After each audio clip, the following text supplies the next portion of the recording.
talking about babies getting sodomized or whatever the case may be, that's who the Roman Catholics were.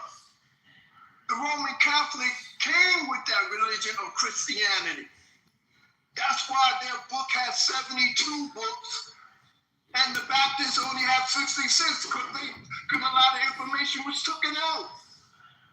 And we're talking about standing up for a country that had nothing but bloodshed. Period. Okay, so how many of you, realistically I got something that you can't fight, Melissa. No, that's fine. Don't close my door. I'm not near your door. Not near. Your door's open. You got that. Okay. How many of you right now could answer this question? How many of you right now, ask yourself, would be willing to trade your life for someone who was born in a third world country? You're talking silly. That's not even an option on the table. How many of you right now would trade your life with somebody who was born in a third world country? That's silly. That is a question. Right. You don't want to answer it because you don't want to answer the truth. Say the truth. It got nothing to do with reality. You are complaining, but would you want born in a third world country? Got nothing to do with reality. You can't answer it. It's yes or no. It's yes or no. That's crazy. Answer the question. They're not gonna answer the question. On their phones, talking on this American app with other Americans, exploring their freedoms. No, you're getting to lavish in your freedom of speech on this app. All the things that make America what it is, you get to benefit from on a day-to-day basis. Yeah, and you clearly take them for granted. You do. You all take them for granted. To my soul. Your soul, you live here. You're complicit in the American, what the American government is doing on a day-to-day basis. You pay your taxes, you go to the supermarket, you buy your food, you don't lobby, you probably don't vote, you're not involved in government. What do you do for your community? Like, y'all full of shit. Y'all live here, complicit, and benefit from everything that you get out of this country. Hey, if y'all can't let this girl speak, who's gonna drop you? Well, somebody already dropped. Okay. Yeah, this is absolute madness because I get understanding the intricacies of your government. I get it.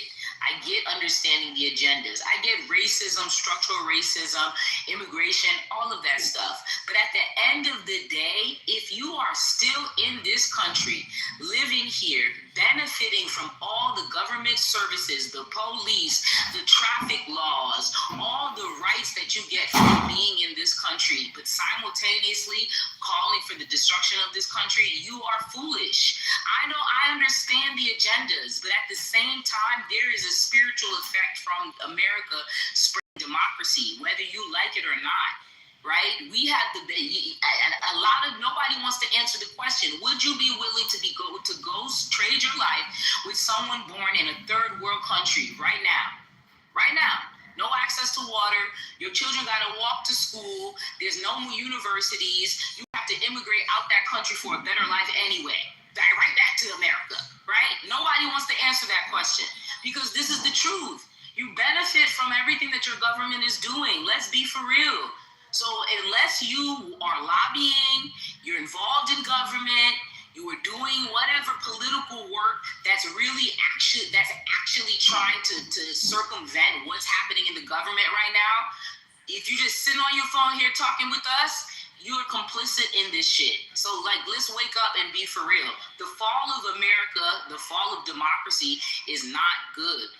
The Iranian government is the Sharia law, the form of Sharia law and Islamic law that they have, the 12ers. That's the name of the group that was running the Iranian government, the 12ers. They have a very specific form of Sharia law. It's not nice. That's why their people were calling for the downfall of their own government. That is not something from political standpoint you would want spreading around the world. Yes, democracy, yes, America deserves a spank on the butt. We have a lot of shit going on, but at the same time, calling for the fall of the country that has created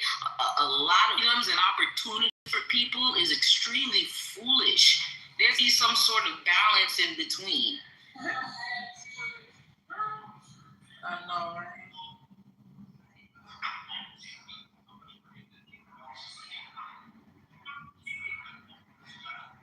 Well, I mean, shit. Why would you give up? I mean, why would you want to trade your life here for somebody in a third world country? I'm sorry. I mean, that's bullshit. No. With no heat, no water, and all this. Nobody's gonna do no stupid stuff like that. Hell no. Silly question. Nobody. Why even? And I guess somebody's scared to say so. Shit. But hell no. Why would I go backwards? And Eric, you find out who keeps throwing me in the goo, man. That's emotional. Why we put them off the stage that time? It was because I'm dialoguing. They rather have an echo chamber, nice and quiet. They won't kick you out. Try that. Try to calm down so they won't kick you out. I'm not excited. I'm just trying to talk. Watch me calmly talk. And watch how they get upset. D-Lock was talking. Let him finish saying what he Okay, got. I'll go after him. Watch how calm I am after him. Go. No, I'm just saying, it just don't make sense. I mean, hell, maybe you could send money and help the situation over there or put together a fund or something. Why would you want to trade your life? The Lord put you in this life for a reason. So why would you want to take away the Lord's blessings? The blessings that you got, the little blessings that you do got. You got heat and water and shit like, stuff like that. But why would I want to go to a third world country with flies in my eye and all that disease and malaria and stuff that I don't even know about? It makes sense. What? So then why don't you understand? Okay, go ahead, D. He seemed too I'm gonna go after D. damn commercials with the damn flies. Yeah, it's crazy. I'm just saying. No. And I know it ain't like that everywhere, but she's in a third world country, so that means you out in the bush. So there's gonna be some flies out there. Hey, some of your kids got flies in their eyes in America, so what we talking? I just want to say I just want to go after D. I know. I cannot say I'm not excited. I'm not emotional. So he'll stop. Man, just like order. It's just order. I know that's hard to come by order, but so the reality is this. Nobody talking about promoting the fall of America and none of that. America is causing herself under what's happening. We're watching this whole thing in the economy and people worried about a recession. That ain't my words. This is what CNN's talking about. They're anti-American too. This is what I'm saying. It's just ingenuous to not be able to talk about what we're watching happen, man. And these are people that have been elected officials to just do this. And so the whole point of America, since you love democracy so much, is the people voice. Yeah, especially when all of a sudden bombs and people might be coming over here and upset and disrupting Wi-Fi and could do all kind of crazy shit that will definitely affect people if not you, in this country. And to just be like, oh, don't say anything about it. Or else why don't you go to a third world country? Where's the logic in that, man? Everybody bringing in that thought into the conversation. Well, then just leave it. Love it or leave it. Don't question. People will tell you, if you love something, you're going to critique it. And you're going to try to make it better. You'll be like, hold up, wait a minute. Yeah. Just let your children run around doing whatever they want to do. If you love them, you can say, hold up, man, there's a better way to do this. But while it's happening, and the fact that the only value at some point is what we're going to do next. We'll talk about what the hell different communities can do as a result of this, man. And because nothing worse than now, everybody American now is responsible. and now everybody where the angst and the upset around the world is, if you just find an American, just take them out. 5 seconds left. I'll donate that back to you, Mr. K. So, can I make my point now? Yeah, Yeah, so you're talking a bunch of mumbo jumbo. The reality of it is that, like, what he said, like, what did the guy say? That's why I didn't want him to go. He said something about, like, oh, why would I want to leave and stuff like that. Well, I mean, why would I want to go to a third world country? Well, if America does nothing and stays and becomes an isolationist country, which it's never been before, right? Then what do you think the country that you're living in is going to become if your petrodollar fails and it turns into a petro fucking yen and it turns into a petro fucking like that? Let's be for real. That they're literally keeping America from becoming a third world country. Do you see what's happening in Europe right now? Have you seen France? They're literally throwing potatoes in the streets. All of their food and stuff. They're forcing people for the first time to give all of their leftover food directly to the homeless. That's how bad it is. They're having to circumvent capitalism just to survive. What? The white man? Like that, you're not understanding. You don't want to trade. And I didn't tell nobody to go live in a third world country. I posed a question to prove a point, and you guys proved my point because nobody could actually answer it. Y'all ran around it, did a marathon around it instead of answering the I didn't get a chance to answer the question. Okay, well, you will be able. You get that chance, and so you will get that chance. You'll get that chance shortly, right? And so the reality of it is, I never told anybody to go live in a third world country. I was asking a question to. Why you letting her dominate the conversation? Why you don't let people? Get up, bro. Answer this back. I mean, I didn't ask why Sweet was dominating the conversation. Because he has. Because I wasn't dominating the conversation. I was just as long as you have one of those, they don't care. Go ahead, Melissa. Right. So it's again for the third time. Nobody told you to go leave and go to another country. It was an example to show you guys that no matter what, you don't want to trade yourself for a third world country. And if America takes an isolationist stance and doesn't do, in some regard, what it's doing now, right, as far as critical minerals, oil, and repositioning itself with China and Russia, guess what's going to happen? You're going to stay here and still wind up being in a third world country. So I just don't see how you guys are not seeing the long-term repercussions of not taking the stance that it is. And on top of that, the people that they're like this administration is not, I don't know what you guys are rallying for. How you gonna let somebody who's telling you in their own country that they want their own administration to fall, that they've been marginalized by since the 1970s, and you over here speaking for them? Who gives you that fucking right?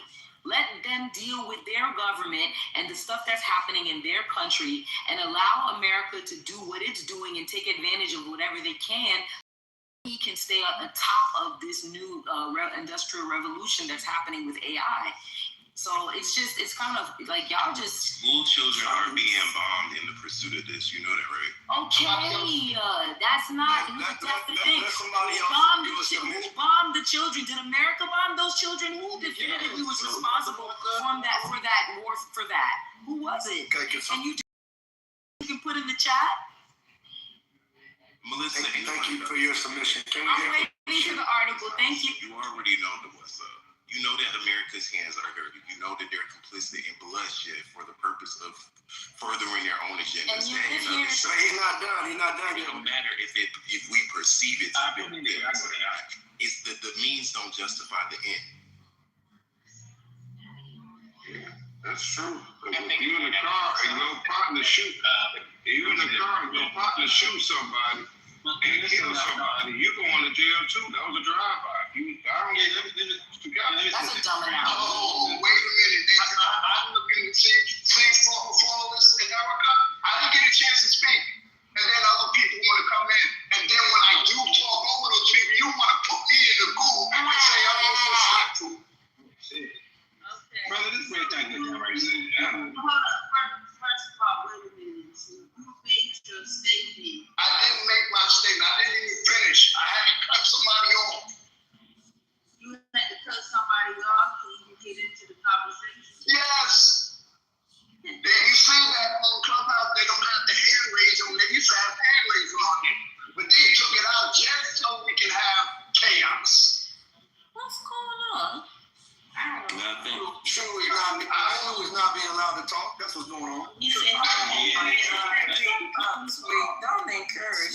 Like, That's a fact. You can't let it talk. I'm not he's being an allowed to instigator. talk. That's what you I'm not an instigator. All No, I that's want to just sweet. All right. No, He we're spoke talking about earlier. shooting, not No, I didn't speak.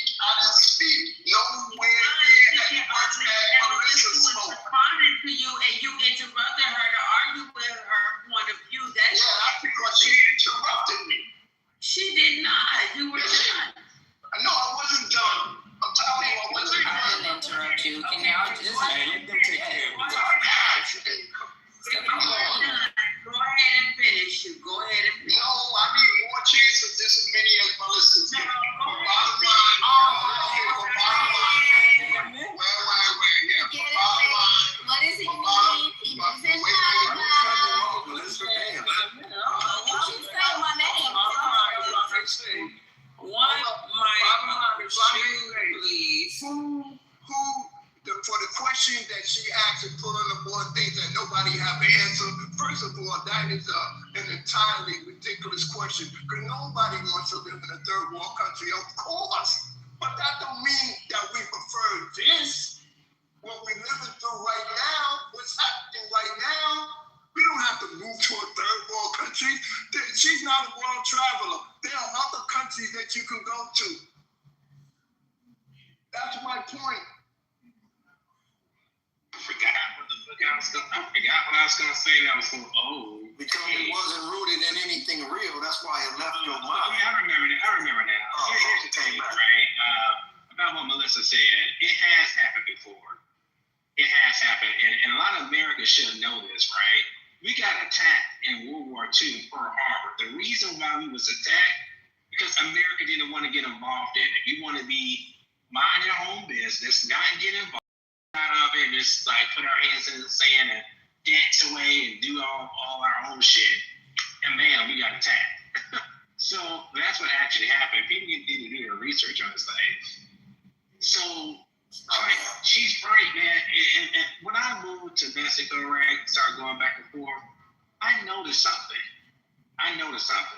That the Chinese have 30, since I was actually seeing a difference in the cars that I was seeing. I seen some American cars, then I started seeing an influx of Chinese cars everywhere.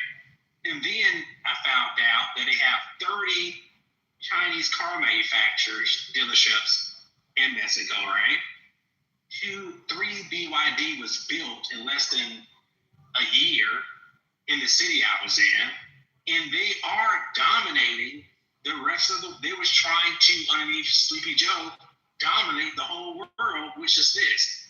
When you go to an American company and whatever the work that you're doing, right, they're doing the exact same thing, encircling us, making us they're taking over Africa, taking over South America, taking over Europe. Every industry that we're in, they're doing it. Not to play fair and say, okay, let's have some type of fair game. No. They've been stealing our secrets. They've been hacking the shit out of us, taking all our intellectual properties, copying us. And the thing when I see about China, there is no room for anybody else in this world.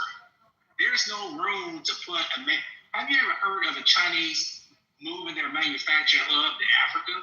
They are dominating.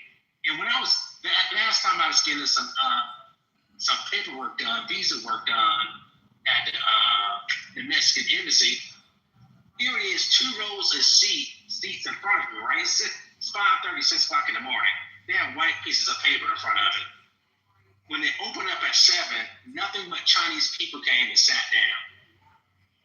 You know, and the places, that nice places that I was going at, different hotels, whatever, they're buying up everything there. All the high-end property, they're dominating them. Still to this day. So I saw the strategy, the Chinese strategy. And look, the Chinese people are not stupid.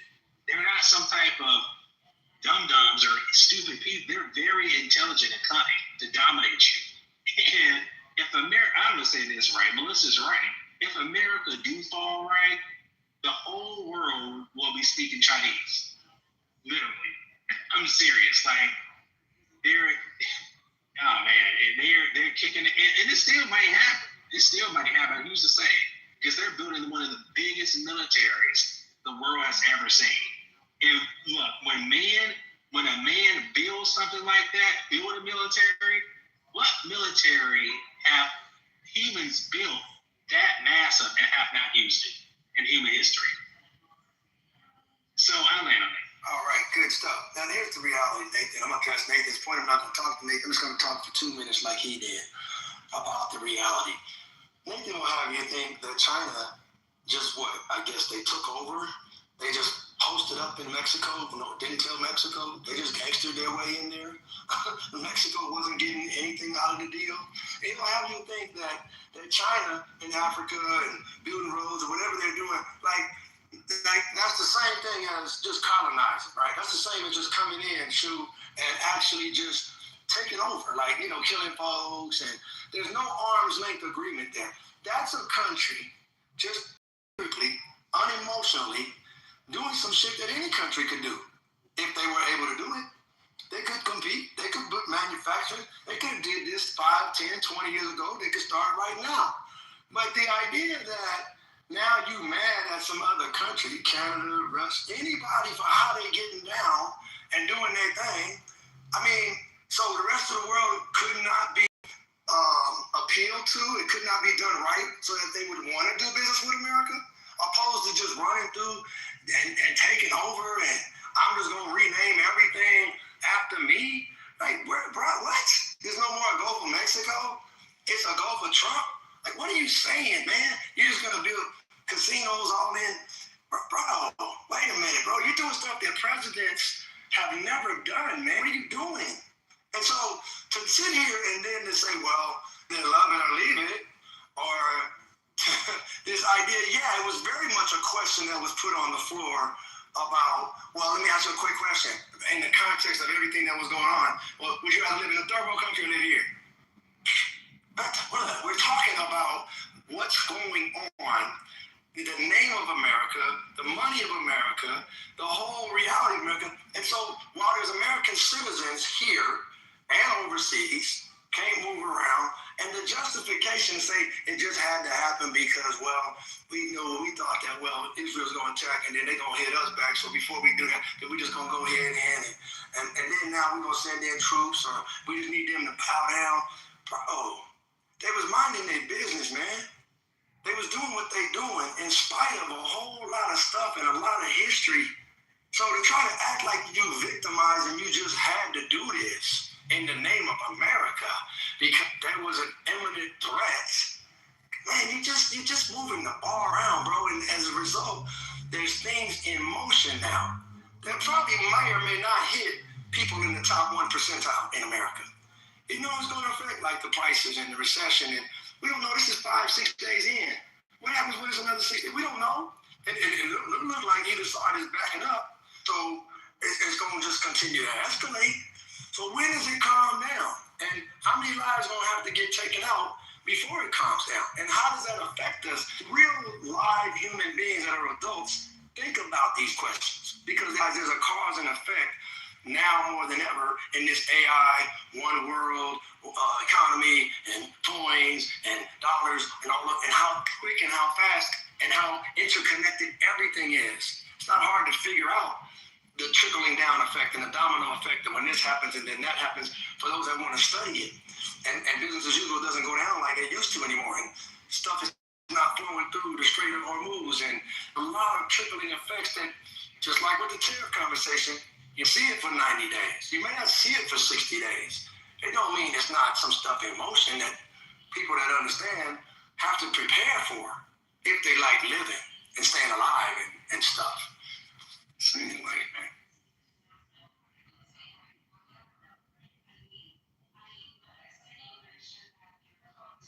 Again, I don't think that the Chinese people gave 2 flips about all our Black American jobs going up over that they took.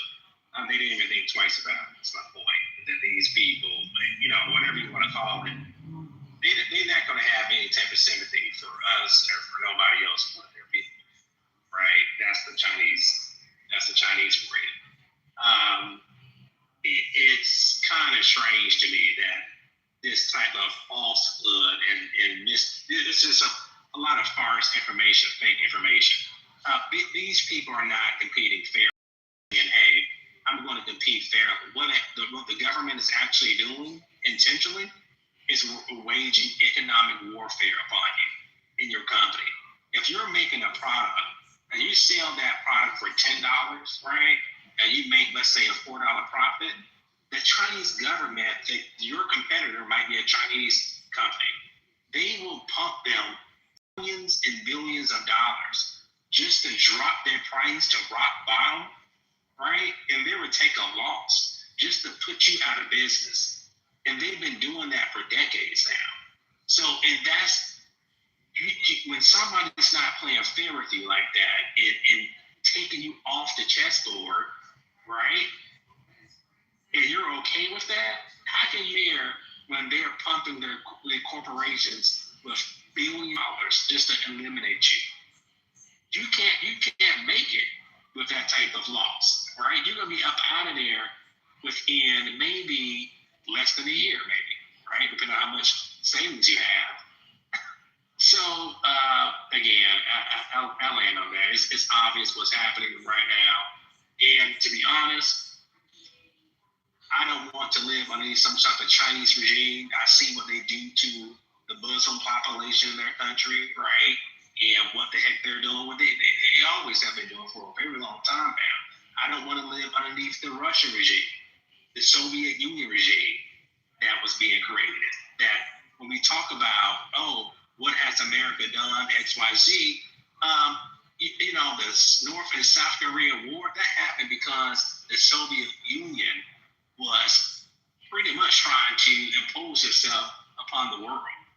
That was happening back then, back in your day, I guess. So yeah, man, we have to look at history to see what the current players are, because they still alive and thriving and still have the same agenda they did 80 years ago, 40 years ago, to 100 years ago. I like it. Thank you. To say that America's so weak. Okay, you can mute yourself. You ain't got to come off the mic every time somebody says something. Damn. Can other people join the conversation? Nathan, I just think at this point, from what I'm seeing is that some people, just sit around and wait for everybody else around them to build their shit up. And then complain later that they ain't got nothing, they conquered. You know what I'm saying? So it just seems like you got two different sides. You got people that are proactive, they're trying to get their shit up, trying to get the infrastructure up. And that's by any means necessary, which is kind of fucked up at the same time. And then you got the other people that is going to whine and cry about it and do a prayer stick and cry about it. I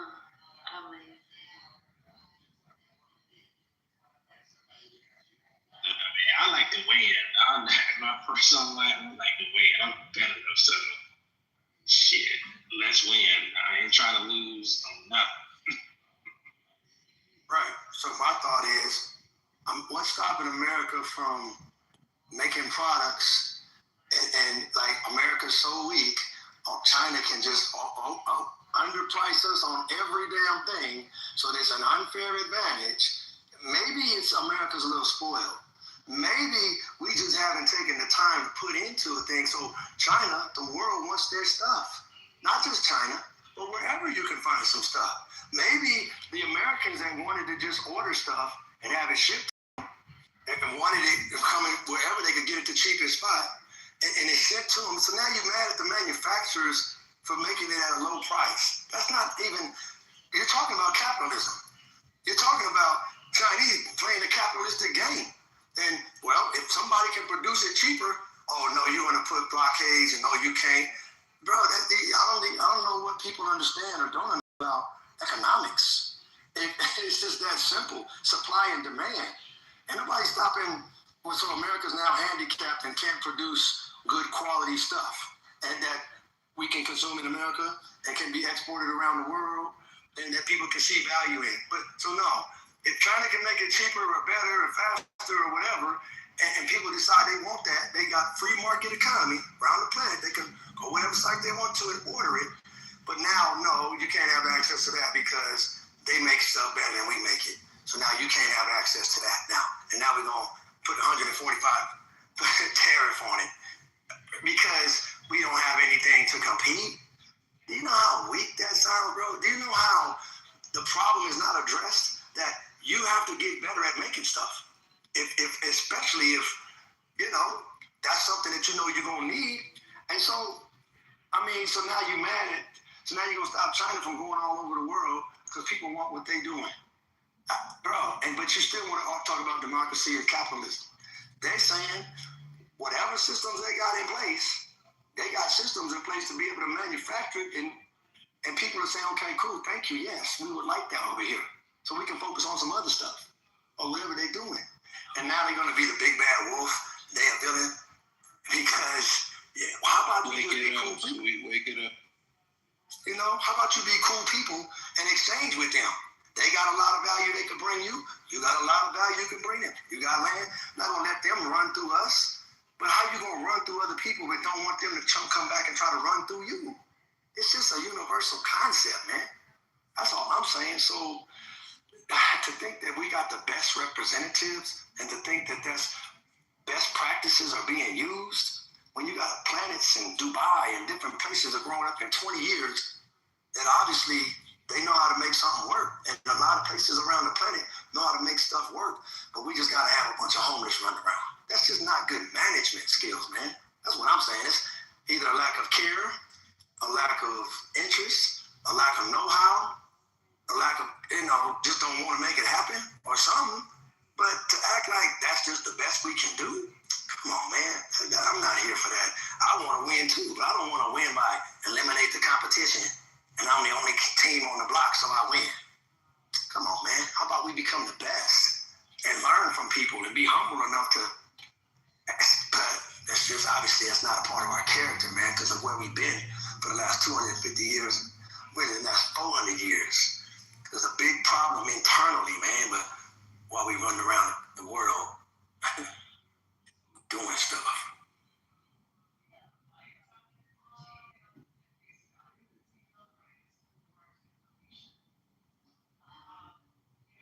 Y'all gonna be mad if you keep talking now. Come on, somebody else let it get in there. Hey, look, no more friends. I'm glad you back. Look at that, you here. I've been here all damn day.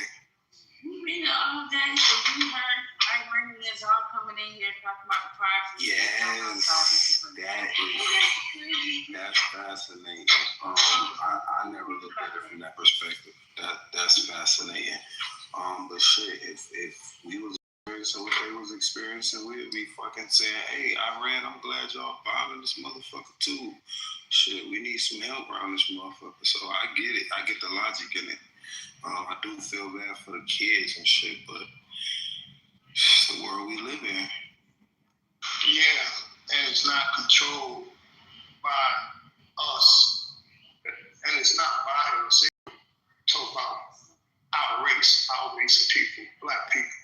And number two, here in America, where our vote has been narrowed down when it comes down to election, to the electoral college, we think we have a say-so. And we really don't. You know what I'm saying? Bottom line, the Iranians, they're not going to quit. They're going to go until they die. To me, it's like worse than the attack on Vietnam. And it's going to cost a lot of lives.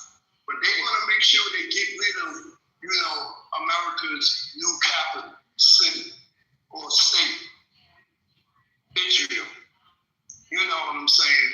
And return it back to the Palestinians. And you know how China feels about that, and even Russia feels about that. So all we're going to see now is a lot of bloodshed. It's a war that we can't win, period.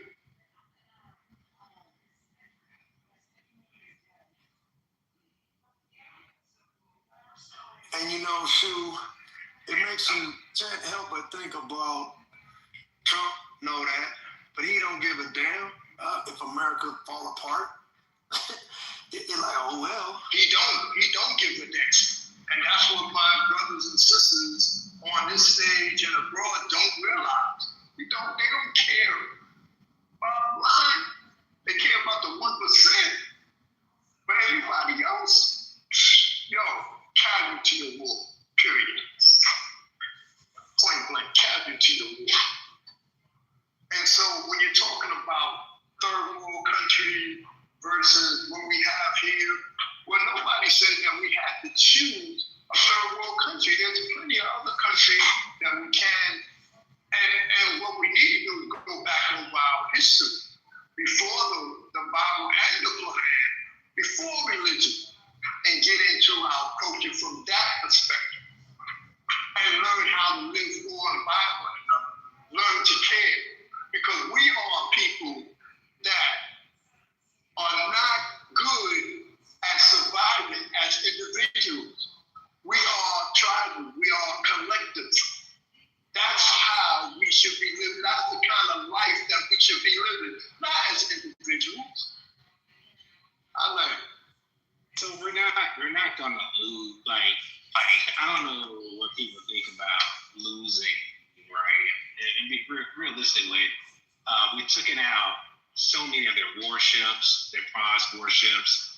We have air superiority. So in the means of looking at it as a military operation, we're already winning. Like, I was kind of shocked at how fast they got their ass whooped to them that fast. Like, we took out the Ayatollah in the regime, and like a lot of people on day one.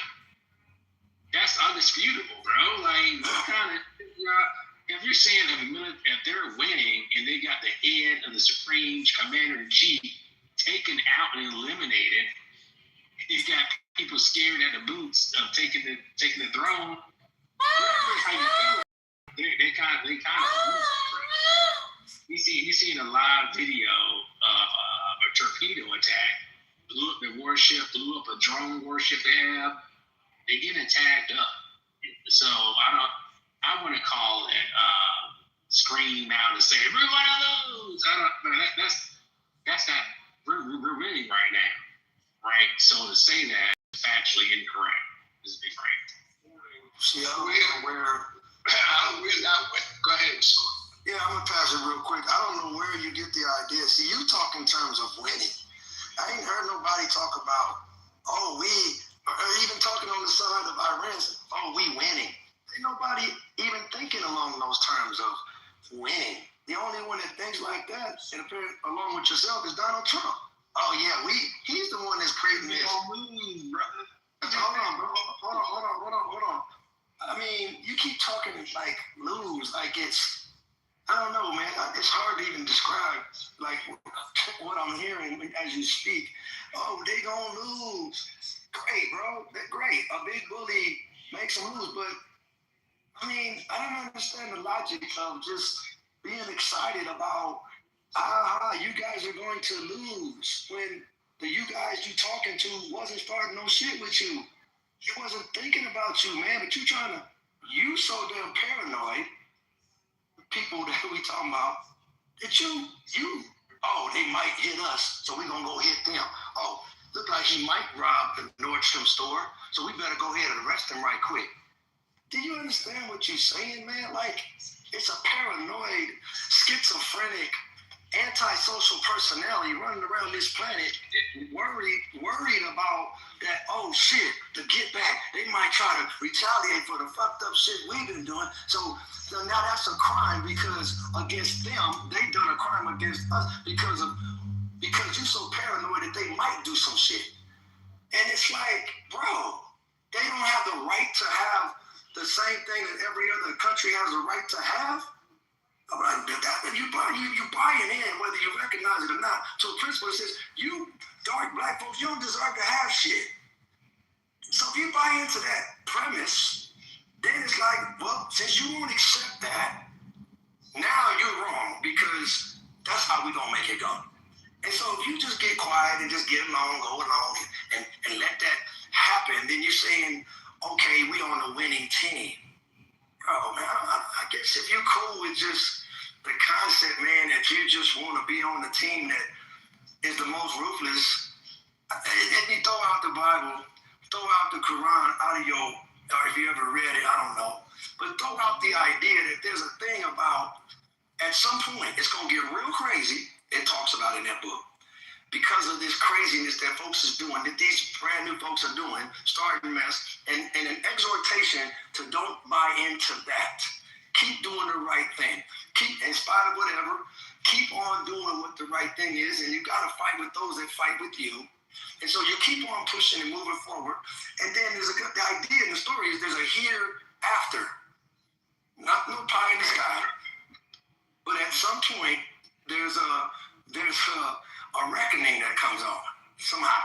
It doesn't say how, doesn't say who or where or what, but it definitely is very clear. I know you're on mic. I know you're anxious to say something like I'm anxious when you talking 30 minutes. No, it's okay. It's okay. I'll get some approvals too. Hold on. All right, 30 seconds. I understand. I know it's hard. It's hard on me to hear some of the shit I hear too. Trust me. No problem. 25 seconds. So again, the idea is a day where some power, someone, somewhere, somehow checks that shit. Because it's wrong. Point blank. It's just not a way that you bring peace on the planet. Where have they gone and brought peace and love and justice? I'll wait. Okay, so here's the thing about Iran. Wait. Melissa, are you still there, Melissa? Melissa, are you still there? Because I want her to answer this question too. You love. I don't see her. Okay, I don't know. But my question is, what they're over there doing, does that have anything to do with infrastructure building in America, dealing with AI and all types of shit like that? That's my question. Can you answer that, Nathan? I can't, over there in Iran, I can't answer that. To be honest with you. I know the military is using AI on this operation. No, I'm talking about whatever they're trying to extract out of Iran, like oil or whatever. Whatever they're trying to do, is that to help the advancement of the future, what we got going on here with the banking system and AI and all that type of shit? I don't think, on an oil perspective, yes. I don't really see it too much on the AI. It's a possibility, but I haven't researched it yet. But I'm gonna make this point because I gotta go to Sweden really fast. Iran is not an innocent player. We've seen that Russia did something.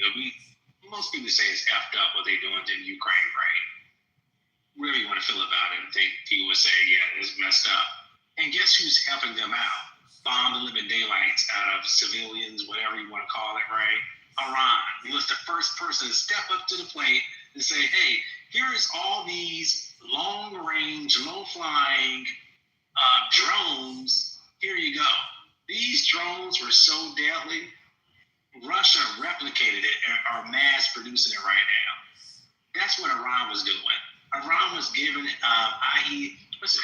roadside bombs to Afghans and Iraqis, right, to blow us to smithereens.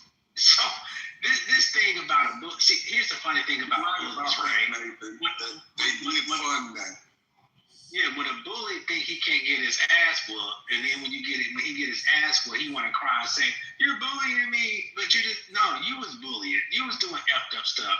Your hands are dirty too, and that's what happens. Karma happens when you play an effed up game and you kill and you live by the sword, you die by the sword. Oh, man.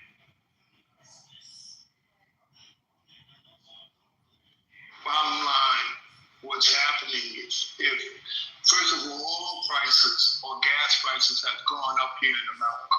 $93 a barrel. So whether the war is doing some good and them bombing over there, no, that's not going to happen. Here's what's happened. They may be getting their oil from Saudi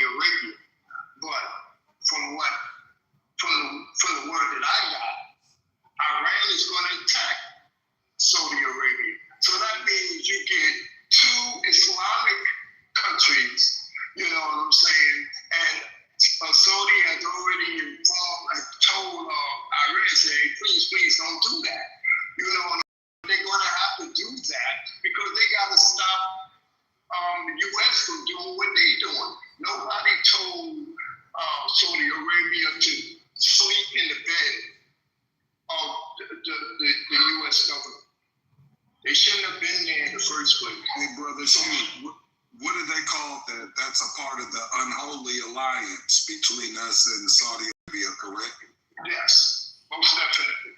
Now, the unholy alliance, it was the alliance they made with Saudi Arabia back then, knowing that Saudi Arabia was working with Iran to destroy certain infrastructure in the Middle East. I'm right here.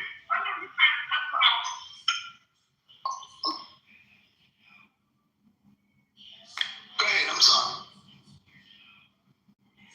No, for sure. No, what you were speaking about, I was just bringing it up. It's called, and it's known as the Unholy Alliance, because other countries in the Middle East saw it as hypocritical that Saudi Arabia be doing business with America, and they were clear supporters of Iran for a very long time. So yeah, that's a real sticky situation. But they are aiming at their fields. You're correct about those Saudi Arabia reports, and Iran's got those missiles pointed at pretty much anybody who's an economic ally, a silent partner of the Americas. So that part is definitely correct. This is what I wanted to say about what Nathan said, was that those drones that Russia has, those aren't Russia mass producing them. Those are Russia that are mass buying them from China. That's Chinese technology. And right now it is circling our technology when it comes to even defending against these drones. They're making a mess in the Middle East right now. And Ukraine, that's the reason why that war, as soon as Russia releases these things on Ukraine, Ukraine's pretty much just beat the hell up right now. You know, Russia's not using its the high-end things that it has. That place would have been destroyed months ago. It's more about the economics there, that pipeline. There's a lot of oil there that goes into Italy. I believe Poland, a few other places. A lot of infrastructure that is in Ukraine that used to be Russia's when it was the USSR. See, I hear rumor that they even have a plant in Ukraine that if something happens to it, all the power in Russia goes out. See, this was talked about from the beginning of that proxy war, regular war, whatever you call it, was that Russia wanted to take Ukraine back for one. That's a strategic reason, because their whole country the power could go out. That pipeline that they had, I don't believe that they would trust in Ukraine because they were so close to America, even rumored to be talked about being added to the U7. Russia wasn't going to have that. So yeah, this is a war that we saw that was being there was nothing actually too much a physical war going on. This was more of the economic war, but no economic war stays an economic war. It's going to actually get physical eventually. Now, is it strategic for us to be thinning ourselves in situations where I don't believe we go in them if we don't have a certain country next to us? So, you know, they're protecting and building nukes and building new infrastructure, and position themselves so that they're hanging on to whoever's headed to the top. Exactly. And I'll land on this. There are plans in all of these places. I saw where they talked about Palestine and in the next 5 to 10 years turning it into Meta Gaza, so that there's more than rumors of that. And also even Iran, where they were mapping it out and people were speaking about certain areas, certain properties, infrastructure. It also, if it gets to a democracy, it being able to, be turned into, I guess what you would call not a smart city, but maybe a smart country. So maybe this is the plan anyway. And they're just playing out how they destroy the infrastructure for what they planned on building anyway. This stuff is going to happen in America too. Probably inevitable. Yeah, it's gonna change American, how we are going to look at the world and how black people are going to be living. You know what I'm saying? In a little while, because we're living in a country that has mass debit. You know what I'm saying? And still printing out money.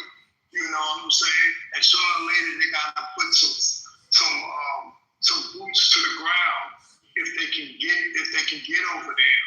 And I like that. And it's going to me, it's just going to be horrific.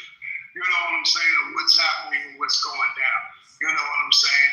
And that's going to talk about third world. Understand that we did go through a depression. You know what I'm saying? Here in America. So that can happen to where it can become third world right here. You know what I'm saying? And then what country are you going to go to? You understand what I'm saying? So you're living, for us to live by the tenements of this country, you know what I'm saying? Whereas the history of this country have only dictated that when push came to shove, the first thing that people shove down is us, point blank. And we feel like everything is cool and everything is, it's good. You know what I'm saying? It's not good. Things can change here in America, economically, financially.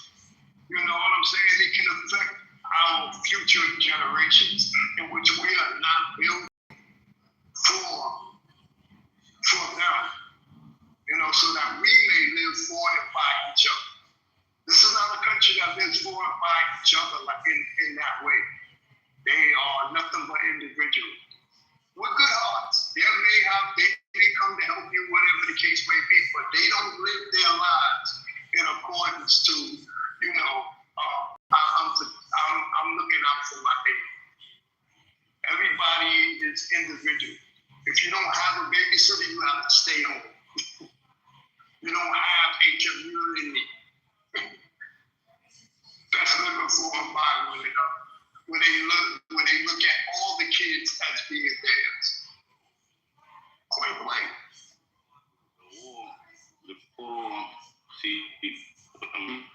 Americans fail to stand. A lot of Americans don't. You're in the matrix real bad. Start over. You're in the matrix, Elder. Yeah, can you? You better now. Try it now.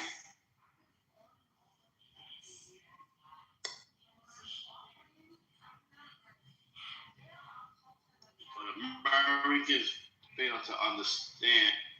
I don't think Americans understand the dynamic of the Middle East as much as we think. This war has turned into what they would call a spiritual holy war. When you attack an Ayatollah, which to them is looked at as the Pope. bigger than the president. So when you kill this type of individual, now this as a holy war. This is a war that won't stop. They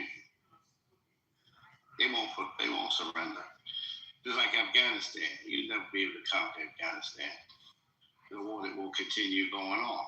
Because borders as what they see. You get spiritual leaders. So now they cannot stop. They cannot stop this war. And it was pushed on. The American people still wondering why we going into war. But obviously Israel feared that they was going to get some kind of nuclear weapons. So Israel been pushing it for years for America to go in there and help them fight and destabilize Iran. That was the last stronghold of the Middle East.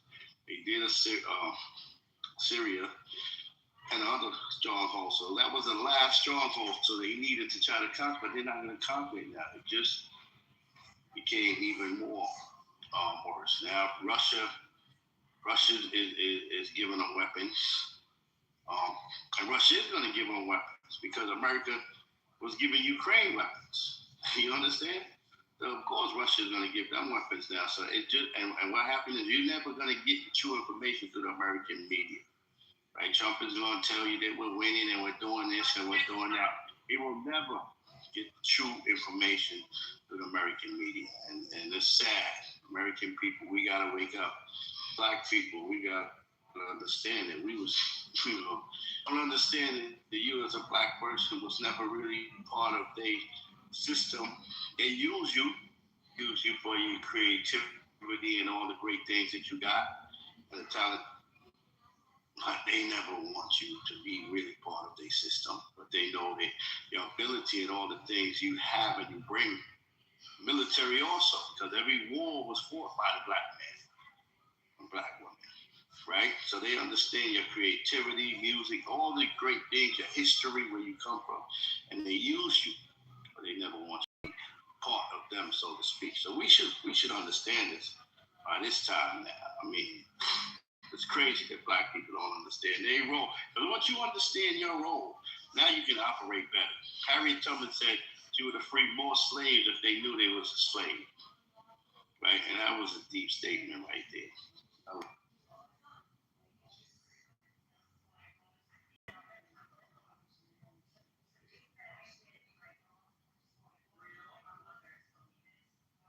All right, can we get back to the war and stuff like that? I mean, I get it. Y'all think a lot of black people are slaves. I get it, but I don't know what that got to do with Iran, shit like that. War in Iran, we see a war with Israel and for the financial bankers and so on. That's their position. That's their war. That's Hello, guys. We have to understand that. Yeah, guys. Can I tell you something, wait a guys? minute, hold on, Zay. What is it, Zayon? We can go on Z. Call me Z. Z, okay, Z. Wait till Elder is finished talking. Let him, because I guess he wanted to explain something about how he. Okay, go ahead. Right. I'm not weird, sister. Obviously, the war. What I'm trying to really project, what I'm trying to project, is that we should be able to understand our roles. We know that this war is based on world bankers. We know that this war is based on Israel and America trying to destabilize the last power hole in the Middle East, which is Iran. So we understand that. We should understand that. That's what that war is based on. I'm just saying we should always understand our role and what we have to play in this, how we have to play in this. That's all I was trying to bring across. Okay, thank you. Can I talk right now? Can I talk? Yeah, go ahead. Okay. So, guys, listen. This war is conquered by Israel and America. They have a lot of interest in that. You have to understand something. When we call Israel first, yes, but not really. Not really. You know what Trump is a businessman at the end. He needs to have making deals. He likes making deals. I have read his book. simple. What he wanted is basically is that, see, what is his enemy? Who's his enemy? Is China, right? China is a big manufacturing company, right? What needs is oil, right? So he has 40. The U.S. has 40 trillions, or 40 trillion in debt. So to conquer that, the only way to do that is to first take Venezuela oil and then go to the Middle East, go to Iran. He's very smart. He knows everything. His game plan is basically to conquer that oil. Why? Because he have a meeting in China right now. It's coming in a month or two.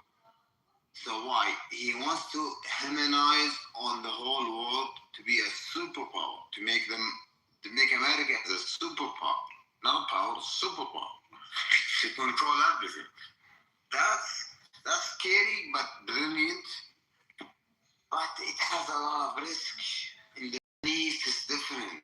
In the Middle East, people don't understand. The Middle East, see, in America, they care about gas, money, and everything. It's all about money. They don't care about empathy. They don't care about religion, their faith. They don't care about. They fake it, but then they get on. But true Americans, it's different. In the Middle East, it's different. It's so much different. Everything is there. Like, I'm from Saudi Arabia, guys. I'm from the land of Mecca and Medina and Jerusalem. It's different. We are different. Like, when you kill the Pope of that land, of that religion, you made everyone a fucking soldier. See, that's why I don't like, you see, Trump, I love Trump. He's a smart ass person. I love him so much before he was president. But his cabinet, no one's told him that. He put himself with people of yes men. No one said no. In that point, no. He thought that he can do the same as Venezuela. No. In the Middle East, it's different. Apparently, what happened, these people of the Persian land, the Persians, if you understand history, Persians, they will last. No matter what you put bomb on them, they will last. It's part of this history. No matter what you put name on them, whether Islamic or non-Islamic, they're gonna last. They will last. Apparently what they did is that they had a plan for 47 years. And nothing you have seen. That's only 10-20%. That's it. They have more coming. See, what I like about this life is that thank God that the American or the military, they are low on fucking missiles, because I don't want the fucking land to destroy each other. I don't want the world to destroy each other. Thank God. If they came with full of bombs, we're fucked. All of us, all the world are fucked. All of us. But thank God, they have a bit low emo. Thank God. They will lose. Basically, they will lose and they will retreat. Yesterday, a big ship or one of your ships retreat. You know why? The Iranians put a small missile, one of their missiles, like a gunshot, like a warning shot, and they understood that because why? They had the sinking ship missile. They had that, so they left. They understood the message. They left. They went away. See, it's not about American energy. It's not about that. But you're talking about the land of Persia. You see, the problem is not about deeds. Deeds is nice, but when you talk about cultures and civilization, it's different. So you're talking about emotions and people and a lot of years. and they did not study their enemy. And I don't call the Persians an enemy. I don't call them. I call them a great civilization. But they did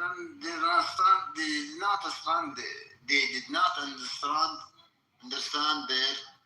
I'm sorry, I'm a bit drunk, but they did not understand their counterpart. They did not do that. They did not do. They thought that Venezuela is not Persia. It's like Saudi Arabia. It's not. It's 100% not. Saudi Arabia is much worse than that. Saudi Arabia can conquer 2 billion people fighting. No, you don't talk about. In the Middle East, you have to be very careful, very careful. See, I like America, but America is only 250 years old. They don't know shit. With all due respect, they don't know shit. They have big muscles, but small brains, to be honest. Small brains. You see, the problem is not America. I love America. Been there. I have a lot of friends. It's not America. The problem is not Republic. The problem is that you have Jews, guys. See, Jews. We know that. Jews usually what they do. Not Jews in general. I'm not fucking Jews. I'm talking about Zionists. People who take lands of people. Usually, what they do in empire, basically within 80 years. And we're coming to that, is that it's like a cancer. They come and they get in everything and they become their own land and they conquer you guys. See, you have to be very special. It's been there, and that's why Jews in general, they don't have a land, because they don't know between right or wrong. What's happening right now in America, that's my real message. Your congressman, your senators, your president, everything you elect, what you think as democracy, it's all fought by people who are backed by people from, what you can call them, Israel, Jews, and whatever you can call them. You are fucking in a cancer. You're in cancer. They don't represent the people from Iowa, from the real people, the real Americans, the people who are dying. Haram. It is haram for us. These people in America, no, haram. No, I'm against that. People dying, I'm against that. They are not in this. They're not this fight. That's not right. The people in dying in Iran, that's not wrong. The girls with their sacrifice for being satanic stuff, it's not right. It's not right. All of that is not right. Not right. 100% not right. But the thing is, where is the American people? American people are fixated in food, in soap opera, in entertainment. It was made in design. You have to understand that they play you as a fool, and you're not a fool. You're not a fool. Americans are not fools. I've been there. I've been trained that they're not fools. They're not fools. They're really good people. They're really good people. They can make you really great people. The best thing in my life, the best period in my life was brought from American trainers. I have the best feeling. No, Americans are true. I don't talk about Zionists. Americans are amazing. They fight for the right thing and they make you happy, and they're good. They're good people. But these people, you go to your congressman. You're lucky, guys. I'm in a monarchy. We don't have rights. I love my king. I love them. But I have nothing to say, nothing to say. But you guys have that. You can go to the congressman. You can go to Washington. You can see all the posters and stuff. It's so obvious that everyone is sellout. Everyone, 98% are sellout. Sellout. Your government, everything. Who represent you in the world and also take the taxpayers are not from you guys. They are sellouts. Sellouts. If I was an American, I would become with a chainsaw. I would be cutting their heads, to be honest. I would be kosher. You're a sellout. You don't represent the Republic. You will be killed. No, hell no. That's what Israel do. That's what Israel and these people do. That's why they don't talk, because everyone is killed. That's why Kennedy was killed. Kennedy was fighting Israel. That's why there was. You see. Listen to me. No matter what we do,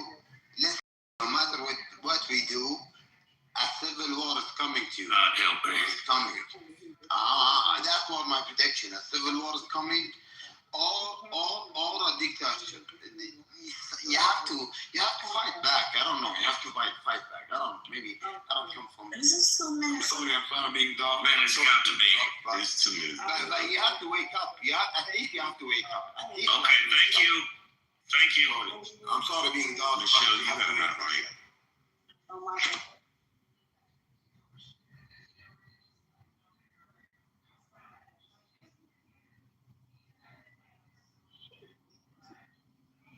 He stopped talking. Y'all might want to snatch the mic up before somebody else starts talking. I don't know. I was lost at the chainsaw thing. We typically don't get down with chainsaws over here, but hey. So I think he talked briefly about They take your political power, right? the If Persian they're Empire. traitors, what do you do with them? If they're traitors, Wait a minute, Zayar. Wait a minute. What's that? Who was that that was just talking? Iran, yeah, I was just gonna say the Persian Empire was, in a sense, abducted by the Muslims, forced to convert to Islam. But not we conquer them by the name of Islam. The message we did it. Right, but they was a Muslim, though, right? But we sent the message and we fought and we sent the message of Islam.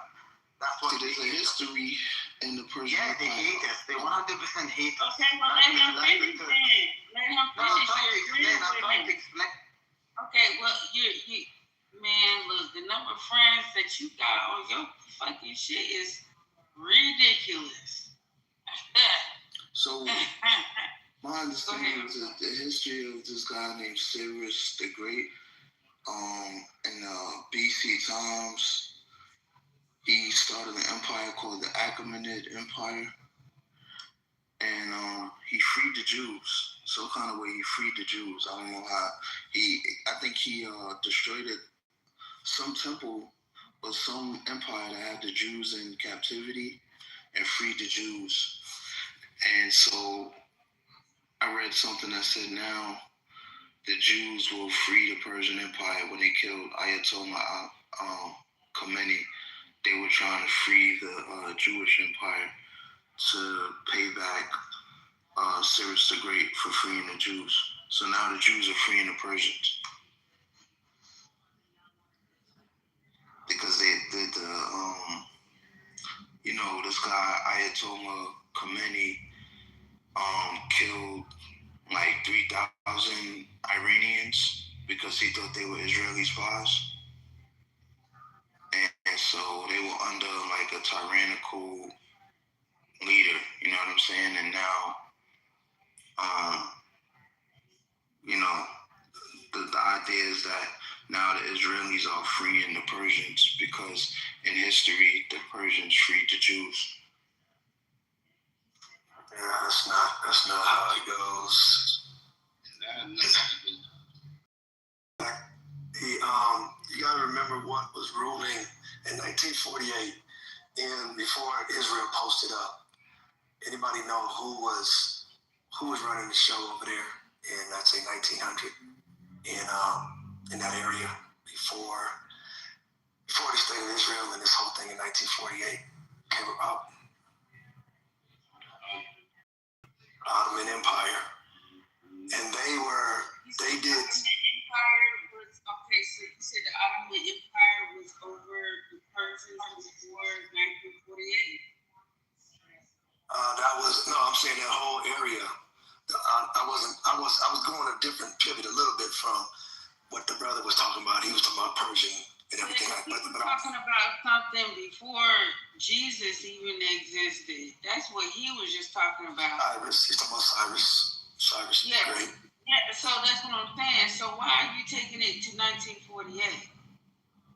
Because I'm trying to make it make sense. He was saying a whole lot of stuff that was great, but I was trying to bring it back to relevance to what was going on before the Jews, before 1948. That's why I'm trying to make it more relevant. Who was there before 1948? The Ottoman.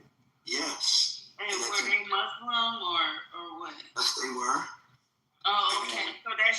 to negate anything that man just said. I'm not trying to negate. It's not my intent to negate anything he's saying. I'm trying to add some more clarity to the conversation. So I'm glad now you know about the Ottoman Empire.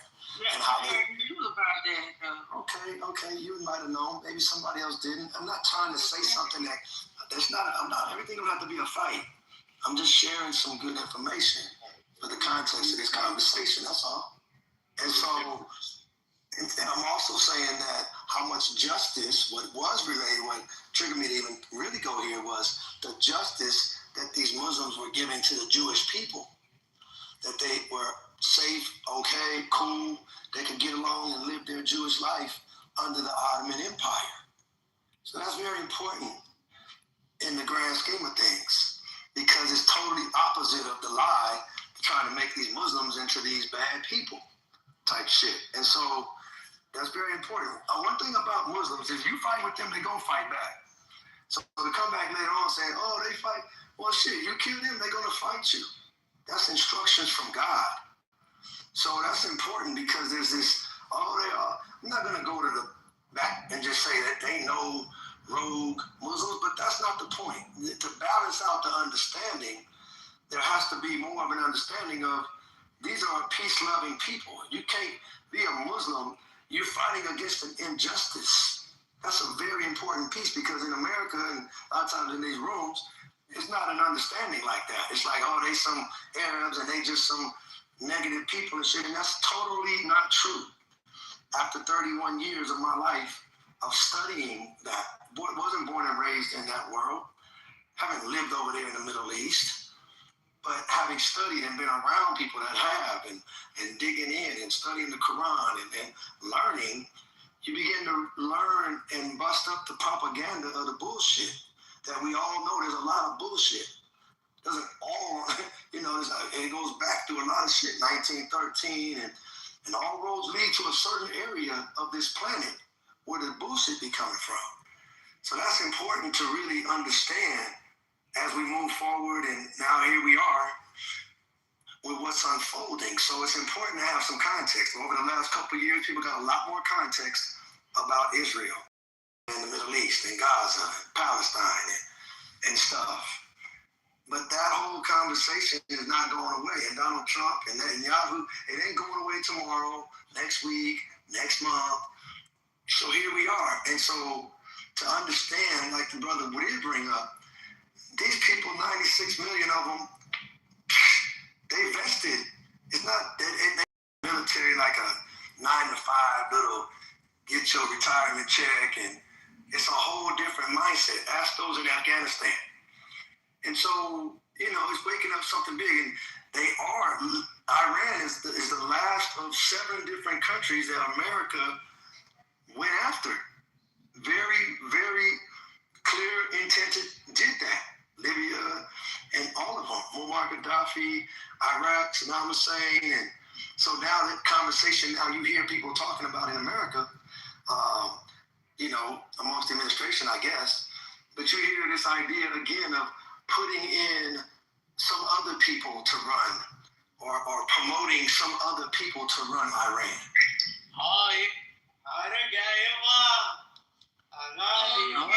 Wait a minute. Okay, wait a minute. Mute up. Wait till he's done talking. I'll wrap it up so he can say something or other people can say something. I just wanted to just put that in. I know you would. That's why I'm doing it, because I know you would appreciate it. I know how hard it is for you to hear my voice. I know. But I'm going to say this anyway for the rest of the room. And to really honestly all move forward. There's a lot to understand, but I'm going to just say this little piece about the context.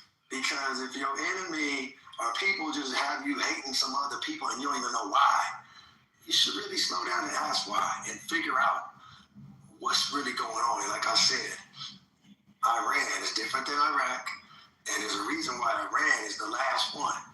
Because Somalia is one thing, Syria is one thing, Lebanon is one thing. But Iran, that's a much bigger thing, as we all now watch live how this is all going to play out. Okay, anybody else want to speak to the title of the room? Can I just say something to Brother Sweet before we go on about dictators? Or I mean, I kind of wanted to build off of what you were talking about. I mean, I just got a bunch of word salad with a pork chop on top. But I do have a timeline of who's been ruling them people since 550 BC.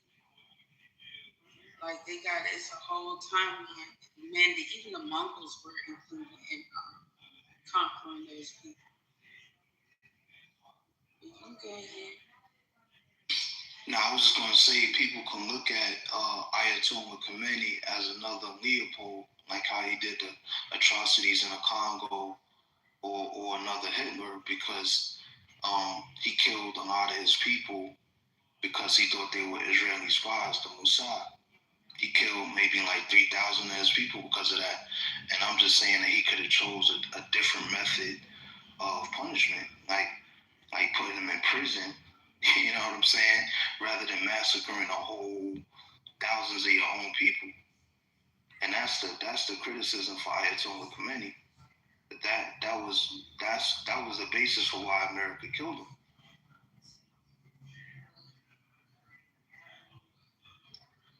I just beg to differ. They used that as a propaganda thing. I don't believe they was looking out for 96 million people and they was worried about these 30,000. They've been destabilizing Iran for a long time, bro. Rakim and his song Juice 30 years ago was like in control of many, like Ayatollah Khomeini, and he was describing himself as a New York gangster, and he was using a reference to Ayatollah Khomeini for being a fierce dictator. So his reputation wasn't, he didn't have a reputation as a peaceful, loving leader, bro. His reputation was do or say or die. Bro, Muslims will fight. I'm sure Rakim understood that ain't gonna be no easy run through.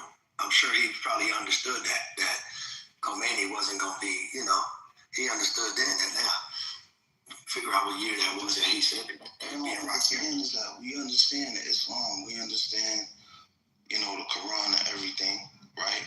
But I'm not saying that he didn't have any kind of compassion, because I saw the clip where he had some African American captives and he let them go. He was like, these people have been oppressed in their history, so you can let them go. But I'm saying is that when you talk about leadership, people are gonna look at how you treated your own people when they talk about you. And your own people, when your own people say negative things about you, that's gonna be the basis for how people can look at you in history, bro. Bro, find me a country where you don't have some people that are being done wrong in their country, bro. Just understand that, man. I mean, because you're making it very much about that. But what I'm trying to say is that how your own people view you is going to determine whether you was a good leader or not in the future. I get it. I get it. And I'm saying that the seeds of just at least do yourself a favor by digging into what's been being done inside Iran from outside Iran. Just digging that. And I think there's like 80 different people or cultures or whatever in Iran. I mean, in like Iran, Persia, like that. It's a whole lot to that, man. So all I'm saying, bro, is that, to act like there's not been some influences that's been causing some unrest in that whole Middle East, man. I mean, to not factor that into the conversation, to me, is showing an unwillingness to really dig into the truth. And so to come up in 2026 and say there's a lot of disgruntled people, Islam is not like going to Las Vegas. And, you know what I'm saying? It's a different mindset in general. You know what I'm saying? It's different. It's a whole different get down for 1,400 years. At the core of it, though, the intention of it at the core is about peace. So without digging in to understand that, and then the influences that don't want those original people to be over that land, the minerals, and all that, the waterway, to not have a conversation from that point of view, and to understand that it ain't just some benevolent love. We just want to come over here and free your people up, man. It wasn't that way in Kuwait. Wasn't no weapons of mass destruction. You know, were there some people that were disgruntled in there? I'm sure, of course. Well, I'm saying, but pick a country where, I mean, come on, man. I mean, you're going to manage all these people on the planet Earth, so at whatever time. So what I'm saying is, there's a bigger picture. It's not under the, but riding the umbrella of, hey, we looking out for these people that are rebelling inside your country against the leadership. And I mean, I don't know how many people would be taken out if people was rebelling against the leadership in America. I mean, it would probably be a whole lot. And folks had a spirit of like, hold up, and arguing about being upset, for example, when you got sanctions on your whole country, like America has put on. Maybe study that. Might be a good, fruitful understanding. What kind of unrest would that create in your country? How many people would be pissed off and upset and like, damn, hold up, man, would be questioning how leadership is done, but there's a lot of outside influence into that and everything. So again, maintaining order ain't no easy thing. You probably know some families that trying to keep order in a household with 5 people is quite a task, let alone 96 million people, man. So I'm just saying, to frame it in a certain kind of a context, opposed to just coming with the talking points that you see on TV. It's a lot to it. I'm just saying, the only good thing I heard people say about Ayatollah Khomeini was that he was Muslim. Besides that, he just killed like 30,000. He killed thousands of people because they were Israeli spies, when he could have imprisoned them instead of killing them like that, bro. That's all I'm saying. I understand it's the only thing you heard, but I don't know what circles you're listening to overseas in the Middle East, or I don't know where you getting your data from, what you're hearing. That's all I'm saying. Is that, it's a much bigger, and having studied it really in depth and it's a lot of people for 31 years, you hear a whole different kind of, depending on who you're getting your data from, you hear different angles of the story, man. That's all I'm saying. And so I understand you're talking from what you're hearing, and it's no doubt that Israel is all up in there. They brag on it, how much they all in the mix, man. So, I mean,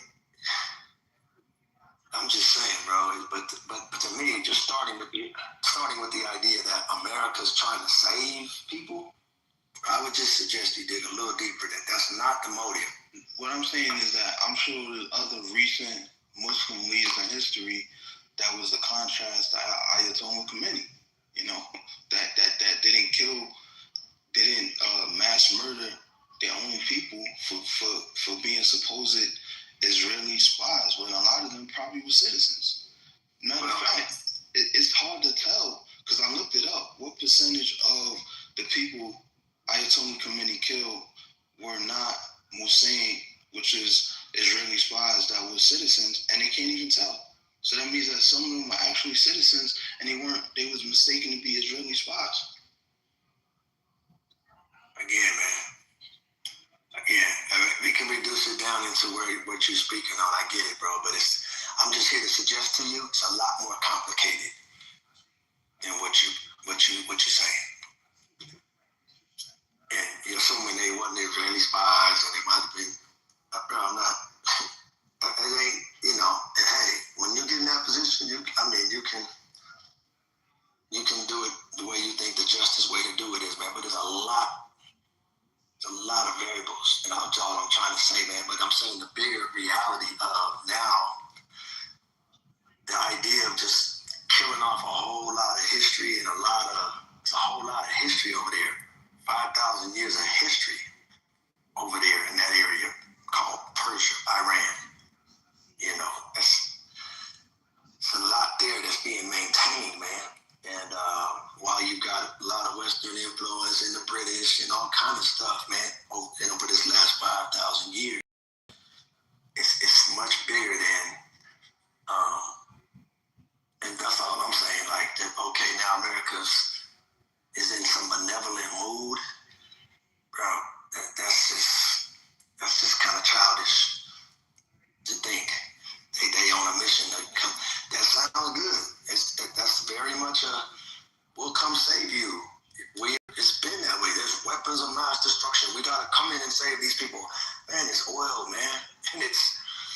resources and making sure that they don't use that oil for other places and stuff, man.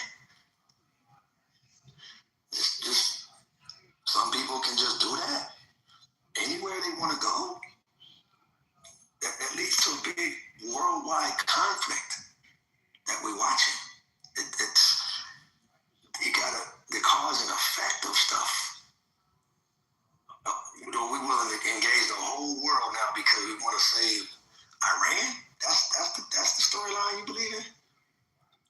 Willing to go to war with the whole planet, start a whole worldwide battle with far-reaching effects because America wants to save Iran. Bro, I mean, come on, man. We gotta think. That's what you said. I didn't say that. The reason they going to war with Iran is because the stockpiles of uranium that's almost 90%. I never said that, brother. So You said the 30,000 people, bro. Did you not? I had told him Khomeini killed 30,000 of his own people because they were Israeli spies. I never said that America's going to war with Iran. I know you didn't say that, but that's what's happening. America did that. America's going to war with Iran because Iran has stockpiles of uranium, almost weapons grade, and they told them to calm down the uranium. You know what I'm saying? The fact that they have almost a nuclear weapon, they kept telling them to chill with the uranium, and they didn't do it. They kept developing uranium. So that's the reason why America's going to war. Well, that's your story again. But do you remember when Barack Obama was president? Do you remember the agreement that they was already like, come look at all of our stuff. We ain't got no problem with it. Again, that was about sanctions and their money being frozen and taken from them. That's what I'm trying to say, man. Like, when they asked Barack Obama if he would go to war with Iran if they had a nuclear weapon, what did he say? I'm not talking about what he said. I'm talking about what happened with Iran. Bro, I just got through telling you. I'm not talking about it. Did you hear what I said? You didn't even address what I said about the agreement they had about not enriching. Do you remember that? And it was being investigated by the United Nations and a whole international crew of people in America right there watching every move. Do you remember that? Who shut that down? The Iranians said we just don't want to do it no more? Come on, man. I don't know if you know about that. That's not a talking point that I see on the TV these days. So, when they shut down that whole thing, and again, man, and even prior to that, the sanctions on their money, it goes right back to the same concept of you're just going to dictate to a whole other country what they should do with their resources? That's what I'm saying, bro. You got to connect some dots. You got to really, go back, man. I'm just connecting the dot that when they asked Obama if he would go to war with Iran if they had a nuclear weapon, he said absolutely. When they asked Hillary Clinton if she would go to war with Iran if they had a nuclear weapon, she said Let me ask you this. Does Iran have a nuclear weapon? If she would go to war with Iran if they had a nuclear weapon. When they asked Joe Biden if they would go to war with Iran if they had a nuclear weapon, he said absolutely. Only presidential elect that I've seen that would not go to war with Iran if they had a nuclear weapon that said that was Bernie Sanders. And that's the reason why he was never the president. Okay, let me ask you a question, bro. Has Iran ever, including now, developed a nuclear weapon? No. Okay, so why are you bringing up some other ex-presidents that said they would go to war if Iran developed a nuclear weapon? And they don't have a nuclear weapon. So right. To make it make sense, bro. 50% of uranium. They don't have a weapon, bro. It only takes 90% of uranium. They don't, bro, listen to me closely. I'm using your logic. They do not have. But they're trying to develop a nuclear weapon. You don't know what they're trying to do, bro. They didn't say we'll go to war. Everybody you just quoted, Barack, Hillary, roll call, Clinton, none of them said if they might potentially be able to have a nuclear weapon, we're going to go to war with them. Nobody said that, according to what the facts are and what you just said. So you're moving the bar around, man. You know, a country enriching their uranium for enriching it however they want to, that's... So, all right, let me ask you a question. If me and you was fighting a war and I know you're trying to develop a nuclear weapon, is it wise for me to wait till you have a nuclear weapon to attack you, or wise to attack you before you have a nuclear weapon? Bro, you're moving the bar, man. That's my point. You're moving the bar. You brought up some topic. You usually brought Barack Obama to the table. If Iran has a nuclear weapon, would you go to war with them? And they all said yes. And then I asked you the question. Does Iran have they ever developed a nuclear weapon? And you say no. But you justify it bringing that up because the president did go to war with them. With the idea, you see, but so the whole point was so therefore Barack and all of that, they said, and because they were serious about their statement about we don't want them to get a nuclear, and Iran said, that's cool. We don't have to develop one. In fact, we'll let you come watch what we're doing.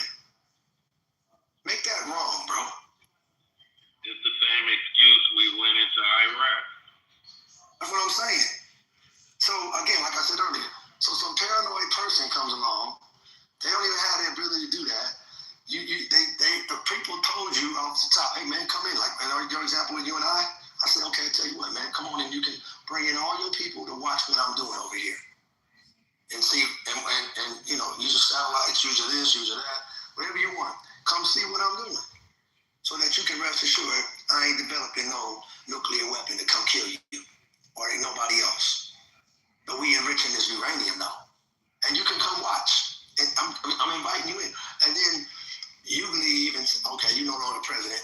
Your cousin come along and say, man, we breaking that deal with you and my cousin had. So we could break this down in clubhouse terms. If me and you was enemies on the app, and I know you about to get a mod, and I could take you out before you get a mod, and I have a mod, is it wise for me to wait till you get a mod to take you out, or take you out before you get a mod? Bro, I appreciate trying to simplify this analogy.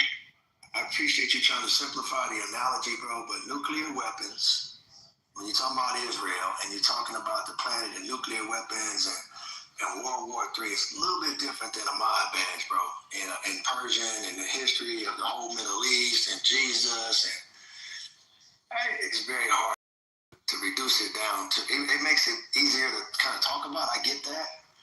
But bro, trust me, we can't even create enough realities in Clubhouse and to make the comparison really be able to be made about what's going on right now and stuff like that, man. So that's all I'm saying is that.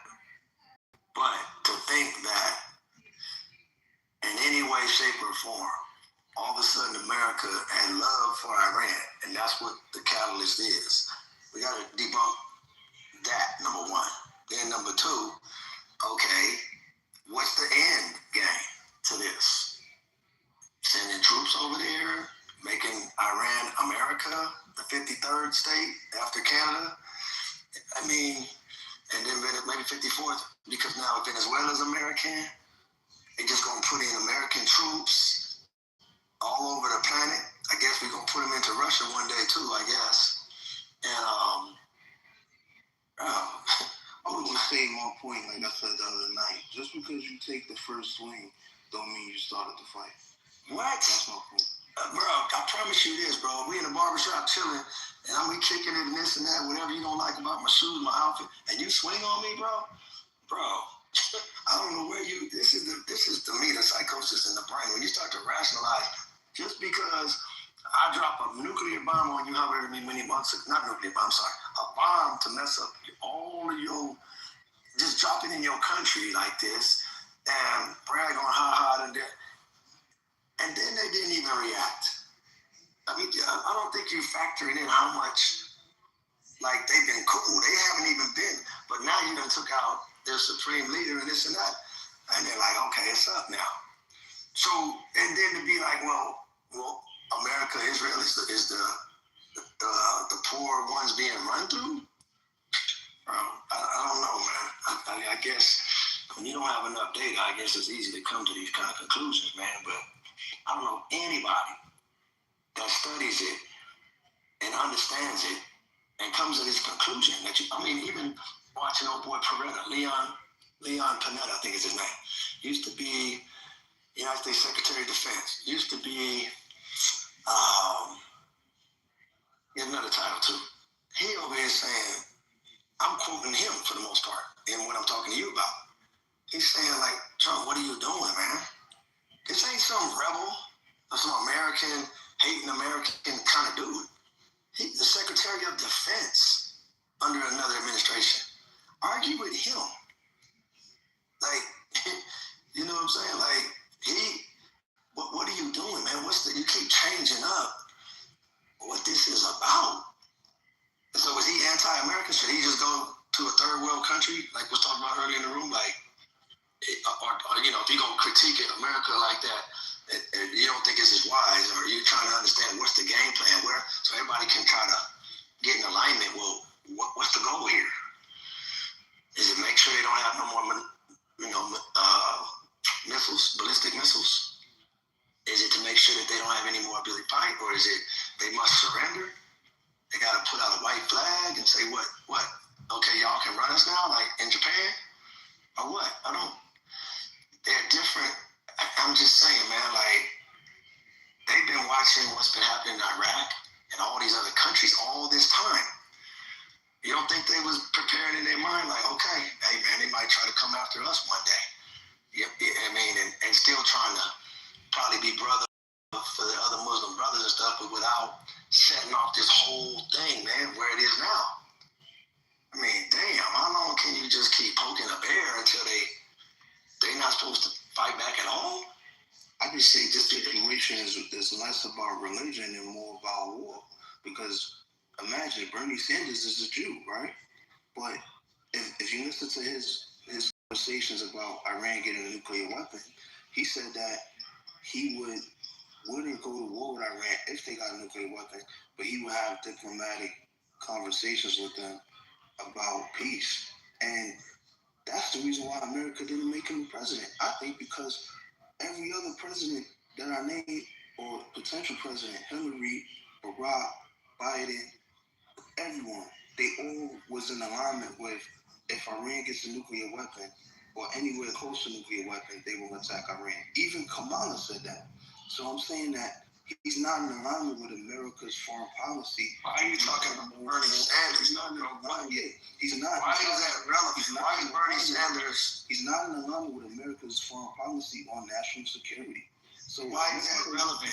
Ain't nobody worried about Bernie Sanders, bro. Y'all be stretching. Relevant to America's national security. I don't understand how y'all. Bernie Sanders ain't got no weight on none of this. What's happening right now, and that's why all the other presidents never went to war with Iran, because they were true to their word. If we don't know, because they never did get to a point where they had a nuclear weapon. So they didn't say, well, there's other reasons why we would go to war with them as well, and then they didn't do that. So to your point, or well, I don't know if it's to your point, but I'm just to the points you brought up. And my point is that the fact that Iran never did enrich and then put on a warhead, on a missile or anything, and point it and, and enrich their uranium to a point, and then now they created a nuclear weapon to point towards other people that they knew didn't love them at all. They never respected them. They never did that. So therefore, you never saw Barack, everybody you mentioned, Clinton.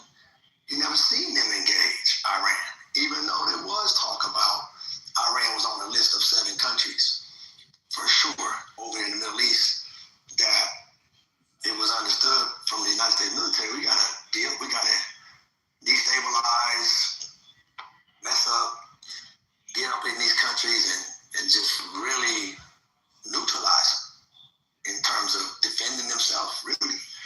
None of them was over there proactively trying to go mess with Israel. It's not. That ain't true.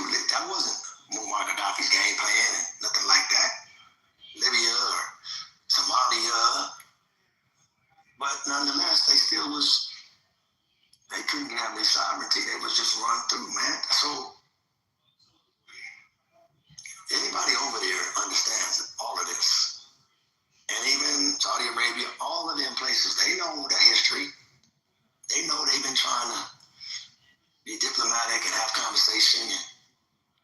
But I mean, if somebody ain't gonna be cool, they just ain't gonna be cool, man. And so I'm sure I would believe a lot of those Muslim countries over there, they realize why Iran is sending these missiles to hit these bases in their countries.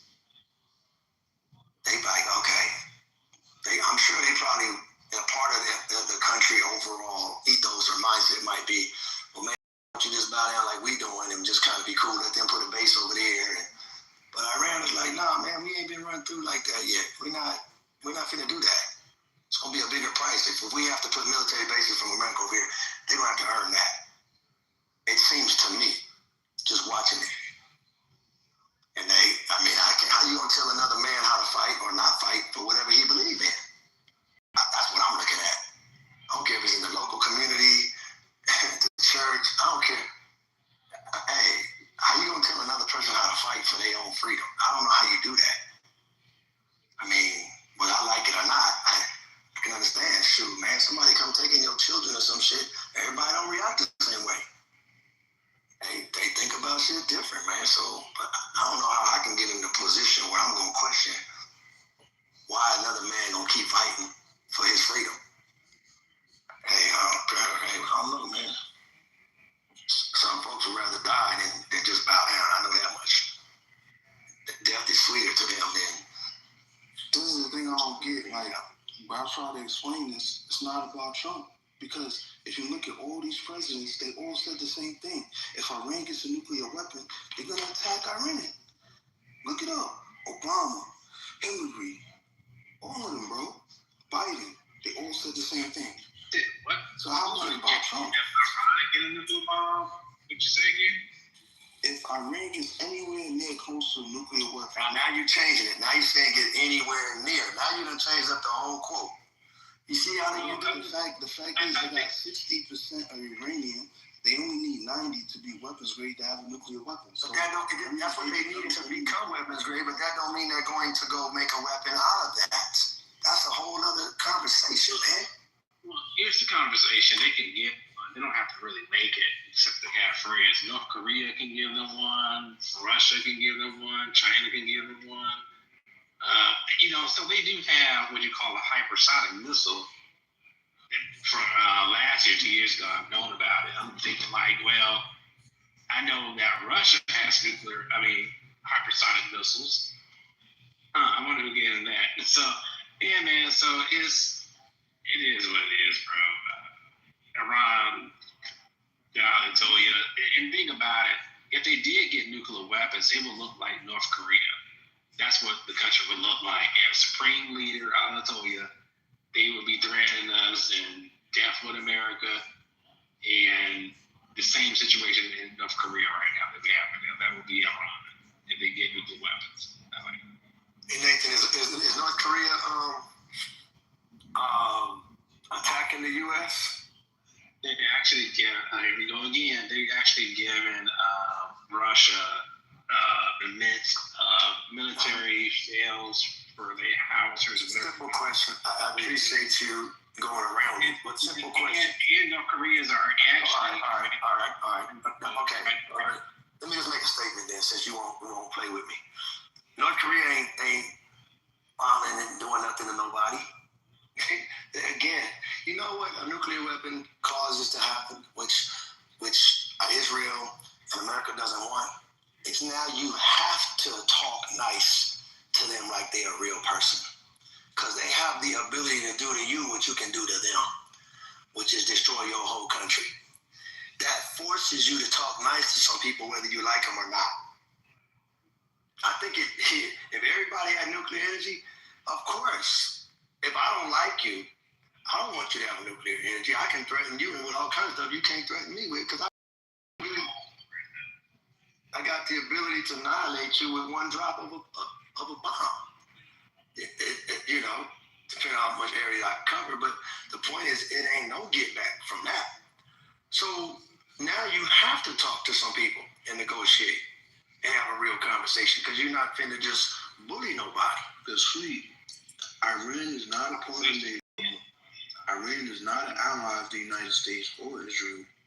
So it makes sense that if they develop a nuclear weapon, they are part of the opposition. Even if they get almost halfway to developing a nuclear weapon, they threaten the national security. How you don't see that, bro? Hey King, do you think that the Native Americans was an ally to the to the British? Were they an ally? You're making a fatal flaw. No, I think hold on, Nathan, it ain't cool. I'm talking to King. We in here having a conversation, and you coming jumping in, bro. So King and I been talking for a little bit. So let me just finish this off because King, you talking about they're not an ally. Okay, so when the Berlin Conference went down and Europeans started carving up Africa and just coming through there, was Africa an ally to these people? But see, you going back to an ancient history. I'm just trying to, because you don't want to face the reality. That ain't ancient history. The framework of the world right now, that has nothing to do with the framework of the world right now. I guess the point I'm trying to get you to look at the facts right now. Why you the facts I'm trying to get you're not looking at what's going on right now. I'm trying to get you to see something that you, for some whatever reason, you occluded from your vision. I'm trying to get you to look at this. You're saying words out of your mouth that Iran is not an ally to Israel and America. Okay. But I'm saying, so was Israel and the British an ally to when they started posting up and creeping up on and settling and expanding? Would you consider, so just because you start some mess with somebody and then now you say, well, they're not an ally. Well, damn, how could they ever be your ally? You just running through them. Again, so you're saying, well, Native Americans, hey, and so-called Negro black folks, you know, you're not an ally to the cats that's coming over here colonizing. You're not an ally to them, man. So, hey, that just blows my mind about your logic. They're not an ally. Somebody want to come rescue. Saudi Arabia is an ally to the United States. You realize that, right? They're not a threat to the United States. They're an ally to the United States. So it's not about being Muslim. Iran has been down with Hezbollah. I didn't mention anything about Muslims down with Hamas. Right? Whatever, bro. You know what? Look at the history on Iran. Hey, you know what? I'm gonna let you go here and put it. No. Let me bow out, man. Iran is not an ally. Hey. You think they can talk, man, and y'all can agree. I don't feel like even trying to think that any words I'm gonna say is gonna change anything about your thinking, and so I'm good, man. Have a good night. Saudi Arabia is a Muslim country that's an ally to America because they're not developing bombs to attack Israel. They're not down with militias like Hezbollah and Hamas. You know what I'm saying? They're not being investigated they're not like Iran, bro. Iran is down with all of this shit. That's the reason why they're not an ally to America. Let's talk the facts. I'm gonna say this right. When we talk about equalizers and you talk about if I have a nuke, you have a nuke, we're just gonna talk it out. That stuff been going on for centuries. I have a sword, you have a sword, let's talk. And guess what ended up happening? Two dudes fighting with the swords. Same thing with the gun, same thing with the fists, same thing it's gonna be with nuclear. Just imagine this world if every country had nuclear bombs. This shit is crazy. For him to even say that is hilarious, man. People be nuking each other left and right. I think this world to be vaporized. I'm just saying. Iran was down with Hezbollah and Hamas. So why would they be an ally to the United States? They will never be an ally to the United States. It is what it is. Well, if you want to play politics, how come they're not allies? Because they was down with militias that was trying to attack Israel. And Israel is these the same people and these Jews from where? Where they from? You said these Where these Jews from? Originally. the Jews are from Israel, are from Jerusalem. No, they not. No, they not. See, that's why you don't know the history, good brother. And I'm not saying it to attack you, but you have to get into the history. You know what I'm saying? First of all, the terminology Jew, it didn't exist during the time of the Messiah. That's one thing you have to understand. The terminology Jew, J-E-W, did not exist. It did not exist in the society, period. In the world, period. The word Jew was not even thought of during that time. So when did the word Jew come about and how? I'm talking about that those body people who now, hold up, did you know that those people who now occupy Israel are originally from places like Russia or Europe? Did you know that? Did you know that, bro? You can check out what I'm saying. I hear what you're saying, bro, but it's still irrelevant to the modern world politics. The modern world politics. In the modern world politics, they're Jews, right? And they are part of the Zionist state of Israel that was started on May 1948. And Yeah, what I'm saying, 1948. all I'm saying is that in recent times, Iran has been guilty of war crimes through Hezbollah and Hamas, so they're not an ally. And so now they're developing piles of uranium, right, close to having a nuclear weapon. So the United States attacked them to defend the people that live here. People that live here. People in your community. And you have a problem with it? I don't get it. Big problem. I have a big problem with it. Let me tell you what the problem is, right? If you were to go into the history before 1948, right? You know there was a world war that was fought, right? And even before that, you know what I'm saying? Do you know the history of Jews in America? Do you know the history of Hollywood in America and who owns it? Do you know? So it's irrelevant, bro. Has nothing to do with it's not irrelevant because all that had, let me tell you why it's not irrelevant, bro. All that had taken place, the slavery, the redlining, you know, the racism at that particular, all that took place, right, had bring us to the now. Your now comes off of the history of what has happened in the past, like you speaking English. You don't speak English now unless you had a past. So you have to understand the history of the past.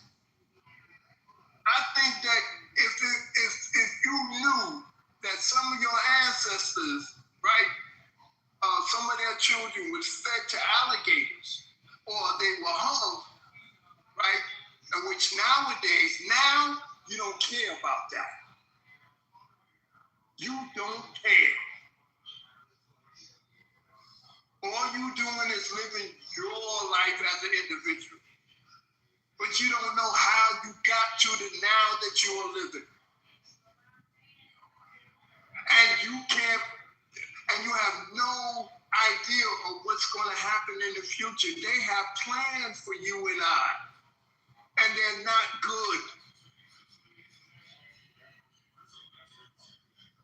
So, shoot, you will let Iran get a nuclear weapon if you was a president? Why do we have nuclear weapons anyway? I'm asking you, if you was a president of the United States right now, would you? No, that's not even that. There's a better question than what you're asking. Exactly. Not answering the question to create another question. You won't answer the question? No, that's not a good question. If I was the president, I would attack Iran. I would not let Iran get a nuclear weapon. If I was the president, I would attack my enemy. Make a difference. See, you still exonerated Israel who are not the true Israelites. You're exonerating them. I'm protecting not my exonerating the black people Palestinians that live either. here in America. I'm protecting my African people that live here in America. And this America. that's what's important to me, bro. And like I said, if I was a president and chief of the United States, if I know Israel is trying to develop a nuclear weapon, Iran is trying to develop a nuclear weapon, I would attack Iran, bro. By school children that's protecting black people in America. I'm confused. Bro, you're not incurring any emotions out of me, bro, because of that. Because I'm not trying to incur emotions. I'm trying to get you to think like I said, like I said, bro, Iran is not an ally of the United States. They're not to be trusted, right? They down with Hezbollah. They down with Hamas. Right? It's propaganda. So the reality, I don't understand. The reality is they trying to develop a nuclear weapon. Wait, sir. And that's the reason why the war's going on right now, bro. Let me respond to you because you've been speaking for a minute. See, this is the thing I don't understand. See, we live in a world where the global stage and the events that occur on it are carefully controlled and manipulated in order to push certain narratives and to justify the machinations of war, right? We know this. So this is what I'm saying. It's like, why do you people keep drinking the fucking Kool-Aid of propaganda and letting the media and all of these other people tell you that, oh, this country is so bad, oh, we have to do this, we have to drop these bombs on these people, we have to da-da-da-da-da-da. There's always some, oh, they have a nuclear weapon, oh, they got the uranium, they're developing a nuclear weapon, they're going to use it, da-da-da. We got to go over there and bomb. It doesn't make sense. This is all satanic as nonsense, and you people are sitting here supporting this shit because you've been propagandized and brainwashed. There is no justification for spilling the blood of innocent human beings to maintain some geopolitical status.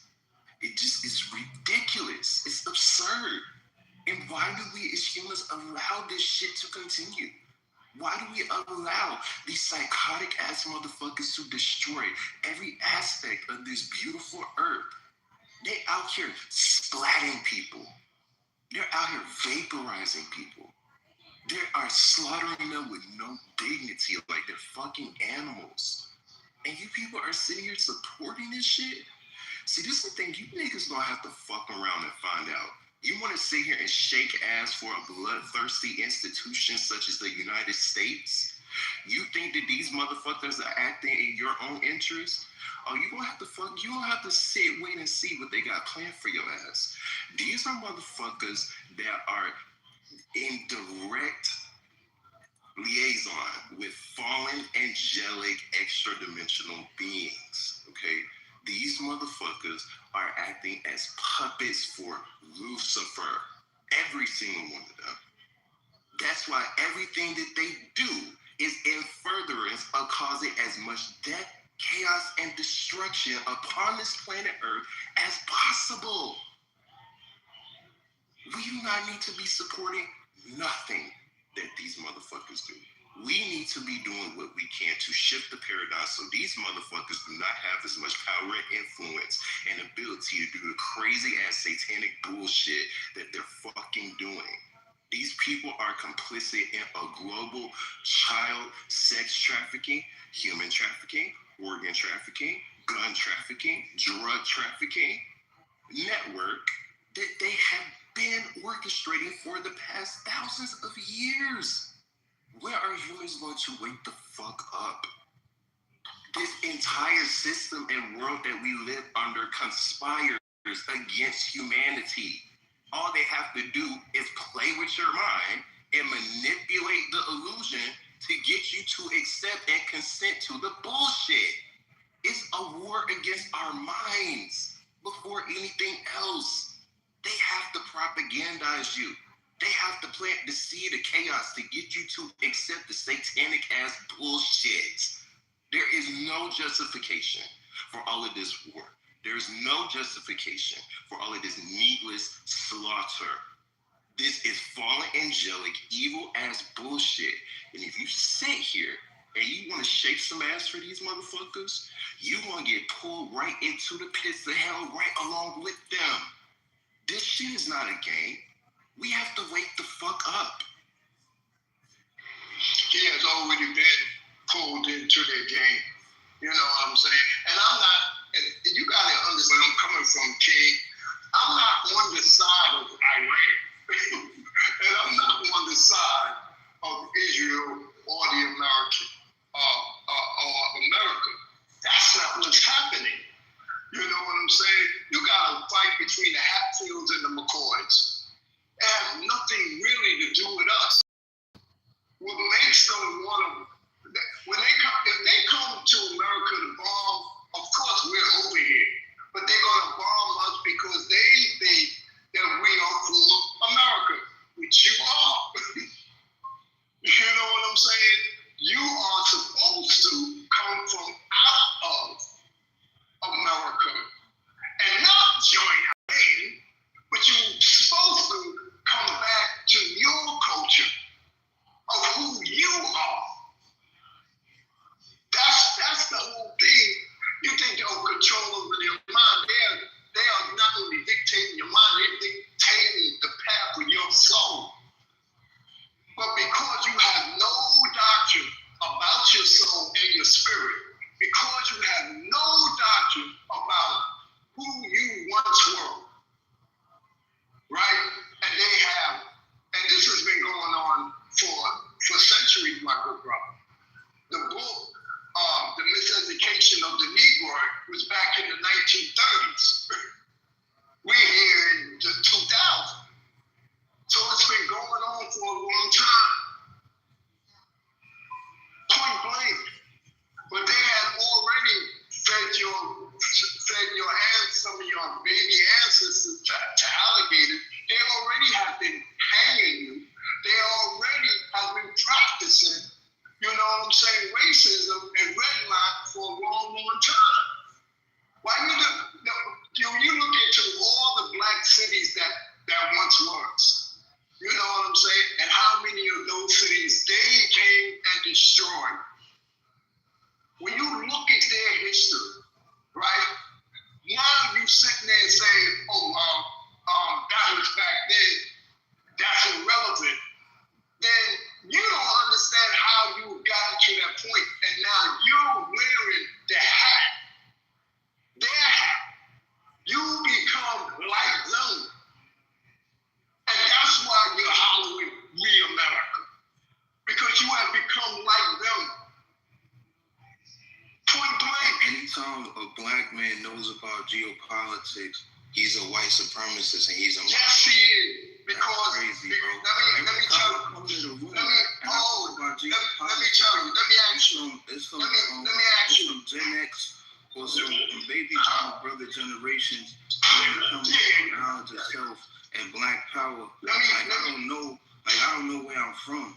You don't. You don't. I know I'm E1B1A West African. Ile Ife, Nigeria. My ancestors went through the transatlantic slave trade 400 years ago. I know exactly where I'm from. I know who my people are. And what was about? Well, your king of the world today has what was to do with Africa. Yeah, it has a lot to do with Africa, bro. Yes, it does. About right now, what America's going through with Iran, what Iran is doing to attack America. And if you don't want to face that, you're not a warrior, bro. Do you know? Let me ask you this. Do you know the history of Saddam Hussein? Do you know that history? Do you know? My brother, do you know? Do you know that history? I'm talking about the war, bro. I'm asking you, do you know the history of Saddam Hussein? Saddam Hussein, do you know that history? Did you know? Let me enlighten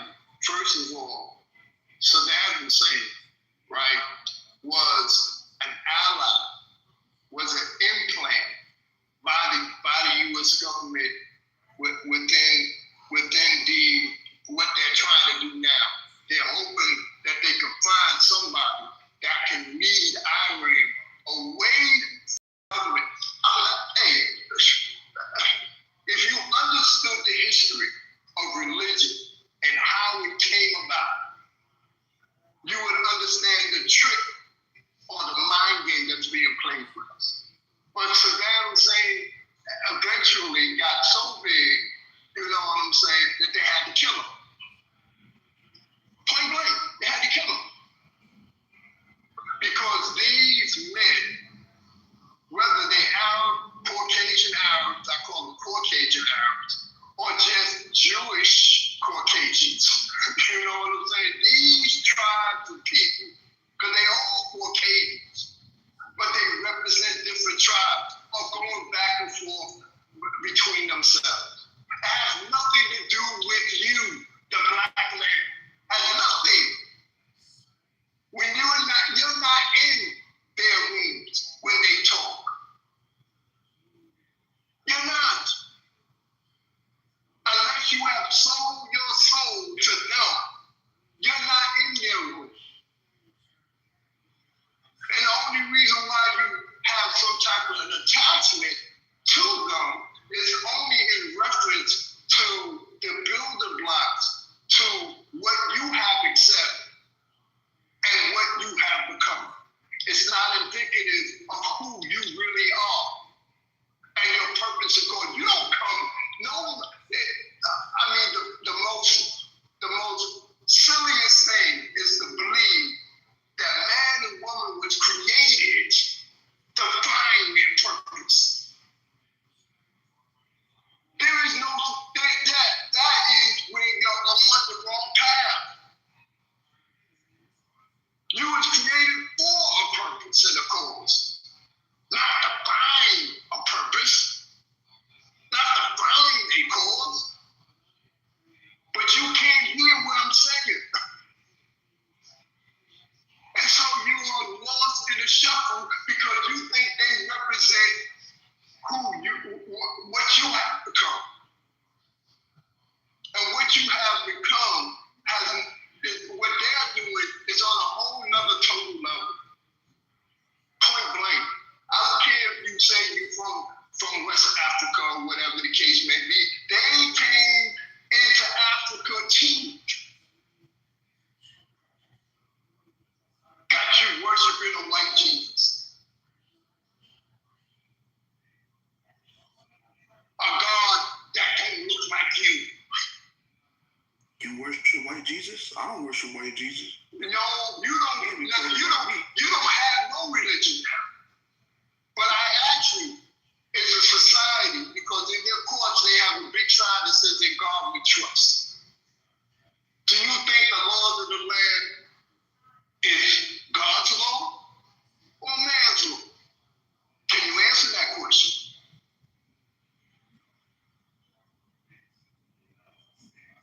Can you answer that question?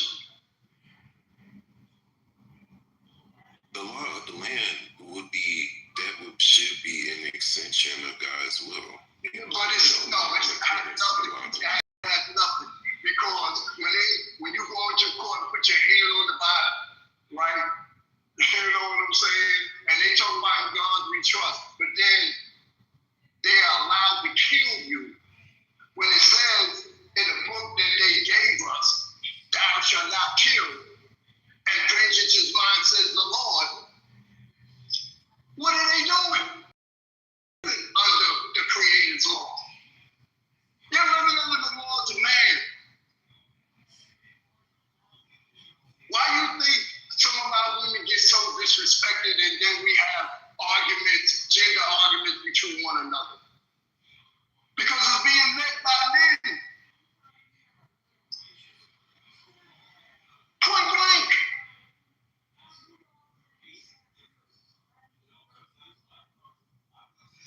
It's time you gotta wake up, man, before it's too late. Because there's a point where it's going to get to where there is no return. And then you lose your soul.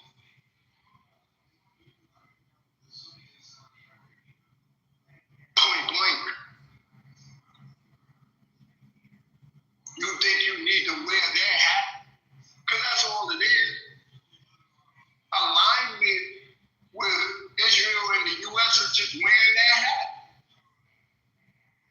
They don't represent you. You think when they have their round table, you're at the table? Hell no. Give me one man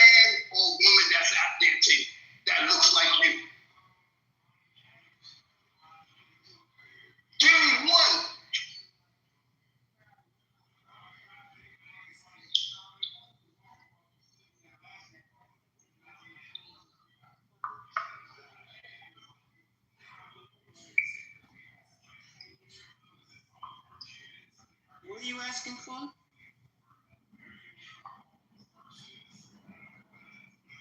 And if there's one at the table, right? When they at the table, it is, I'm gonna land here. If there's one at the table, I'll let you answer the question. If there's one at the table, that one at the table is a sellout. And our race is in the habit of living a life, whereas we're inclusive of everybody. But you don't see that in the Korean neighborhood. You don't see that in the Chinese or Japanese neighborhood or an Italian neighborhood.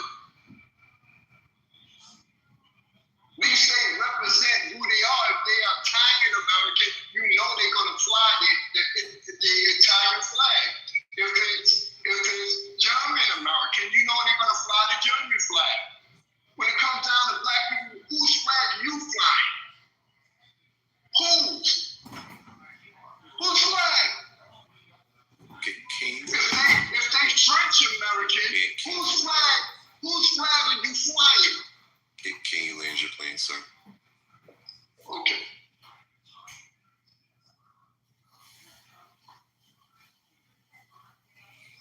Not sure what point was or what his question was.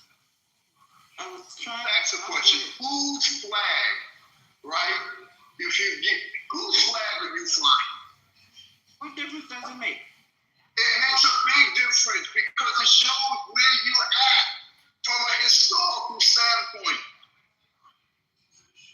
But what if you don't have a flag? What if you're out in the middle of the field with... That's my point. You don't have a flag. Who are this? Okay, so who's your flag? Okay. What's your flag? What I'm saying is, if I'm in the middle of the field and there's other people in the middle of the field and nobody has a flag, what difference does the flag make? Jewish Americans, they do have a flag. What difference does the flag make? It makes a big difference because it shows identity.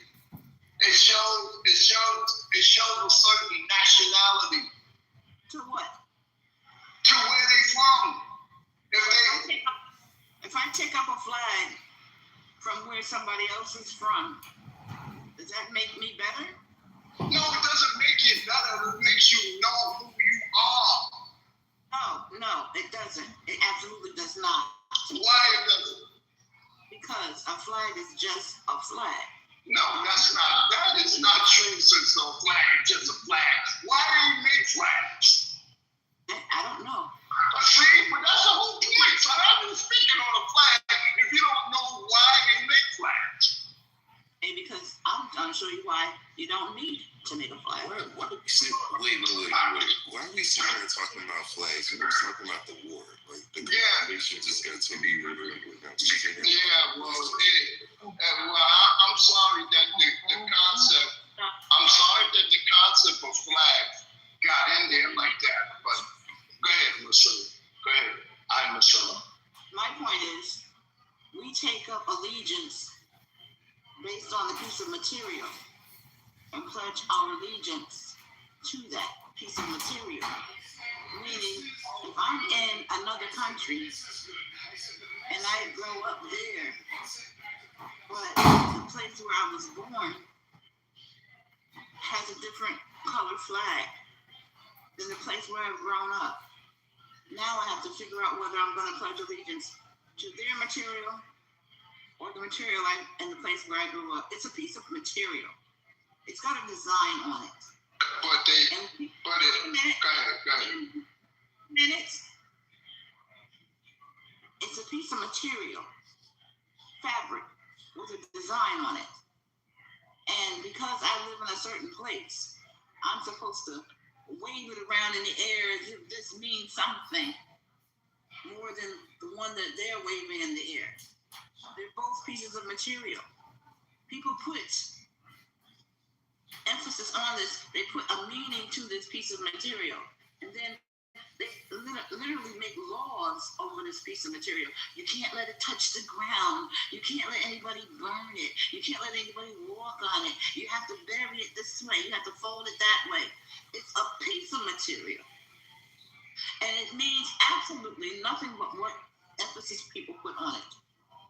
If you didn't know that was a flag, if you go to another country, you were not familiar with their flag, and you see this piece of material laying somewhere in a room somewhere, you wouldn't know what it was. It would just be a piece of material to you, and it could mean the world to them.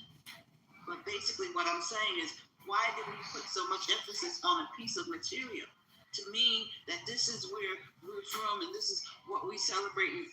It comes in like a god. And then you have to really look at this piece of material as this is what I worship, this piece of material here, and I have to go through the battlefield. Somebody's holding up this flag while other people are shooting bullets around it. So we have to think about, why is it we loyalty to a piece of fabric for a piece of land that we don't own, that we can't control, that has no allegiance to us, but we're supposed to have allegiance to it. So yeah, I know what the flags are supposed to mean. But you, listen, wait a minute, I'm missing, you lost me somewhere. You lost me. Yeah, What do you mean? You let me finish. Maybe. But you're not heading that way. I can tell how you talk. All right, go ahead. Curse me out. Go ahead. What I'm saying is, you went on for a minute, and you have your right to your thoughts, and I have my right to mine. And all I'm saying is, let us question why we go marching into war over a piece of land or fabric that we can never own, that we can never really put real meaning to. Are you talking about black people, or are you talking about Caucasians? Everybody. Everybody? No, they have their agenda. If you listen to how we sound, they have their agenda as Caucasians. Even the 1% of them, they have their agenda of why they're doing what they're doing. Point blank, you cannot get around that. When you went to public school, right? If you went to public school, you didn't pledge allegiance to the flag? You didn't pledge allegiance to the flag? Absolutely not. Why would I? Y'all didn't say no pledge of allegiance? Because when I went to school, you had to pledge. When I went with first, second, third, 12th grade, 5th grade, we had to, first thing we did before class started, we had to pledge allegiance to the flag for which it stands. Huh? No, we didn't have to. You could if you wanted to. You mean you could if you wanted to? Did your class pledge allegiance to the flag? Maybe you didn't do it, but did your class had to do that? Do you stand up for Star Spangled Banner? Man, for the history of this country that enslaved us? No. Yeah, do you? But the Star Spangled Banner. Because of the history. But the Star Spangled Banner is still a flag, isn't it? Yes, that's why they have the lands. Okay, so this is what I'm saying. Now you wanna pledge allegiance and sing about the Star Spangled Banner, even though it's a racist song, and you think I'm supposed to worship these flags? Like, come on now. Well, do you? I mean, what country do you stand for? Who do you represent? I represent myself. Oh, so you're just an individual? We all are. You don't have no tribe and no nothing. Listen. My tribe is not my country. Like this. I'm not asking that. I'm saying, do you have a tribe? Do you have a country? Everyone has a tribe, and that's what I'm saying. Okay, so what do you mean it's not tied to national identity? What is tribe lies within. Your tribe is Okay, an so extension of your blood, your genetics, your spirit. yes. And you're saying that's irrelevant? Are we saying that's irrelevant, Evan? No, I didn't say that at all. I'm saying the difference. There's a distinction. Like that is what defines your tribe, not some national identity or flag or reference to a country. So it doesn't. So you don't have. So you too are individual. You don't have no allegiance to none but yourself. And as you. Evan, I'm asking Evan. Are you No, I'm actually no. I have an allegiance to a country and to a flag. Okay, well, that's what you choose to do. You choose to pledge allegiance to a corporation, then you can do that. I'm not going to do that. Yeah, well then you operate as an individual. Yes, because I don't believe in pledging any So or anything what? a corporate. All right. So what is? It's a dead entity. Why would I? Okay. So what is the purpose of life? The what? The purpose of life. What does that have to do with a flag? It has nothing to do with the flag. That's my point. I said, what is the purpose of life? In regards to what Evan is saying, what is the purpose of life? Okay, because you interrupted me and Evan had to come in and try to hush you. Please be quiet for a minute. Your purpose in life has nothing to do with a flag. What is the purpose of life? I'm asking you, right? I forget about the flag talk. No, the purpose of life ain't got nothing to do with your flag. I'm asking you, what is the purpose of life? You're trying to get away from the question. Why can't you just express your point? Why you gotta kill us with the hype? I need y'all to express your point. What is the purpose of life? I'm not you going to already addressed your point, and now you're trying to lead us into something totally different, brother. Like what? Because I believe your lack of history is the reason why you speak the way you speak. No matter how intelligent. That's how you think. That's a projection. That's coming from your mind. That's why What is all right. What is the purpose of life? Okay, that's up to each individual person. Up to each individual purpose. So what is your creation story? We're not. This has nothing to do with no flag. What is your creation story? What's it got to do with a damn war? It has a lot to do. Y'all don't see, you are way off. Y'all done lost your soul. Point blank. You lost your mind because you don't. No, my mind is good. Your mind, you lost. My mind is good. Y'all done lost your soul. You lost some things, though, nigga. You don't even hear yourself. You're not even making no We just attention. want you to talk. We just want everybody Please, a question, like knowing your purpose and cause of what life is all about. You know why human beings are here on the planet? Do you know that you don't sound important? Do you know that other people have a way to talk as well? Do you know that we have the right to answer a question the way that we feel the question should be answered, not the way that you want it to be answered? No, I'm not looking for you to answer the question the way I need it to be answered. What I'm realizing by the way in which you answer the question, it lets me know how well read you are. You know when you can't even listen long enough to hear the answer. Listen, don't tell me that because I've been listening to you. Listen, shoot, go have the conversation by yourself because that's what you've been doing for the past half an hour. Just talking. I heard what you said. And you're not saying anything important. No, that's why. Well, just like you saying, you speaking about me and I would say the same thing about you. All you keep saying is point blank, and you ain't made a point yet. Blank or short.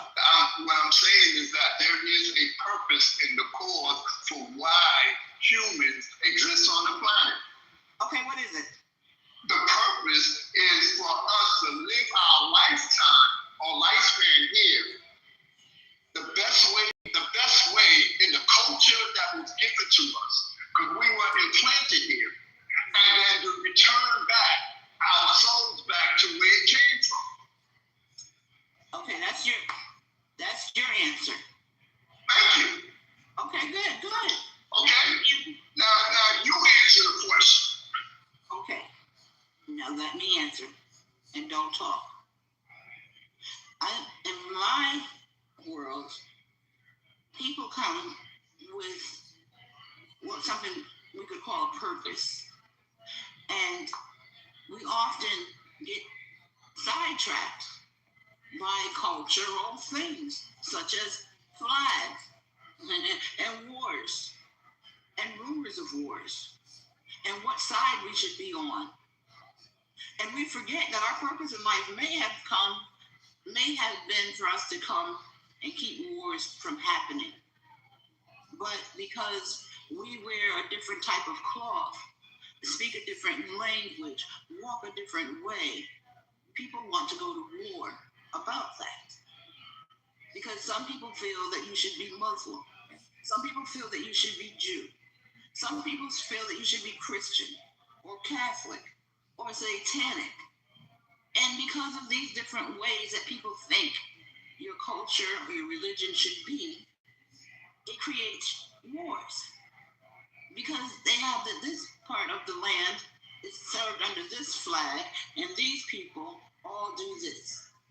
But the part of the land right next to it, the people have a different color cloth and a different way of meaning, a life meaning, and feel that you should do it this way.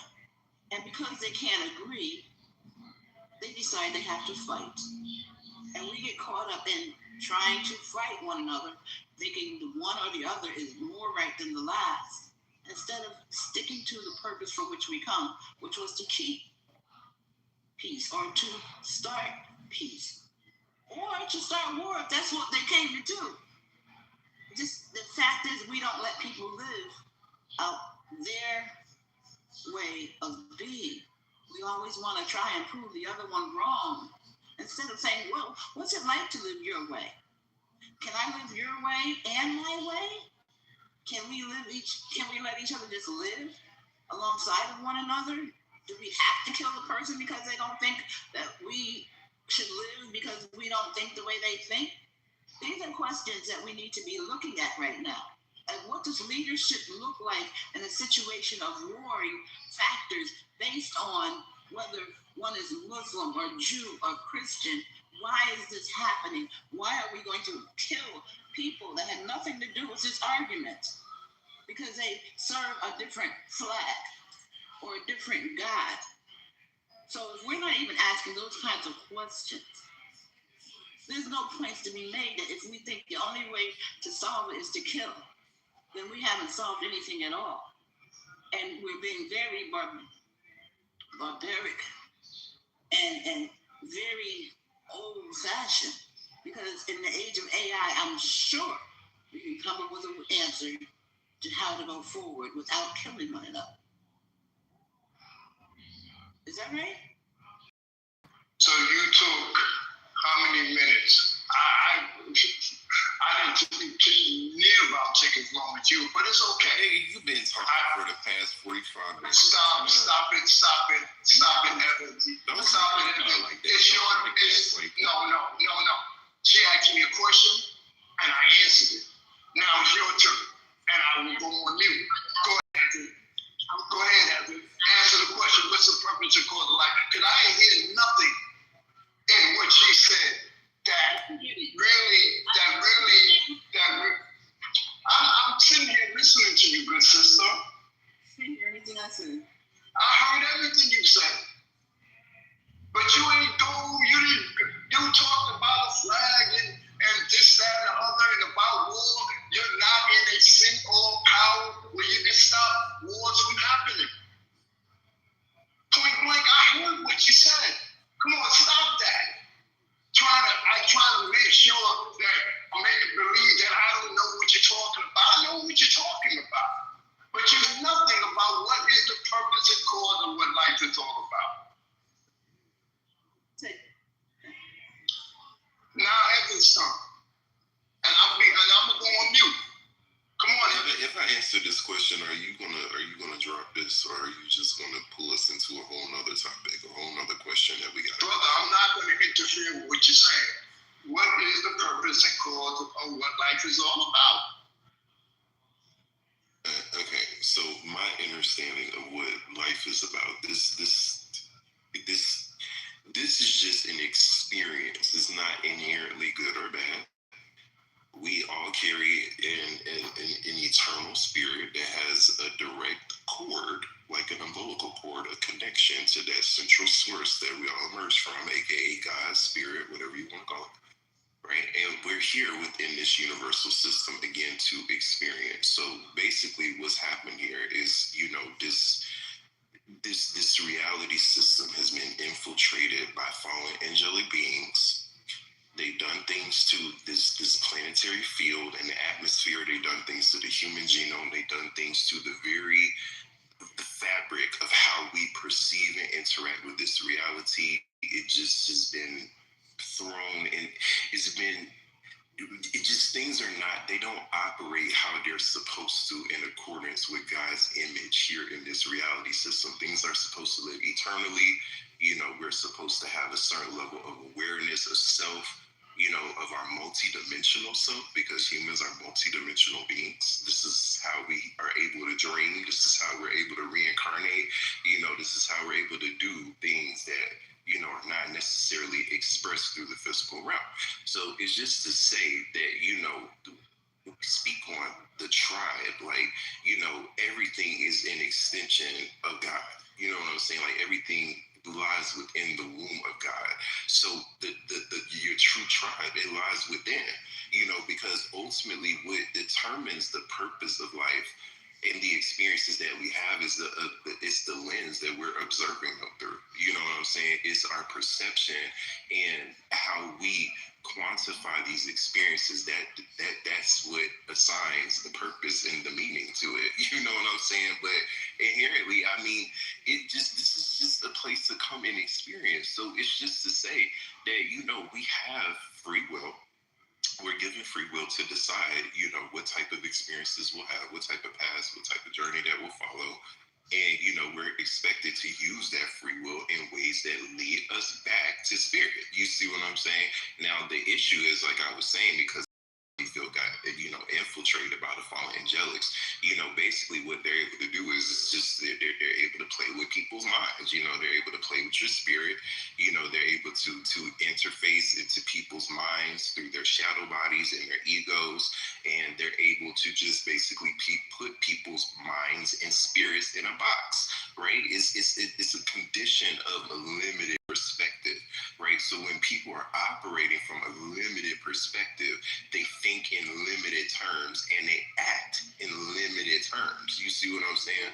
So this is why it's so important, again, that we remember, to lean not on your own understanding, because the mind is the tool that they use to keep you stuck within a cycle, because the mind is always susceptible to whatever is presented to it. You see what I'm saying? Like the spirit is something that exists outside of time. It's eternal. So what that means is that it has a more expanded awareness than what the mind is capable of doing. So this is why it's important that we recognize that we have an eternal spirit within us. You feel me? And that through, cultivating a relationship with that inner spirit, we can get a certain level of awareness and discernment and understanding. You know what I'm saying? That, that will give us the clarity that we need to get the hell out of this reality system. See, like, this is the thing. We get so caught up in this 3D stage. This is an illusion. Like, do y'all people not understand this? This is why these wars are manipulated. It's control opposition. They fund both sides of this shit. They have to create the narrative. They have to create the illusion. And they have to present it to you. And that is how you get pulled into the shit. This shit is not real. The war is not real. But that's the people that they're killing. The bodies are very much real. You see what I'm saying? Because they have no gripes with killing and sacrificing human beings to keep us all collectively stuck within some fucking illusion or operating under some global system that it just, we can't evolve, we can't grow, we can't do anything that we are expected to do as a species while living under this fucking satanic ass system.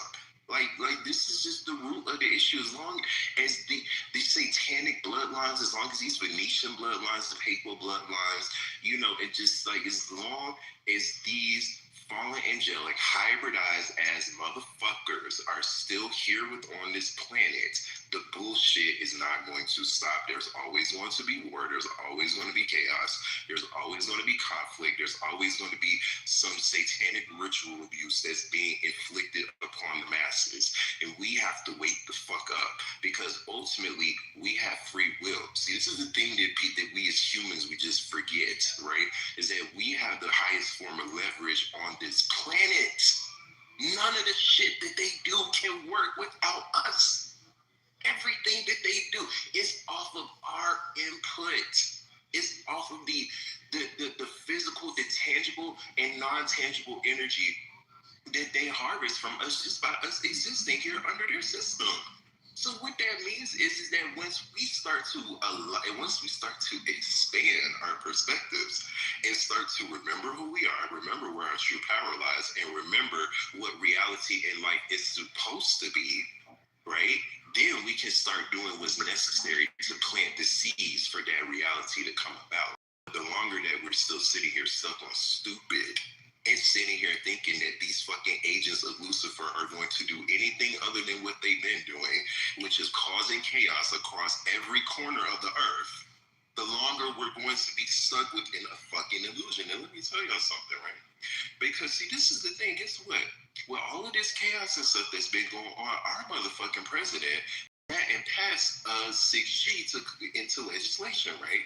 So basically what they're doing now, and you can look this up, is that they're starting to allocate the 6G frequency bands for federal and widespread commercial use, right? Now, mind you, in addition to this, the Department of War, aka formerly the Department of Defense, y'all know they recently just came out with like a buku crazy budget, right? I think it was like 9 trillion.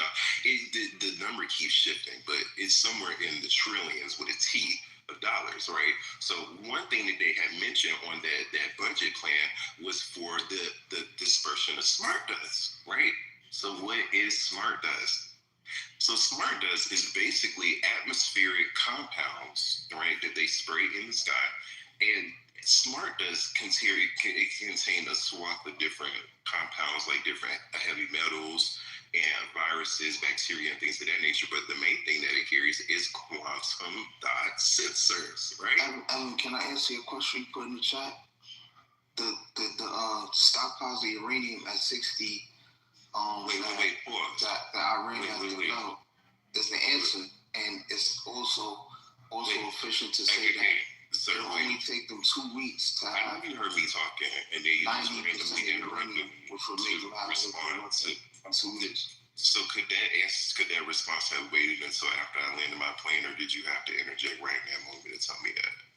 Evan, I got another question for you. Okay, and again, have I landed my plane? I'm about to wrap this up, y'all.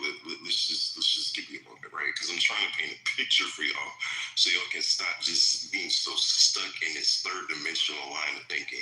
So, anyways, just let me finish my point with the quantum dot sensors, right? Because these are things that I want people to look up. You know, I want people to look up the wireless body area network, the quantum dot sensors, fluorescent nanoparticles, nanodiamonds, plasmonic nano-antenna arrays, and just things of that nature, because all of those are various different technologies that compromise the smart dust. So this is what's happening here, right? Because people get so stuck into thinking that this is some type of conflict that's limited to some specific political affiliation, to some specific, race, to some specific country. No, what we have to understand is that they are trying to set the stage for a technologically imposed surveillance state to come about. So what that means is, it's just like how they instituted the false flag 9/11 event, and then they used that event as justification to pass the Patriot Act into legislation, right? Which basically made it illegal for them to basically just indiscriminately surveillance American citizens without their knowledge or consent. And then in addition to that, it also laid the groundwork for gang stalking, right? Which is, federally,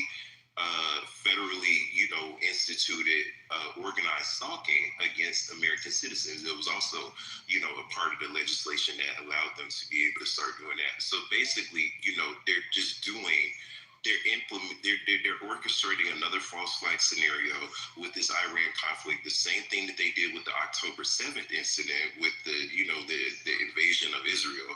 You know what I'm saying, with Hamas or whatever. So all they do is they fund both sides of the conflict in order to create a certain narrative, in order to justify passing some type of legislation or some type of legal maneuver that's going to allow them to have more, to basically just be able to violate your rights. They use these wars as a means to start to break down the Constitution and the fundamental principles of American society, right? It's like, and they use propaganda in order to get you to mentally accept or to see these events from their perspective. So then when they come along and they hit you with that, they flip the script on your ass, you're just going to think that this is this. You're not going to question it. You're just going to go along with the shit. So ultimately, it's just to say that what is going on with this war is something that it is very biblical. And this is something that's taking place in multiple dimensional scales at once, because these governments and these humans that are working on their behalf and doing these bombings and this and the third, just like how Trump, this nigga was talking about, he was ordained by God, to orchestrate this war to bring about Armageddon. These motherfuckers are literally interfacing their minds with fallen angelics. These are demons that exist at higher dimensional scales and are whispering this bullshit to them in the dream state. They also do these fucking occultist rituals where they astral project, and then they meet these demons or some type of apparition of them. Donald Trump has his own team of witches and warlocks and occultists that, put all type of occultist spells and rituals on him and for protection. And it just is all types of, these people are crazy and sick. And we have to understand that they've been doing this for thousands of years. None of this shit is nothing new. Like, when are we going to wake the fuck up?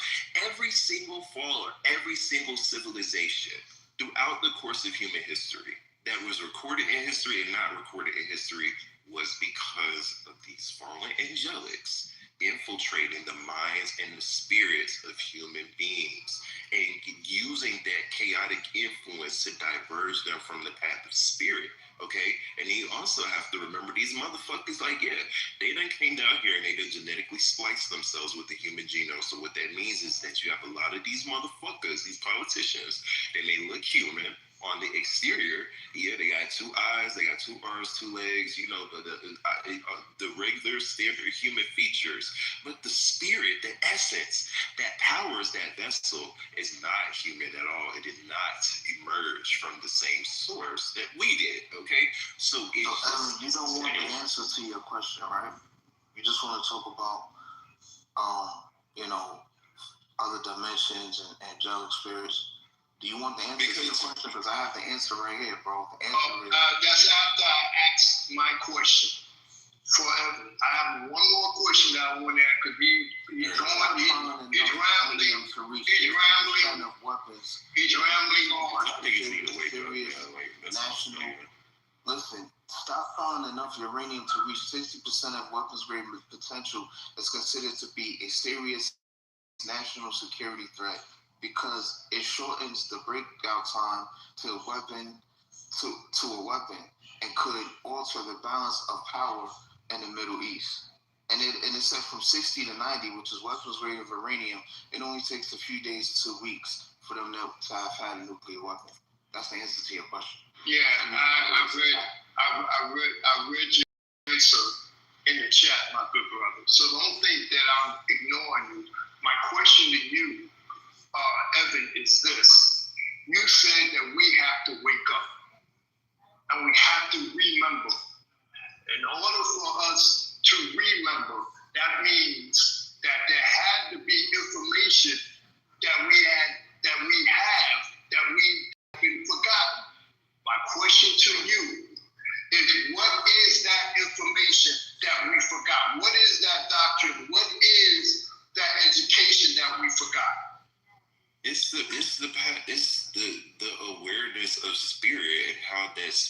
expresses itself through all things within our reality.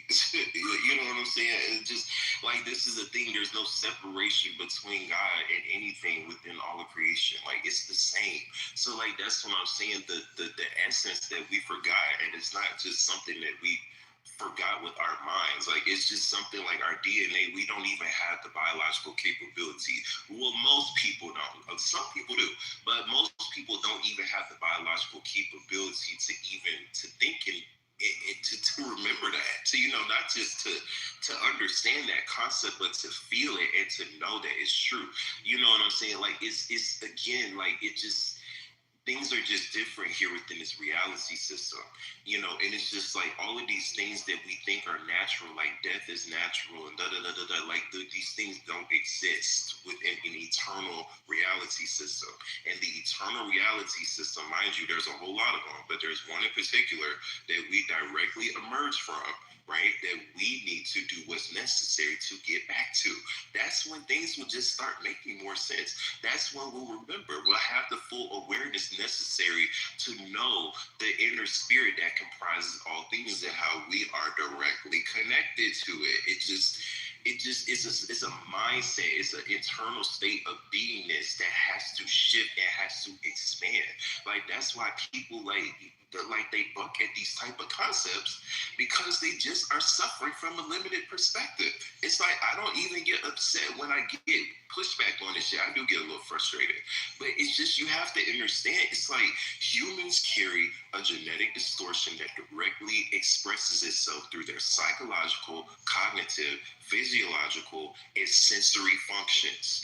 So what that means is just like, all of us are working with a less than full set of tools. You feel me? And that there's levels and degrees how that expresses itself within the population.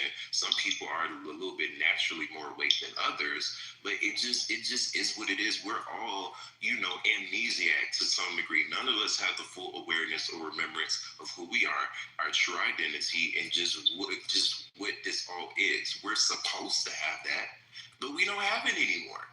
But the thing about it is that through, you know, getting our minds back into a unified principle, you know, bringing the mind back into alignment with the spirit, you know, merging that inner light and the dark, we can start to gain the awareness necessary to remember and to wake up and to know how to utilize our free will in ways that help us achieve our own liberation. Like, fuck, instead of just looking to all of this stupid shit outside of us, y'all are looking to aspects of an illusion to get you out of the illusion. That doesn't make sense.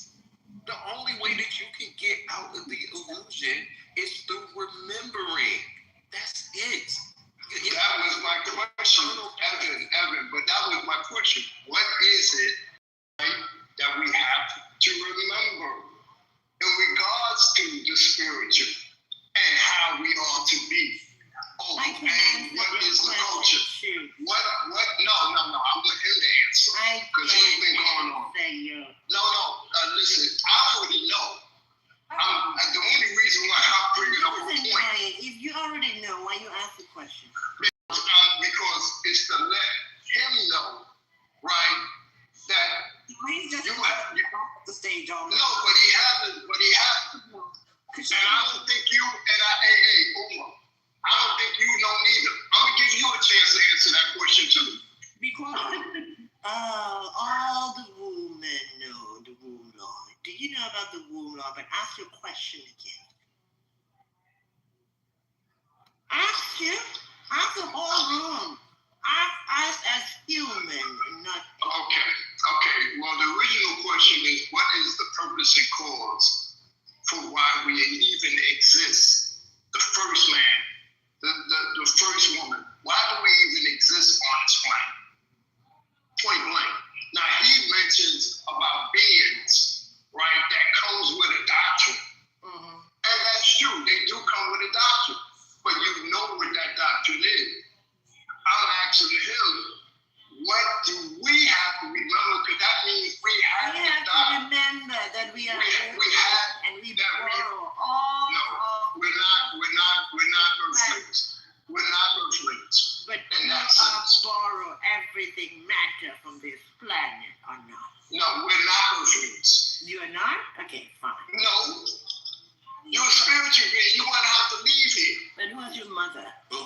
always going to be a part of Earth. Even when we quote unquote leave here, we're still going to just go to another version of Earth. You can't leave Earth. Like, she's our mother. You know what I'm saying? It's like, see, this is the thing. So you're going to another Earth. Yeah, because there's so you raised so what came? We're multi-dimensional. So my question. We are multi-dimensional. So my question to you in regard to that which is physical, which came first, gases or solids? Gases. Okay. So, and what about excuse me? And what about the gases? She gave the answer. She gave it. Ether, plasma, and so forth and so on. What makes up this ether and this plasma? What you mean? Wait. What do you mean? What makes it up? Yeah, what makes it up? Nobody can definitively listen. We can't definitively answer that, but the answer to go with is God. You know what I'm saying? Like, so this is the thing, right? It's like the word God. Let me ask you, the word God, did it come from the very first one? Did it say source? Well, did the word source come from the first language? They're all the same thing. God, source, did it come from the first language?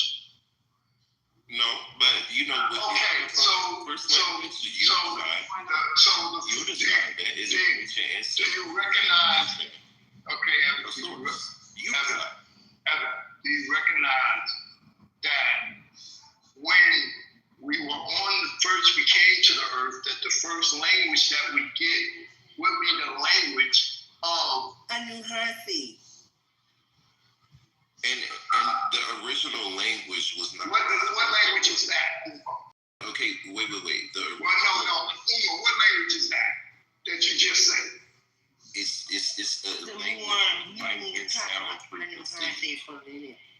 The who? From the Lyran timeline. The who? The Lyrans. Okay, so what was the name of the language? Anunnaki. It's a light and sound. Do you know what language? Did you know what language the Anu or the Anunnaki? I put it in the chat too. We didn't say nothing about the Anunnaki. We said the Anunnaki, not the Anunnaki. There's a very Anunnaki, and link is in the chat. Speaking English? How many languages are there on Georgia Guidance Stone they blew up in Georgia? You speak English. There are many different dialects of English. You have King's. Yeah, you can English. Speak my language. True. What language is that? You look at my picture and you think, what nationality am I? Can't tell. Say something. I don't see your picture. You blind? No, I don't see your picture. Oh, Omar. Let me get you. There's a lot of people in the room. Dick mine. You talk about Barabbas? Is that your language, Barabbas? No. กรุงเทพมหานครอมรรัตนโกสินทร์มหินทราอยุธยามหาดิโลกพบนพรัตน์ราชธานีบุรีรมย์อุดม And can you interpret what you just said? สักกทันติยะวิษณุ Can you interpret what you just said? I said it's the real name of Bangkok in Thai. Of who? Bangkok. Bangkok. Mm-hmm. What language is Bangkok. Oh my God. Thailand. I'm from Thailand. Okay, but that's not the beginning. That's not the beginning. Okay, but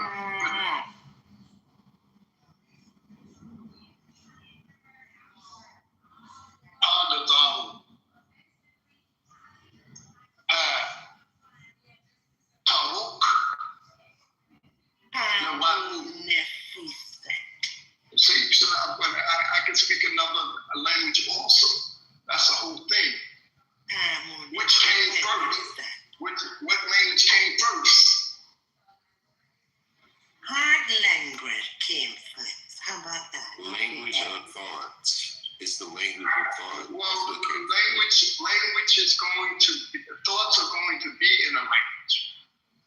The thoughts were the language. That was the right. And what language were the thoughts in? It was a thought. It was. Yes. It was. And what language? Wait. Thought. Because you're implying that a thought can only be a linguistical expression. A thought can be a visual expression. It can be an acoustic expression. You know what I'm saying? So that's how we communicated. It was through sound, through visual, through color, through beings. Yeah. But it didn't appear. Everything didn't appear in pictures. Why not? I can say like the pictures are you. In the beginning, no, it does make sense. That don't make sense. How did the image of creation come into beingness? How did the image of creation come into beingness? If it came by way of the word. Right, and the word is the thought. That's the word. Right, and that's what I mean. I said that the word is the thought. Right, but it's not a word. It's not a linguistical expression. Yes, literally. Yes. Stop. Wait. Damn. Why did you just do this? Damn, man. You don't know what you're talking about. The language. The word is the thought. The word is a tone. It's a frequency. Right. A sound. Right. A linguistical word. Yes, it is a linguistical word. It can't be a frequency of what? They're sound tones. They're frequency tones. It's not a specific linguistical word. So you think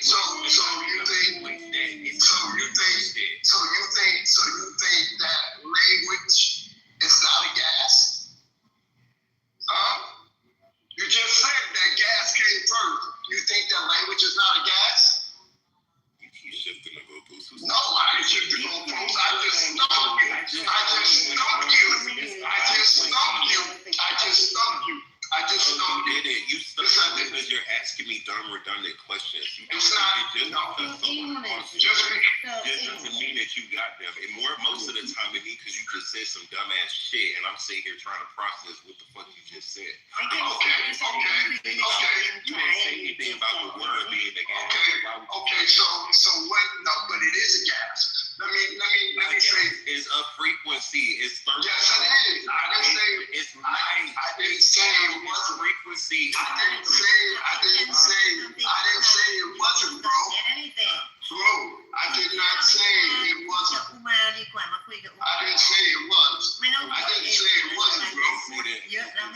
Why did you just ask me that question and say that I said that it wasn't? If I were saying the same. No, you saying that language. You're saying that language is not a gas. I'm sitting here trying to double down. You're saying that language is not a gas. I did not. What did that? So you're not listening to the words that's coming out of my mouth. Yeah, I heard what you said. You said that language is not a gas. It has nothing to do with linguistic. I said that it's plasma, it's radiation.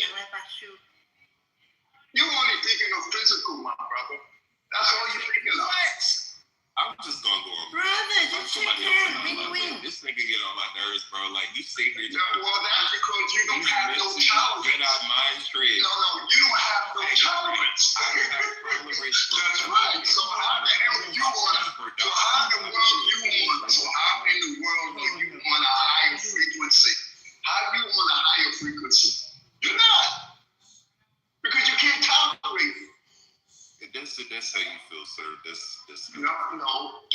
We are tolerating you by listening. Bro. All of us. Bro. You don't understand the science of creation. I don't think any human being on this earth truly understands the science. No, there's a lot of us that do. I'm not alone. How can we understand the science of creation if we're not in a place where we can observe it taking place? Easily. You all, aka sign. Do you have children? I'm talking about creation at a universal scale, nigga. I'm not talking Okay, about what universe? there's some biological function on an easel, on an easel? fetus. I'm On talking an about easel? the creation of a whole universe. And Okay. Are you talking about planets and suns? yes. Okay, so you're talking about physics. That's where you at. That's where your mind is at. You ain't talking about the equal. So the topic of the room is So the top of the room is did Trump just play 4D chess? Was it genius move or did he get tricked? Okay, because we need to swing off of this real quick. You see how you just changed it? You said that Trump. I am changing. You said did Trump get genius or did he get tricked? How would Trump get tricked? reading topic. Well, it's Because Trump is an agent of Lucifer. He could have been tricked by Congress or the Senate. He could have been tricked by. He's being tricked by the demon that he's playing. Oh, so you think that Trump is a good guy? He's a good agent. It's a question. What? You're just saying that Trump is a good agent. No, we're good. I'm asking you questions. I didn't say that. I'm saying something. Why would you preach that? Wait, this is the intellectual dishonesty I don't fucks with. Because when did I ever say or imply that Trump was a good guy? Why would you phrase it? You said that. You said you just asked me what my You said that Trump dishonest because don't say that I'm being intellectually undishonest. Because I just said that Trump was a Lucifer. So why would you ask me if you know? You said that Trump got tricked. You did say that. That's the topic of the room. Was it a genius move or did Trump get tricked? Niggas scroll up and look at the top. And those weren't my words. I'm reading the fucking topic of the room. What are you talking about? It didn't say more. Where says more at? Title of the room. Where does it say more at? I'll listen to this one. Where does it say genius or tricked? You know what I'm saying? I'm asking you. That didn't apply to Trump. They said, did Trump just play 4D chess? And it's asking, is he a genius or tricked? There's your or. Okay. So you're saying that he got tricked? It's a question. Okay, but what's the answer, fool? That's why you don't understand what you're talking about. What did he get? Is he a genius or did he get tricked? Oh. Brother, you are Evan, did he get tricked or is he a genius? What a news. You see, I know you don't know what you're talking about. You don't want to answer the question. Okay, so you give us your answer, Mr. No, I'm not giving you no answer because you are. You don't want to No, it's not about. It's not being the most of guys. I'm listening to what you are saying, and you're not making no sense. I didn't even say anything. You just said. All I did was ask the question, and then I said Trump is an agent of Lucifer. That's it. He's an agent of Lucifer. Yes, Trump is an agent of Lucifer. Oh, okay. So then, what does that detail? Let's look at it another way. There's a lot of people in here and listening in the chat, right? Let's look at the genius side of this thing. Maybe, perhaps, could have been that Trump hit his GPT, or he hit his Gemini, or DeepSeek, whatever. He used his AI and said, how can I become the best president in history of America? And how can I run the whole world? You know how people are. They want to rule the world, like the comics, right? So say he did a rule the world thing and tried to do a genius move and take over all the oil in the world so that everybody would have to come to him for oil. Would that be a genius move? Would it be greedy? Would the billionaires who have oil wells think this is a good way for them to make money? It would be greed. It be greed. But could that greed be the reason for this mess outside of the obvious files? Could that greed be leading us into this mess?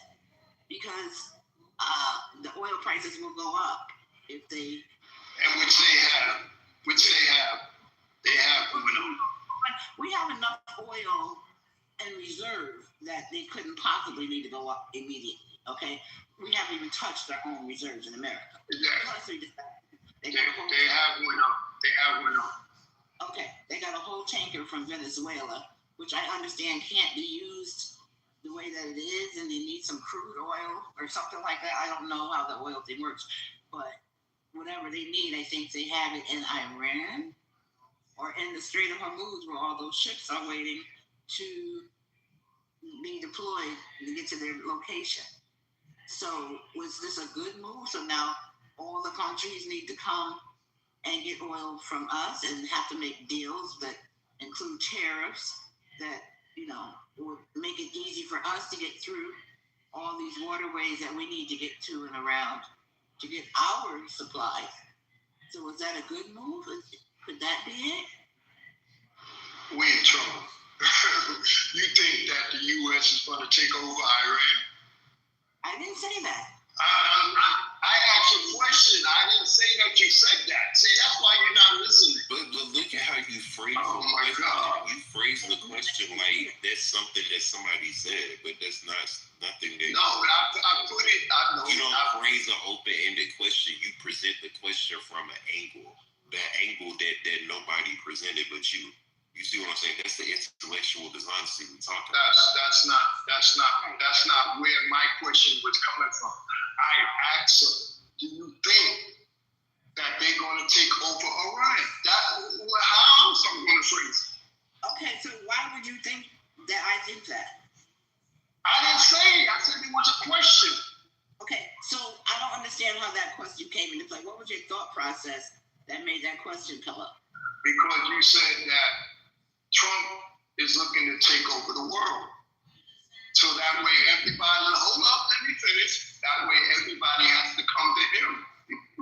So I ask you, so do you think that he is trying to take over all of Iran? No, I think that he's trying to take over the oil industry, period. I'm saying you think that's possible? I'm thinking that's the possibility of why this thing started to where it is. I'm not saying that's exactly what happened. I'm thinking it was a power move. Whether it's genius or a trick, I'm not sure, but I do think it was a because I think I'm looking at Venezuela, I'm looking at Mexico, I'm understanding that there's something going on in Cuba, I'm looking at Jamaica, I'm looking at a lot of the different things that have been happening on the water with ships being pulled down and not allowed to move. That's what I'm hearing. They could just be wagging the dog. I'm not sure. But the news vendors are saying that these things are happening. So I'm wondering, if our president is just trying to make power moves so he can go down in history as one of the greatest presidents ever. That's your president. It sounds like the podium. No, he's not. It sounds like Are you an American citizen? Are you on American land right now? Who? This land. Are you? This land is our land, and it's not to be governed by no constitution. It's not supposed to. No, it's not to be governed by the United States Corporation. It's made by. Yes, I know they're in control right now. So you are with that? That's my question. Are you with that? Am I with the United States? I already answered this question earlier. I don't support or condone the United States Corporation. I don't. Okay, so then why you expect me to? I didn't ask you that, but you said that that's your president, right? No, I said that it wasn't my president. Well, no, I said that. No, my president. Yeah, that's right. You said that Trump is your president. Wait, calm down. But at the same time, you're saying that you don't condone. Wait, calm down. This is what I'm saying. You still have a social security number, right? You still pay taxes. You still pay bills. You still have have a driver's license. You still, have all of these things that are core to you to this system. So what that means is, nigga, that you are still legal property owned by the United States corporation. So what that means is, guess what, nigga, whether you voted for him or not, he's still your president. Shit, because guess what? He's the president of the corporation that owns you on paper. Ain't that about a bitch? So this is why it's important that we start waking the fuck up and start using our free will in ways to shift the paradigm back to that other people, right? Because we're the ones that are running this shit anyways, right? You feel me? We're just operating under the illusion. We're giving these politicians, allowing them to play in their little stage play like they got control over the masses. You feel me? We give them that control. They don't just actually have it. They weren't ordained by God to rule the masses of the people. Nigga, we were ordained by us to be our own leaders. You see what I'm saying? This is why they had to sell you the lie of a government. Govern the mentals, govern the minds of the people. You feel me? That's why they serve as fucking propaganda machines. Your wordplay is so great. You know what I'm saying? So what will be if this never exists in America? What should be put in place? What culture will be in place? Evan. Wait, I'm sorry, say that again. If it's not America, right? What culture would be in place if America did not exist?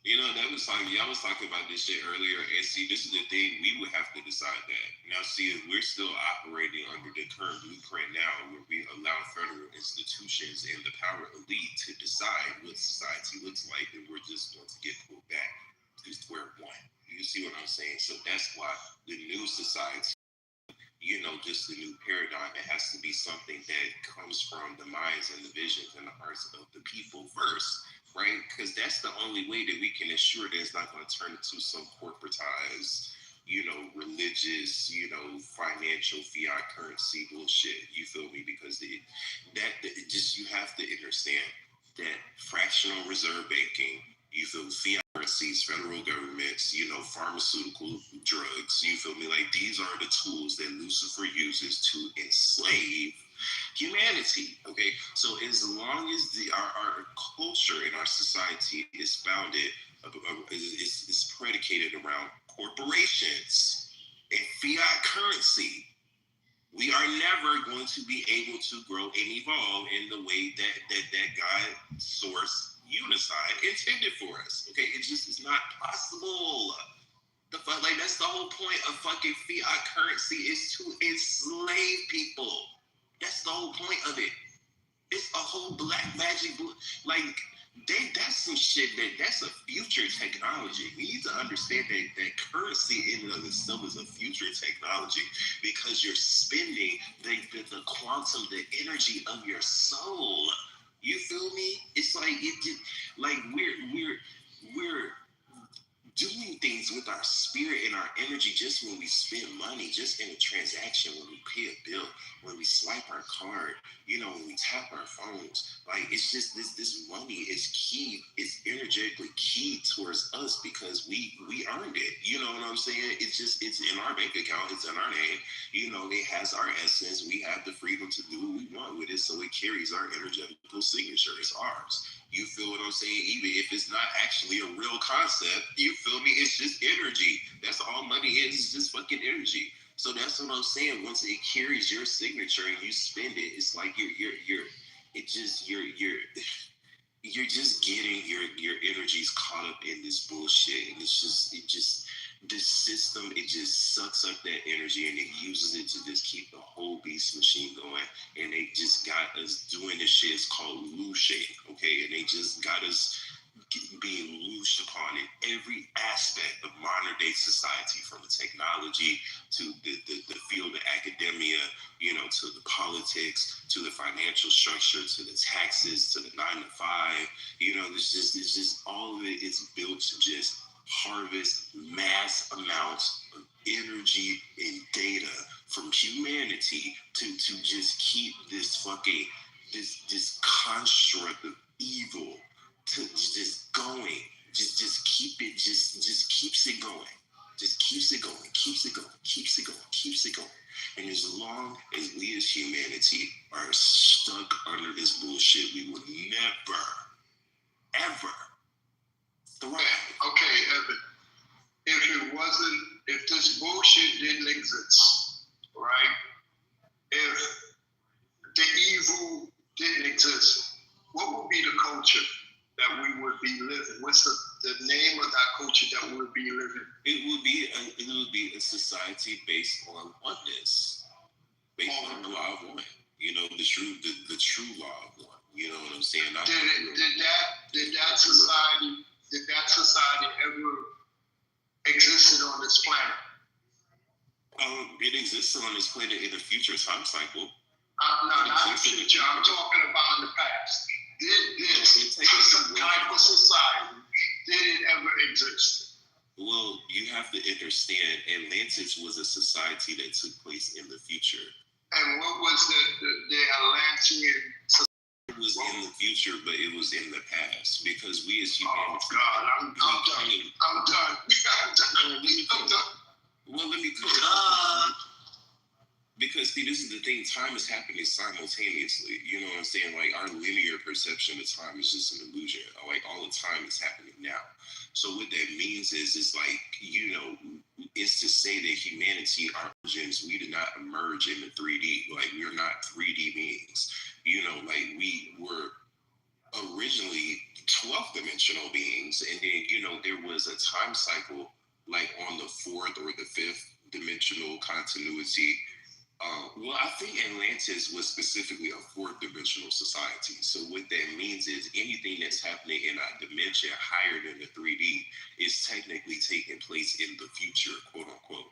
You feel what I'm saying? But there can be a sequence of events that take place at a higher dimensional scale, and then like, you know, your perception becomes at a lower dimensional scale, and then it's like it's like an experience that you lived. But now that you're at a lower dimensional scale, you're in the 3D, it's in the future. You see what I'm saying?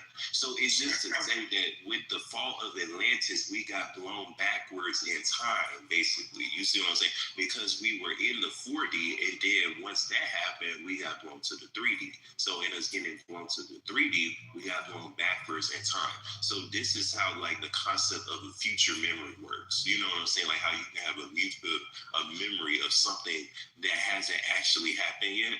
You feel what I'm saying? Because we're multi-dimensional beings. We have awareness in the future. You know what I'm saying? Like we have in the 4th, 5th, 6th, all the way up and beyond. Like we have a level of awareness and identity throughout all the creation. You know what I'm saying? So it's to say that consciousness naturally travels through time. You see what I'm saying? Okay, so I think what they're looking for are what we call anchor points. So where do you think we are in time right now? And the reason why I say anchor points is because anchor points are the things that make it easier for people to digest the information you are describing about time. They may not understand it in the grand scheme of things, but when you break it down in fragments, it may be a little bit easier. Oh, well, that's how honestly, Chris, I be trying to speak in layman's as much as I can, but when it comes to a lot of these concepts, I don't want you to speak in layman's. It's not, I don't need you to speak in layman's. It's just understanding the anchor points. And because you also speak about something that is along the lines of string theory, where the past, present, and future happen all at the same time. No, so in order for you to gain the best understanding from the listening audience, you have to be able to present it in a certain way. I want you to be able to present it in the best possible life that you can. Well, I mean, so it's the, and well, so a reality system is time. You see what I'm saying? Like that's what makes it. Like that's what a universe is. Like it's a flow of time within the fabric of all that is. You know, so what I'm saying is, explain to the people who are listening. Explain it to them. But I'm gonna give you just this one caveat, brother. Just this one caveat. And I've been wanting to say this to a lot of people. Do not ask rhetorical questions. Just explain it. Just explain it. Do not ask rhetorical questions, because rhetorical questions is the enemy of progress in a discussion. Because once you do it, it becomes splintered, caveated. And whatever you do, don't ask no rhetorical questions, man. We're gonna get on your ass. Right, because once you do the rhetorical question, that means that you're opening yourself up for other people to poke holes in what they've already heard. So I want you to explain it, but do not ask rhetorical questions. Oh, you know I don't do that. I don't do that. All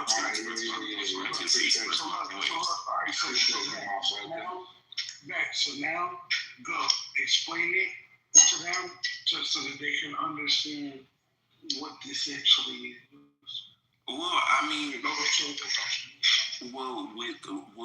so it's like, think of, I guess, well, like I said, all the time is simultaneously. So, like, that's what I'm saying. It's like, hold up, Evan. Hold up. What is it?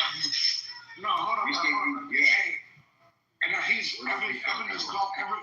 Listen, bro. Evan is speaking. Let him get it out. Part of what we're gonna do as men is we're gonna respect the fact that he's not gonna ask rhetorical questions, but what we're gonna do is allow him to actually speak his full thought all the way through. So don't interrupt him for nothing. And Evan, I just need you to be able to say, I land at the end of it. Well, okay. Well, I mean, because this is the thing. This is an exercise, Evan. We've had this conversation before. This is an exercise that is very much necessary. Let's just do it tonight. It's better when the stage is not that huge. Let's go. Keep it moving. Let's go. Okay, well, time is all happening simultaneously. So again, like I was saying, anything that's happening at a higher time scale is happening in the future, because, you know, what happens is that the matter that's contained within, let's just say like the 3D, for example, what's supposed to happen is that there's supposed to be a certain point in time in evolution within that dimension where all of the matter, it accretes enough frequency to where it just expands, and it becomes less dense in its vibration and its essence and its expression. You know what I'm saying? And that's a process that continually happens, and you go up and up and up and up and up the dimensional scale until, you know, the essence of matter is almost like it dematerializes. But, you know, the essence of life and creation and awareness, you know, spirit, it doesn't stop, you know, just because you can't perceive it or observe it. You know what I'm saying? It just takes on a different essence, because, you know, energy can't be created or destroyed. So anyways, the time is not necessarily a real concept in the way that we understand it to be, but it's more so just to put into context of it's like a certain it's like a temporal flow, a temporal band. Yeah. You know what I'm saying? What you understand it to be is wrong. Okay. No. You can't. Mute up, please, sir. Mute up. Evan, are you done? No, man, mute up, bro. What are you doing, man? Why are you interrupting me, bro? Evan, What's wrong with you, man? I mean, Evan was the one speaking. Evan, are you done? I don't give a fuck if he's done or not. He's saying the same shit over and over, you stupid fuck. It's cool. Fuck you, man. Fuck you talking about, fool? Huh? Right. Are you done, nigga? Are you done?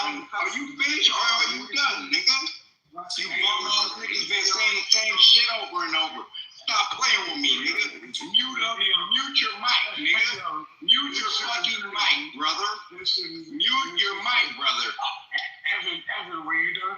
Were you done? I'm gonna mute my mic out of respect for the room, man. You're a fucking clown. Exactly. I mean, if there's a specific question that someone had that I could clarify, because again, I kind of did already extrapolate this to some degree, and I only did it because I was asked to do it again. But I mean, that's the thing. I mean, you extrapolated it to the third degree, if I may say so myself. Not really. I and whoever the security guard you have, your security guard, bro, I'm gonna have to tell you, man, this nigga needs to dock this pay. Here we go with the security. You need your pay to be docked, sir. Here we go. I'm gonna dock your pay, sir. Brother, can you just respect? When I'm dealing, exactly. When I'm dealing with high value clients, bro, I want to have you around. When I'm dealing with high value clients, I would never have you around because you're obviously a problem.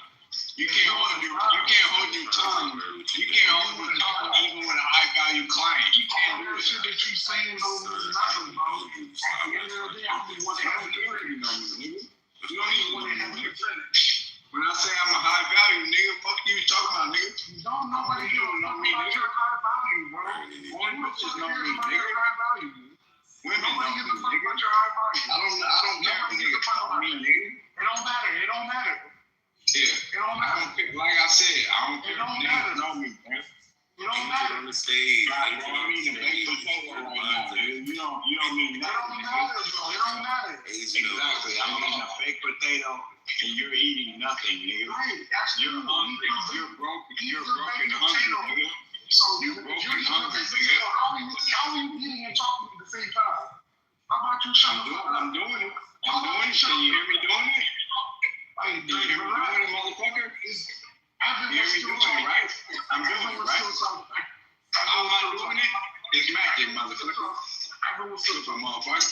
Fuck you. Stupid ass bitch. Shut up, nigga, before I beat your ass. I know you hate the fact. I got some cabbage right here. You can't stop that. You hate the fact that you can't stop that. That's cool. You hate the fact that you can't stop that. He's talking about I need my cabbage, nigga. Yeah. Get your sergeant, nigga. Get your sergeant. Yo, keep eating your stuff, bro. Keep eating your stuff. Eat that baked potato, bro. Eat that baked. No, stop talking to me. Eat that baked potato. Eat that baked potato. Eat that baked potato. I'm done with that. I'm done with that. You ain't done with it. You bitch ass nigga. I'm eating cabbage now, nigga. You ain't done with it. Hey, bitch. I said I'm eating cabbage now, nigga. I finished it, you white ass nigga. This type of nigga he never ate a baked potato in his life. He's like, oh, you finished it? You finished the whole baked potato? Hey, so check this out. You skinny, you skinny loser. Shut up, nigga. I don't care what you think, nigga. I don't care what you think, nigga. I'm eating cabbage right now. Fuck you. Respect this from me. I wanted you to also be able to compare that. What you think? What is that? From here. What was that? If you hear what I just said, Anthony. Say again? I wanted you to also prepare for the people who are not natively from here. The native to what? Nigga, I ain't talking to you, I'm talking to Evan. I know you ain't talking to me. Eat your baked potato, nigga. You was talking to me, you talking about native to the United States. Eat your baked potato. We on that, nigga. Yeah. Hey, me and these white boys is native to the United States. You not, nigga. Yeah, that's great. I ain't worried about none of that. Yo, nigga, before I send a bomb. Shut up, nigga. Send a bomb, send a bomb here, there, whatever. Right. Get your bitch ass up, nigga. You're so good with what you say right now, right? This will build you for the night, right? You feel great. You got Texas on, nigga. Bitch ass nigga. Hey, guess what? You got Texas on, bitch ass nigga. This is the greatest thing you did all day today. Are you in the U.S.? This is the best thing you did all day today. Are you in the U.S., my nigga? Are you in the U.S.? I asked you a question, bro. Are you in the U.S.? Are you in the U.S.? Yes, I am, nigga. Yeah, I'm in the U.S., nigga.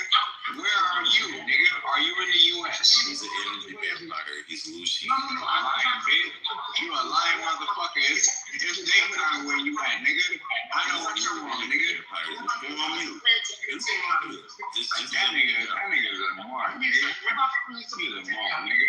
You won't even tell you what country you in. I didn't ask for your address or nothing. I said, what country are you in? Like a nigga ain't saying what country he's in. Oh no, I can't tell you. I can't tell you. I'm scared. What country you in? You in the UK, nigga. I know where you at. You in the UK, bitch, nigga. You think I'm in the UK, nigga. You Stupid ass, low, brown, fucking motherfucker, bro. I guarantee you that the fucking ridges on your eyebrows probably protrude because you're a Neanderthal. You are a low-brow, low-IQ motherfucker thinking that I'm from the UK. No. Evan, get out of the way. Evan, get out of the way. Oh, he's going there?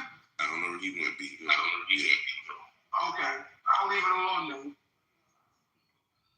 Every once in a while, Evan, y'all gotta allow it. I try to be civilized. Listen, hey, wait, could you give it real quick? It's a little bit of feedback. My bad. You good, but no, the room, it's been a lot of agents coming in the room all day, and it's just, you can't, when we recognize that someone is seeking to just be chaotic and disruptive, the reason that they're doing that is to loosh emotional energy. Essentially what they're doing is they're trolling you and they're trying to rage bait you. If they're not trying to, if it's not overtly obvious, like, oh boy, then, it'll be in the form of like these ideas and propaganda.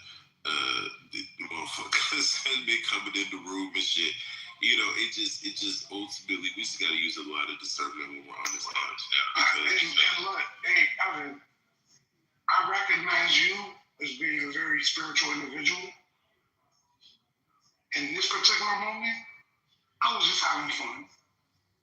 I recognized what he was doing early.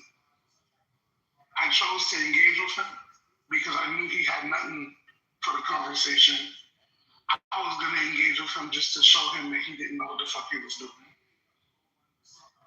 You know what I mean? I really wanted to just get back to what you were talking about earlier, but he wasn't trying to let you get to that. So I chose to step in front of you. And engage him myself. Rather than him. No, it's not about having to do anything, bro. It's not about having. I don't do anything because I have to. I respect you.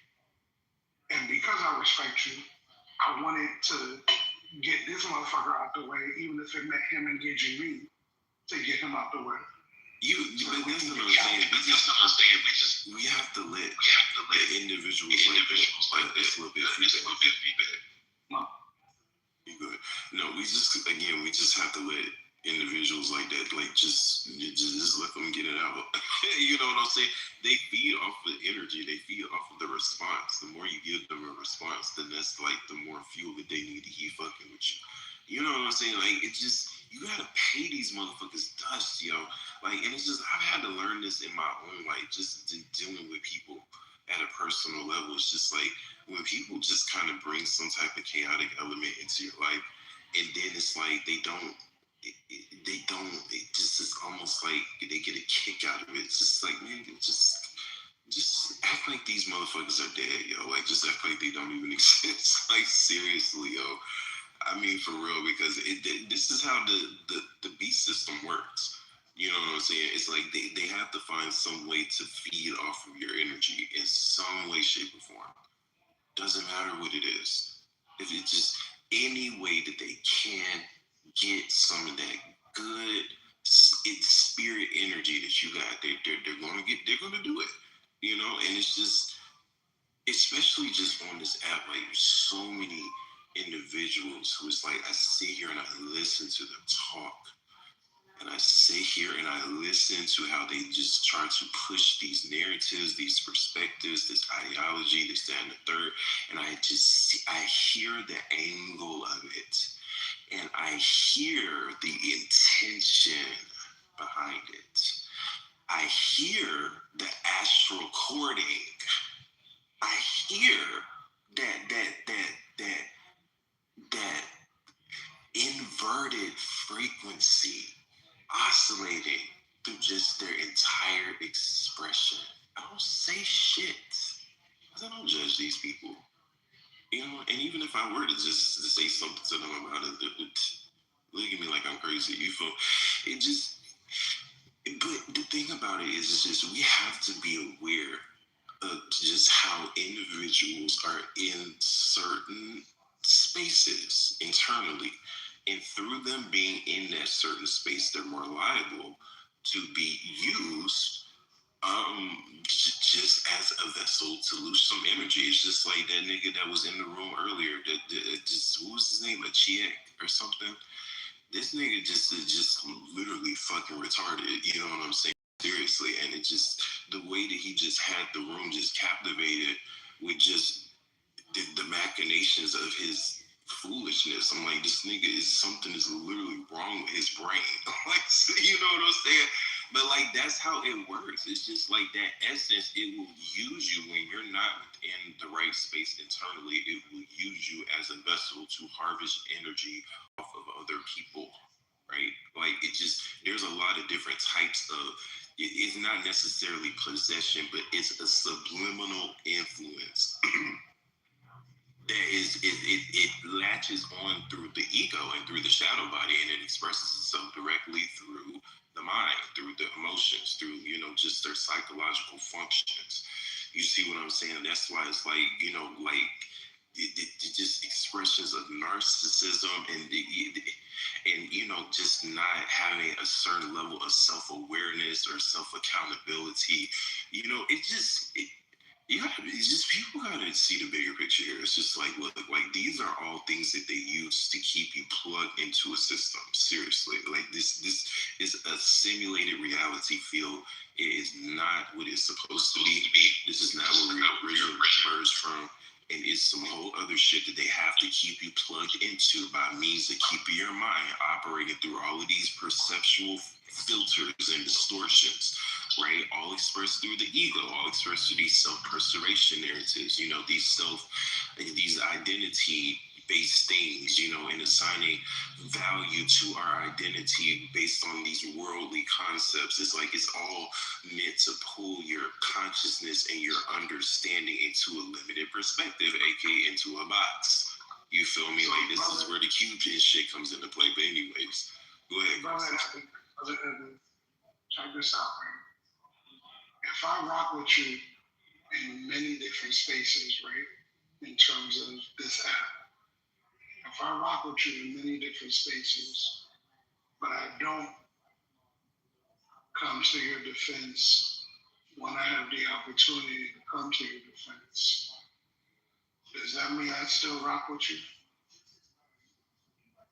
The reason why I chose to say something is because what was being said wasn't fair to what you were saying.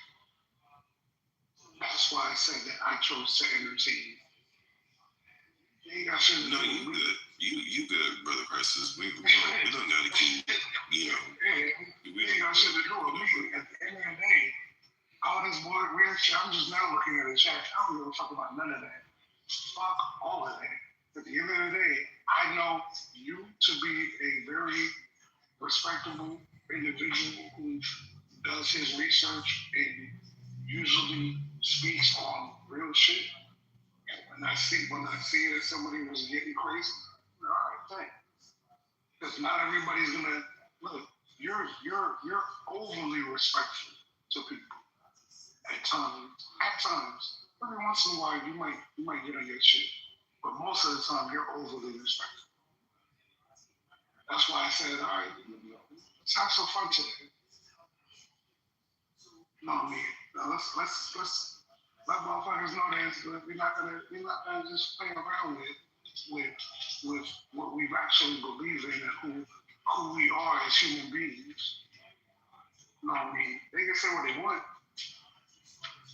I guarantee you that they won't debate me. Yeah, because I think it's important, like, you know, when people are spitting some real shit, like, see, because that's the thing, it's like, you have people, and that's even why I don't even like to come off the mic too often when I'm on the stage, because it's like there's granted, any perspective or whatever is allowed on this stage. It's a very open-minded space. It just is like, it just the people in this space can be a little limited in the way that they think. It's just I don't even want to question their intelligence because a lot of these people are actually very smart. But it's just it's just like there's so many different types of intelligence, and when you don't have a certain input of spirit, like when there's supposed to be a balance in your awareness. It's not supposed to be the majority of your mind that dominates your understanding of self and reality and all that is. Like that's where the illusion in states of inner disillusionment come into play. You know what I'm saying? It's like we're supposed to have like a more even. We're supposed to, again, not to lean on our own understanding, but to lean on the wisdom of the spirit within. You know what I'm saying? Because it's through that you tap into a higher form of intelligence that's more robust than just like, the binary, the type of the thinking that the mind can muster. You know what I'm saying? It's like the higher mind encapsulates, a higher frequency spectrum, is more unified because it's an eternal awareness. Like, see, this is the thing that just, just to put into perspective, right? It's like if we have an eternal spirit, then why does this reality in this body, this physical body that we find ourselves within, why does it not reflect the eternal nature of our spirit? Why does everything die here? You see what I'm saying? Why is everything finite? Why is everything fragmented and dualized and polaric? You feel me? Well, that's tying back into the concept of the time and how it operates within a universal system. But it's really just to say, and that's why I don't really want to get into it. It's just we're living in a matrix. You know what I'm saying? Like this reality system was not created in accordance to the intention and the will of God. So what the fuck created it? You know what I'm saying? Like what created it? Can I say one thing? You said that things die here, but what if you perceive it as being dead, but it's actually the rebirth of something? Hey, man, how do you pronounce your name? Because you just said exactly what I was about to ask you. Ani. That's exactly what I was about to ask you. Evan. Yeah, what you perceive as death might be the rebirth of energy. You just look at it as death. Okay, well, I don't want anyone to assume, like where my line of thinking is, but I'm glad that you asked the question to clarify, because this is the thing. You see, death, of course, energy cannot be created or destroyed. It merely just takes on it just changes essence.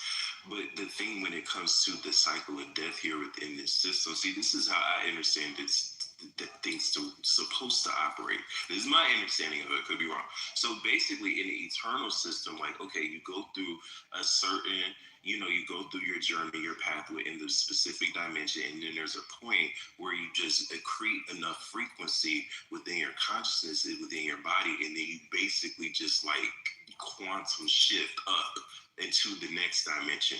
So it's not to say that you don't die, but you no longer exist in the 3D anymore. Like you transmuted your body and your consciousness, and now every ounce of yourself to another dimension, and now that's just where you're at. Like that's how it's supposed to work. But here in this system, we die, and then when we come back, like yes, we carry that innocence, that imprint of spirit, but we don't remember shit. You know what I'm saying? We don't. So we're reformed. Right, but like what I'm saying is that we're not able to build up the proper frequency to be able to naturally quantum shift. So we just end up dying. You see what I'm saying? Like we're it's like, see, that's what I'm saying. Like everything, when things don't carry that mathematical formula for infinity down to like a matter perspective, it limits the energy and how it's able to evolve and to grow. And that directly it applies to our consciousness. So it's to say that, because really what it is, right, is because granted our spirit is eternal, but everything within this realm does not. So that just lets you know that but we distortion lies we don't within gotta the die. reality We itself. don't gotta die to hit 5G or 6 or 7. We don't gotta die. Right, that's literally what I just said. You know what I'm saying?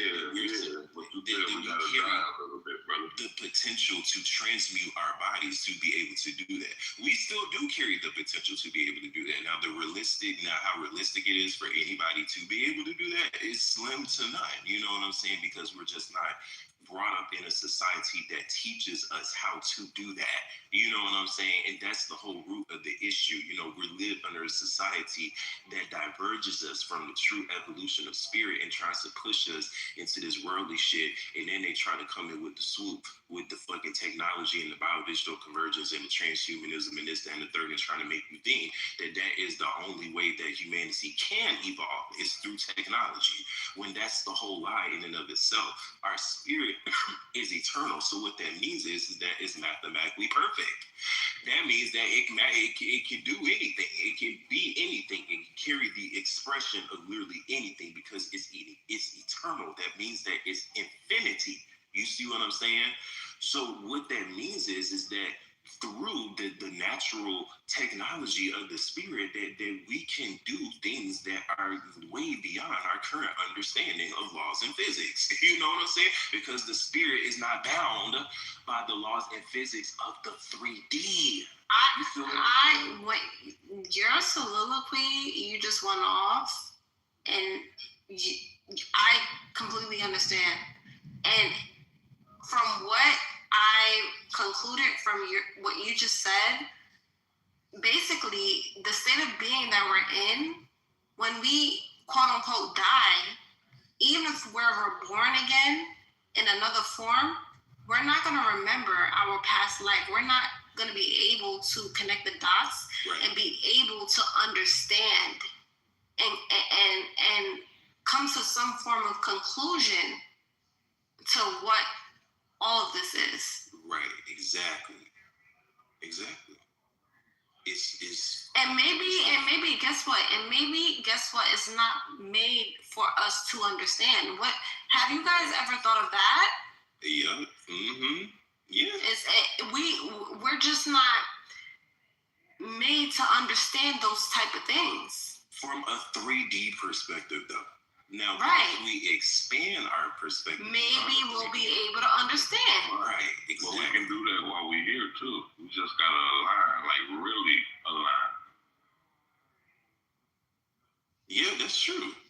Because, see, this is the thing. You got so many people here that are tapped into that dimensional perspective in different ways. You know what I'm saying? Like, it may not be something that they can tangibly perceive, but it expresses itself through, like, their intelligence, their awareness, just through their state of beingness, like how they respond to certain situations, just like their personality, just overall who they are. You know what I'm saying? It's like some people are just already naturally tapped into that. And see, like, that's especially people naturally very creative, people who are very empathic, things of that nature.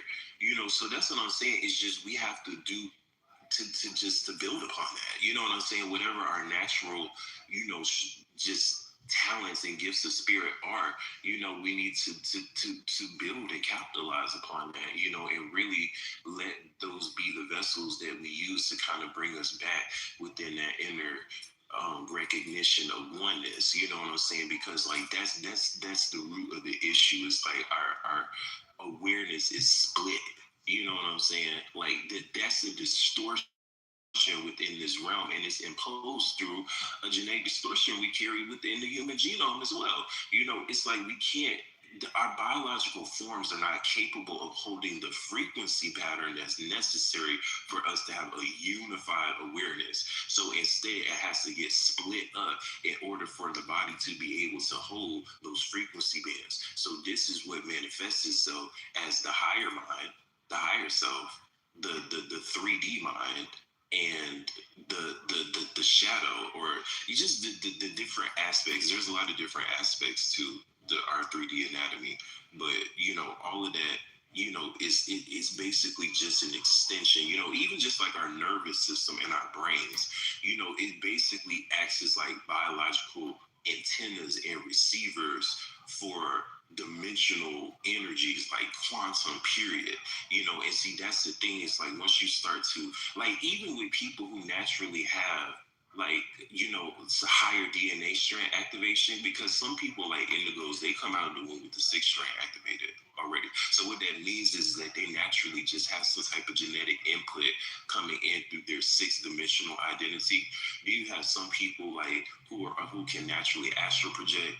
Those are people that have some element of their 4th strand assembled. So, they're more in tune with their astral identity, so they're able to, to travel in the astral and actually remember it. Some people, we all do that to some degree, but some people you have to have the 4th DNA strand to actually remember, that you do that. Because see, that's another reason why we forget, is because our DNA strands are shut off. Because see, this is the thing, right? Your DNA strands, they basically serve as genetic conduits for you to be able to hold the frequency pattern of a memory. And see, this is why we don't remember the previous time cycles, because they happen at higher dimensional scales, right? Like, can I ask you a question? I just want to stop you right there, because this is an interesting question that can probably upgrade us intellectually. When you say that our DNA strands don't remember, my question is, how do we get them to remember? If they're turned off, how do we get them to turn on? So this is the thing, it's through frequency. It's through the building up of frequency and holding that frequency in the body. Like, basically what it does is, it's like the genetic information in your body, it takes that frequency. And mind you, this is coming from just like mindset changes, lifestyle changes, dietary changes, just really getting your internal state of affairs in the proper order. It's like you start emit a higher frequency, and that information is translated through your cells and through your DNA, and it starts to naturally just reassemble those scrambled DNA strands. And over time, it's like they just fully reassemble. You see what I'm saying? Because you have to understand, they can't take that out of you. You know what I'm saying? It's the natural part of who you are. You feel me? It's through you having your DNA strands that your consciousness can even be can be attached to the body. You know what I'm saying? So it's just, ultimately, it's the potential is there. It's just a matter of how we utilize our own energies, because we have the natural functions where if we're able to build up the proper energy, then our body and our cells will do what it's supposed to do. Like, it will start to bring itself back into order. It'll start to reassemble the DNA strands on its own. You know what I'm saying? But it's a very intentional act. You know what I'm saying? Because it's like it's you have to strive to keep yourself within that state of purity, just like with every moment. You know what I'm saying? Like, it's just, the world is not really compatible for us to do it like that.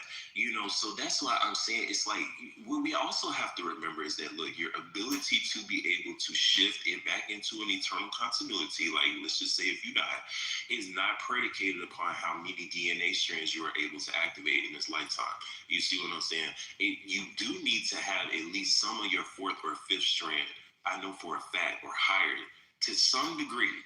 But in order for you to be able to actually leave here, it just has to be some element of it put together. It don't got to be fully assembled.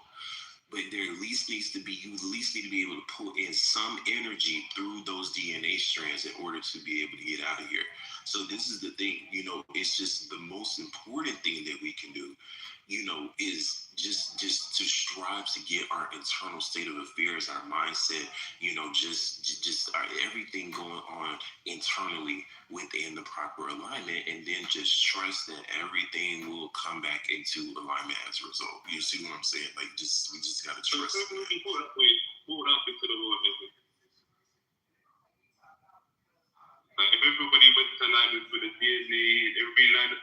isn't that like how would that benefit the global consciousness? Like what would happen? That's the thing. Okay, so let me answer your question. How would that affect the global consciousness? So the more that we can do that individually, it's like you have to look at it like this. Like once you start to just like shine the light, so to speak, it's like other people recognize that because we're electromagnetic creatures. You know what I'm saying? It's like, you know, like humans, we have very extensive anatomies. Like we have the physical body that we can perceive, but we got a lot of bodies that, you know, that we can't see with our own two eyes. Like, and it's crazy because they're extensions of our nervous system. You know what I'm saying? It's like your immune system is a body, your mental, your psychological self, that's a body. You know what I'm saying? Your emotions, like that's a body. You know what I'm saying? Your aura, that's a body. You know, and it's all expressed through like electromagnetism, you know, through our bodies and through our auric field. So it's just to say that once you start to shine the light, you know, you naturally just start to impart that higher energy into your reality. You know, you start to impart it into the people you come across. You start to impart it into the land. You start to impart it into the air, into the atmosphere, into the water, the trees. You know, it just starts express everywhere. And in the process of you doing that, you know, other people and other life forms, they naturally pick up that energy, right? And it starts, especially in the context of a human being, like it can start to just wake them up. You know what I'm saying? It's like, you know, you just, by just being, you know, you just naturally just influence people to also remember how to be. You see what I'm saying? This was the whole root of Yeshua. Like, this is what he was. It was literally That's what he's good on, bro. So what you described? My bad. No, it's all good. I've been listening in. You guys are cooking. What he's describing is the balance. It's like the scales, right? So you mentioned life, global consciousness, right? Well, if you look around at the world, you can see that most are operating in the kind of hive mind consciousness. See, this isn't natural. You are operating usually in a worldly system mindset where you could possibly go your whole life without even knowing how this reality actually works and the power that you have as natural human beings. See, look at the technology, like the direction they're trying to go in. Do you think that, you know, the ones that make the decision to turn to the transhumanism and in the way of the AI, I don't think that they're paying attention to history, right? But when you're dealing with something that is ancient, if you've got a global consciousness, just think about the amount of control that you could have over that mindset. So if this has been a script running in reality for hundreds and thousands of years, that would probably be the buffer and the balance between getting sent back here, which some would call for incarnation or recarnation, and the ones who truly ascended like the Son of God and learned how to take their power. See, you brought him up and it triggered me because I'm like, wow, I was just thinking that. I said, now that's the balance. I can imagine that, sure, people do come back here to this reality. I think there has to be a balance for, just think about in our lifetime, how many really bad people that are being exposed right now today that nothing will ever happen to in this reality, where there's a balance. they'll be sent back. So you gotta wonder, if that is true, and we're just speaking allegedly, then what did we do in a prior lifetime to get us processed back here? Right. Yeah. And again, that's a very profound question, because that's really tying into the original sin, the original fall of humanity. And that was an event that it affected this observable universe as we know it to be. See, because this is the thing. There was a remember I told you guys before, like when the fall of Atlantis happened, we were in the future, and then when we fell, we got blown backwards into time. But there was an original event, before we even got set down the Atlantean and the Taran timelines, you know what I'm saying? Way before that. This was an eternal reality system. Things were eternally replenished by the direct connection and expression of the intention of the Most High, right? And it expressed itself through the very matter, the energy, the radiation, the plasma, the light, the frequencies that comprise just down to just the very microcosm. You feel me? So what happened was again, this is tying back into the fallen angelics. There was a group of beings that had origins within our eternal star system. They were technically our brothers and sisters of the light. They made a continued set of choices that were not in accordance with the intention of God. And there were a lot of things that they did, and it all culminated in an event that basically blew off a piece of that eternal reality system, and basically it disconnected it from that grid.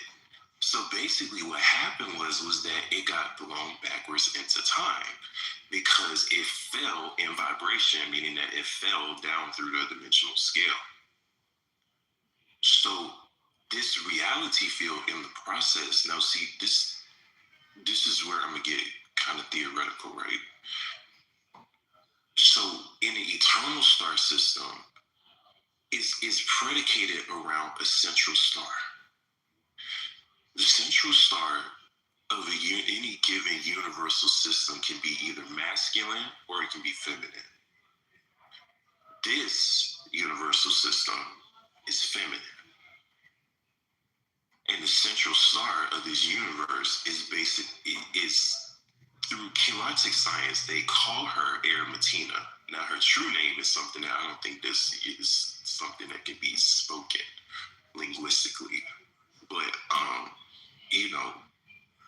what she basically is she's the highest dimensional expression of Mother Earth. And the role and the function of the central star is that any matter that enters into the universal system has to enter in through that central star, because all stars are wormholes. They're portals. They can be used for transmigration and translocation across creation. You feel me? So central star, she acts as the first gate of entry into the universal system. So what that means is that when we downstep our frequency from the eternal continuity in through her, that's how we pick up like the frequency pattern, like the template, the blueprint of our spirit, right? It's how our the essence of our spirit is able to hold a certain structure in the form of our identity and our soul and our awareness and da da da da da da. So it's to say that, you know, everything within this universe is feminine, you know, because we all come from Mother Earth. You know what I'm saying? Like, it's through Mother Earth that our consciousness is even allowed to exist here within this system. You know, she basically holds the structure for our consciousness to experience reality. She is the structure of the reality field. You know, that's why she's the central star. She emits the essence and the quantum that holds. It's like radiation that holds the entire universal system together. You know what I'm saying? Because everything in creation has to have a structure, an invisible structure that holds all the energy and the shit together. You know what I'm saying? It's what allows it to come together and to form things. You know what I'm saying? And those are the true. That's like the true expression of God. I mean, everything is an expression of God, but if we were to liken it to something, you know, more whatever, then it's like God is essentially the structure that allows for creation and matter and reality to take place, and also defines the parameters of which that energy and that quantum is going to come together and combine and orchestrate itself. You see what I'm saying? So that is essentially what Erematina does, and that is how the universe is able to exist, is through her upholding the structure of the universe. You see what I'm saying? So ultimately, you know, we're all indelibly connected to her. All life within this universal system, it literally it comes through her womb. You know what I'm saying? Literally.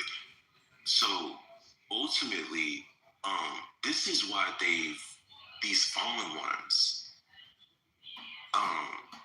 this is why after we descended into this system, because see, I don't know what really happened, like what came to, like how. Hey, Evan, stay right there, because listen, okay, bam.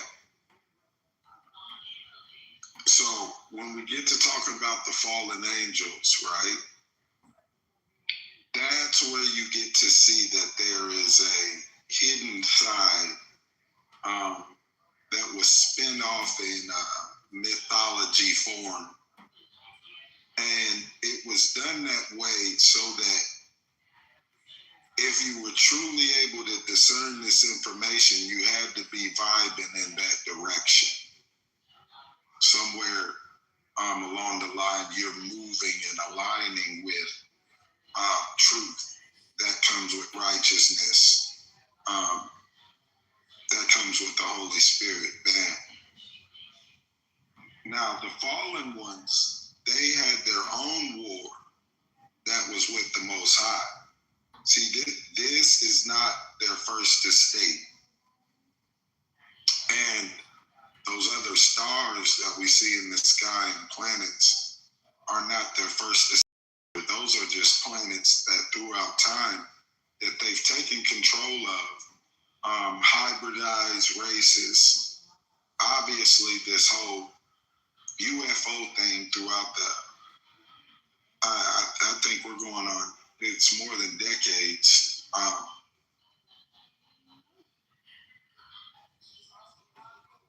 This is a balance to knowing that they're the ones that are running this program down here. And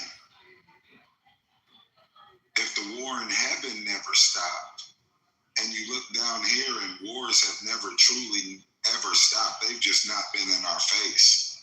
You know, social media wasn't around. They've been fighting and leading up to whatever they got planned for a very long time. But think about the amount of people that go their whole life and don't know anything about what we're speaking about. If the fallen ones are running I call it a reincarnation program, because if you dig deep into this information and go a little bit into the occult, you can see that this is highlighted in some apocryphas, that they were so upset with the Most High that they even wanted to control where we went in the afterlife. Now think about that. That's crazy. So not only do they get to hide, shape shift, run cloning programs, put fake human beings in front of us, have us thinking that we're looking at and voting for real people. You're voting for the non-human beings behind the veil. When you pass or you die and you don't know any of this information, you're going to do exactly what they wanted you to do. And your mindset and spirit, your soul are going to align with that. And it would be easy to see that, at the top, it seems to have always been really, really bad throughout history amongst the elite. And this isn't just the Roman and the Holy Roman Empire, or the Greeks. I mean, this is going through Mesopotamia, etc. Find it in Africa. There is a worshiping of a hierarchy of these fallen angels, and they have placed themselves as the prayer takers of the Most High.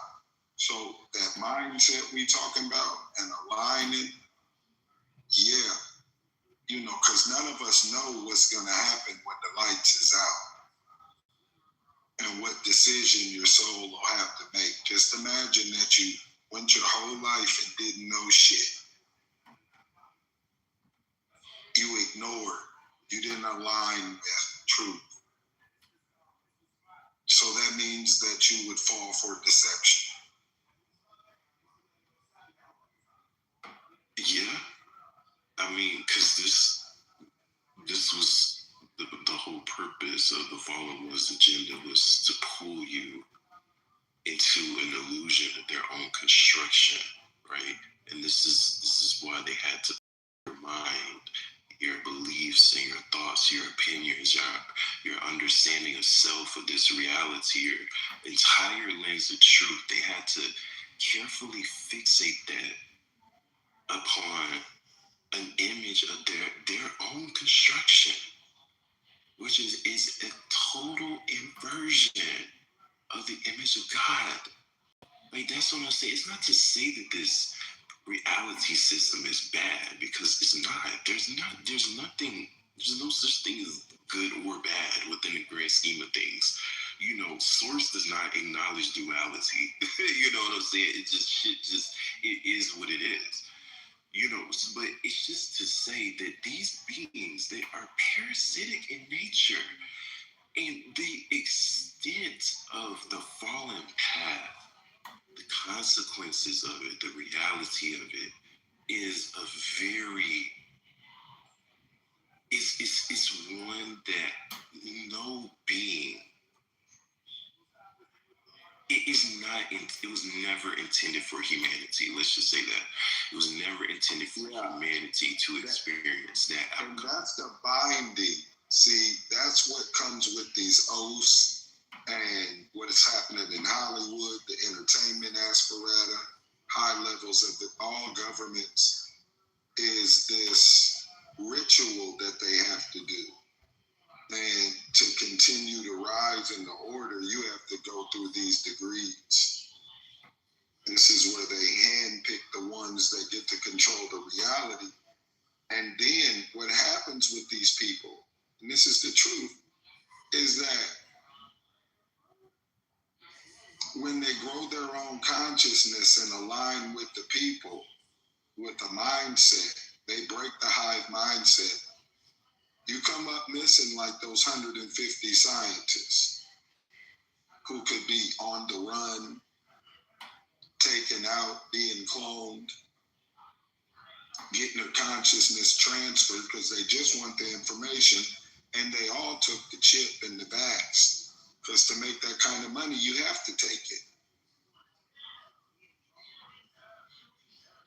I'm just talking about the super elite. They're the ones that, like Bill Gates, none of his kids, he laughed about it, I believe, in an interview about how none of his kids ever took a vaccination or a shot at birth, anything. No. See, these are the people that get to make the decisions, but behind the veil, when you can see, like they've been playing games with us. A lot of these people are not real to what we are as human, actual citizens of the earth, natural human beings of the earth. You came through a particular portal to get here, and it was holy. That's through the woman. This is where the Most High hid the Son of God. They know the existence of time, the realities, the dimensions. They travel them because there's an order, a natural order to the galaxy, to the earth, to the planets. And there are also those who rebelled. And they took their own paths. And even through Atlantis, the alleged stories about Atlantis, about it being the first actual order of the hybrids, that they would mate with the humans and then let them come above surface, and that world would be collapsed. So it's crazy when you hear about the Atlantis stories when you were a kid, and they just told you it was mythology.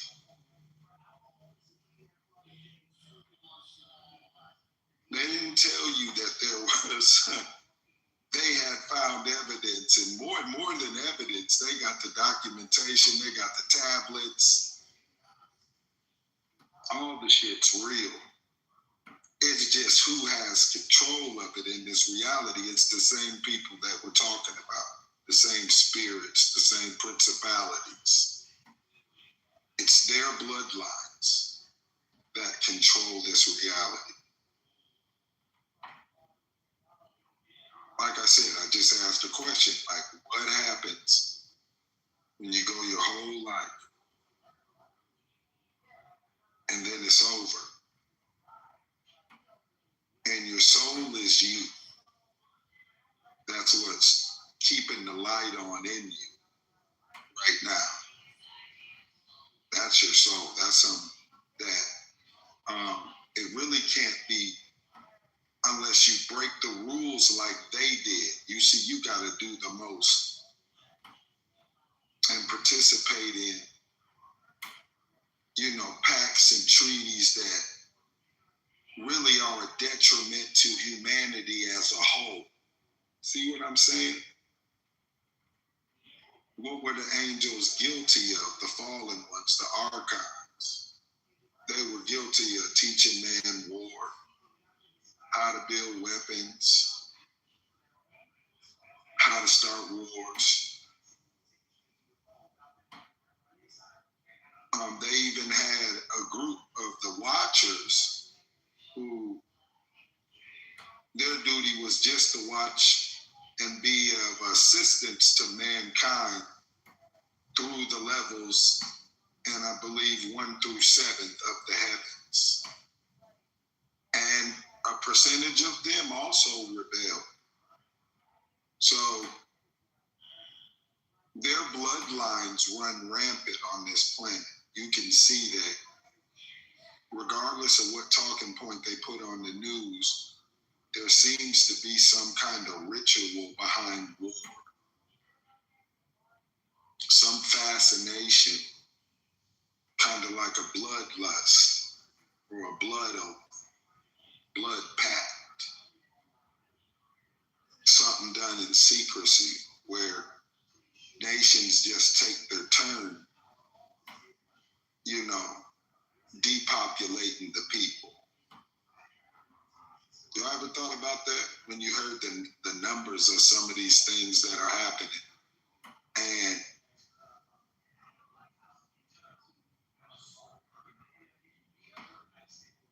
you just wonder what kind of spirit is behind this mindset that's been around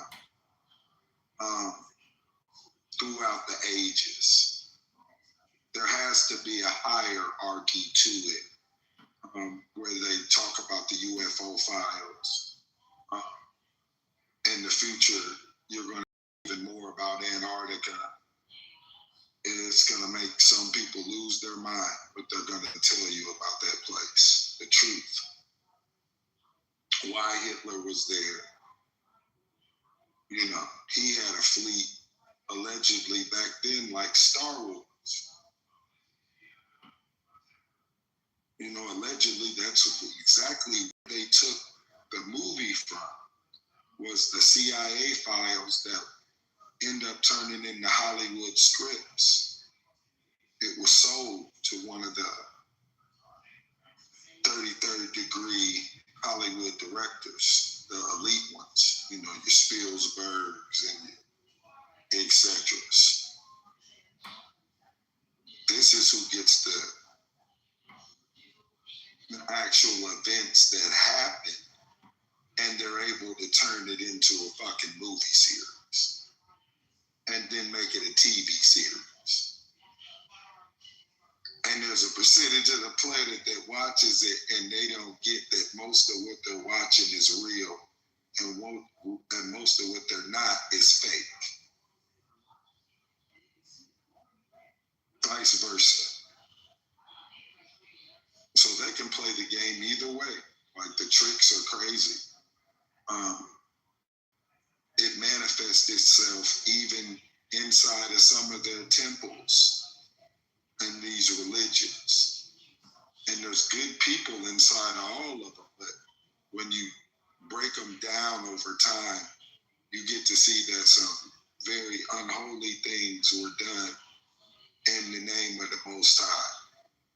So us knowing that he doesn't even align with that kind of frequency, him or his hierarchy.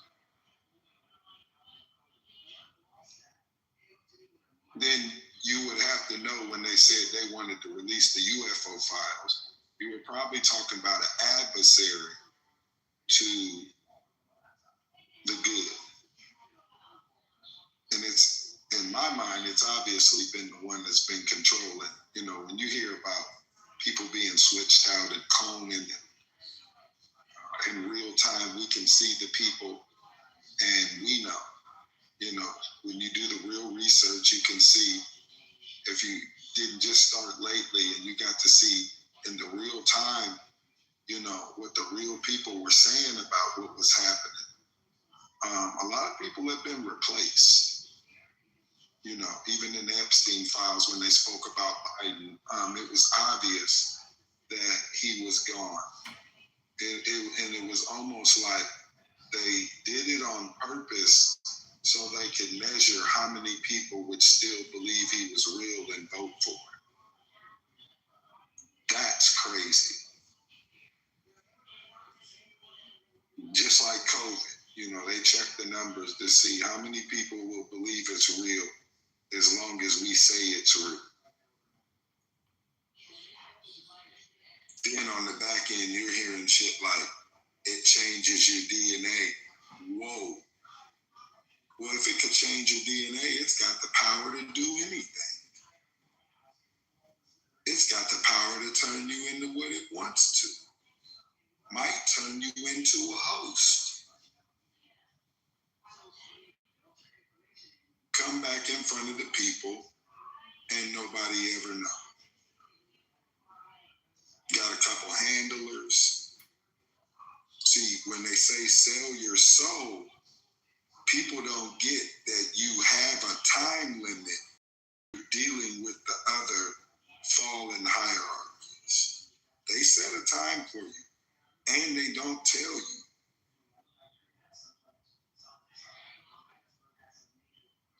You just know you are going to receive the riches of this earth and the status but you belong to a cabal, like an order, where we're all playing this game, and this couldn't be real humans who thought of this sick shit.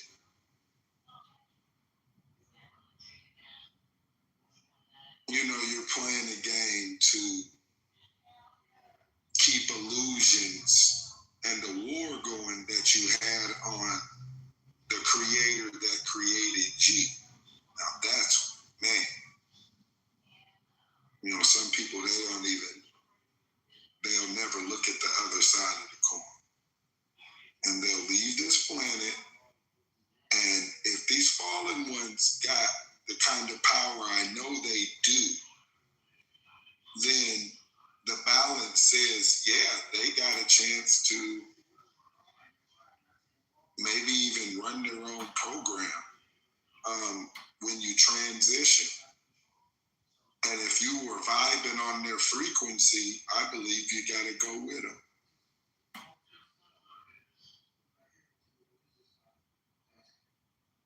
Oh yeah, that's facts. You know, ultimately, whatever your consciousness is most resonant with, then that is what your reality will be. You know, so this is why I say, you know, it's so important, so critical that we use discernment and really go within to find just that clarity of spirit, that true wisdom, because there are going to be a lot of things that are going to happen, that are already happening, that are going to, the point is to polarize your mind and to split up your understanding, is to cater to the ego, to the psyche, is to invoke certain emotional reactions, to play off of your emotions and manipulate your line of thinking through your emotions. It's psychotronic warfare. You know, it just, and it's so important because with these times that we're living in, if you kind of are just not getting it, it's very dangerous because, you know, we're coming up on a very critical juncture where, you know, if people are just not in the proper alignment, then they're going to get pulled down a path that's not, they're not going to be able to get off of. You know what I'm saying? Like, there's a bifurcation of time that is coming very soon. Nobody knows exactly what's going to occur. Apparently, it could be happening in as little as the next 4 to 5 years, coinciding perfectly with Agenda 2030 and the shit they trying to do with 6G and the smart dust and the nanotech in people's bodies and all of this shit about digital convergence. You see what I'm saying? It's going to cause a quantum shift event. So that's what I'm saying. We plug into that timeline. If you are energetically corded to that shit in any way, shape, or form. And see, this is the thing. I feel like it's not so much the body. You do need to detoxify. Everybody needs to be detoxified. But the thing about it is the body has some things that ain't no amount of detoxification is going to help, seriously. So I think the most important thing is the critical deciding factor is your mindset, the content of your heart in conjunction with the mind, in conjunction with just the perception and the lens that you just understand yourself and your connection to spirit and source. It has to be a certain actualization that's taking place within, and that is basically what you'll be vibrating too high. It's just like how you it won't even be energetically possible for you to get pulled into that fallen timeline because you'll just be vibrating too high. Like, it just, this is just natural energy. You know what I'm saying? You know what I think about? I think about a day when they come out and they tell the public, like, all right, look, the money is messed up. We transitioning over. And we got this hookup. It's called Neuralink. And they probably got another name for it. You know, they probably got like 4 or 5 companies they gonna offer to the people with the Neuralink hookup. And just like COVID, they're gonna measure how many people sign up for it and sign their kids up for it. See, now I don't know when that time will be. I get to thinking about this algorithm, or whatever they call it, which is almost like it's got its own spirit. These supercomputers, this whole data center thing. If you see how they call them robots, but you see the footage on when they got out on them scientists over in Japan before they scrubbed all that information off the internet. And then you had to go, through other channels to, maybe catch a few clips of it. But, these kind of things have been happening. They know that there is not a soul in it, but they put like a spirit in it. And it being hooked to to this technology state, and then a neural link being hooked to your body. Now you're talking about these are the ultimate. That's the ultimate control. Because like anytime they want, like they can like cut you on or off like a Tesla. You show up somewhere and you thought you was going on vacation, and then it's 24 hours missing from your schedule. You don't remember what happened, but you saw yourself on the 5 o'clock news doing a shooting downtown. People don't get it. Get what I'm saying? Like, I'm not just being extreme, I'm being dead serious. Like, don't think all these mass suicide and all these nutty people are, they're just a little off the hinges. No, there's a real demonic spirit behind more than 90% of these people. There's something extra.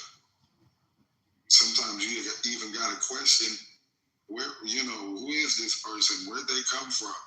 It's almost like they just popped up out of the ground. The background seems fake. The picture seems scripted. The story seems Hollywood. Like, what the hell is going on? Are y'all testing something?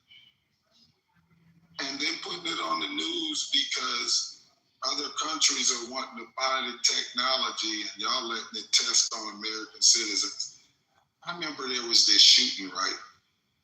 It was like a year, not 2 years ago.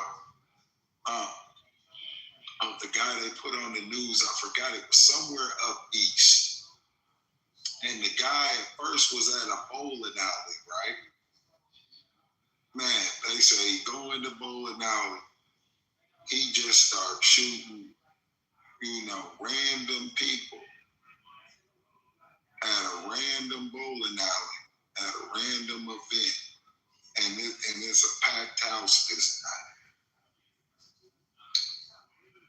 Now, me knowing the amount of people, regardless of the script they put out there, that there are more civilians there than there are the shooters. So somebody got on their phone and definitely called 911. This man was able to do a mass shooting at a bowling alley. then allegedly run to a pool hall that was 1.5 miles away. All of this in, I believe it was like 7 to 12 minutes.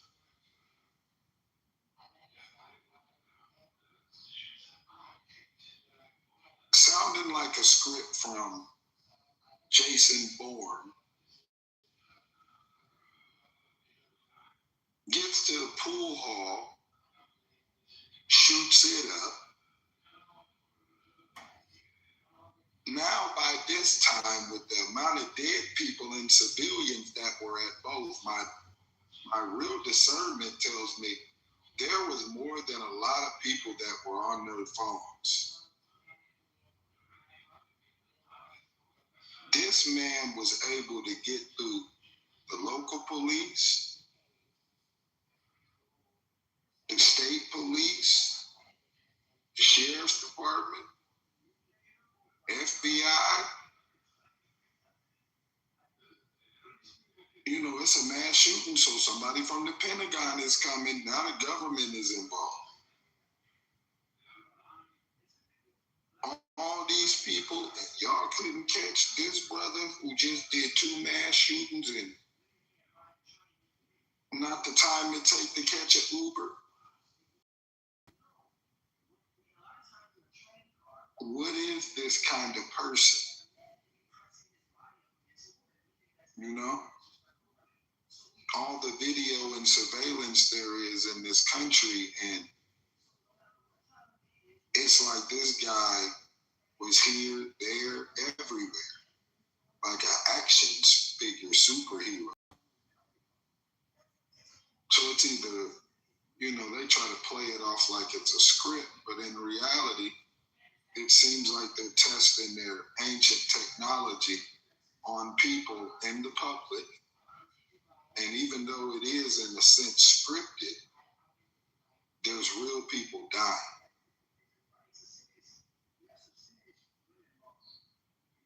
Yeah, that whole shooting, I remember.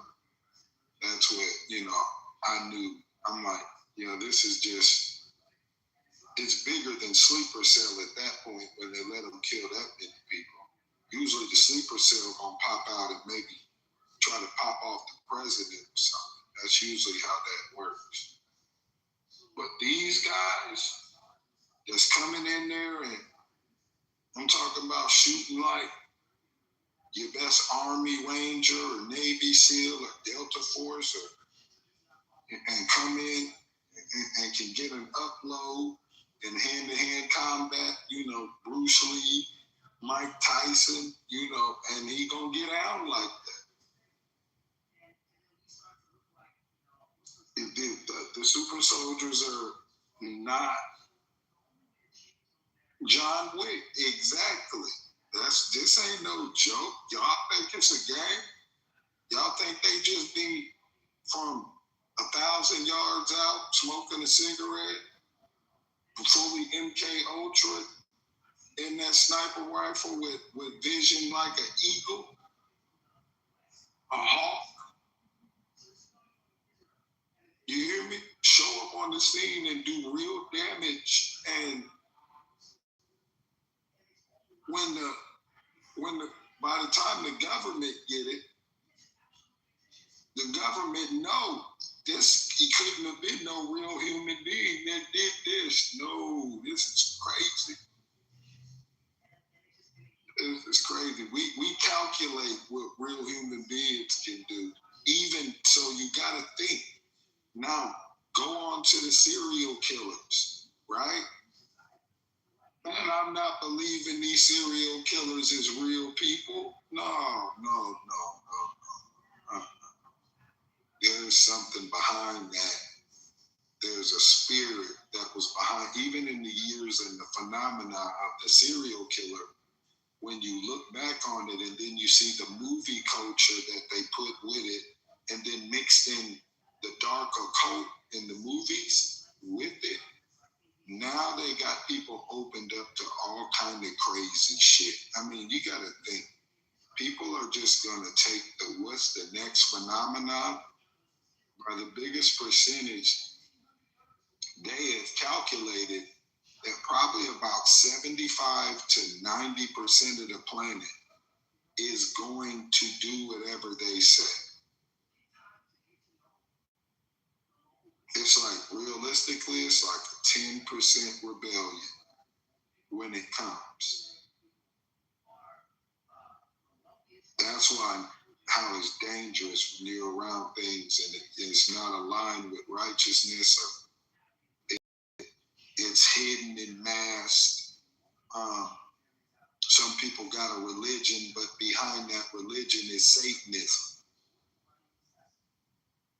And if you're ignorant of it, you can get dragged into it and then be judged as a part of it. See, this is where the selling of the soul, you know, why they take you to that lodge at 3 a.m. in the morning, and all of the rich people that you saw at the Epstein party the week before, now they in robes, butt naked up, speaking fucking pig Latin with a pentagraph in the floor, and they finna bring a couple children to finish their Lester Crowley sex, murder, magic ritual. That's all that was going on Epstein Island. This isn't anything new. A lot of these people on these high levels, this is what the whole thing is when they're talking about selling your soul. It is not just for the entertainment apparatus. This is also in some of the highest levels of government,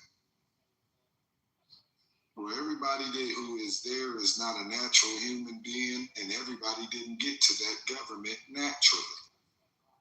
It's like they were placed there, planted, infiltrated. Some of these people sit down and they there, damn it, in and out decades, 40, 50, you know, and you don't know what these people are behind the veil. So, you know, it's dangerous. It's even, you know, in the religions, it's the truth. Everything's been infiltrated. I think that's why the UFO files, I believe the truth is that's why it has to come out, because we're going to start seeing things more frequently in the sky, and things coming in and out from the 5D to the 4D, and there's no telling how many dimensions through that. I heard CERN broke, right? But China's building one, and it's 10 times bigger than CERN. See, when they hear me speak about China, people don't speak about that. See, Switzerland is in the money capital. Most people think it's New York, but Switzerland is the money capital of the world. That's where the most on and off the books elite people hide their money at, in Switzerland. Like of the banking cartels and etc. It sits, if not number one, it's definitely in the top 3 for sure. Very, very powerful is Switzerland, and that's where CERN is, you know, because they privately funded it. No, so these are the same families and the same principalities that are trying to use a particle collider to get into other dimensions. Now, what could you do off of a program in the tentacles? You could do time travel. You could try to Mandela affect people. You could try to bring things back from out of these portals. Give them a gateway, you know, and behind the scenes and behind some of the robes, some of this hierarchy at times is probably the ones there making them sign these deals in the background, especially when I think about the hierarchy of it. I'm talking about like the Michael Jordans and Kobe, the LeBrons, their level. And then in the other sports and apparatus, like the Tiger Woods level, where there's been a lot of talented people, but in those positions, it's more methodical. It seems you got to be willing to give up something. Kobe, behind the scenes, Kobe Bryant, he's a great example, like how you could have went through the order, right? But they initiated you as a young man, right? So you're like any other 18-year-old who you and your parents, y'all lived the middle class military life, and he was well versed, they're laying out a plan for you. And as they introduce you into the Masonic levels, they're going to move you up in their degrees. You're going to know that the greats before you all did it.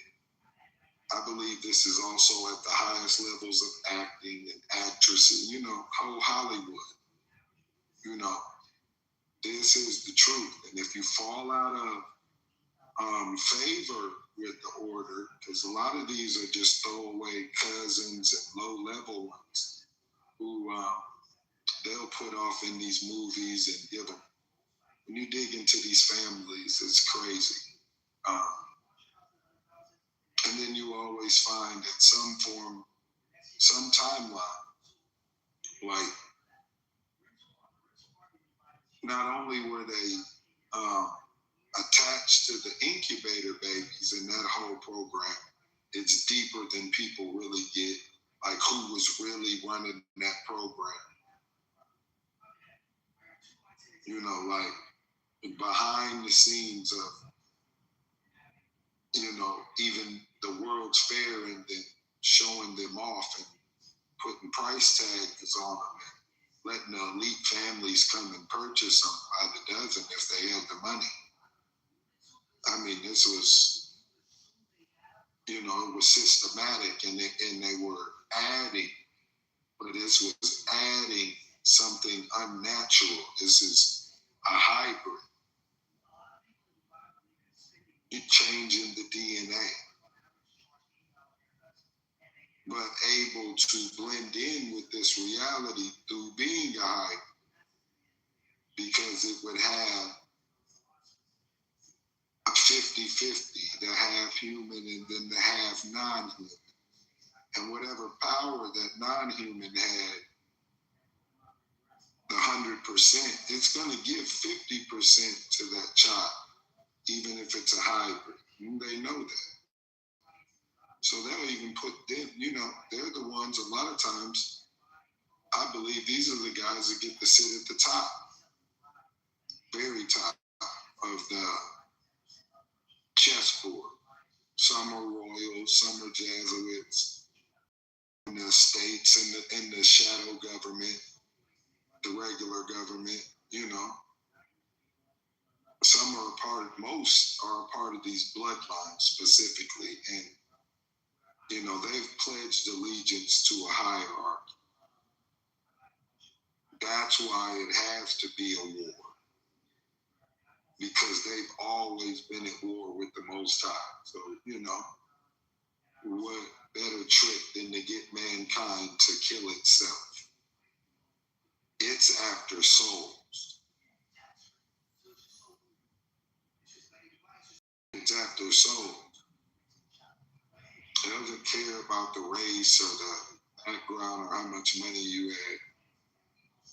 It's about who they worship and who the ones who didn't rebel, who they are pledged in allegiance to.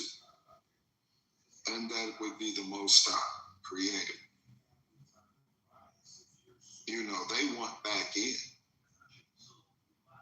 See, they can go to the planets and, to the other star systems, which are smaller planets, but planets themselves also.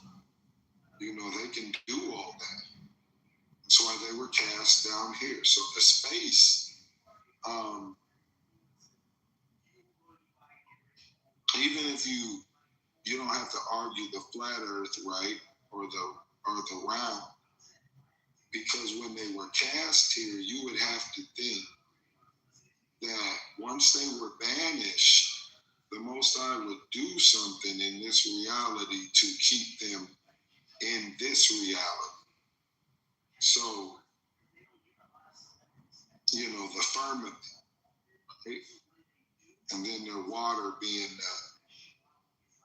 the true protection of the globe. I don't know if that's in the 3D, the 4D, the 5D. Maybe that's not why they actually don't show it live. There's something more to it. And there's a reason why they always try to break it. Or they're trying to get out. Like they're trying to get out. Or they're trying to go somewhere. Tower of Babel, they were building into the heavens until the Most High had Shem assemble an army.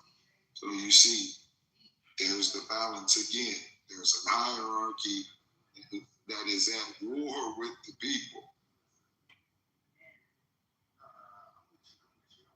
And Egypt was the same, Pharaoh always was, every other one was just so corrupt. To a point, they had the serpent whispering in their ear. They were a lot of times dying at young ages, so I was only imagining that they were probably initiating the to-be Pharaoh, probably from the time that he could overstand a human being into the mystery schools. Those come with pats and oaths that you don't get to decide how much time you get to live after the greater title that the principality gives you. So it's like, yeah, to be the Pharaoh, I don't know what you have to do. Lord.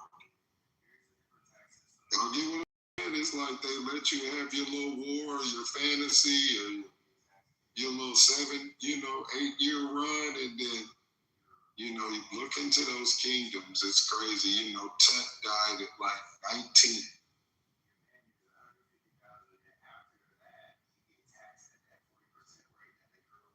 That's just a prime example of,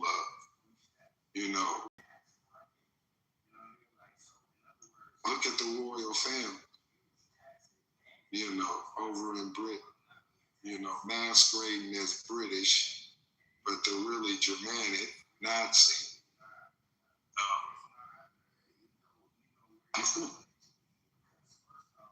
Alleged to be a whole totally different bloodline, and I know they are. They call themselves the Blue Bloods. Diana called them reptiles. So, this, I don't know, it's very interesting. And this UFO phenomenon that'll be coming out, because they got to keep, at this war. I don't know if it's fully going to cover up. Even if nobody else in the world cares, fuck, the Democrats are going to talk about the Epstein files until people start going to jail because it fits their political narrative. That almost feels biblical. Like, regardless, they're going to proverbially throw each other under the bus. They're going to expose themselves. Those files got these people really shook up, and they never wanted you to know what they pledged allegiance to in the dark. That's what they hide. Who they're really serving. They know. Trust me. They know 100% who they're working for.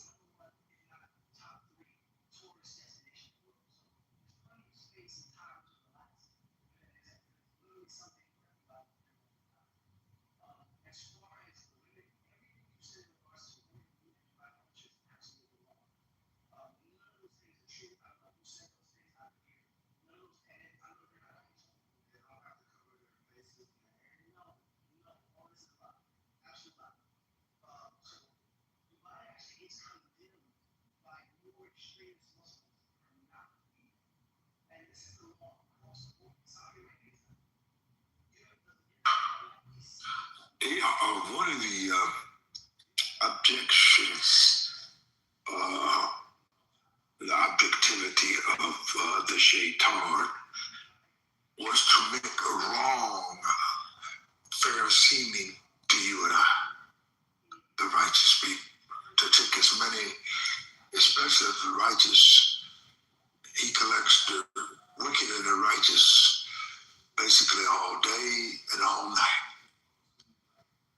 And if you don't know that's true, something that we say, A'udhu billahi minash shaitanir rajim. I said in the Arabic language, we seek refuge with Allah from the shaitan, from the devil.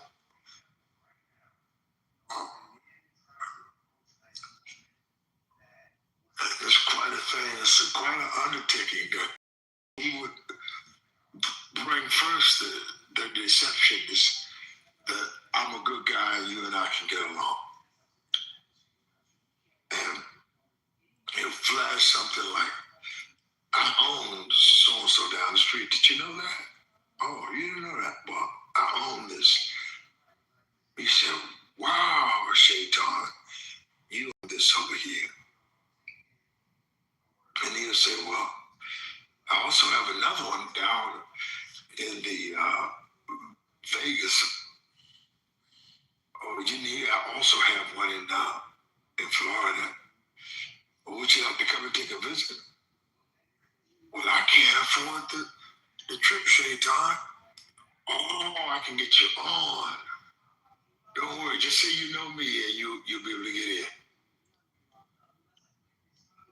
And then when he soaks you for everything that you had become useful for, now he has to drop you. He will give you a landing.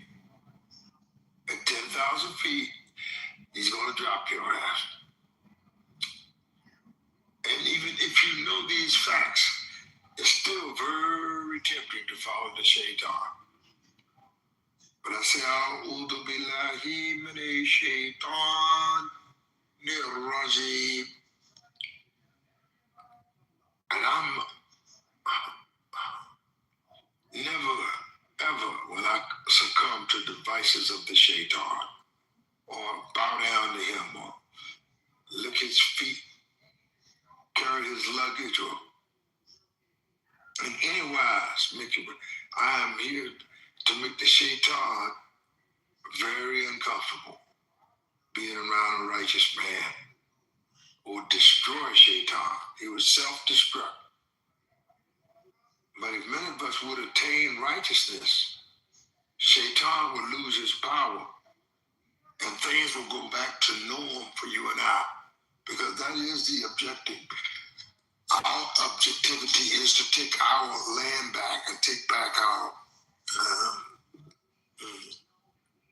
family value systems from a no good, low down shaitan. The devil has taken our property, our scriptures,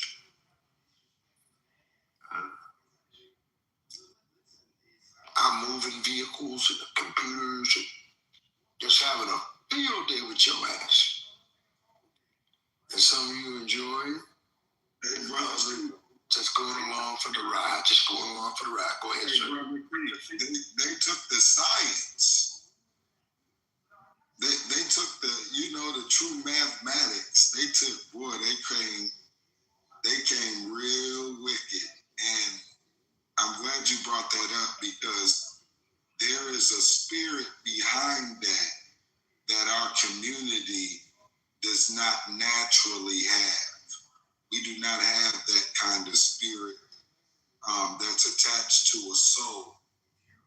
That's why it's always been in question if by a big percentage do they have souls at all. I have not yet seen, say for an example, a Neanderthalic with a soul. Now maybe there have been rumored that there are some amongst the Neanderthalic that have soul that were told that by a potentially righteous person. But I don't know that not produced evidence. See, this is something most people have never experienced. When you ask them, are they the devil? If you tell them that they're the devil, they never buck. You say, yes, I am the shaitan. I am the devil. Most of them, I've been in this history from 1970 to now is at least 55 plus years. Went into 56 years. Because at 70, I was introduced to the Most Honorable Elijah Muhammad in 1970. 70 to 2000 is 30 years. 2000 to 26 is, add that mathematically, that's 56 years of battling with the shaitan, the devil, over which was trying to win the people's hearts so they'll become righteous. Take them from the shaitan and clean them up as the Most Honorable Elijah Muhammad taught, and make them fit for their salvation on this life. So we don't want to survive, we want to live. Now I got to raise you one more time to make you fit for life, living on the land. One was to get you fit to live, the other was to get you righteously living on the land. And I'm telling you, people, their nature and character has been shaped by the Neanderthalic, the shaitan himself. So they have Allah subhanahu wa ta'ala says in Al-Quran, Khalaqa wa nafsin wa ma sawa. What ta'ala is explaining to you, Allah created the souls of men. Allah created the souls of men. But many have that twisted. Allah has created the souls of men that you may attain righteousness. Allah gives you the nafs purified. Every man, every woman, every child is under for their own soul. Either build or destroy your soul. Either build or destroy your soul. Either build or destroy. It says either bringing it to righteousness or bringing about its ruin. Meaning you destroying your soul. You're going to ruin your soul. Or you're going to build righteousness on your soul. But Allah gave to whom He's given the most beautiful loan. The soul is a loan, and you could house it in your vessel, your human body. It's a loan from God. Others say it is a gift from God, your soul. It's a gift from God. So all your loans have to be paid back. Your gifts should be a mutual exchange, a reciprocal exchange. That's what the one that received their soul as a gift do a mutual exchange with God all the time. The spirit is born. They keep telling you God is a spirit. The spirit is born. Allah subhanahu wa ta'ala created spirit. There was a time no spirit was around here, and Allah created spirits. And now you're born around here with the soul. But now there comes a time when you have completed your transitional transformation. Now you have to give that soul back. When Allah gave it to you purified, now how are you going to serve that back to Allah? And you done all the raise hell on earth. There's nothing but a wicked devil all through this time. And now you come into your so-called demise, at least in that phase of your development. You're coming to your demise. Been a devil on earth. Now you're going on your deathbed. Seeking to attain righteousness. And Almighty God has said that He will give you an opportunity all the way until Allah extract your soul. The psalm is brought to nigh. It said that if he would just confess Allah, would give him an opportunity to be in the paradise. But most of them, Allah says He will fill the hellfire with them. The Jahannam and Naran is not an exaggeration. They've been catching hell, producing hell. He's been raising Cain all of his life. And he get on a deathbed, now begging Allah, oh, if I could attain righteousness. And some of them attain righteousness. That's why there's so many depths, so many levels to the hellfire. Or you can say the goddamn hellfire. There's levels, some of the depths. And they said the only dua, the only supplication, the only words on their lips is, oh Allah, is there a way we can turn down the hellfire? When your soul is on fire, oh my. This is to the righteous, not for everybody, but for the righteous. When your soul is on fire, the only prayer or supplication you're capable of making is, oh Allah, can we turn down the flames in the Jahannam and Naran, or can we turn down the flames in the burning hellfire? Because it says, oh, I'm catching hell here on earth. And your soul will say, have you not heard the agony of those who have been cursed with the punishment in the grave? They've been trapped in the grave with them in the hellfire. And it says he lived in the hellfire for an eternity. Oh, there's so much information for you. Oh, I wish I could wake you. Oh, I wish I could get this over to you by just saying, my. Oh, my. Y'all still look good tonight. You can save your soul by confessing Allah and by practicing deeds of righteousness will get you removed from the burning temptations of the hellfire. Oh, and my. Y'all look so good tonight.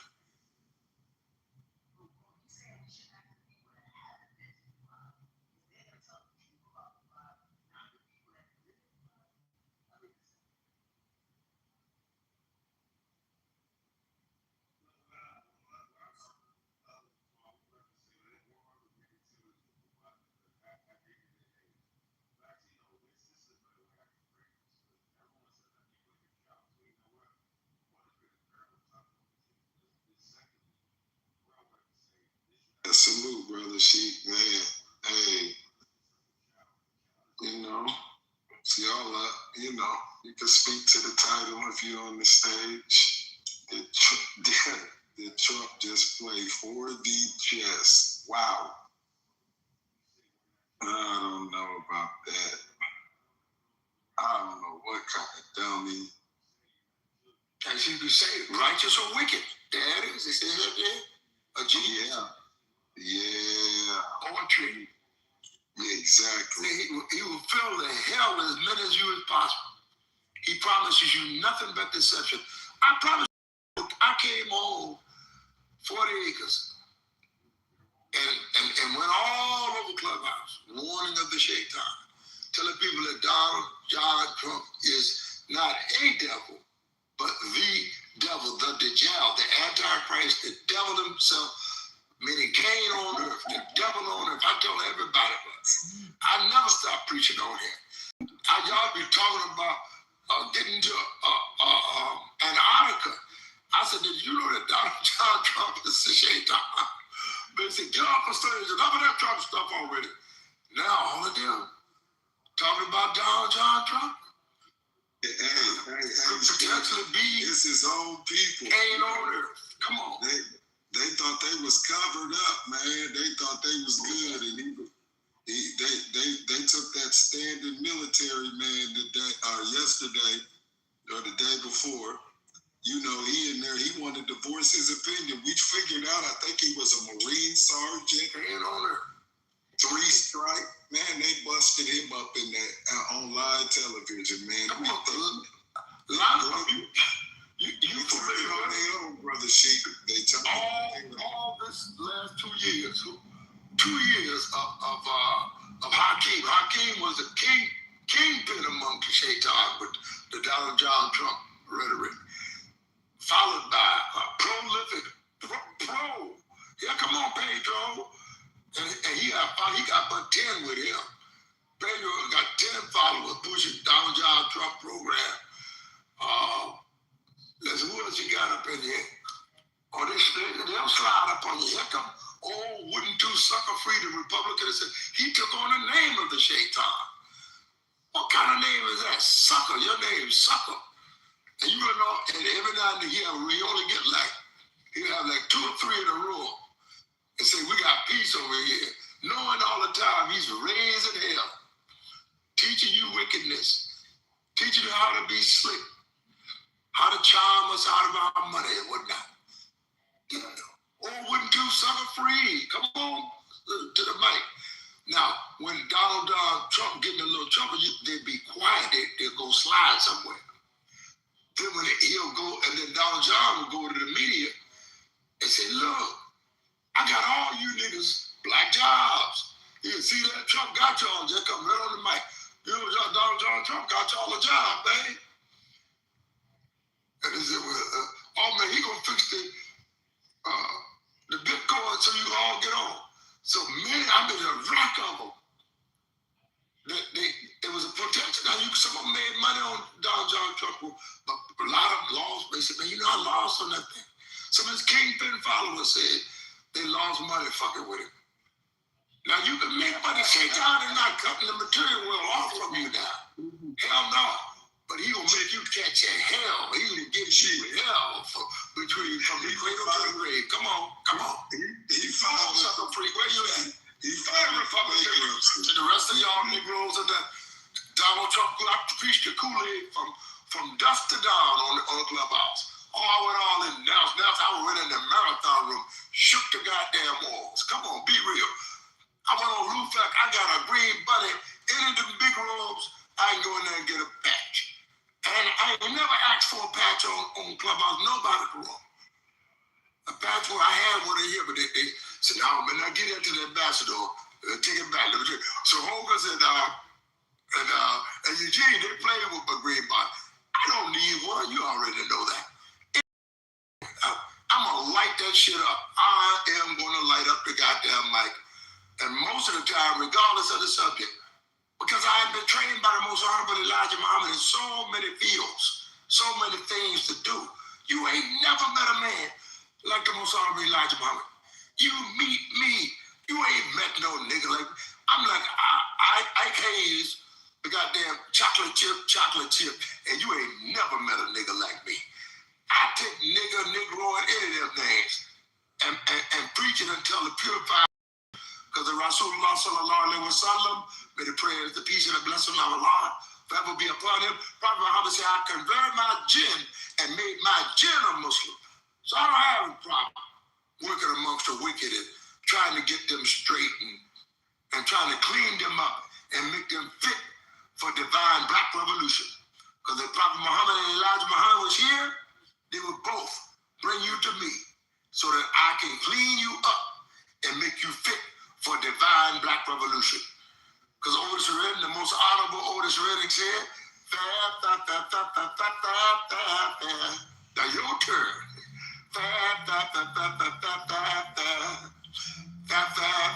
So you guys, your turn, fool. Give it to George Jackson, fool. Tell Donald John Trump, hey, look, we'll be taking over from here. Oh, my. And go out and conduct your rally bigger than Donald John Trump rally. Make your righteousness shine and show up the devil. Expose the devil, as Malcolm X said. Expose, make it plain, brother minister. And show up the devil for who and what he is at this hour. The full-blown Neanderthalic ain't nothing but a Puritan devil. And I land my plane just right on the Poindexter say, my. I got a question for you. Somebody should preach up today, my. I got a question. Yes, sir. Yes, sir. Go right ahead, sir. Why do you think the nation hasn't gone hard against DGT, whatever it does now?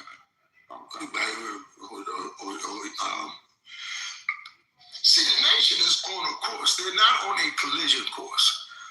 And divine, even me, I can't preach this everywhere I go. But the bottom line is, again, the most honorable Dr. Khalid Abdul Muhammad, one of my strongest advisors in life, is the most honorable Dr. Khalid Abdul Muhammad. And he did things a certain way. And one thing he did do, you see what I'm saying? He said, and on this wise, that the divine black revolution is on a fine timeline of divine. And I think I added that we cannot speed it up with anticipation, and we can't slow it down, puking and moaning. We can only go on the guidance of Allah. This is how the Honorable Minister Louis Farrakhan is going on the guidance of Allah. The Honorable Elijah Muhammad said, I'm on the guidance of Allah. I'm doing some things you might think extreme. You might think this and that. But I'm on the guidance of Allah. See, these Muslims, like Elijah Muhammad and Farrakhan, didn't come by the way of the sword. They say, except Islam or die. Say, Ashhadu an la ilaha illallah wa ashhadu anna Muhammadan Rasulullah wa sallallahu alayhi wa sallam. Except the Islam, except the creed of Islam or die. No, they came by the way of the guidance and the wisdom. There are some of them came on the sword, and they may look came on the sword. And today they're standing. Some of the Iranians probably came on the sword, live and die by the sword. You go there fighting around with them, they'll come out in the street and take some chains and whip across their back. You saw it under Jimmy Carter and what's his face? William Jefferson Clinton. Some call him Slick Willie. You see, that's a Neanderthal. That's not the devil. But at least he came in the clothes of righteousness, right? Say he was a soul brother. When they came to Bill Clinton, put some chains across their back till they could get some blood flowing, and they started shooting them Neanderthals down without a problem. I'm just saying. What would be the most direct answer you could give to what I asked them? The direct answer to what you said and the question that you asked, the Nation of Islam came by the wisdom. I answered it 10 times, but you might refuse to answer. I said they're going on a fine timeline of divine that you cannot speed up with anticipation, and you can't slow it down, puking and moaning. They're going on the fine guidance of Allah. They're following what Allah said, what Allah showed them. Allah may show you something. You may come out, if you listen to what I'm telling you, and be a Superman. You step out in front of Elijah Muhammad. You step in front of Farrakhan on carrying this message. If you catch it, you let that catch fire in a righteous way, what I'm explaining to you right now. Then you'll go out in front of him and say, I'm the servant that came to take you to the next step of what Elijah Muhammad was saying. I come to take you to the next step of what Farrakhan just explained to you. You go out and tell them that if you really, really listen to what I just told you and follow up on it and ask Allah to guide you amongst those whom thou hast guided aright. Don't you know that the righteous have been, so you in the showdown, the righteous and the wicked right now. And the righteous have been promised the victory by Allah. And all I'm asking you, dear beloved, what's your name again, sir? The brother who asked the question, what's your name? Seal. Brother Seal, all I'm asking you to do is claim the righteousness and claim the victory and take it on to the next level and say, my, just like I say, my.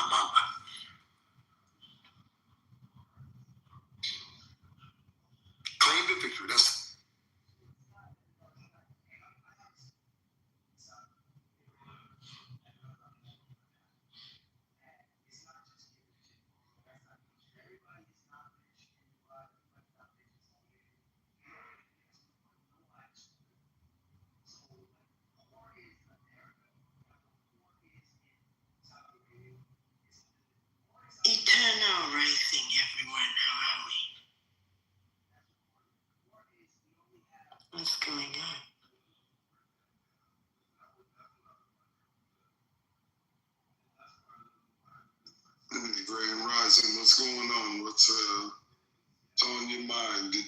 that's what's on my mind. That this guy should be charged with public. You should personally take the charges of public deception on the wicked Neanderthal named Donald John Trump. Come on, sir. Come on to the mic. It's hot, nice and hot, and blazing like you like it, mama.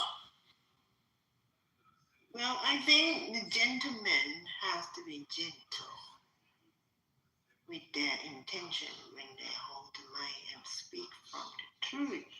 Because we all know that humans are in a lot of trouble now, right?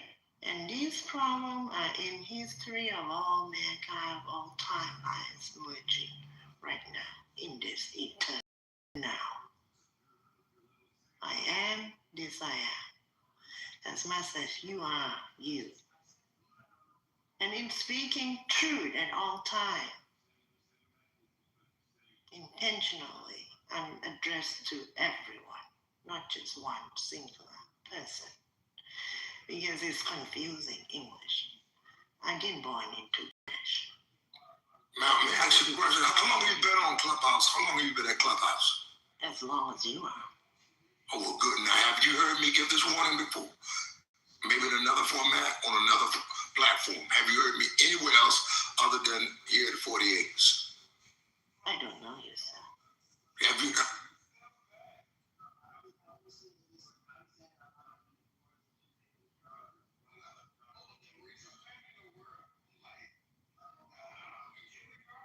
Because when the English people ask, how are you?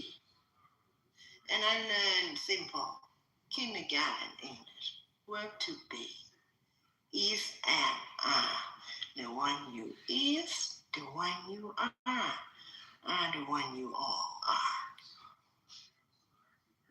All of us are what? As collective. Number? Are we numbered?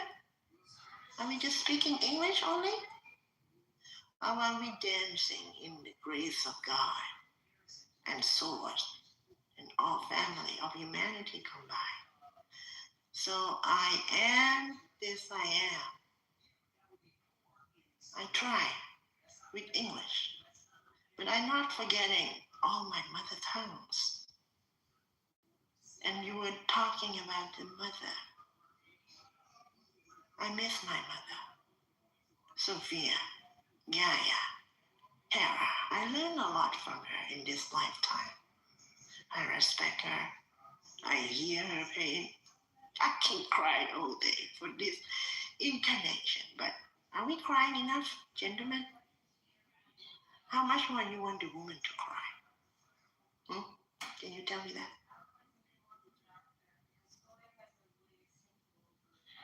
Why Bob Marley have to sing, no woman, no cry? Men, gentlemen, why you like Mama cry? Mama doesn't want to cry.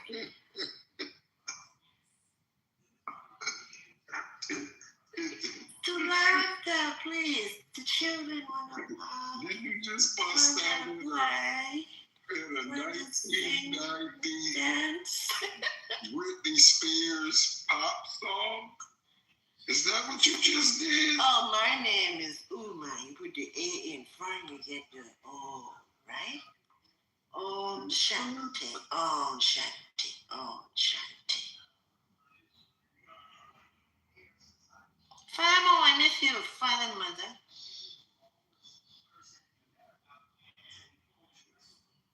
They call me crazy in here. They call me lady boy because I'm Thai. Can you hear in my voice where I'm speaking from? They call you lady boy. I'm so pissed when they do that. Like this boy, how stupid are you, gentlemen, that you cannot tell anymore who's gay, who's woman, who's hurting, whose animals not making it and still need our help as daughter of the sun, children of the sun? Do you hear your son calling? Holy Spirit is where? I'm not here to play anymore. gentlemen, I had enough.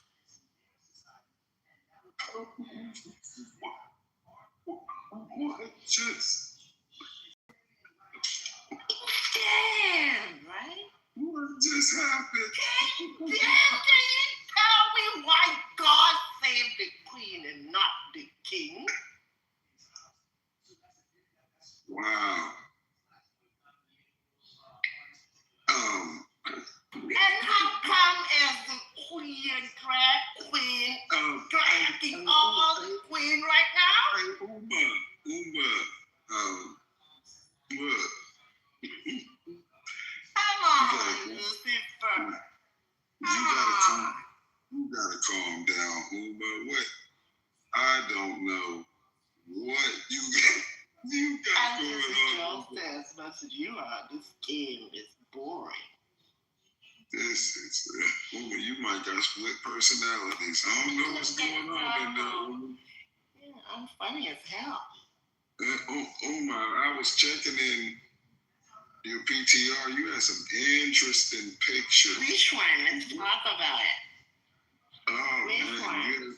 you got some number. Let's talk about this one first, will you? Hey, This Uma, one is hey, Uma, can I ask you something? What religion do you practice? all religion does not embracing conflict because I'm a Libra. How about a Libra as a religion? So your religion is the Truth. Let's just say I'm looking for truth of all timeline. Okay. It's just a question. You know, you don't have to. If you don't want to answer it, you don't have to. But what do you subscribe to? What is your? I'm born in Thailand. My parents was a Buddhist who doesn't practice at all, so I'm not interested. Okay. The chakras, correct? I learned the 18 chakra system of 7. Wow. So there's a what's that, like a secret order to the chakras in Thailand? No, this I learned from American lady, and she called herself Sophia Gaia Terra. I look at her live on Facebook. She had Facebook at the time during COVID, driving around, living in a car, and telling people to get out of her system. And I just happened to find something in her voice interesting, so I keep listening. And she's like, real quick. Did you say you was homeless and you was driving around? No. And then that's a lady in America who taught that was her chakra system. Yes. That was her. Hold on. That was her story that you were telling. Okay, so she was homeless, and then she figured out how to get into the chakras and manifest. Is that what she did? She has a website. I will put her website on the chat. I'll look it up because it's easy. Website name lovegrowgaia.com. You should know, but maybe not because it's a long story. But if you want to take her website, you just can have it. No, I ain't trying to go meet Mother Gaia. No, you don't want to meet her, you should. Because she taught me the hell loads of chakras. You 78 people hold the life for the collective at the time. This is some years ago. I can't come and me and Mother Gaia ain't got nothing to talk about. Who is Gaia? Yeah. Who is Gaia? What principality? Hold on, I gotta ask you, what principality is that? Oh, just her name in different dimension. Because, how are you gonna separate physics from mathematics, from chemistry, from language, from music? So every word is just a word in my hearing and seeing right now. And look at this one. Here's more easy. This profile PTR, simple. No language. I like this hobby.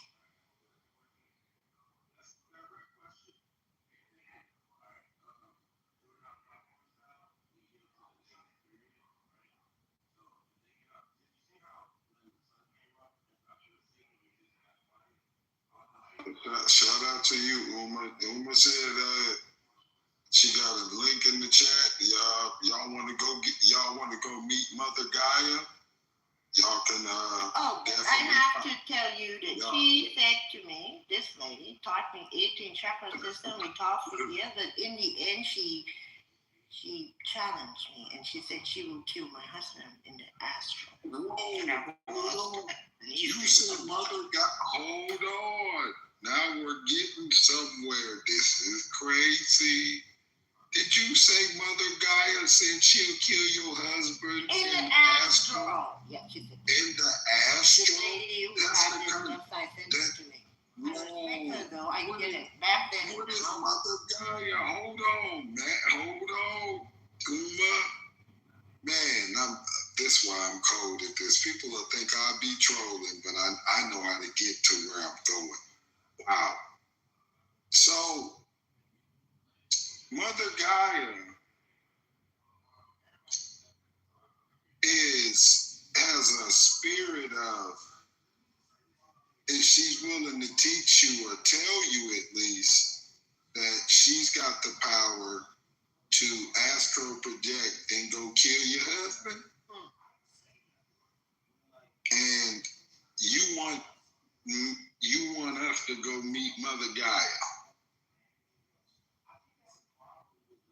No, she said a lot of things, but then you have to rearrange the timeline on how she said it and when she said it. Tell me, when you met Mother Gaia, how did you meet her? Did you meet her in the astral world? Did you meet her in the 4D, the 5D? Where did you meet Mother Gaia at? In this now, in eternal now. She's my heart. She's your heart?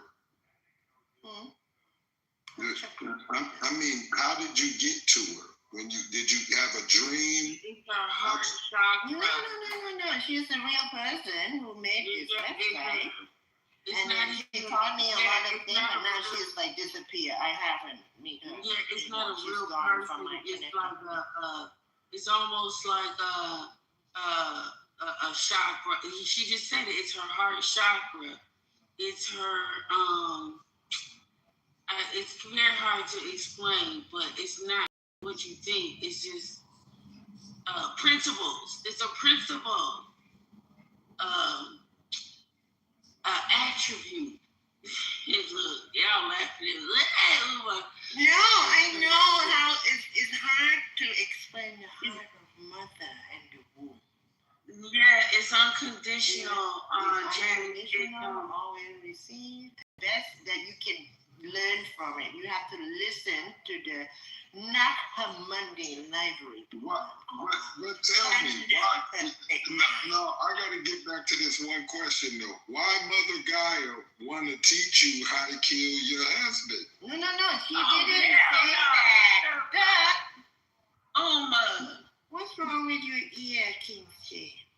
No, that's what you said. You said Mother Gaia. I didn't say that. I said. You gonna tell me? Your ear fucked up. Please say it again. So you just took me in a dream world. I disappeared from the stage from just asking this question.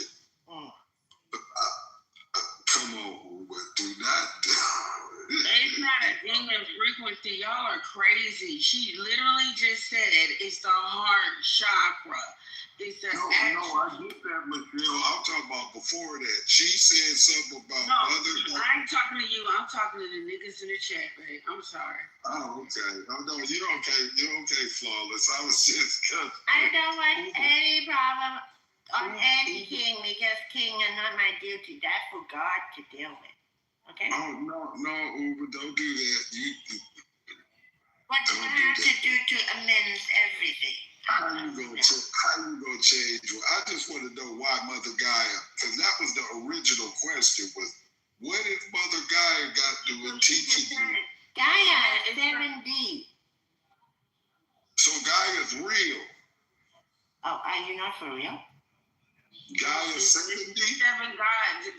Gaia is God. God, she just did it. 7D names. She had many names.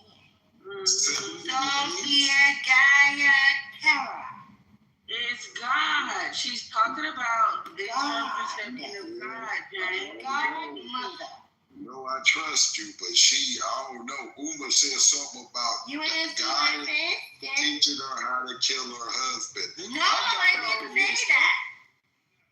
Oh, you didn't say that? Because I was about She said she will astral. She said she will astral project. You misheard. And kill You misheard. No, Uma. There's no replay or not. No, there's no replay. No, don't even be a replay. Because I know what I heard. We were discussing. I didn't say what you said. You misheard. Oh, no, Uma. Oh, you were trying to be a slickster. No, I didn't say that. Why would I want to kill my husband? Because why would I be asking you why Mother Gaia said something about Mother she Gaia. told you? I heard you say kill your husband too, girl. I heard you. You said Mother Gaia. This is what she teaches. Kill my husband in the astral. That's what I said. Okay, that's what I just said. Why? Whoa, flawless. Did you just Is your husband dead or alive? Is still here. Is he dead or alive? Alive.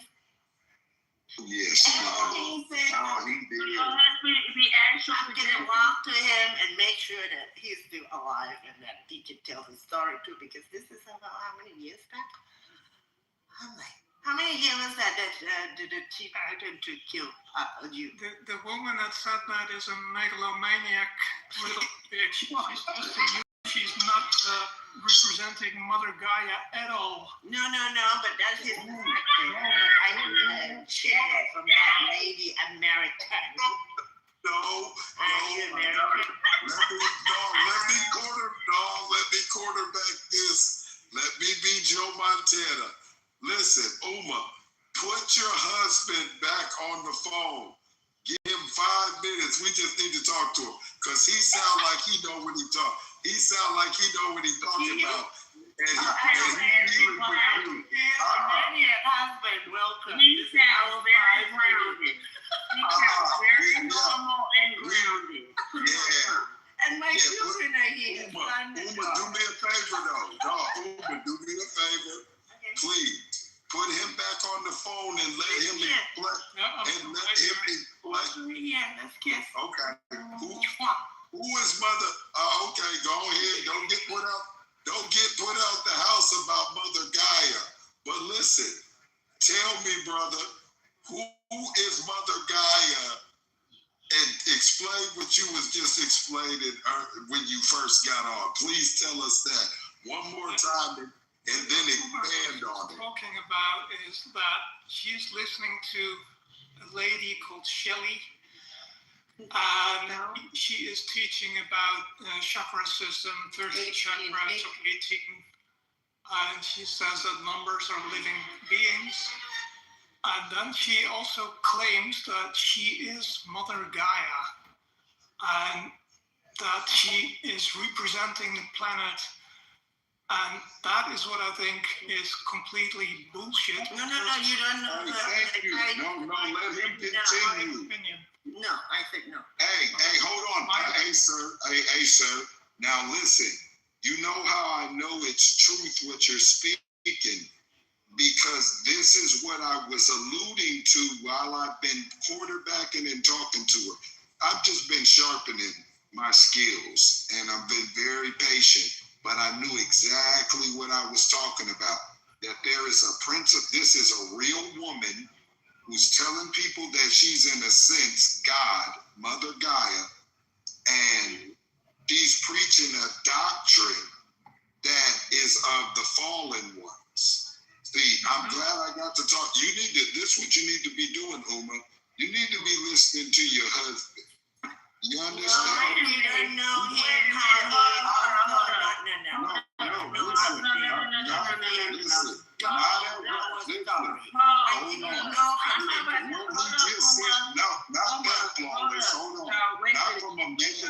Listen. Because when you talk about the chakra system, That ain't got nothing to do with no No, listen to what he's explaining. I'm telling you, He different is not doctrine. dead, That and doesn't- he's still listen, on my that- side, no, and you don't know. No, Uma, don't do that, because this is the point. As I heard him say, see, she explained this, Michelle, as this Mother Gaia lady was like actually a god. No. And a part of creation, yes. Her husband corrected her and explained to us that Mother Gaia is actually a real woman like Bando, who's probably got a cult following, and she's a part of it. Her husband's got yes, I know what I'm doing. I knew it was the whole time, Michelle. Listen to me. This is why I don't just call myself the best. I can break through something and see clearly through it, just through guiding you through just a few questions. And you have to be honest, because I'm being genuine. That means I'm being righteous. I'm not true. Listen. It's because, listen, oh, you see that? I don't trust you. I do not. No, she's a witch. No, she's a witch. I am. Uma, Now, Michelle. Now, Michelle. She ain't no witch. Yes. Do you get what I'm saying? Do you get what I said when I was saying? Kings Hold on. And what do you expect? She got picked. Well, she didn't lock all her PTR pictures, but she had her one. husband has got the common sense, though. Yeah, you see what I'm saying? I heard him. Yeah, he right. Her husband is right, because I heard him say it's some woman that teaching her this shit. Look, yes. 13 chakras. That's just some old other. Yes. Like. This is going after the 13 bloodline. You know what I'm saying? I told you it's a hierarchy. They follow a certain pattern. 7 is the number of God, not 13. Yeah, exactly. 13 is for the 13 female Christ. And I know my 13 baby at table, Mountain, South America. This is a her husband has been her. She don't know it. Flawless, but her husband after you get married the first day we met. Her husband actually 5 years ago. is her protection. Right. This whole time she's been listening to that false.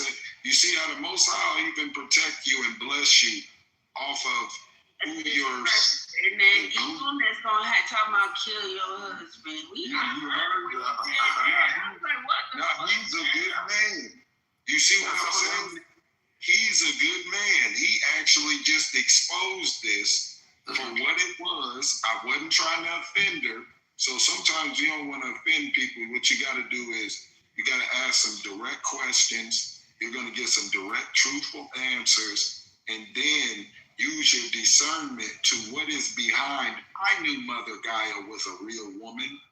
I knew she's probably a aspiring or an actual witch who's participating, telling people about the astral projecting. First of all, what you didn't know, Uma, is I know all about astral projecting. See, when I was a child, I used to be able to do it to perfection, actually to the point that I thought one day I would probably need some form of therapy.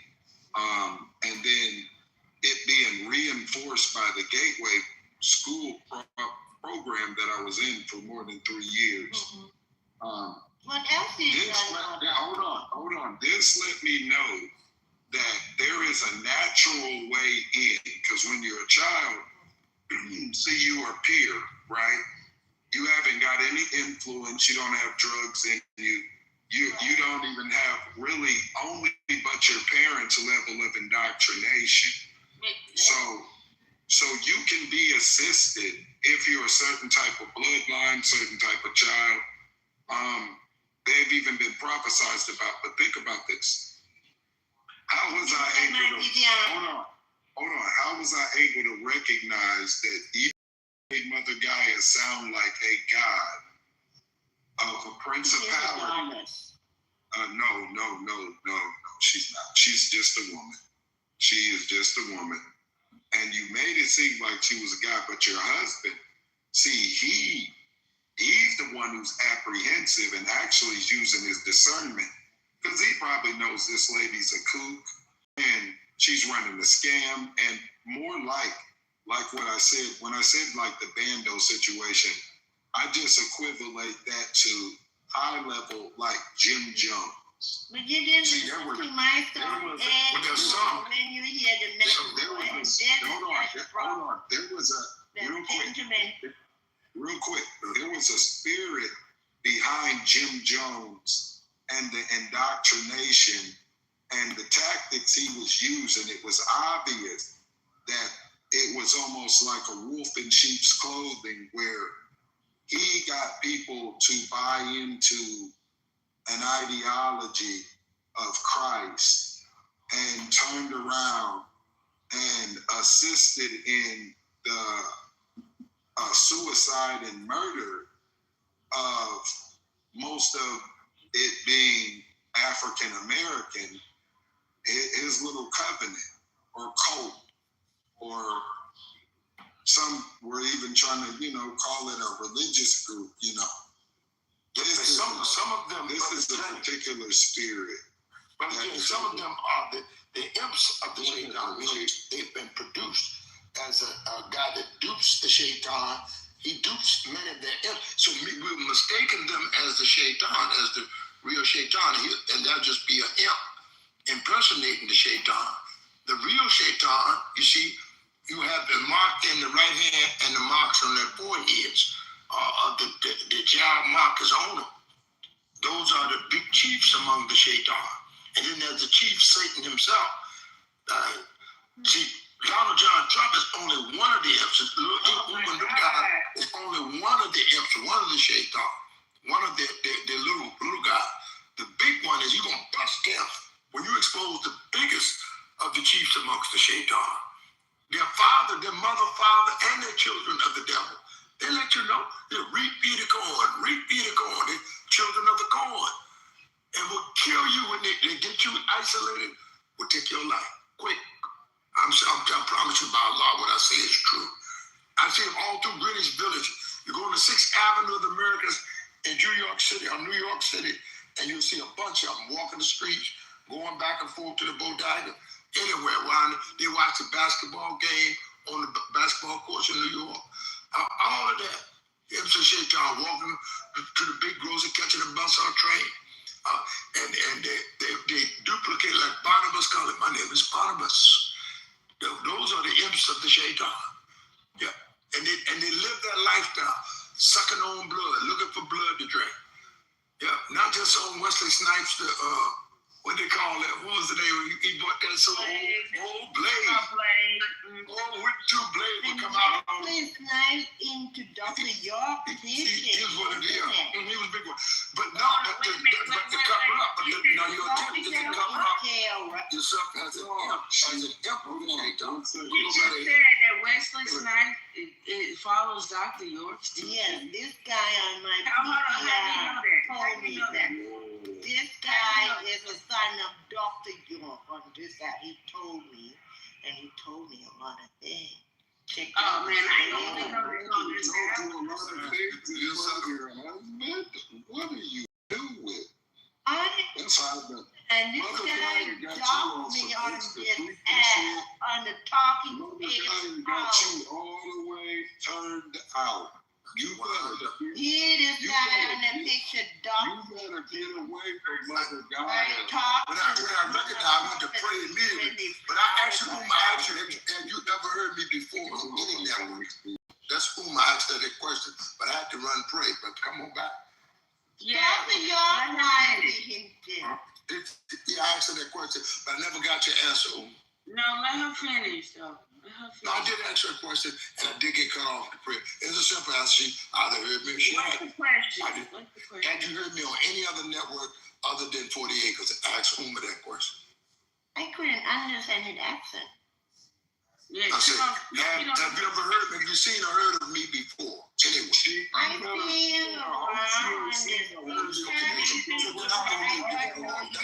that's sufficient. That's sufficient. The answer's sufficient. She gonna go get so she been warned. So in other words, you have been warned about this, and it said, Allah will not bring about your destruction without first giving you a warning.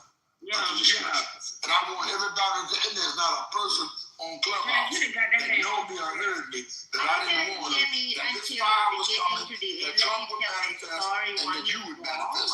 Now go ahead and manifest. So this is the thing. She's the type of person that goes through everybody's culture and loves on it and cherishes it. This is the type of person Uma is, okay? Yeah, she a blood sucker or blood giver? Hold up. She may have fallen into a doctrine of somebody. To me, it would be a false doctrine, because I do agree with you, James. Anything with 13, you're moving away from God. But people pull up. They make up all of these things because I deal with chakra. I deal with energy. I deal with frequency. I do Reiki. It's not witchcraft. It's that right there is an energy frequency. It's an energy modality. I don't have to lay hands on you. It's all about energy. But honestly, the little lady is just a little old lady that likes to go around and pick up everybody's dogma, culture, all kinds of shit. Because in her picture, it looks like she's with some Buddhist or some. Yeah, I see it there. She took a picture with some fallen angels on there. She was. So you talking about Hinduism and Buddhism are fallen angels? Man, did you see the angels that she took the picture with? The symbolism. I don't know what kind of. Look at our phone. I don't see nothing there. Talk to me. See, I don't see because before she was up there with the monks and shit. That's gone. That was me in there. That was me. Yeah, I know what you look like, girl. I done been through all your pictures. I even seen the one you took next to the white man in blackface at some festival. I done seen. Oh, wow. So that's my question. Oh, yeah. Is she sucking blood? No, she's not sucking no blood. Is she giving blood? She visited me on my Wednesday 24. It's picture number 29. How you know that? I'm looking at picture number 29. This the one she in here at Epstein Island with the fallen angel boys. You see?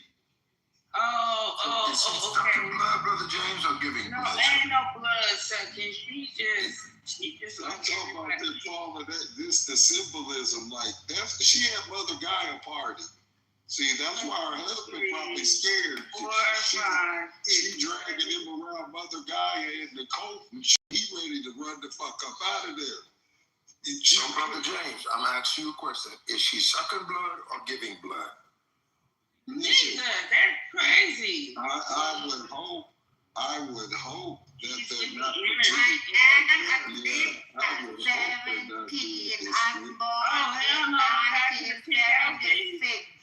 Yes, did you see? She on Epstein Island, I'm telling you. No, I was not there. You were. She wasn't with her husband. She was going to go get decent. Don't do it, Uma. You know I know why you left your husband to go be with Chip and Dale. Okay. So I'm looking at through all her pictures. Oh, the big call of Epstein Island. What are they doing there, Look, I'm looking at her pictures, and a lot of them, it's like a lot of mixed cultures and cosmologies and shit like that. Planet and stuff. I'm looking for that picture. See, you done got smart. She done got smart. She done took that picture out of it. But the most important is this one right here.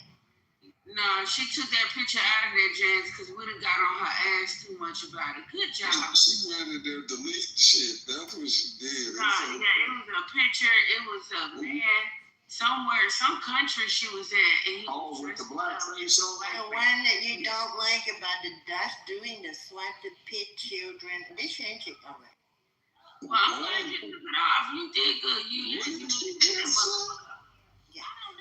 I don't hate anyone, but people just don't get me, so their problem. Why you was with somebody that had blackface on? What was that for? What country? So it's The Netherlands. Yeah, wow. Crazy shit. And it's one of them that be eating the body of Sarah Boxley, man. Man, what the? That's what's going on over in the Netherlands? I lived here for 23 years because this guy, I thought he was married to Memphis. She in the Netherlands. Yes, what crazy that made the wife. And that's where the hairy man came from. And that's where that came from. I gotta talk to Ludwig, man, because you know Ludwig is from the Netherlands. I know that 100%. There you go. He lives there. See, it's so bad that the Netherlands, they have brought Bill Gates to a public testimony to Netherlands.gov testimony. Bill Gates, I think, and his wife has to testify on some wickedness that they have done in the Netherlands. And you know, that's right. where I am. How many of you know about that? How many knew about that? I know. No, I think people knew about from what I'm hearing, the Netherlands is nasty. Like they own some things. You just come and check out yourself. They practice that shit for real over there. Sorry, they have some demonic shit over there. Now we have sent people. Oh my God. Sent people to .gov in the Netherlands to study the water systems of the Netherlands. It was related to Katrina. Before Katrina, they went to the Netherlands, and the report is they were ordered to and given government funds to build water systems in New Orleans before the hit of Katrina. And the Netherlands, and then they squandered. Somebody got a hold of it, and the government officials, the governor, the mayor, and all of them squandered the money, stole the money, and didn't build a water system. And that's the Netherlands connection. Because they got water systems all through the Netherlands.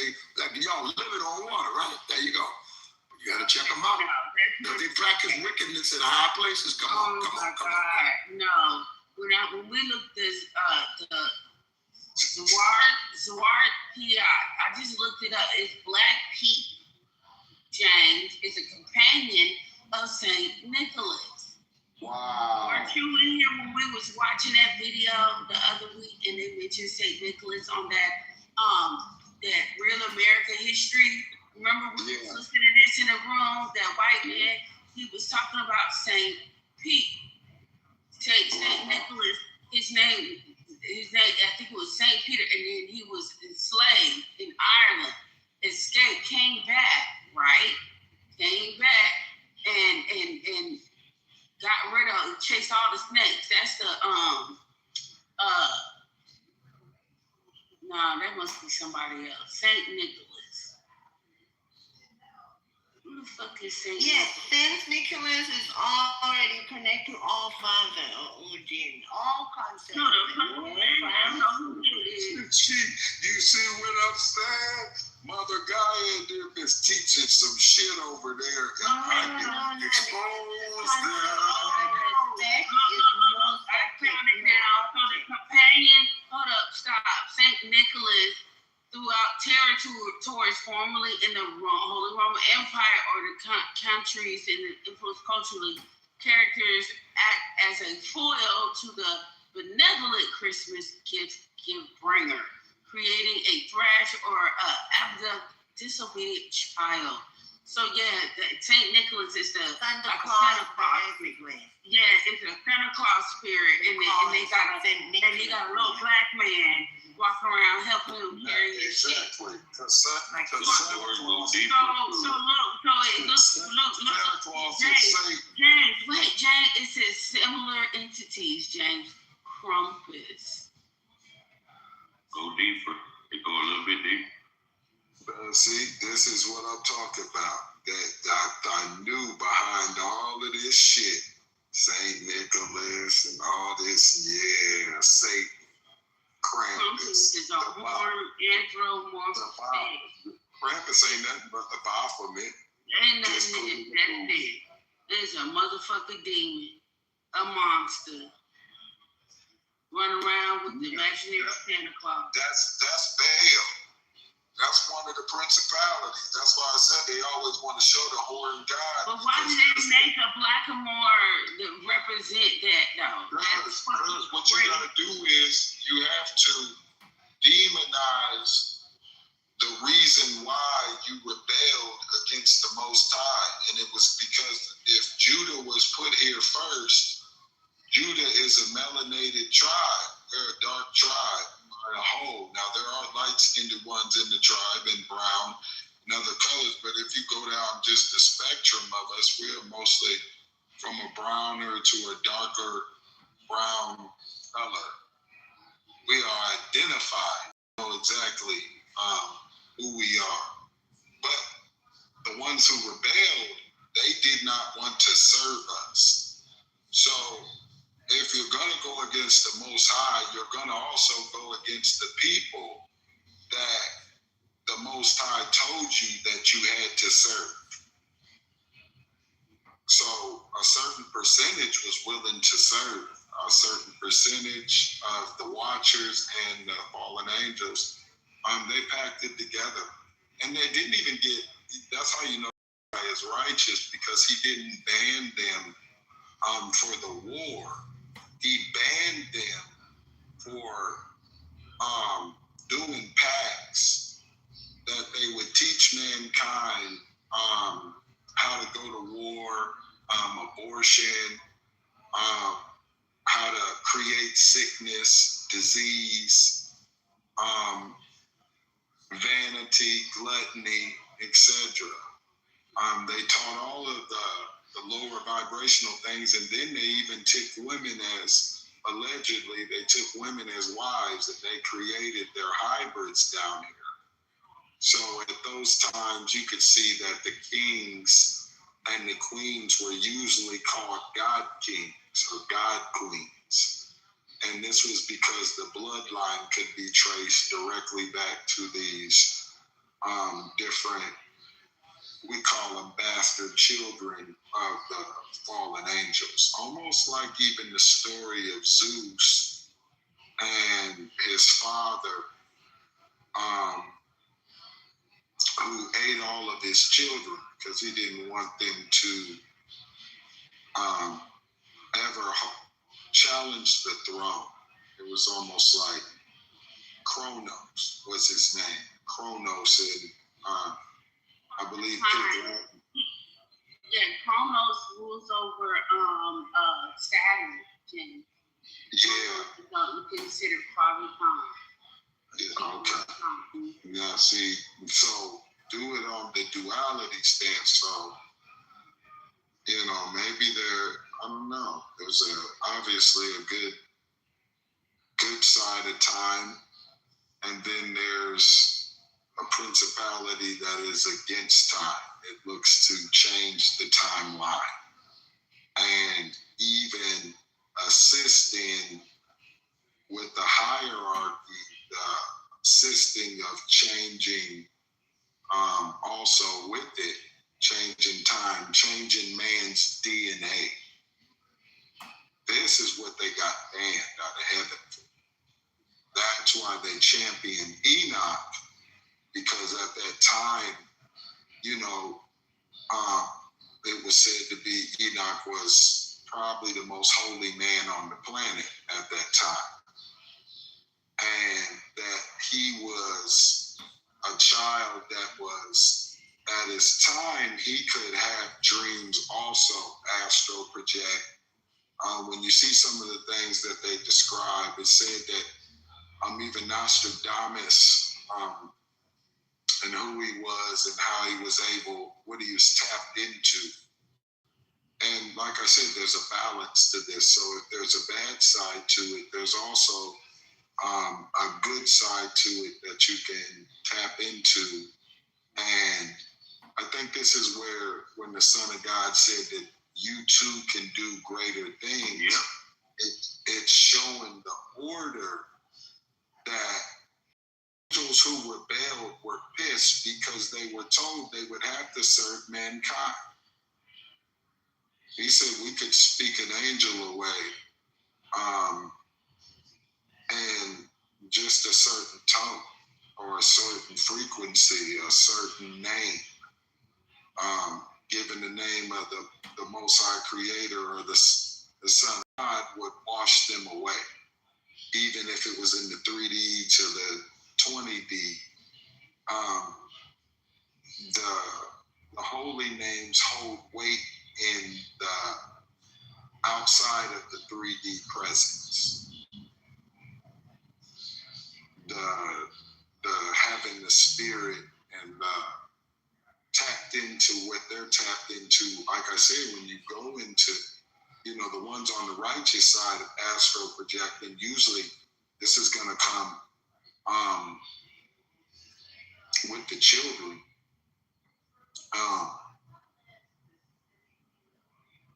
And how their frequency hasn't been corrupted. And they had just 5 years, say they're 5 years ago, they weren't alive. They were tapped in with the Most High Creator. So they are still at a high frequency from spending the most majority of their life was spent with the Creator. Some people don't get that because it's like you were created before your parents even, because it was already in the ethers that they were going to meet and have you. Why the Bible say I knew you before your mom's womb? Exactly. And you think your mama and your daddy just got together on some humbug stuff, when the truth was the Creator was aligning you with who you were supposed to be aligned with at that time, good or bad. It's crazy how this world works, truly. How there is a hierarchy and a Creator that does not ask for permission to move the chessboard. He can play any kind of chess. So even when these people are starting their wars, they don't get that the end result for that spirit for them will be Judgment Day, where they've all packed it together to go to the same place. They know where they're going, whether you don't believe it or not. That doesn't even matter. But because they know their bloodlines. They know exactly where they're coming from. And they got people that are preaching their doctrines right here on this planet, getting people sucked into their bullshit in the name of a religion. You don't even know you over there. He didn't talk these people into coming in the name of religion and got women, men, and their families out there. He's sleeping with all the women. I mean, that's why I even give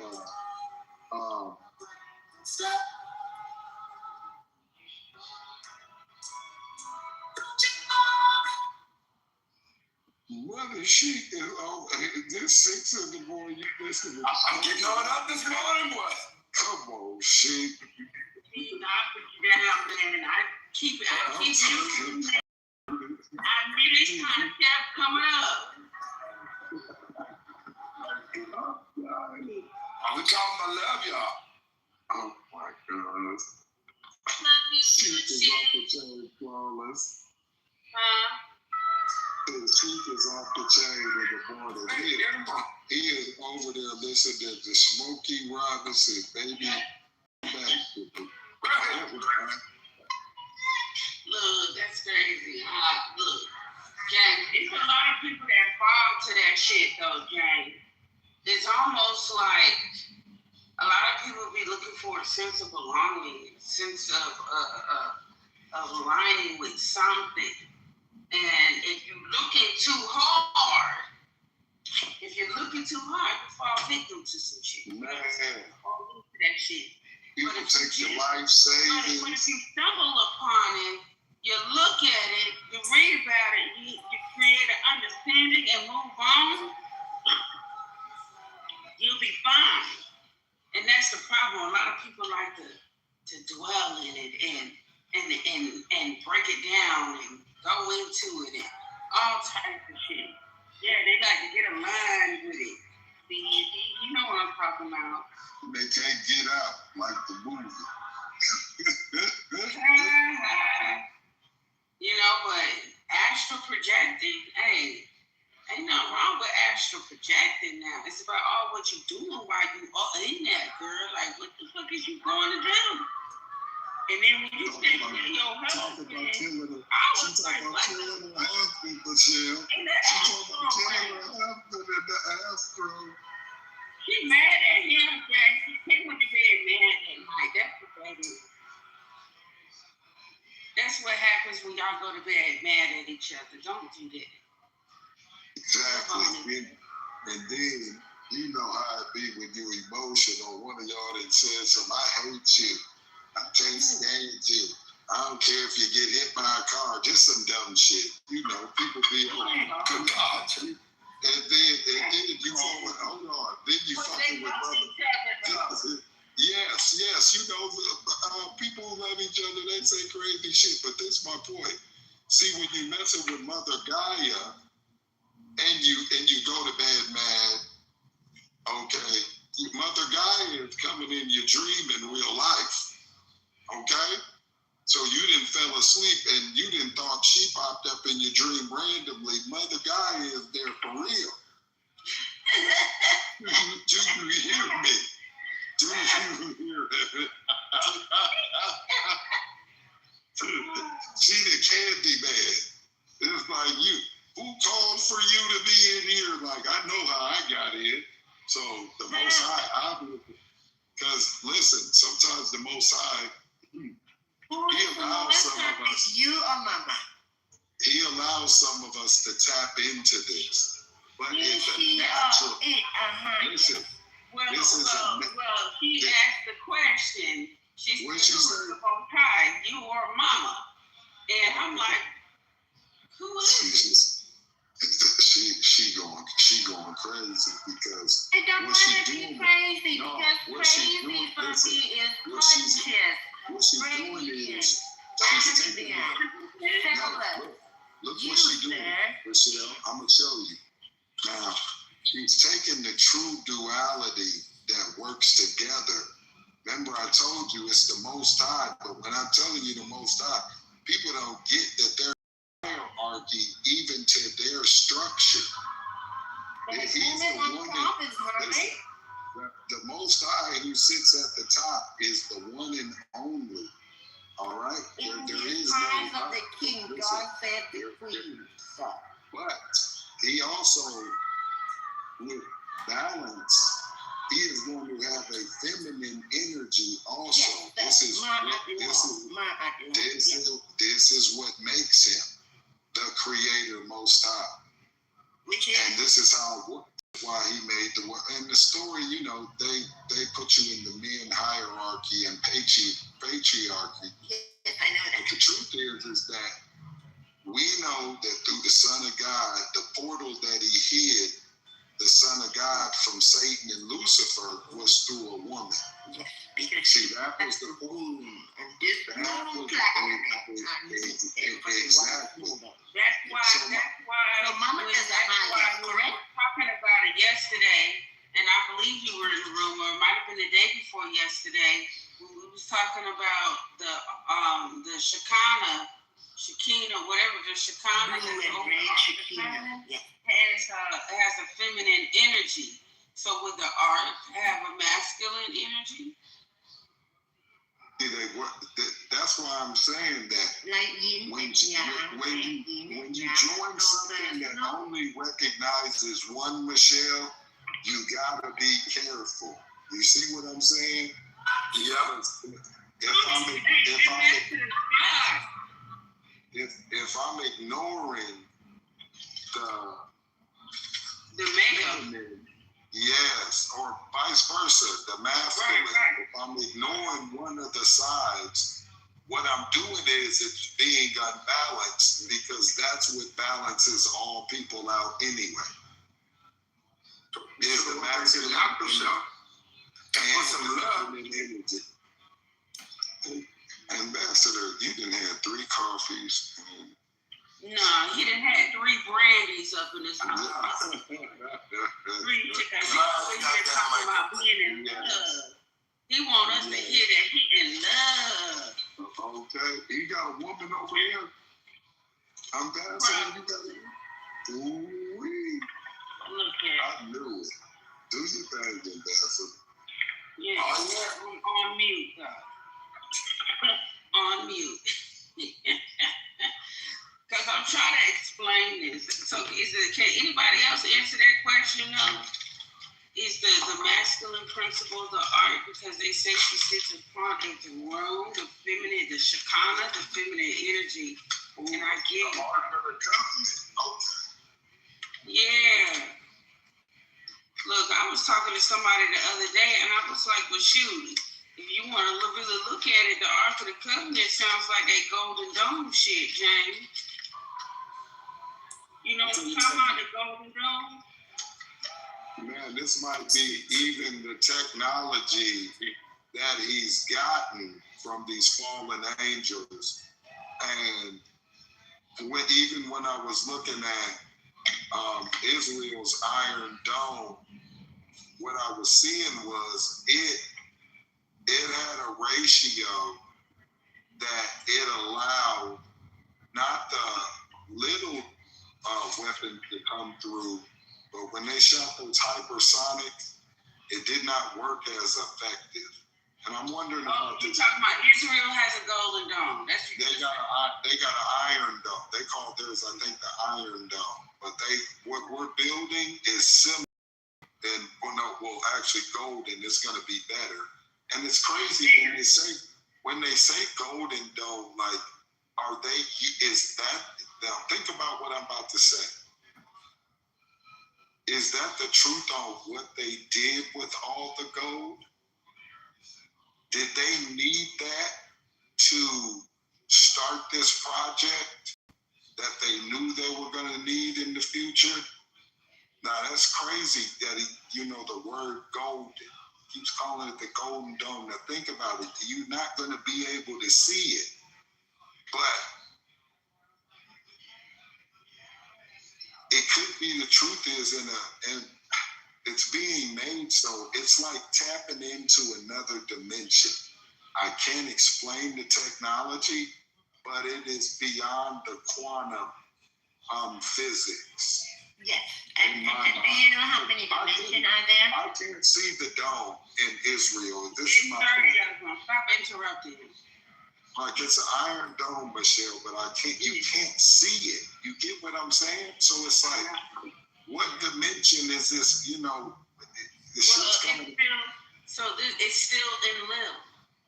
I'm actually saying N-I-N and then space Lil, L-I-L, because when you study Enochian mathematics, okay, you study Enochian mathematics, they talk about the 31 dimensions. King James, I've been on a roll. Remember I was telling you about the 007 the other day? Remember I was telling you about the man that was signing his name 007? I remember that. The original search started with his assistant. Why I found out his assistant is black.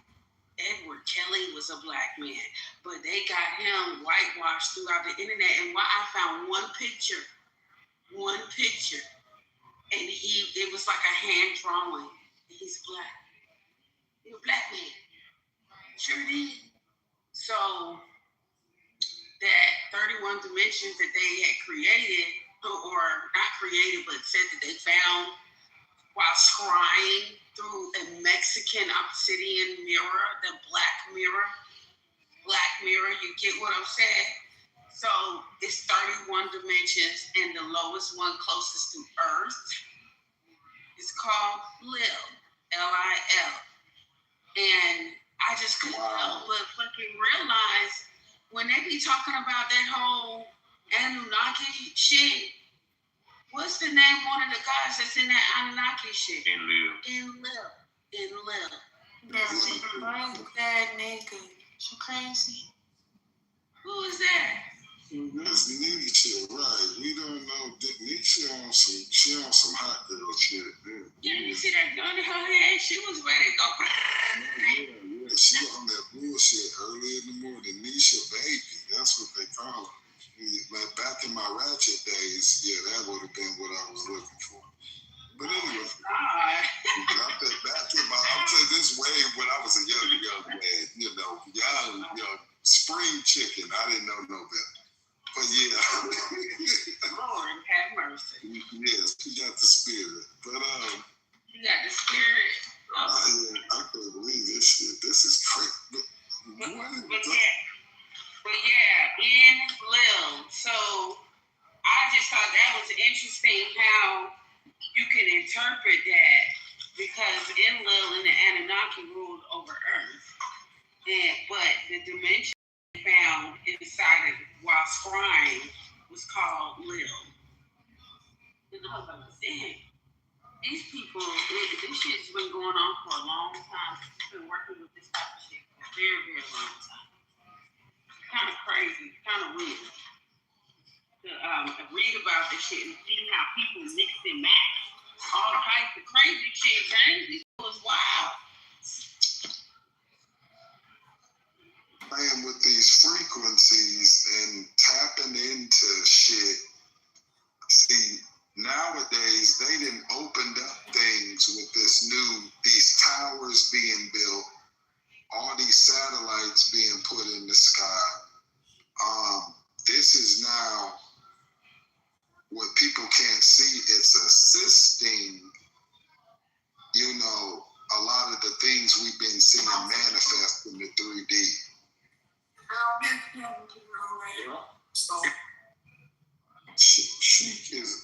Yeah, you're right, Flawless. Sheik is off that wine and feeling divine. Oh my God. So yeah, man, it's like throughout the years, you pick up shit and recreate that shit for themselves. That's and that's what that lady that she been following. Who that lady? Yeah.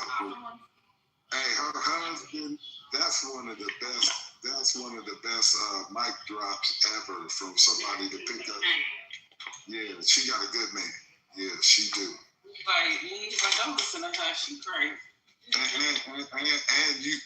ain't gonna lie, you could tell he patient because he really runs shit, but she thinks she runs shit. You know what I mean? You see what I mean? Because Guy is over there telling her what to do. I live with the imps of the shaitan, and you say I'm drunk, so it's fine. But still, the imps of the shaitan, there's a companion of Satan and the companions of the righteous. And I was just trying to seek to find out which one she was working with. You got to put love on stuff like that. The most valuable, most precious gift you could ever give is a precious gift of love. You give it in abundance, you receive it in abundance. But those people, they ain't been schooled on these things, you understand? So they're levitating, they're suspended in animation, levitating between the extremes. Most of them are searching for answers, but you have to knock on the doors of knowledge. Answers shall be given unto you, and all things shall be added in abundance if you just only believe my. Oh, my. I just want to know, can you stand the rain? Oh, my.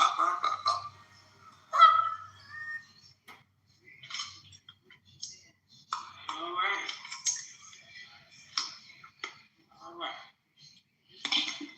We got conversation so bad.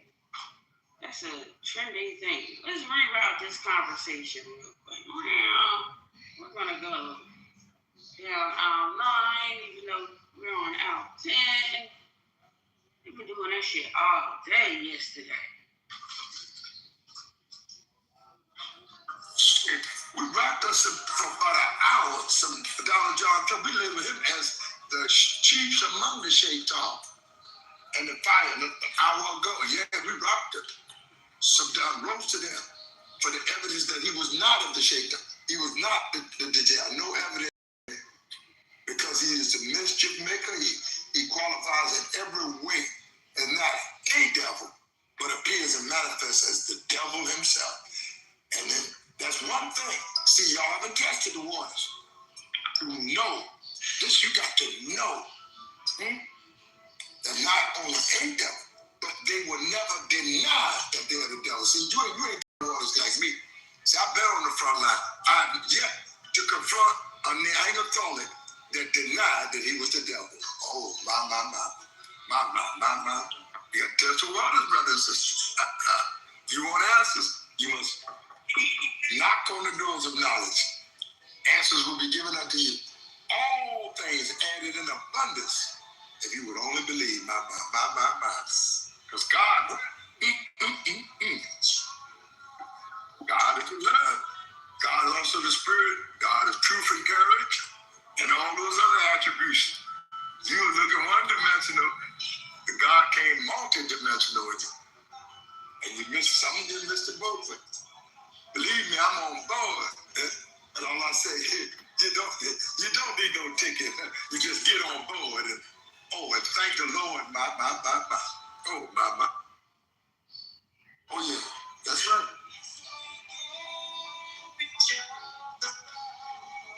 I know, that's hard on most of you. That's hard on most of you, though. Okay, yeah. Yeah. So, James, what you been on here talking about with these crazy people all night?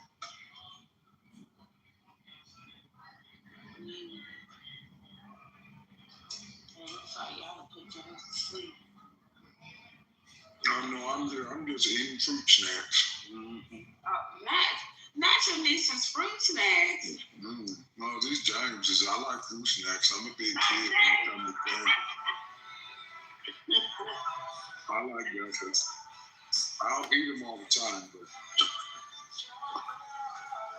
I'm Did that guy Augustus come back? Because I didn't get to ask him the questions I wanted to ask him the other day because everybody's so damn enthralled in themselves. I don't know. No, you're right. And Augustus is really tapped in now. He's working for RFK Jr. I imagine the kind of circles that that he's got access to now. He's getting information that he's got to give it a certain way, I'm sure.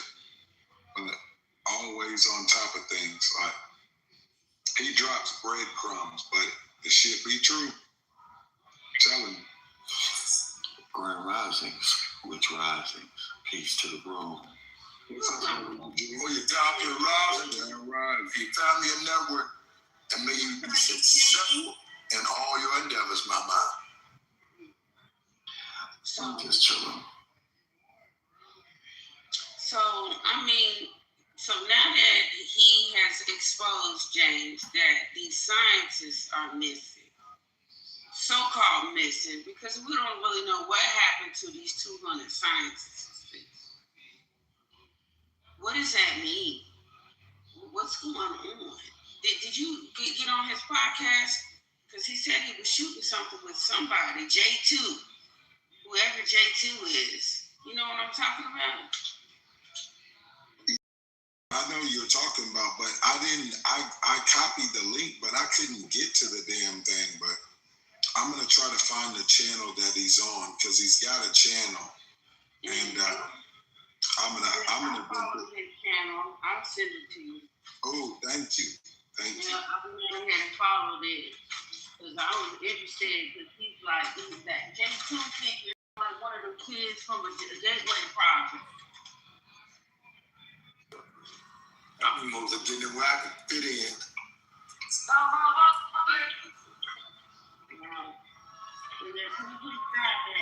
I actually stopped doing that.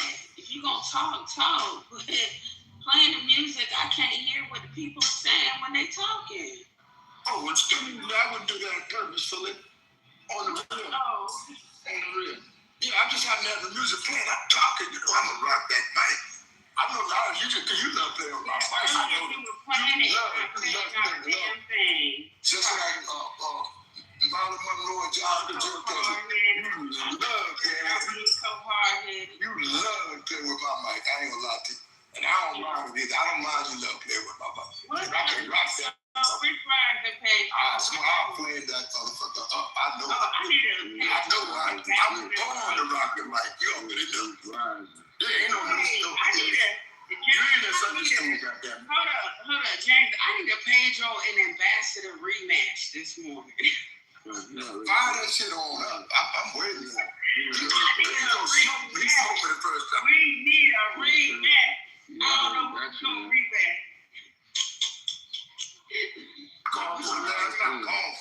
I called for Joe in here. Bring him on. Okay, hold up. Ambassador rematch on. What you want to rematch with Pedro on, Ambassador? On the proof and evidence of what is already in the track. What did Trump play 4D chess? Is he a genius or a trick? Is he hanging around? Is he the Dajjal, the Antichrist, or the Christ?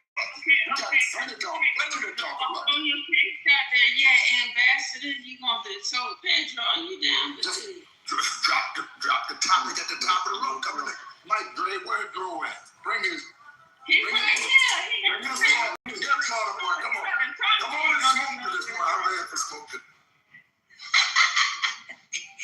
He's talking shit. Don't even know you're in the room, Pedro.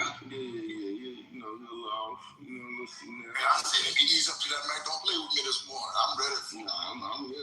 I'll wait till your ass. Where you at, Drew? You in Florida, California, Washington, D.C. Where you at this morning? Geographical. I know where they aim my missiles at. Where you at? The great state of Florida.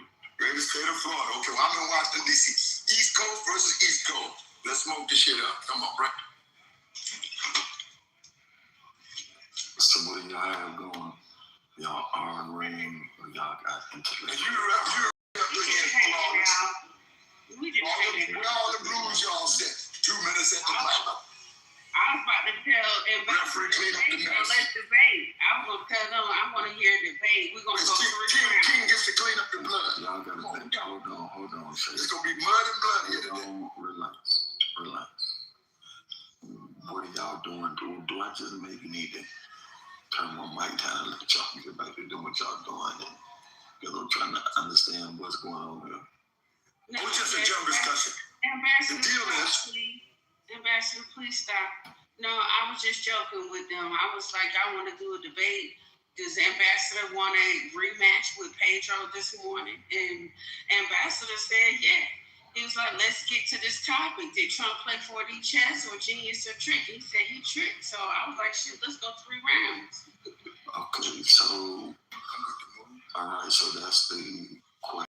Pedro is for Trump and Shake is against Trump, right? Yes, sir. Okay. All right, this might be kind of interesting. Y'all gonna keep it on the intellectual level, right? No. Now the precursor, sir, if I can interject, the precursor is that Pedro smoked me before he beat me in a debate, but he had a room full of his supporters that they were playing with the mic. So I'm trying to look for what you call a level playing field, and let's have an honest debate. That's what coming out of the Muhammad Ali court. With my minister Muhammad Ali. Come on, girl. Come on to the mic, girl. Drag it. All right, so what's the timer? And Eugene, you run the room. I'll set the timer. So is it 2 minutes each? Something to that effect. Yeah, that's fine. All right, 2 minutes each. So Michelle, present the question. Pedro is going to defend Trump, and Ambassador is going to go against Trump. Present the question for us, and let's see what happens, guys. Be mindful. 2 minutes, and then y'all land the plane, or better yet, land your UFO. Let's see what y'all got. Pedro is for Trump. Ambassador is definitely against Trump. Question is presented by none other than Mrs. Flawless. Let's go. In the order check, he said, title of the room. He wants to debate on that. So the question is, did Trump play 4D chess? Is he a genius or was he tricked? Go ahead, Pedro. The time starts now. Oh man, good morning. Goodness gracious, this is off the vert. So my opponent, he would come in here and have y'all to believe that that I'm working with an imbecile. That this man, Donald Trump, is a guy that's not calculated. He would sit here and just rant and tell you different things with raps and rhymes about how somebody doesn't understand war, doesn't understand politics. This is a guy right now that is answering the call of the world right now. You have people in Iran that are celebrating and cheering for the murder of their leaders. These people have murdered over, I think it was 200, 300,000 people over the last couple of years. Donald Trump has liberated those people, and the same people that have been liberated ask for other people around the world to come and liberate them are telling us that these people don't know what they're talking about. The same people, civil rights leaders, Black Panthers, they're telling us that these people cannot come and tell us that they've been controlled, they've been given a religion, they have been basically brainwashed, and the world has been brainwashing to think these people have chosen a religion, have chosen a way to follow. These people come in the room, they cried. They cried fucking tears last night in front of us and let us know that, boy, this is not what they chose. They told us this. But Brother Sheik and a couple other brothers in the room, they're going to tell us that we're wrong, that we've been on hood, that these people are just coming in, they're paid actors, and these people don't have to know what they're talking about. I'm going to relinquish my mic right now and let Brother Sheik come in with the hatred and the vitriol. But I want y'all to understand the difference in the tone. And we're going to come back with some facts so y'all can understand what's going on. Yes, sir, Mr. Pedro. All right, well, that was really good, Pedro. That was very good. Thank you, Pedro. Ambassador. Yes, sir, Ms. Flawless, Ms. Michelle, and to the room, to Eugene, and to the 40 acres. And Mr. Pedro, you're precisely right. You have been hoodwinked, not only bamboozled, but tricked by the imps. See, the lady earlier came in with the imps, and I have to get the evidence to see if Donald John Trump is a chief among the shaitan or the devil. Now, I do have receipts on this. Or is he just one of the imps, another imp of the shaitan, the devil himself? Dajjal is the Antichrist. By a kid being in the candy store will play with the gadgets. Like I see Trump playing with these bombs, but it produces chaos. The most honorable Minister Louis Farrakhan teaches on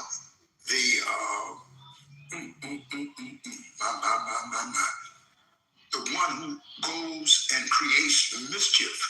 It has also been written in many books, the mischief maker, and who could do more mischief than one who is creating chaos and death across the planet and enmity in the hearts of the righteous.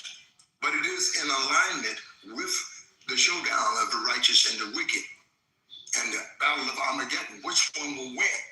We have sent out the signals to the righteous to claim the victory, as Allah subhanahu wa ta'ala explains in Idaja and Nafsallahi wal Fatih, wa ra'ayta an-nasa yadkhuluna wa fi dinillahi afwaja. And that is when comes the help from the Almighty God Allah, as it came in the person of Master Farad Muhammad to the most honorable Elijah Muhammad, that again, he said the judgment in which we now live, he said, shouldn't the people like us be ushering on the judgment? He said, we make judgment. Every hour we make a judgment call on something. He said, the judgment in which we now live and the time in which must be done. And the Dajjal again has manifested in the person of Donald John Trump. The proof and evidence is everywhere you go. And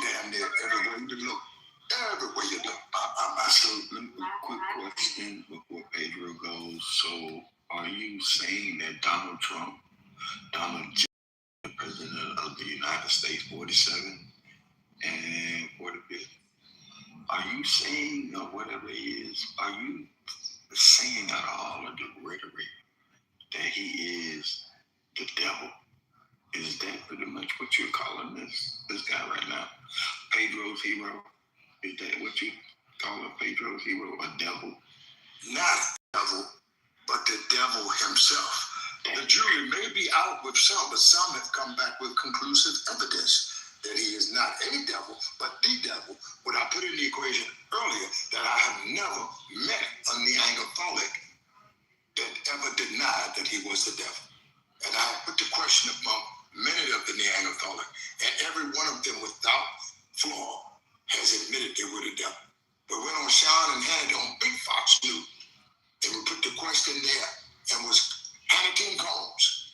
And Combs said, yeah, we do call him the devil around here. Sean Hannity manifest, not a devil, but his partner in journalism called him the devil, my. And the tape is there if you go to look at my. All right. Damn, Pedro. And that's Trump's chief. That's his chief journalist, is Sean Hannity, who had been known amongst his fellow journalists. There's a lot of mic jumping. This is way over 2 minutes. Hey, we're just gonna keep letting she talk, huh, Eugene? That was very biased. No, I wanted to make it really clear because okay. I mean, Jake is.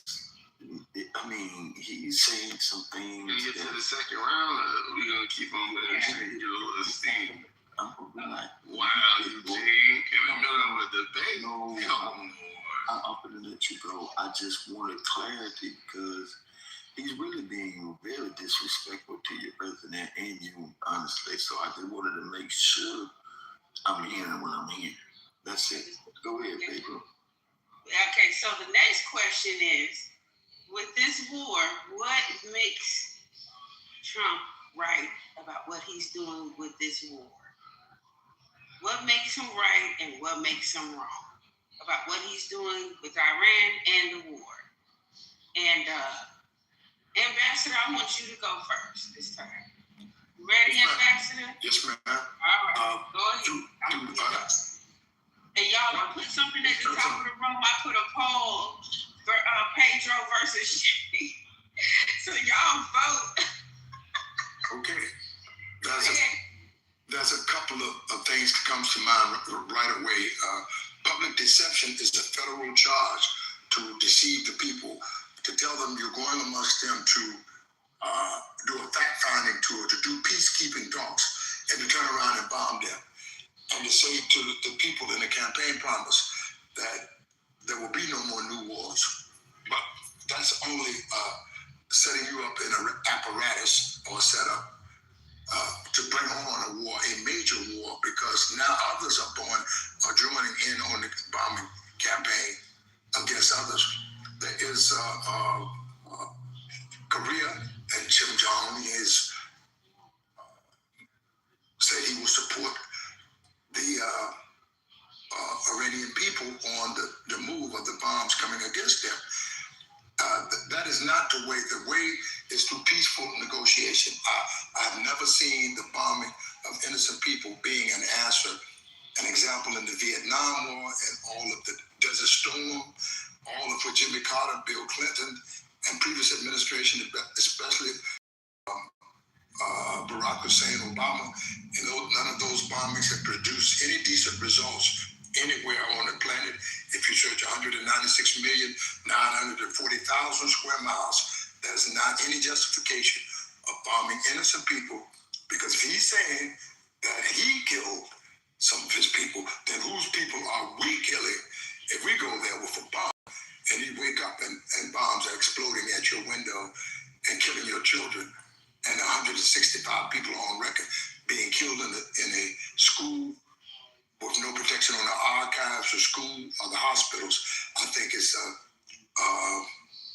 reactionary decision, a preemptive strike, and there was no consorting or collusion with the Congress, with we the people, And I think he's flying solo as a dictator as opposed to a president and saying we are all in this together, my.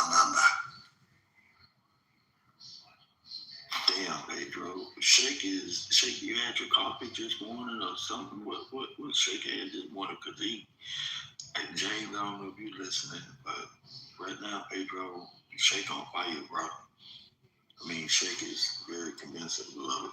I mean, I don't know how you're going to handle it, but Shake on fire right now. Yeah, no problem. Could you state the question again, Flawless? With the war that's happening right now, do you think Trump is doing the right thing, engaging with war and with Iran, with everything that's happened so far? Start when you're ready. Okay, so again, y'all, I told y'all it's gonna be a lot of loaded things going on here. We have the host of the room coming in to help his brother, right? And I get it. They have to band together. But one thing that I don't have to do is I don't have to band together with anybody. The truth is the truth, right? So let's go down the timeline. Let's see what's going on. Because Brother Shady said a lot about what America has done, right? So let's talk about Iran. Reporters indicate that massive loss of life, with some estimating suggesting over 36,000 people were killed in a 2-day period. Whew. Dang, I know this ain't the person we talking about. Human rights concerns. Reports describe the situation as severe as human rights loss and women's rights loss, sexual abuse, and the transportation of dead bodies and living bodies. What? This can't be the man that we fighting against. Wait, Brother Sheik is telling us that these people don't have the right to call for justice. So now, I know that this is about other things, right? So America, we just not focused on these people and their right? We wouldn't be that slow. But guess what else? We're killing 2 birds with 1 stone. They play a significant role with China, right? So China and Venezuela, they are some of the top importers of crude oil or exporters of oil to China. So yeah, Pedro not gonna sit here and try to pull y'all leg. I'm not gonna sit up here and say that these people are the Antichrist and we fighting a war, a biblical war, even though that's been stated in history of 2,000 times. I want y'all to understand. I'm looking here now from Google that they've stated over 2,000 times in history that an Antichrist was coming. One of the people that you probably could remember in history was Napoleon, Hitler, Stalin. Does this ring a bell to anybody? So we're not gonna get into, hey man, is this the Antichrist? This is white. This is white. Man, come on, man. Those are politics that he's trying to get you a knee-jerk reaction out of. But the common denominator is these people are doing a travesty against their own people, and we need oil. So yeah, I believe Trump is killing 2 birds with 1 stone. This is the greatest war tactic at play we've ever seen. All right, so I want to make a quick point. I put a poll at the top of the room so the audience can vote while the debate is going on. So it looks like a couple of people have voted. I'm not going to vote. But whoever voted, James or Nat, one of y'all can tell us what the thing is. But y'all got one more round. You want to do the last question, please? No, I'm enjoying it. I'm going to have a little pushback at the end of the go ahead, sir. Okay. I am prepared to make a comment responding to my homie, my love dog, Pedro. Ain't no coaching. Hold up. See, now that goes against the rules right there, Eugene. Come on. That's my homeboy. I know, but you coaching your homeboys. So now I got to put my foot down. Because I ain't coaching. That's my boy. Is this 2 against 1? Michelle, this is I'm not too bad, Pedro. I'm here with you, brother. This is very loaded.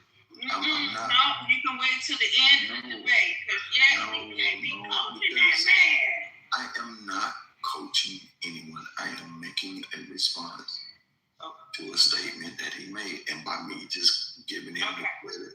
Go ahead and make your response. Homeboy, I mean, shit, it is what it is. Go ahead and make your response. All right, so homie, with regard to your statement that I'm taking up on my brother Shake. No, Shake just had some very good points I agree with. You got some good points I agree with.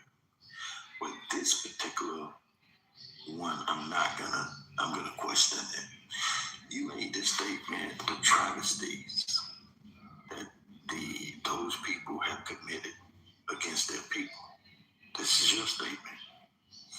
So what about the travesty of the United States and their acts against American people, like, say, the Tuskegee experiment? How many people were harmed, maimed, injured, or even possibly killed? What about the vaccine and their rollouts and their fear mongering, they're forcing people who don't want to take them, the travesties?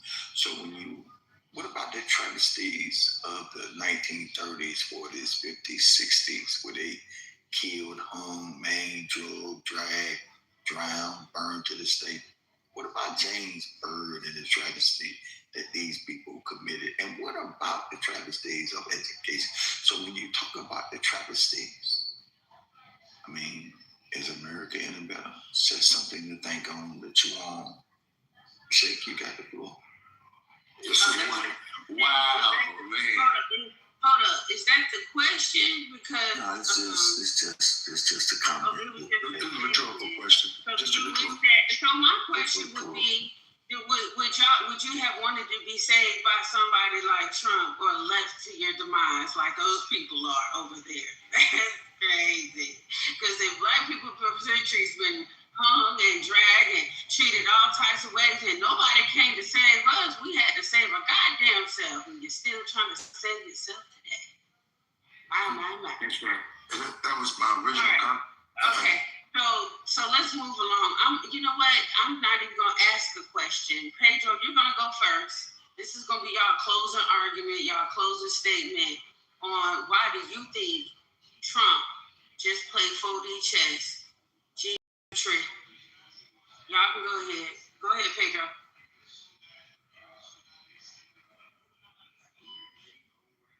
I think Pedro Googling a chat. No, I'm here. I'm here. I'm sorry. Is he anywhere in the building? Anywhere. I have to come off the mic. I'm sorry. Chaps in the building. Well, are you gonna go first, or what are you going? Is this my turn? I don't want to speak over you. Okay, so hey man, I just want y'all to notice what's going on here, man.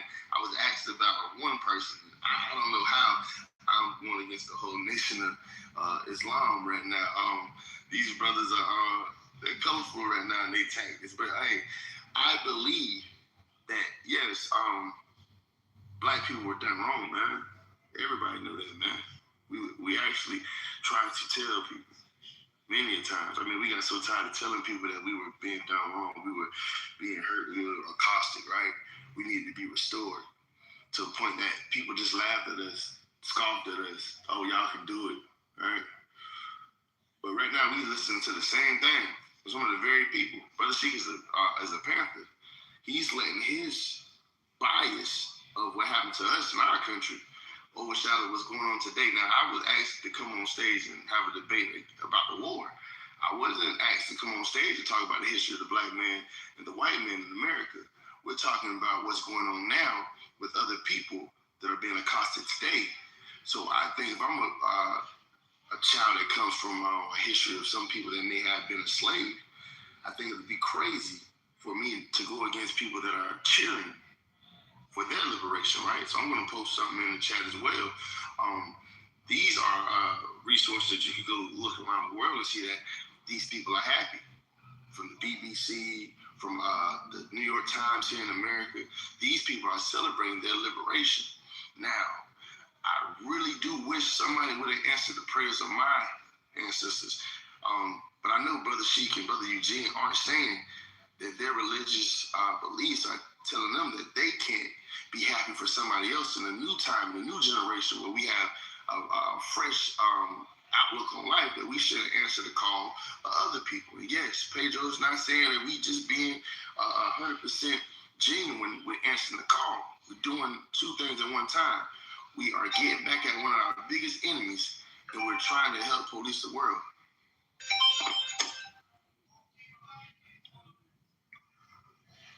Thank you, Pedro. That was good. That was very good. So, like I said, for the record, me, Eugene, ain't gonna vote. Ambassador, This is your last quote. This is your closing statement on your debate, honey. You ready? Yes, ma'am. All right, go ahead. I think that my opponent, Brother Pedro, would come here to convince you that all of the people sent to the world, and I think the word Hitler has been mentioned, and there are many others that Donald John Trump obviously came for his people, and those that would follow him as a Dajjal, the Antichrist. And but then that God didn't send anybody for us, and He will make as much mischief and get as many to follow Him into the hellfire. And the hellfire, meaning the hellfire of these bombs that are being dropped.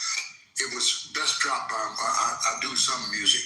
One of my colleagues, it was star dropped it once, and it was best said by Temptations and others that war I despise, because it means the destruction of innocent life and innocent lives. And we are not the people that will perpetuate such a bombing. I ask the question again, how many bombs to separate the real leaders from the fake? And these have been fake news from day one, public deception from day one, and the public deception continues. The public deception will stop when we, the people, the righteous, rise up to check the wicked, and we stop it. The only thing they can do to you is no more than what you allow them to do.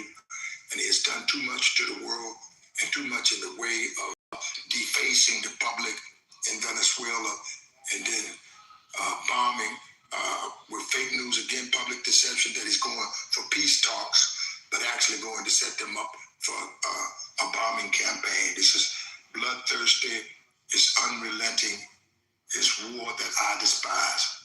It means the destruction of innocent lives. And we must claim life as the righteous. The way to negotiations have never been cut off. They chose, bombing is a choice, a bad choice, nevertheless, a choice. Thank you for allowing me to say those few syllables here at the debate. Is that my cutoff? Yeah, that was wonderful. Y'all, see, that was so peaceful. See how conversations go, y'all. Unfortunately, it's only 9 people that voted in the room. I'm going to need more people to go ahead and vote. Go ahead and vote. Cast your vote. Cast your vote. Y'all got 30 more seconds to the room to go ahead and place your vote. Only 9 votes. Okay, there go 10. Thank you, Eugene. You weren't supposed to vote, but it's okay. I'm going to vote since you voted. I can't help it. He did a wonderful job. He did. You know, he just, I don't know what he took this morning, if he had a couple of blood pressure bills, calm him down. I don't know what he did, but he did a great job. Shake you up. He definitely stepped on Pedro's chest to me. So I voted for you, Shake. Well, we thank you for Y'all got 30 more, not 30, but 10 more seconds to go ahead and vote. There's only 12 votes up there. And since Eugene voted, I'm going to go ahead and vote. Yeah, that's where I'm going to go. Don't get kicked off the stage now. Yeah. You know, you already kicked off the stage. Wow, we losing the room? Are we losing the room? With my vote, see, with Eugene's vote, it made shit one. But with my vote, it made it fucking tie. God damn it. Yes, yeah, let's call it a day, man. Let's call it what it is. Damn it, I need one more vote. Am I debating against the brothers? I wanted to vote, but it says payroll versus Shake, and I don't know who payroll is. So my bad. You know who payroll is. I don't know who this payroll person is. It's the switch. Okay, let me go in there and fix it. The only one that can't spell in the damn room. Let's do that.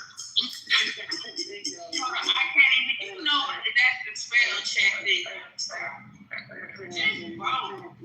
Eugene, I will say this though, Eugene. You remember how Chadwick Boseman had the Dora Milaje who was protecting him in Black Panther? You know what I mean? Like those women warriors. Like, yeah, you got the right ones protecting you on this stage, bro. Like, look, hey, Eugene, you and I have been around for a while.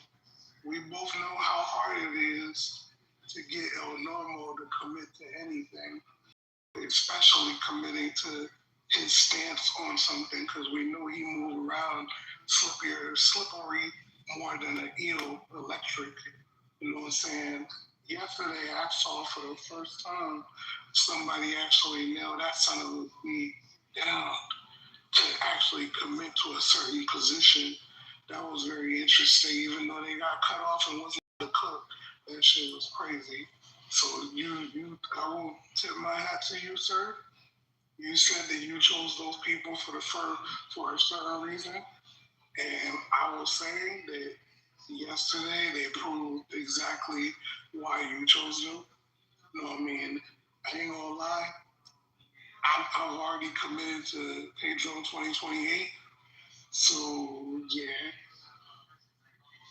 I'm a vote for payroll. Even though Big Brother Shake is my big brother, I gotta go payroll 2028 because of the fact that we trying to get some of these fools up out of here in terms of internationally. You know what I mean? And we gotta inject the youth into that.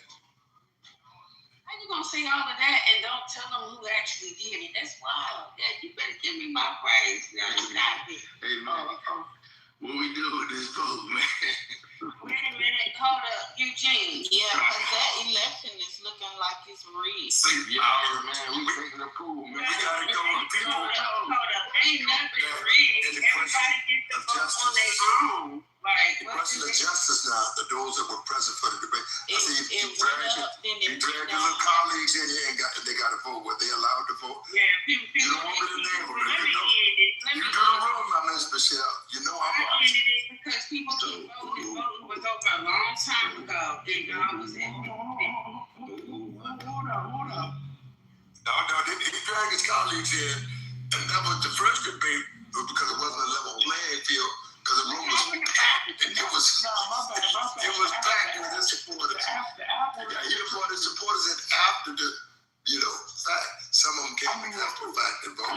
Well, it was and I know you noticed it was 50-50 when I ended the thing. So y'all gonna have to do a rematch next week, okay? We'll come back. I put my vote on there. We're gonna do a rematch next Sunday. Have y'all here at 6:30 in the morning. All right. Look, let's make sure that it's between Pedro and not payroll, because I don't know who payroll is. I was a little bit leery. I was gonna come out.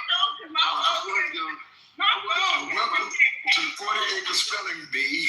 Hold on, brother. See, I was gonna come out and give my acceptance speech, but it's like I'm fighting against the whole nation. What is going on here, man? Hey, Payroll, I thought you was fighting against the whole nation too. Like, once they get the name wrong, once they get the name wrong, everything else becomes possible. Come on, James, you gotta give it. Come on, James. Hold on, James King. Listen, come on, hey, brother. Hey, James voted for me. Yeah, I understand that, but of course you voted for this travesty. Hold on, y'all. Did y'all not watch George Bush Jr. try to win against Al Gore just now? What? Exactly. Hang your tags. Hey, man, I go. Oh, man, hey, come on. Where y'all at? Hey, who all here, man? Hey, can we get it? Hey, man, come on, recount. To vote up and then it flipped. Oh, man. Don't put it on me, though. Don't put it on me. On you because you don't work the polls. I said when you voted, it went up. Like Pedro went up after you voted.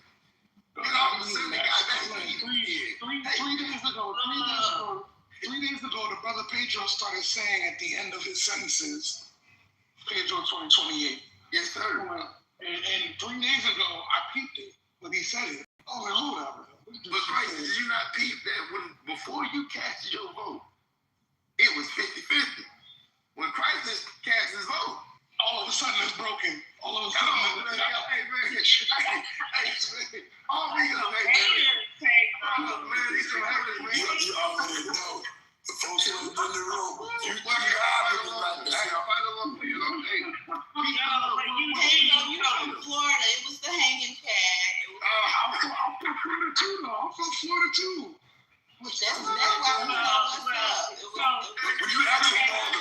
called the vote, I had it 54-46 when you said it out your mouth. I was watching too. I call the supremacy, man. Oh my God. I'll take the 50-50, but when you called it yourself, I gave y'all a time so y'all can do a rematch next year. What's the difference? We got that.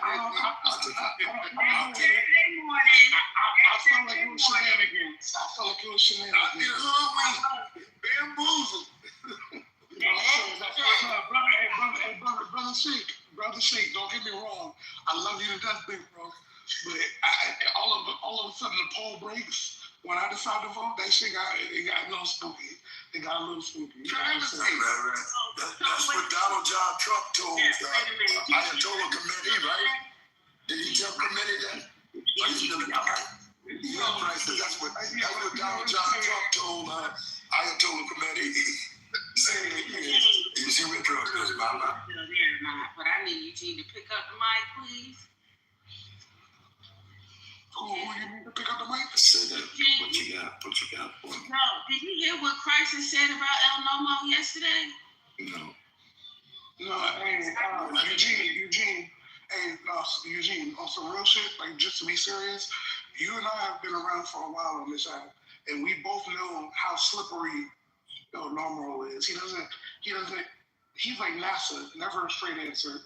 You know what I'm saying? Like yesterday was the closest I've ever seen him to giving a straight answer, and he was getting cooked and fricasseed, and they got thrown off because too many people were jumping in the middle of that barbecue. You know what I'm saying? And it gave him an opportunity to get off the hook. But it was almost there. It was almost there. I almost had. And he was being nice. He was answering my questions.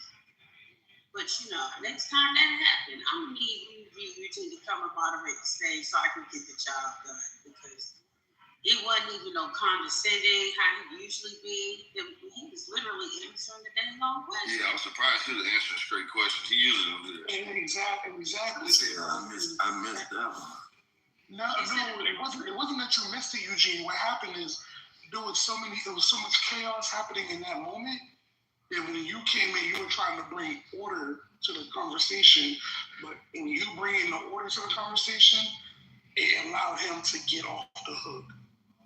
And then because I think that what happened is he realized that she used the soft voice and the southern accent to lure his ass in to actually answering questions. And he started doing it. I was sitting here like, oh shit, hold up. He's actually answering. This dude actually admitted to the Greater Israel Project. Something that I've been on dozens of stages with him where he wouldn't even admit that was real.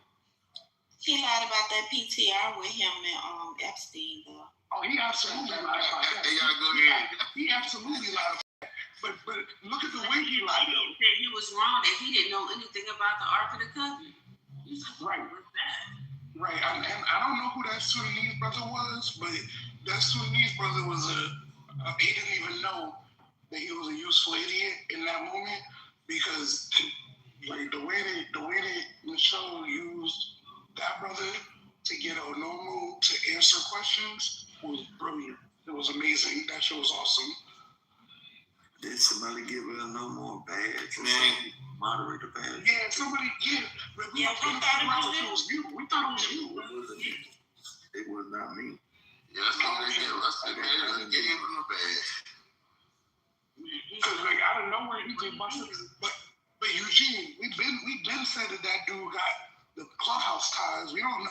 Like, listen, let me tell you something. Y'all ask him about it. I wouldn't be surprised if he went to the clubhouse because somebody might have hurt that man. Right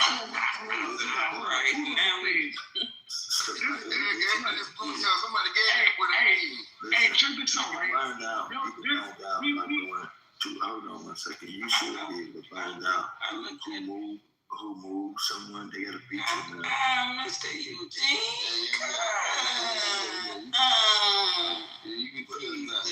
Erica, you know he can't hold water. I swear to God, he's gonna be talking. What do you? Goddamn, I'm careful. I should have said that. You don't get no phone alerts.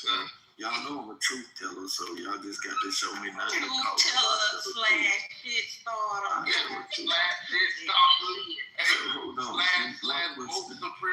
One question. I'm gonna give y'all the room while I get up there. Prepare for my day. One question. Did anybody ask El Normal about the picture that he's in? Everybody's scrolling with Epstein. Yes. He said it's AI. And Black said it is not, because Black run everything through AI. And when Black said that it's not, El Normal's response was, well, no, my bad. When Black said that it's not, somebody else came off the mic and tried to undermine Black. It was like, well, it's obvious to this AI. And then El Normal just ran with that. I think that was Queen. Yeah, somebody just came off the mic with that. But no, Larry Holmes had Muhammad Ali on the ropes. They had El Normal on the ropes. Yeah, because he talked about the features that when he put it in AI, when AI said that it was not, so it could not be an AI photo. And who just said that just now? Lil Feather. So Lil Feather, when Black was saying that yesterday, I was actually trying to take screenshots of me running it through the AI as well. But by the time I was able to get the screenshots, they were moving past that because somebody had interjected on his behalf, which made it easy for him to move past that particular part of the conversation. I mean, who all ran it through AI with the exception of Black? So Black and who else? Because I mean, if I look at the picture, I really believe it's an AI picture as well. I read it. What is it telling you? It talks about the tones and the pixelation in the background, and it says that it's not fake. It says that it's real. But why would someone want to just pick El Normal out of everybody in the world to make a picture of him and Epstein? What? I mean, what's the motivation? Well, I mean, if you on Clubhouse, you know how many people on Clubhouse like El Normal and got access to a AI generator. But what is it about El Normal? Whoever made it had a intimate hatred for him. Is that correct? Clubhouse. I mean, on Clubhouse, they say he is on a small hat, right? They don't like him, so I'm gonna go and connect. Get a picture of AI, do an AI picture with him. I mean, because we haven't seen it on any other platform. I tell you what, why don't you take the picture and run it through there, and you come back and tell us your side of the story. I don't have it, and then I need to know where the original source was. I mean, who was the first one that came on here with the picture? Water was the first one, and Erica has a point because you can't find that picture anywhere else. Like I ran it through Yandex. I ran it through Google. I ran it through Yandex. I ran it through Grok. I even ran it through a couple of the other, like the free ones from China. That photo doesn't exist on the internet. Exactly, Crisis, and this is crazy because here's another issue. Now it's battle of the AI tools. Right. But I mean, you can't find it anywhere else. And then when you look at it, now I'm gonna tell you what makes me think. Now I don't know, but think that it's not a legit picture is because you can see fading in that picture when him and Epstein are standing beside each other. You can start to see blending in the colors there a little bit. Correct. That's AI. And when you for people who are listening to what she's saying, when the AI does its rendering, if you add black or red, it'll highlight certain shit where you can see where they're trying to blend the picture together. It does show phases of that. But yet, for some reason, all of the AI say that it's not fake. It's not just the chat GPT that says it's not fake. All of them say it's not fake.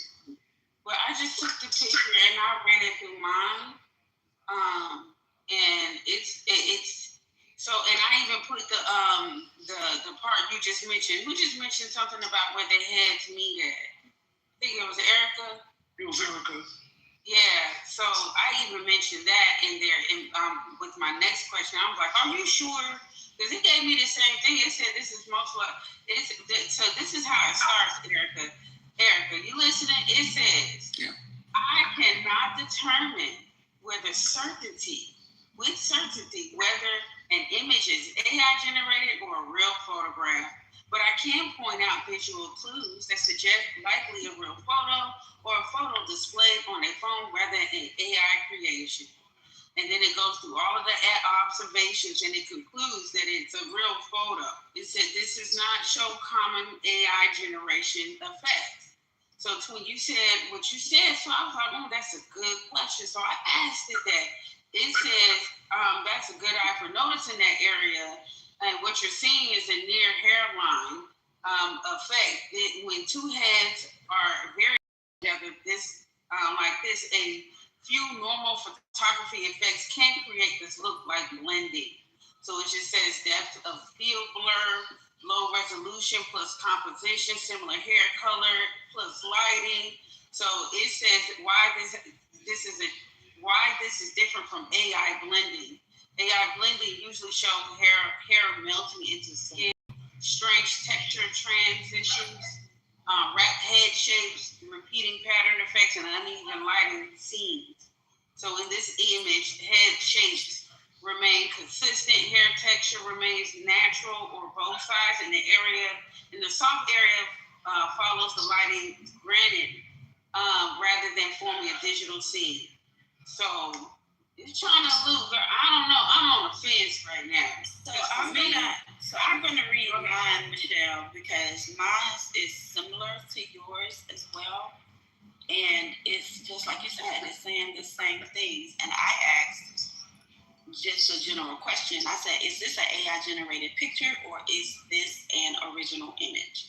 And it says, I cannot definitely prove whether an image of AI generated or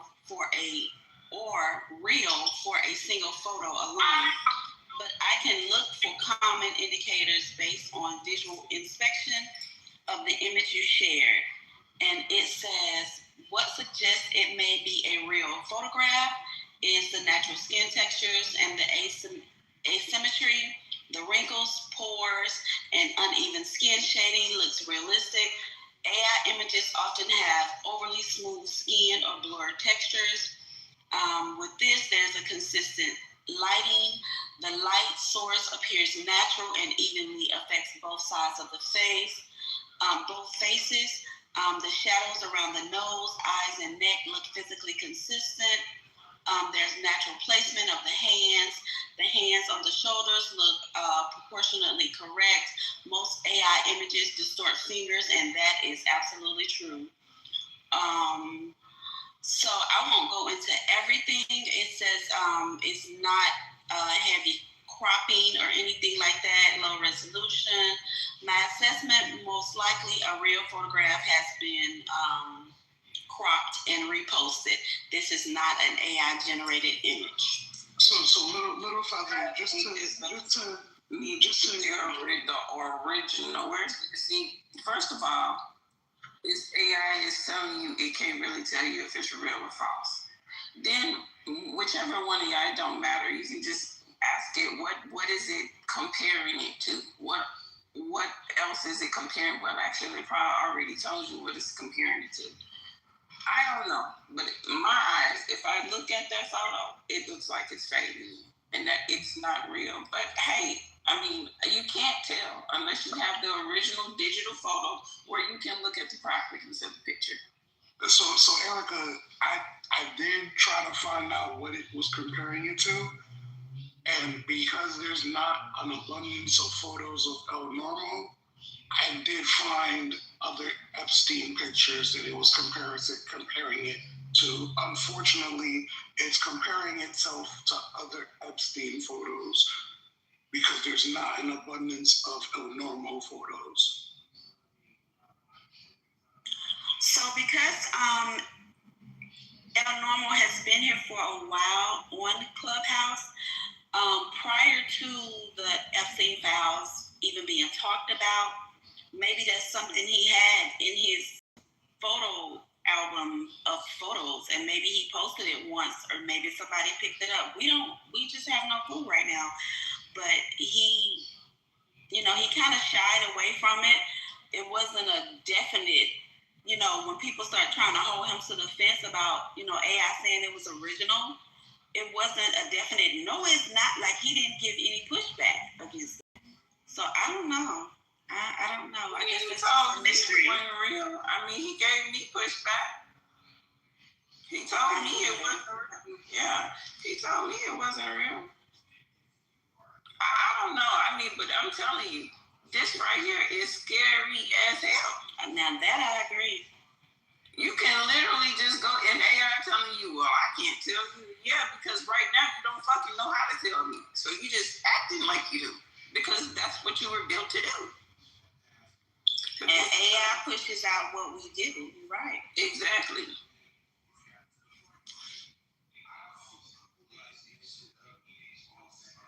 Well, fuck it. I hope if they start making fake photos of me, they put me over there and that's what you don't fake photos of me like that. And Erica, that's the reason why I didn't make a big deal about him saying that it wasn't him, because of what you just said. Exactly what you just said. Because there's enough plausible reason to say that it's fake. I always run the red test on photos.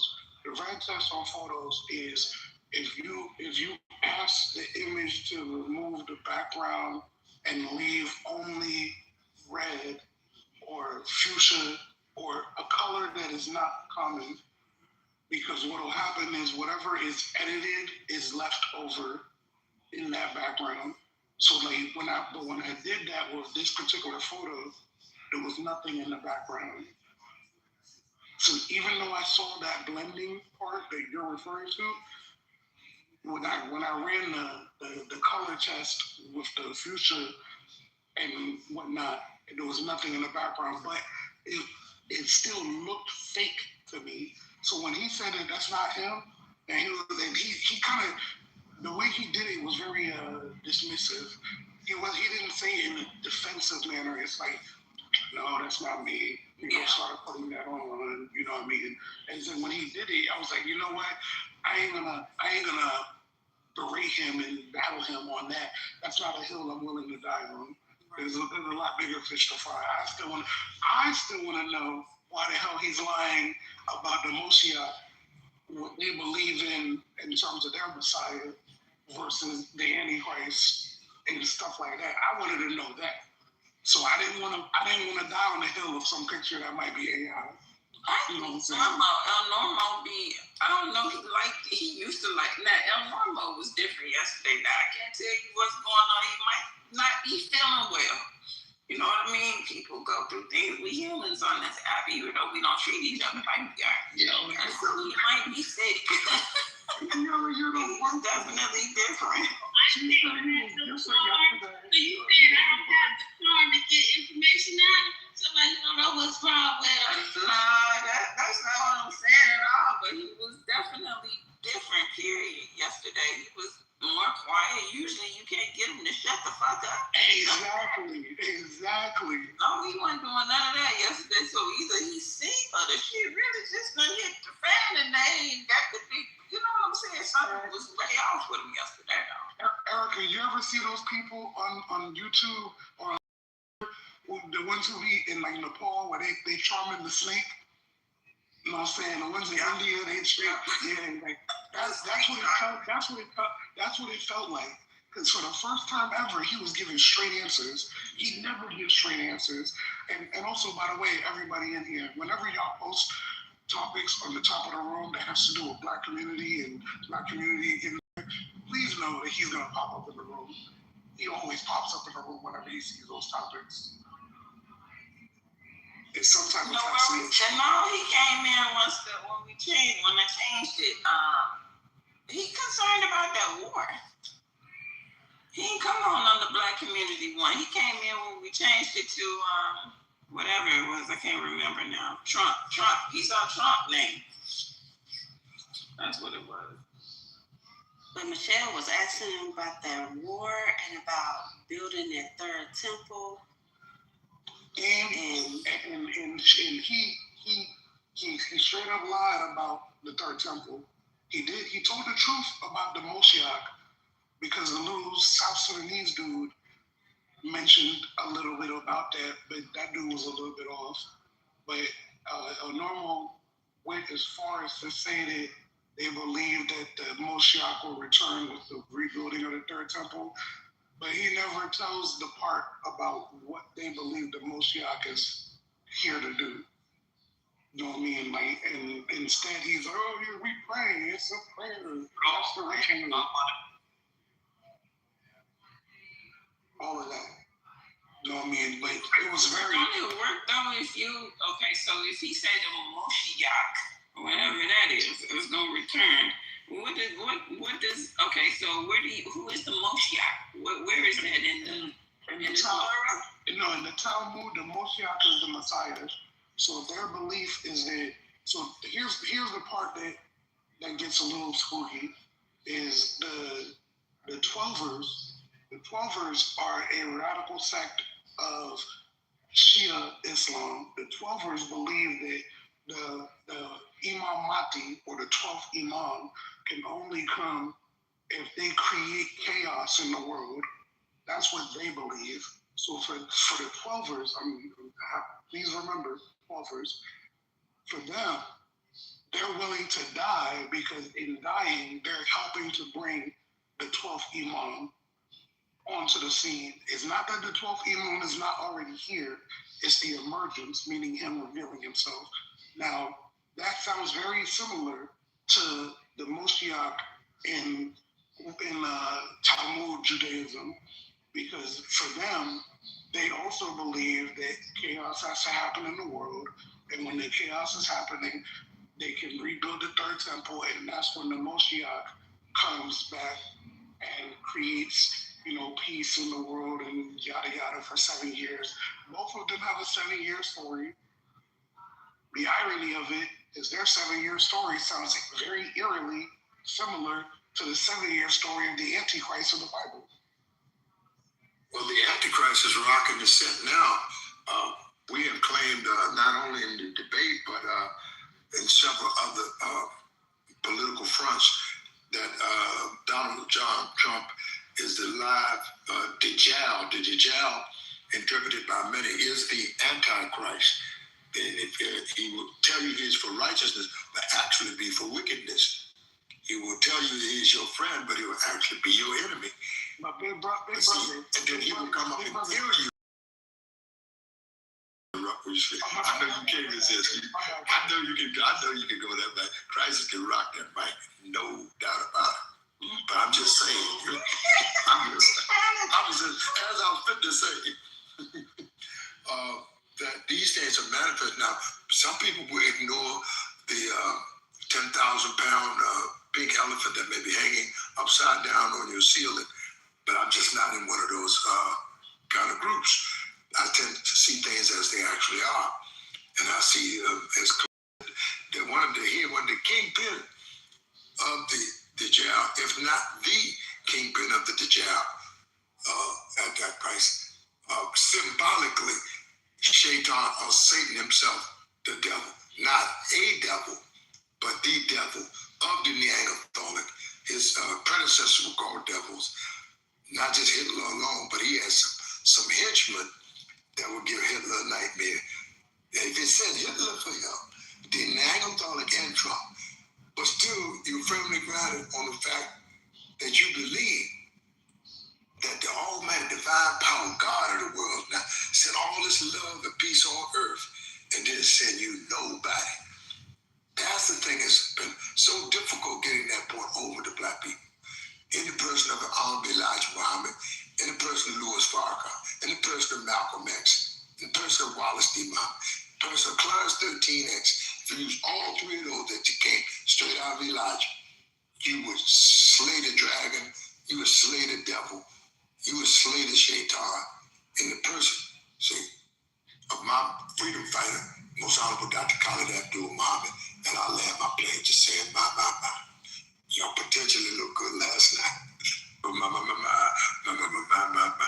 I ain't gonna lie, this shit make me feel like, cause I conversation in this room where I believe they were saying that there was an imam or a mentor that was mentoring the so-called it ain't my deed, it's the what was the other one for the God that's already here, and when they rebuild the temple, he gonna reveal himself. Yeah, what is called the Mujaddid. Yeah, Mujaddid. Is the guide. There's a guide that's supposed to come out of us. This is what they're trying to present, y'all. The guide. Every nation has been sent a prophet except here, us in Black America. We have never had a prophet of our own. We've had other people to come and teach us, but there's never been a prophet from this land to be established. And this is the prophecy that they're trying to stop, because they know once that prophet comes, there will be an end to all chaos upon the earth, because we're coming from the lowest of the low, the caste of slave. Okay, and that's why it says that those who are on the bottom will be on the top. Those who are the most dreaded in this world are the American Black people. So they're definitely trying to make sure that the prophet does not come through us. That was Hoover's whole thing, is to kill the Black Messiah. That was his whole premise. That is what COINTELPRO is all about, to find and the Black Messiah. Erica, I ain't gonna lie, I believe prophecy. Yeah, Michelle, I'm sorry. No, you good. No, I was gonna say, out of all the information I was trying to gather yesterday, it was just so frustrating. I could never get to the point of my questioning, because it's so emotional for everybody when these people is talking. Like, I don't know what was going on, but everything I gathered, everybody has a different idea of what is going to happen. But ultimately, nothing is going to happen once they build and they pray and all that. And then when I questioned him about the Greater Israel Project, he knew everything about that, but you don't know what's going to happen after y'all resurrect this temple. I'm thinking like these people, they just have this prophecy and they don't really know why they're doing what they're doing. They're just doing it. And everybody has a different idea. Everybody has a different idea of they're doing it, but it's all one central idea to bring their God. But in others, from the other person's idea is the Antichrist. So it's just the conversation is kind of weird. So I wish I could get to the bottom of it with somebody that actually is over there that actually thinks this way. You know, I want to tell you where you can look, Flawless, because I've been working on this prophecy most of my life, most of my adult life. I've been reading the book of Enoch, and I've been reading the Torah. I've been reading the Torah, and the Torah in Daniel 11 through 13 tells you exactly what they're going to do once they make that prayer and that temple is rebuilt. They're going to succeed in rebuilding that temple, but they are going to fall.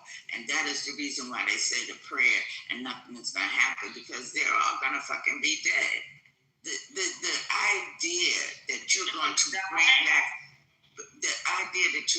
bring back Israel, which the angels said Israel will be no more, is actually an affront to the Almighty. You're going to do something that he said couldn't be no more. Watch and see what happened to your ass. I'm sorry, but that's the way I feel.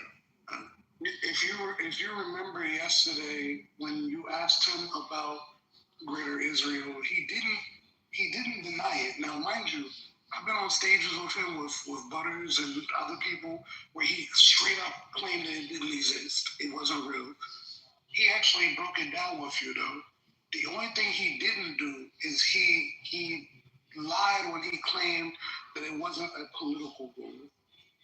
He tried to make it sound like that was a social conversation, but not a political goal. You know what I mean?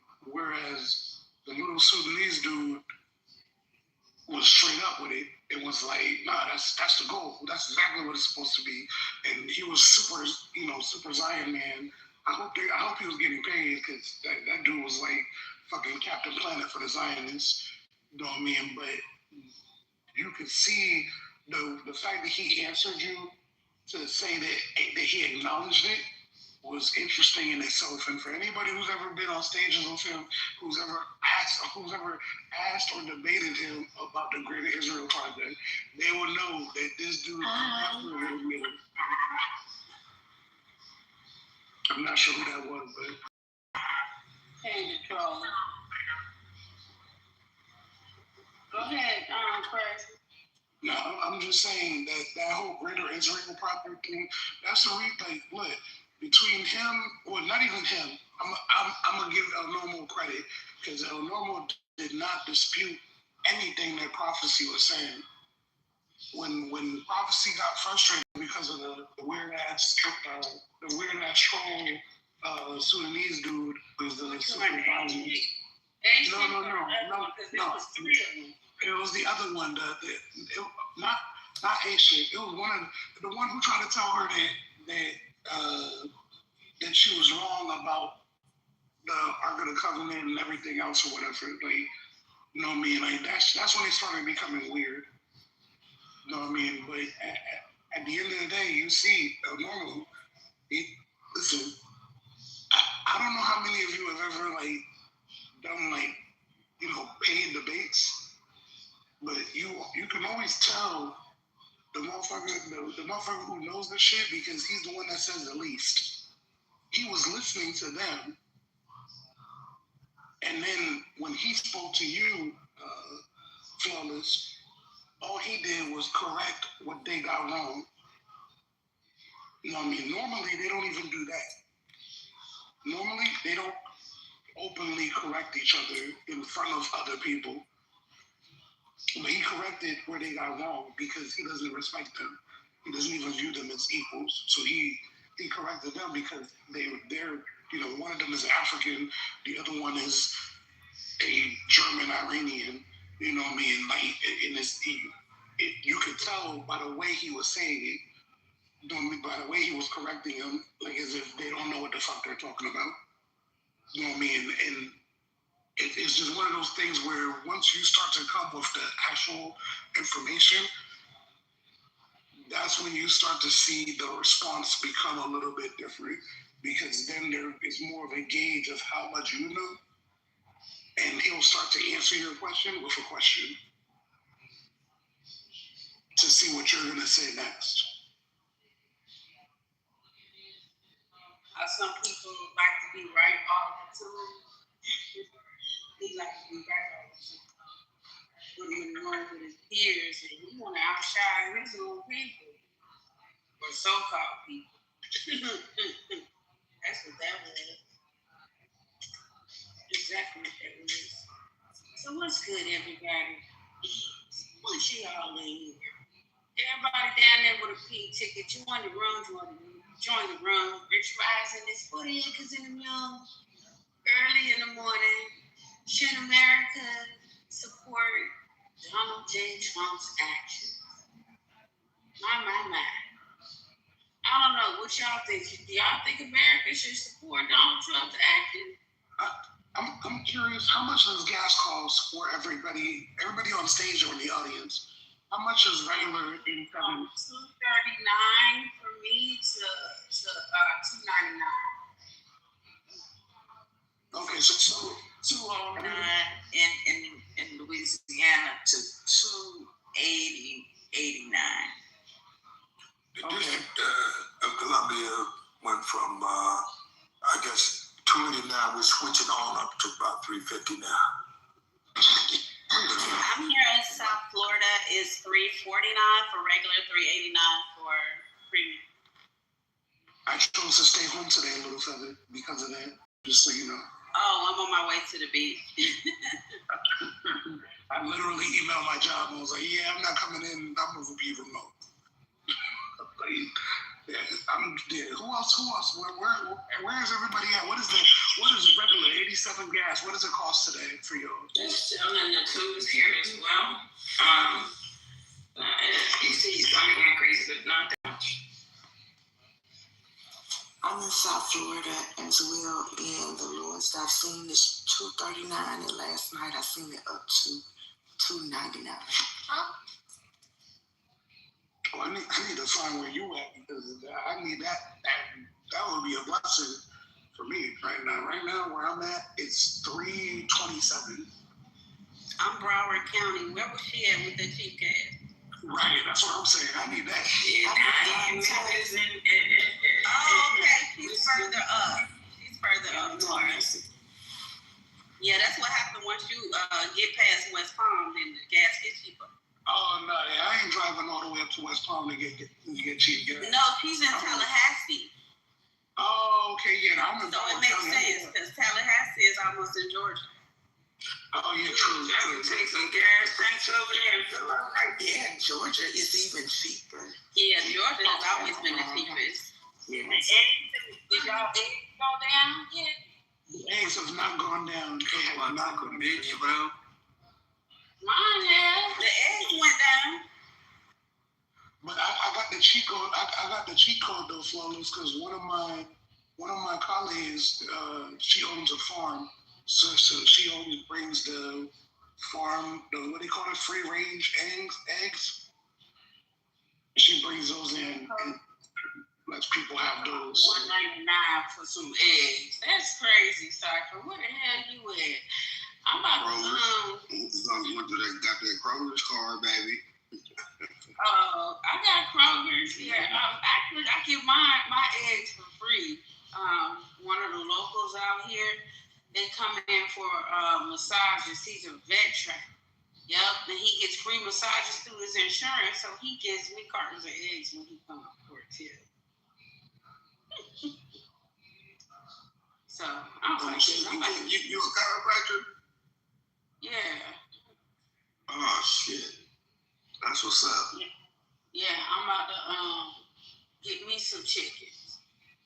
I told him I just need. Yeah, that's what I'm thinking about doing. My sister-in-law, she got her son, so they eggs. She's up in Maryland. They get their eggs from in the backyard. Are we too early for the West Coast people? Because I believe Sweet said something about $6 at one point. That's crazy. For gas. But I didn't know if that was premium or regular. It don't matter. My mom showed me a clip of $6.89 for gas in Malibu. $6.80 for gas is insane. No. I would be staying home too. Yep, sure would. So this is my question. We know that we now have gas-driven cars, and we have the electric. When the gas goes up, did the electric wattage go up as well, or no? Because I know they pay, to keep their portables charged, meaning their cars. But does that wattage or something go up for them as well? Yes, because electricity is produced by oil. This is how they make it. My meter reader explained it to me yesterday. He said that that's why you look on your bill and it says fuel oil consumption. That's how much oil was used to make the amount of electricity that you've used. So yes, their wattage is going to go up because electricity is gone.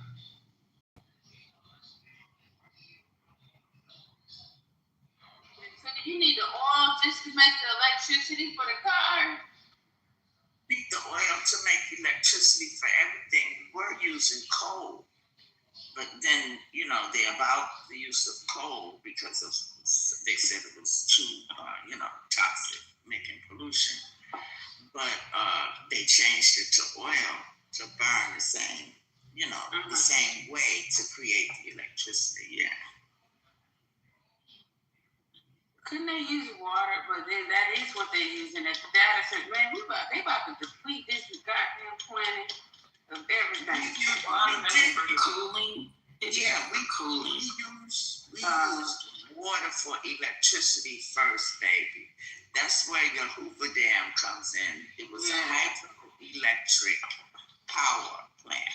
Okay, we can use water to make electricity, and as you know, there was a young man that created an engine, a car engine that took use water. Yeah, and they killed him. So you know that they don't want to go back to using the water because number one, it's clean. Number two, it costs nothing. Number three, it would kill the Saudi market and the whole use of their of their facilities for oil. There's no need for oil. We have more water than we have oil on this planet. So if I could slide in there real quick, I looked up, does it take oil to make electricity? I kind of already know the answer, but I wanted to read it. Yes, oil can be used to make electricity, but it accounts for a very small percentage of total generation in the United States. Globally, oil is the primary energy source overall, but most of it is used for transportation rather than electricity generation. How oil is used, I could just go through the bullet points: combustion, steam generation, turbine operation, electricity generation. Oil electricity generation, U.S. statistics, the U.S. petroleum oil sources were responsible for 0.04% of the utility scale electricity generation in 2024, with natural gas and coal being far more prevalent fossil fuels for this purpose. Global usage, oil accounts for about 1/3 of all global energy use, making it the world's primary energy source. But only a small fraction of this is for electricity production. Specific applications, oil-fired generators are often used for small-scale emergency or backup power needs. And some islands like Hawaii rely heavily on oil for their power supply. I think Americans should support the war.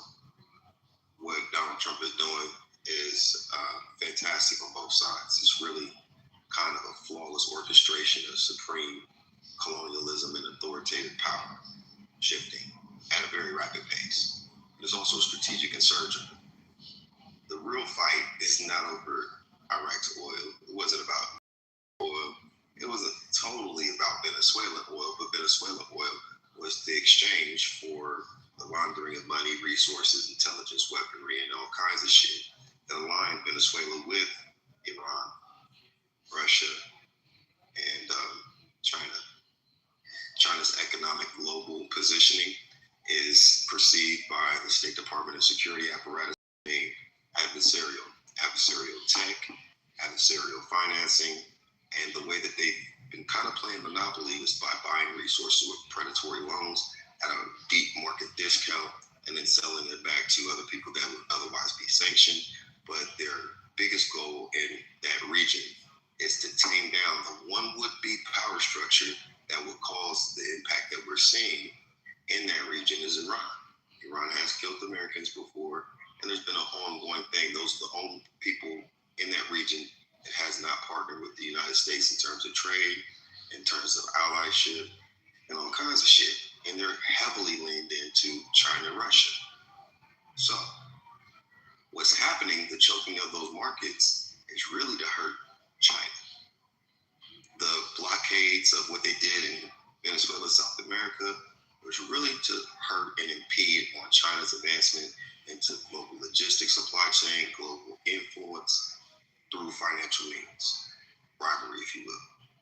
They can do what they want to do in Africa. Cypher, do you think it has anything to do with BRICS? Stopping BRICS? Oh, everything. BRICS is all up in it, but BRICS isn't completely strong enough yet because they haven't created the asset back, which China was doing with the whole gold rush, which is the reason why they were hoarding thousands and thousands of untold metric tons of gold. Are they trying to prevent that though? Yes. Do you think Ghana was trying. Okay. Yes, and that's why the supply looked up like Project Vault and things like that. That's what I'm involved in that with the whole critical earth mineral shit. Like it's very serious game of chess, and he's really showing up our security and our posture in the world as somebody not to be fucked with. Venezuela was a demonstration. Iran is a demonstration. There's tensions because Russia's feeding Iran, like basically information, but America is about to feed Ukraine Patriot missiles for them to train us how to shoot down all those fucking drones. Hey, Cypher, you know, so, Cypher, you know the meeting that's coming up this month between America and China. Do you think that the reason why he was in such a mad dash to do everything that he did was so that he would have the chips on the table? Yeah, because if you've ever read The Art of the Deal, there's something that Trump said to the Ukrainian president when he came to the White House. He said, "You have no cards." Right. You know what I mean? And that was when the Ukrainian president and J.D. Vance were arguing with each other, and Trump yelled at him and was like, no, you need to do this because you have no cards. Yeah. You have no leverage. Yeah. He said we have all the cards. Right. So do you think that the reason why he's moving at such a furious pace to do what he did was ahead of this meeting with China? Because what you mentioned all of it is. What you mentioned about the rare earth minerals, part of it is, I think it's called, I don't know if it's nickel or if it's called uridium. It's the one that they're finding on the bottom. Lithium is the main thing. Lithium, uranium. The one that they're finding on the bottom of the ocean. What's the one that they're finding on the ocean floor now? That they're finding I can't think of the name. I can't think of the name though. There's a lot of shale oil though too that they are looking at. There's a lot of they on the actual ocean floor. Yeah. So there's something that they found on the ocean floor in abundance, in a crazy amount of abundance. And now it's a race to see which power can get there to claim it, because it's way down on like the trenches and shit. You know what I mean? And then the US, Russia, and China are all trying to get there. But the thing is when I'm looking at the board, it looks like the reason why he put a blitz early with these countries that he has invaded and gone at really hard is because he's trying to create the leverage ahead of the meeting with China. Russia has already said that they're willing to give like $2 billion towards the Board of Peace. The people yeah, I think it was like $1 billion, but it's money that we already have there. Yeah, he said he's willing to get that. Yeah. Right, but the one who has not committed is China, and they're having a meeting this month. So I feel like as if you're trying to get ahead of that, and I just wanted to know, Cypher, if that's the same sentiment that you're getting. I would strongly agree with you that he's definitely going to that meeting with things in play, but he didn't do anything early. He gave everybody ample time. Venezuela, he pulled up on him in August. He didn't bomb him till the top. True. He did pull up on him. The same way with Iran. He was talking to Iran. They made threats. He bombed their centers and then told them no more. And he didn't bomb them again until 8 months later. It gave him over 30 days to negotiate. He pulled up to the motherfuckers and even told Americans to get up out of there back in late January. We're in. Yeah, you're right about that too. So, and then he gave him 10 business days on his last term. He said, "Look, I'm not playing. We'll give him 10 business days." He been said, "We'll fuck him up. And pay for what we on." And he gave them 13 days, including the weekend. And he also told them when they killed Soleimani, he said that I did this to prevent war, not to induce war. Because Soleimani he was actually the lead commander for all of the proxy groups that Iran was operating. Mm-hmm. So Sort of like that dude that Putin killed, if you remember. Putin killed the leader of the Wagner group. Yeah, he had him killed, though. Yeah, sort of like that. Yeah, but do you see one thing? Here's the thing. Trump is a real nigga. He tell you what he do, and then he do it. That's why I fuck with him, because I'm one of them niggas. It don't matter how long I tell you, how long it take. I'm going to do what the fuck I say I'm going to do. Now, what he did is basically demonstrated to these niggas that he's not fucking around. He's very clear about his objectives. If you get in the way, he'll move around you or move you out of the way. Including his own fucking political party, including his own political party and the judicial apparatus. Is that why Rubio be sounding like that? Rubio be coming out being like... Rubio's a fucking G. Rubio is hilarious. He's like, Trump said what he's going to do, and he's a man of his word. He is. But look, think about it, though. He did everything he said he was going to do, and the niggas thought... And the thing is, he could have just obliterated Venezuela. He strategically got that man out of there. He's in good health. He's probably eating really good in fucking prison. And he's awaiting trial with his bitch. You feel me? With his woman. I'm sorry. I forgot about the bitch word. With his woman. But he still got the same apparatus intact, but he just gave him instructions. Look, we just gave y'all $500 million. We got $800 million oil from you. We're going to invest $1.2 trillion into your economy to get your shit back up pumping, and you can sell it to the rest of the fucking world. We're going to disrupt these niggas over there as a threat to this development over here in Gaza, because that will also fuck up Gaza's, talking about Iran, because Iran would militarily, monetarily, and what's the word I'm looking for? With using information. I'm having a brain fart this early in the morning. Using information to get the Houthis and the proxy groups to disrupt the building processes. That's another aspect. Then whatever they do in that region controls the whole fucking market, and because they're not on board with the American thing, then you present yourself as a fucking problem. And we told you about these fucking, rebuilding your facilities. We knocked you niggas down and just told you to chill out, and even got on Iran for bombing fucking Qatar and killing some of y'all people. He publicly backlash. He be shitting on BB. Everybody think that BB don't run a goddamn thing with Trump. Now, maybe with Biden and Obama and the rest of them, but he literally shits on... No, let me tell you, he shits on BB all the time. I need you to go back all the way into his first shit. You gotta think, BB is the godfather of Jared Kushner, his fucking son-in-law. Jared's daddy just got out of jail not too long ago, and BB was his motherfucking butt buddy. And BB ain't his real motherfucking name any goddamn way, but that's another conversation. But the motherfucker, he be with the shit. And BB is younger than Trump, man. Trump is the OG for BB. Trump is the only nigga that tell BB what not to do. BB is just one of them badass little boys, little kids. He's way more vicious. If you was to talk about anybody being racist and all that shit, is BB. But Trump is doing the Lord's work. Let me tell you, sometimes you could do a good thing that triggers a bad thing. So biblical prophecy is also removing this shit.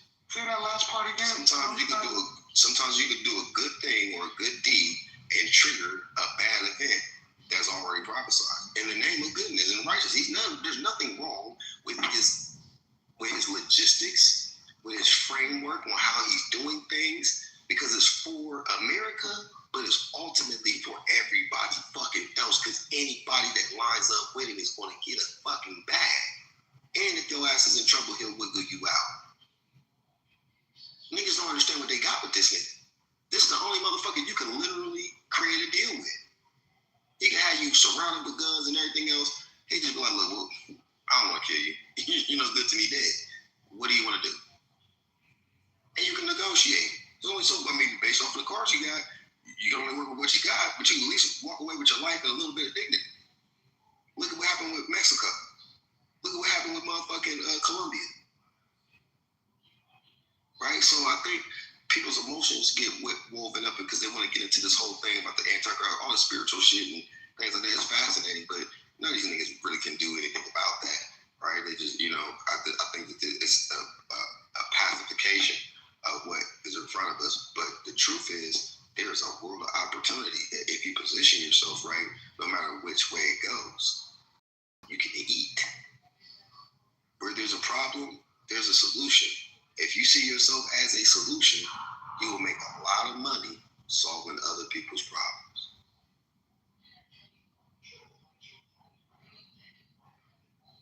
I ain't gonna lie, there should be a check in the mail for you this weekend because you definitely sold the sales pitch very well. I don't know if I can agree with all of that, bro. I don't know, bro. I don't know. You were very convincing, bro. I started to feel like maybe I was wrong about certain shit when I was listening to you. I genuinely started to feel like I was wrong about certain shit. I had to do that cartoon thing where you shake your head like, and come back to my senses and like, I don't know if he's really out here trying to like. Benjamin Netanyahu. All right, so and this is just my own personal belief. I personally believe that it doesn't make sense when any world leader is able to come and address our Congress as if it's their Congress. That's not something that you see happen anywhere else in the world. You know what I mean? Like, that's a very odd thing. When Netanyahu comes here and talks to our Congress as if it's his Congress, that shit is odd as hell. You know what I mean? As well, on top of that, a lot of the moves that we're making are not moves that benefit us directly. You know what I mean? Like, what we're doing right now, I get it.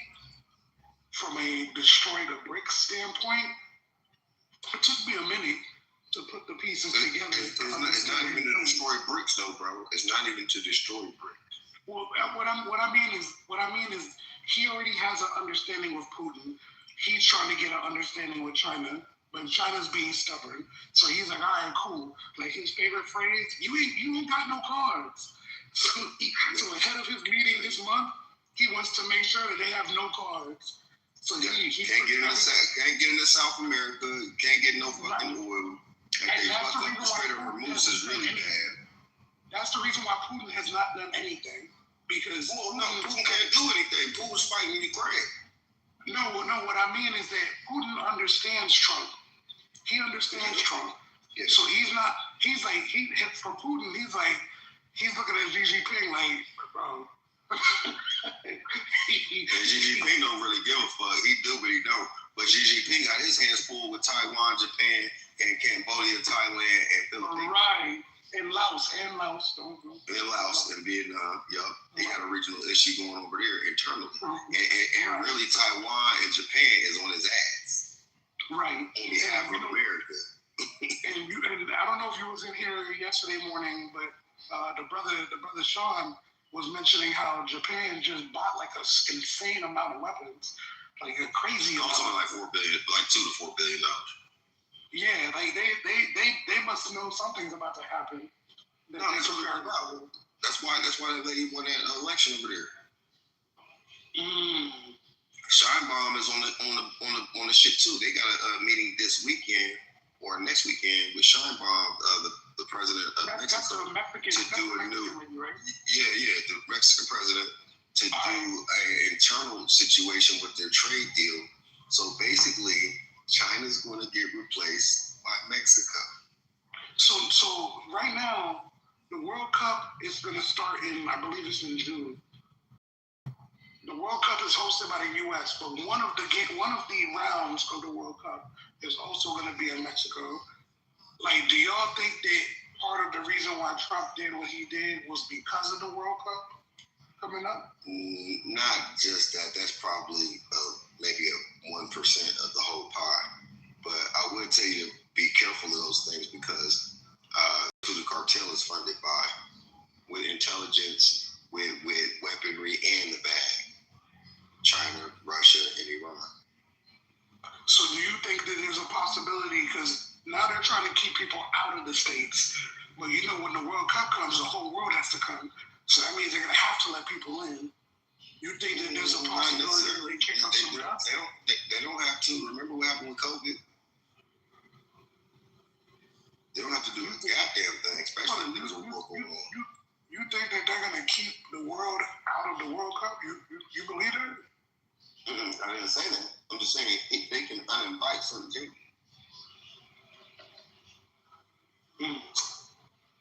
Okay. Well, I wouldn't focus on that. Don't think about the optics. To find the truth of this, it's all about the play. How do these plays impact other plays? The oil shit is to choke out China, put China back on its heels, because its encroachment with Russia and Iran is too overstepping for American security. And I know enough to know why. And I agree. And it's for all of our motherfucking good.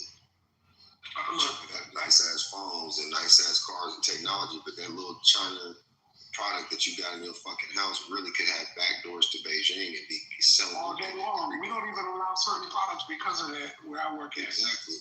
We don't even allow certain wireless keyboards and mice because of that.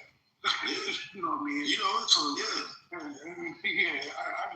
dig it, man. I'm a little bit torn on what you said about the World Cup. Like, they're gonna have to let people in. I'm not saying that they're not gonna let nobody in. I'm just saying if there is a country that they feel like is a risk and they are on a block list or sanctioned traveling here and shit, yeah. I don't know if his ego will allow him to not put on the greatest spectacle of all time. And part of that is... Don't get caught up in the gaze, bro. That's where we get lost at. We get lost in the exterior gaze. Like, okay, they got on that, he's acting like this. No, there's a whole nother act going on behind your back that you're not paying attention to. It's the small shit. Right, you're talking about the sleight of hand from the magician. Mm-hmm.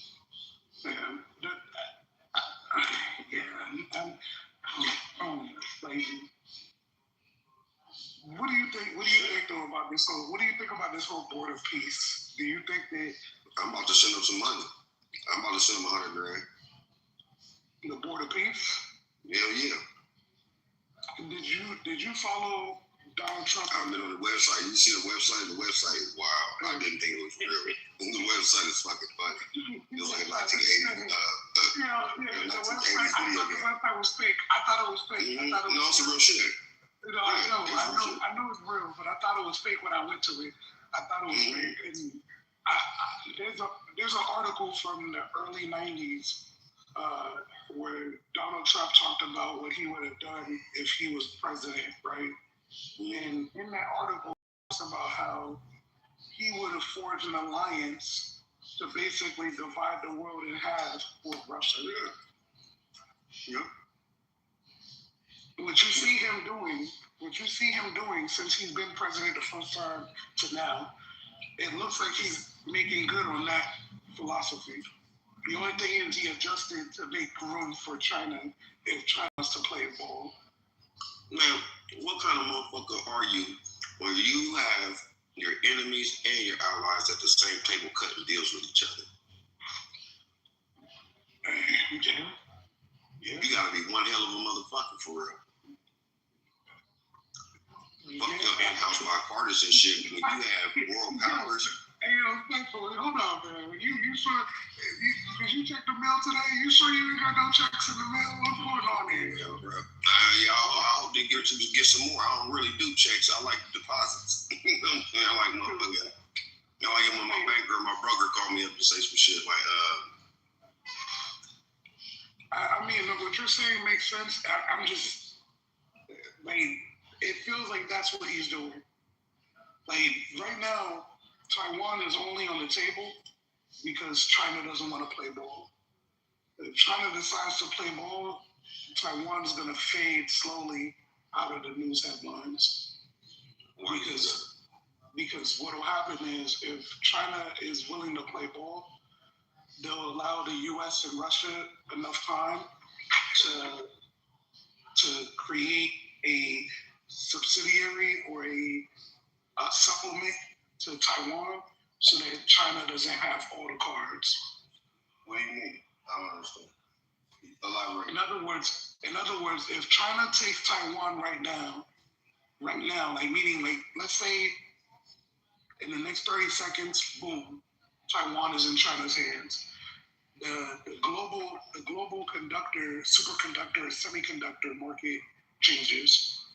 China now becomes in control of that when it comes to technology and AI and shit like that. We moved the most important companies out of Taiwan already.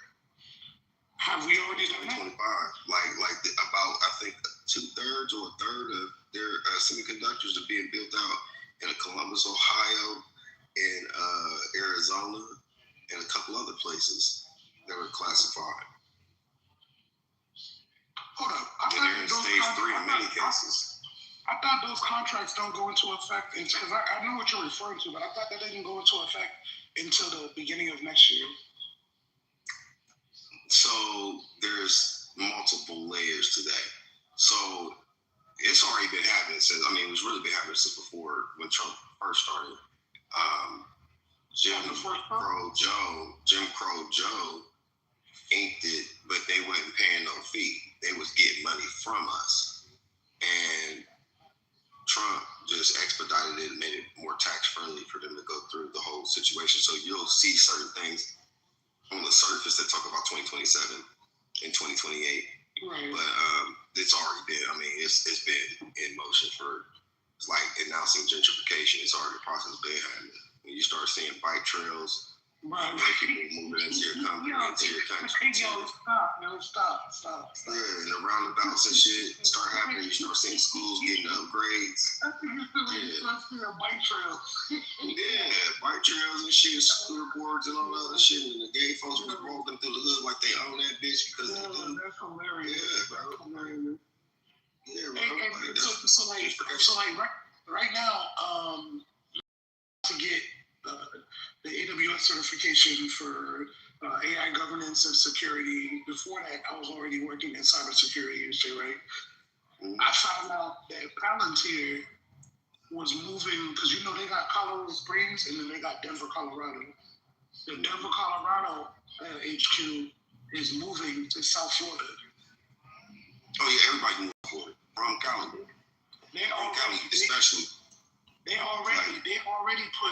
They already put the jobs up online, and they've already been putting the feelers out. They're like, yo, you can work remote. Tax efficiency, near water resources, lower environmental regulations. I done applied with them motherfuckers and interviewed with them twice. I'm just waiting to hear back. Now, you know what? Do you do anything with AI management or AI project management or AI? What's it called? AI. Nah, it's on the tip of my tongue too. Damn. Product management, AI product management. Yes, I've done that as well. Where do they start off? In terms of salary? Salary. Mm-hmm. Oh yeah, that's like 130 if you know what you're doing. So Netflix is starting at $240 and they're going up to $900,000 plus. $100,000. Yeah. I was like, God. They start at 240. They start at 240, bro. Yeah, Netflix paying a lot of money for these. I was like, God damn, this thing. You get that for 2 years, you said. Make you change your mind. You know what's crazy is that I was already doing the work, but I didn't know the title for the work. So I was getting paid what I was getting paid before for doing the work that I should have been getting paid more for. You know what I mean? So now me going for the official AWS, it's sort of like the CISSP, but it's the CISSP for AI. You know what I mean? Like the whole governance and security. What do you mean? Certification? Meaning I'm gonna get the official certification. But what certification is that? It's an AWS one. So AWS is cloud though. Right. I know, but the thing is though, Erica, is like right now, because this role is so new, it's hard for you to find a company. Yes. It's hard for you to find a company that is legitimately backed and believed by the whole industry. So AWS right now is the one. They're the one. So if I mean, that's one of the ones, but what are you gonna do? What are you focusing on when you go into AWS? Because again, that's cloud.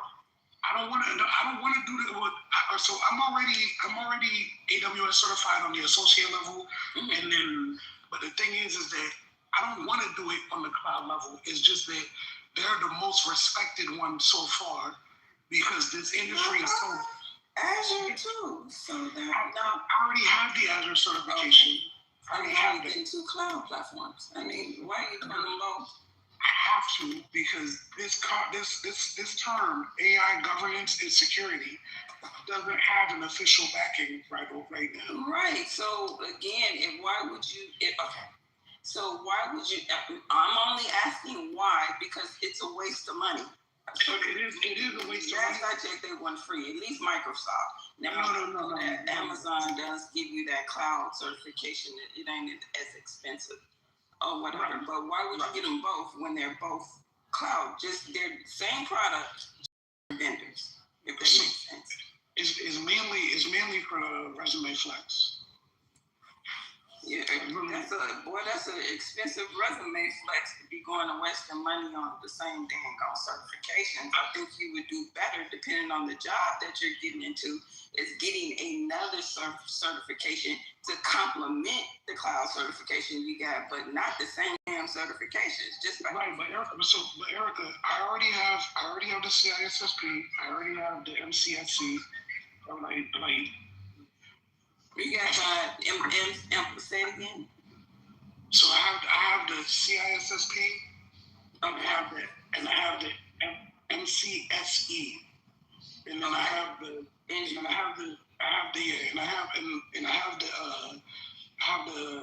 CCNA and the CCNP as well. Okay, that's Cisco.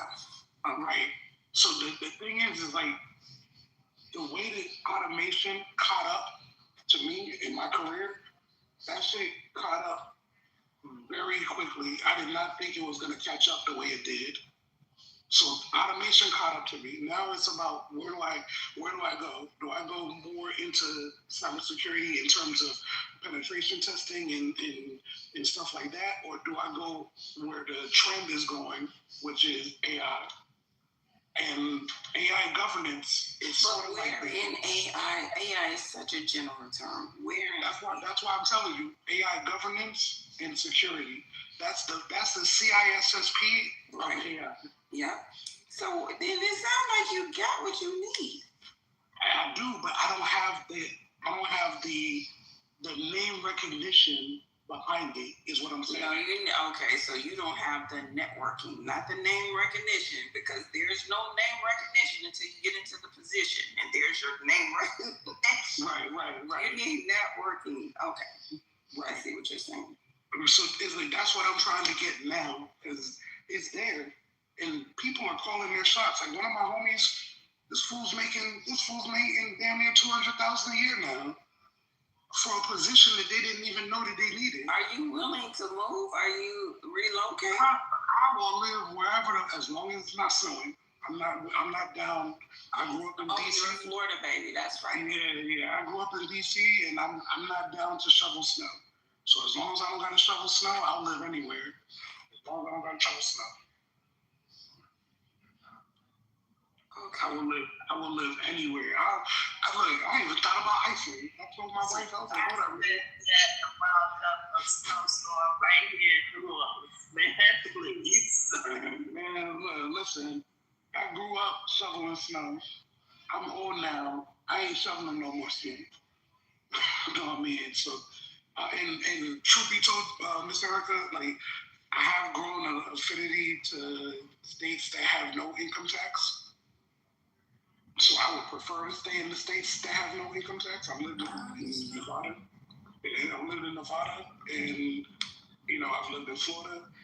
That's why I wanted to go to Texas. But when I found out that Palantir was coming to Florida, I was like, damn, maybe I should stay in Florida a little bit longer.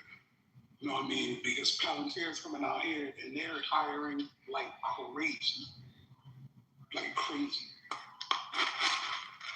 Yeah, another thing too, you want to make sure when you're doing your resume, you just need to make sure that your resume is concise. You know what I'm saying? Like you're actually getting hit, because they're not going one by one. So make sure in that resume, when they're combing, because they're not manually doing this. They have a system that goes in and looks for keywords on resumes, and then they pull them to the front and show them to the manager, especially if you don't have that network. Your networking isn't solid, meaning somebody that's saying, hey, I got this position that's open, you're going to be a perfect fit. That's what you need. You know what I'm saying? So if that's happening, you need to make sure your resume has those keywords in it. I'm not going to lie.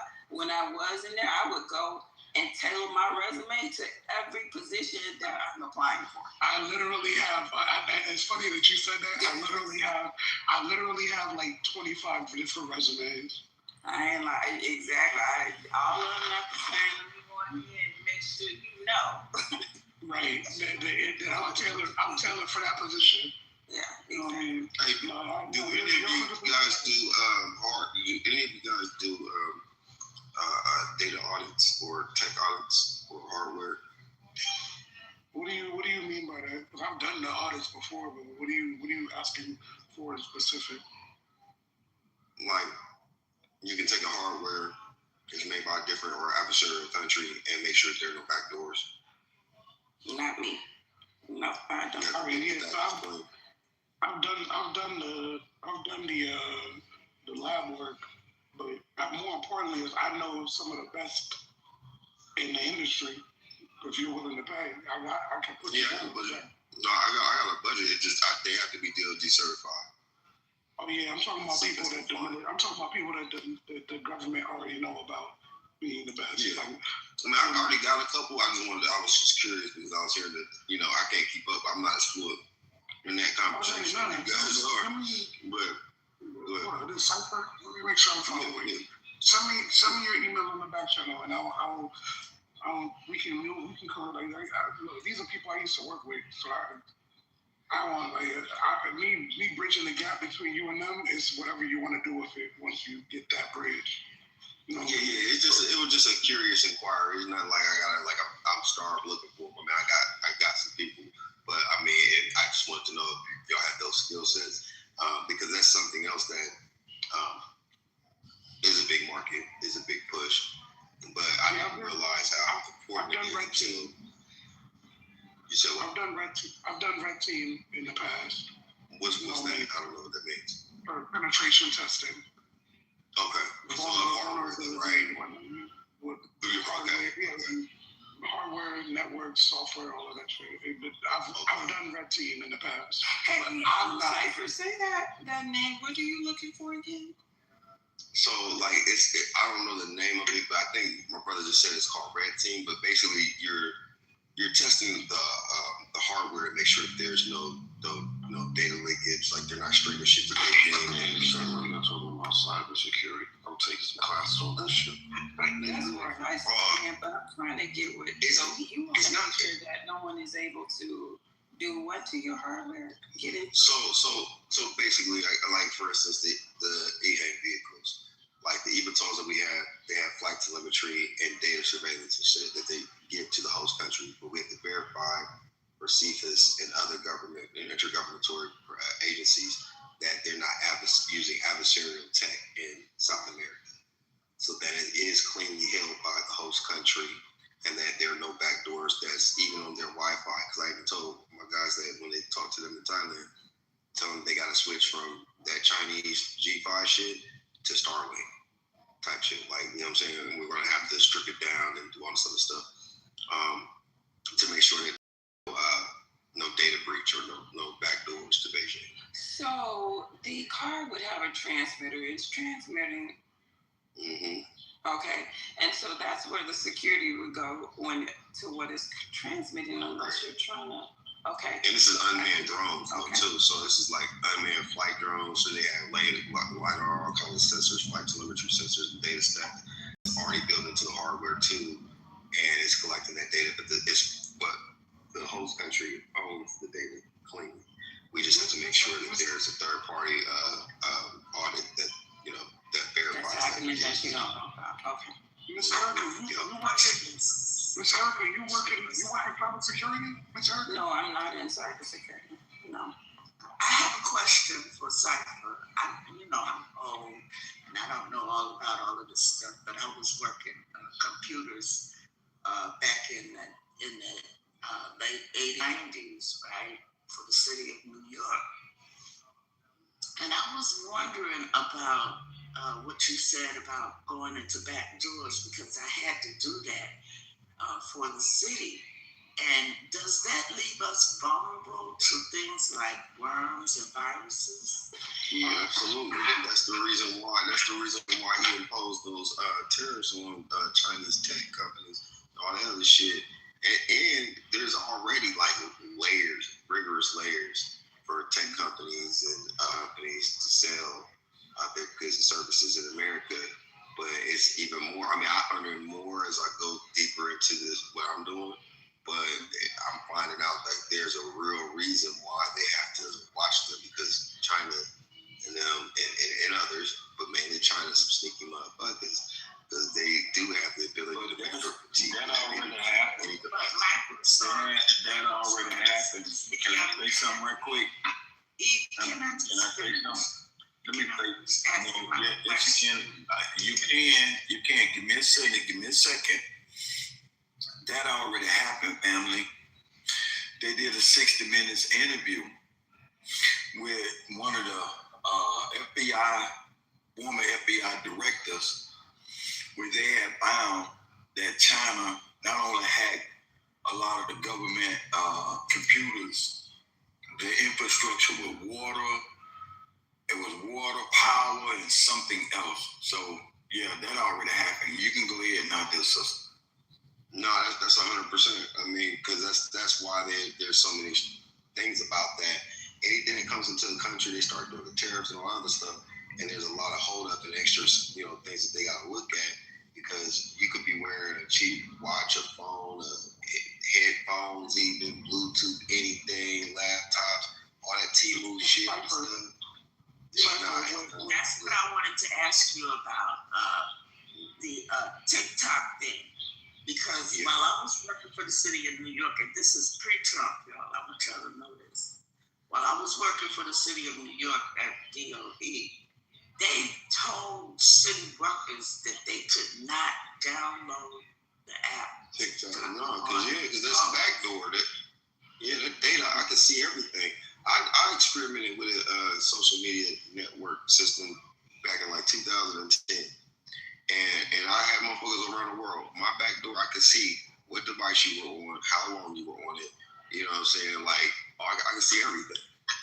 You know what I'm saying? We were good. You had a whole big ass social media. If I was in tech, I remember file transfer portals, like during like the early 2000s, and all the way through, they had these things like all these AOL.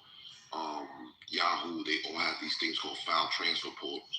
All of those, that's basically what your phone, all of this shit.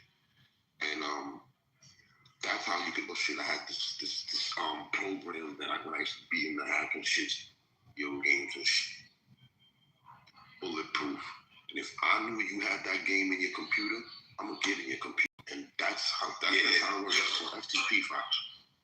Yeah, you have to make those agreements when you download those apps or those games and shit. You're agreeing. So that means that everybody that has TikTok on their phones as an app is vulnerable to Facebook invasion. Facebook, Instagram, all of your apps, they have that. Just read the contracts. As a matter of fact, here goes a shortcut. Pick any app in your phone. And look about get their security agreement and all that shit. Because they do have download PDF, and they're usually hundreds and/or thousands of pages long. But get that shit, save it as a Word doc. Take that Word doc because it's smaller and condensed. Put it in something like Claude or Google Gemini for the short end, and then ask it to break it down to you and summarize what data. And then you can go into it and be like, what security breaches or maybe vulnerable security breaches are in this contract. And it will go to the page, it'll go to the section, it'll break down why, and all that shit. All of your shit is I know Clubhouse is because when I joined Clubhouse, right, I actually made a copy of the contract. Excuse you. I actually made a copy of the contract for Clubhouse and what Clubhouse was all about, and I still have it. So, you know, Clubhouse is also one of those sites, files that can be opened as well. Am I correct? I mean, yeah, any law enforcement, if you're involved in some kind of crime or something life-threatening, they can call in and get your data stack in less than a week. So Cypher, part of what Eugene was talking about earlier is the reason why a lot of state agencies moved away from Lenovo. So Lenovo was gaining a lot of traction in the industry until they found out that China was putting backdoor into the motherboards. Yup, Dell was a part of that too a little bit. They had a thing with Dell some years ago. I mean, all of those shits, man. Like, people gotta understand, like, China is a very formidable adversary, and they don't just rule with brute force. Bro, check this out. We used to have burner computers as well as burner phones when nobody was traveling to China. Because what we found was that the moment you land in airspace, the moment you download all your data. Yeah, exactly. Yeah. The moment you land at their airport, they're bombarding your devices to try to get into the device. So we would give them, and what we would do is we would give them those devices, and those devices were never allowed to be on our network ever again. Mm-hmm. In Colombia, they go through your phones. I travel with like 6 or 8 devices. Well, actually 8. Did they tell you to keep a couple things on the phone so it looked normal? Because that's what they. Thank God, I never got that kind of frisk or pat down, but it happened to a couple of them. They did help me up a little bit. Good morning, Rose. What's up, Rick? They did hold me up at the airport though one time to do some extra pat down shit, but they can't randomly ask to go through your fucking phone and shit. But so Cypher, what we used to do when I was working for iSight before, are you familiar with a company called FireEye Cybersecurity Joint? Okay, so FireEye is the one that bought the company I used to work for.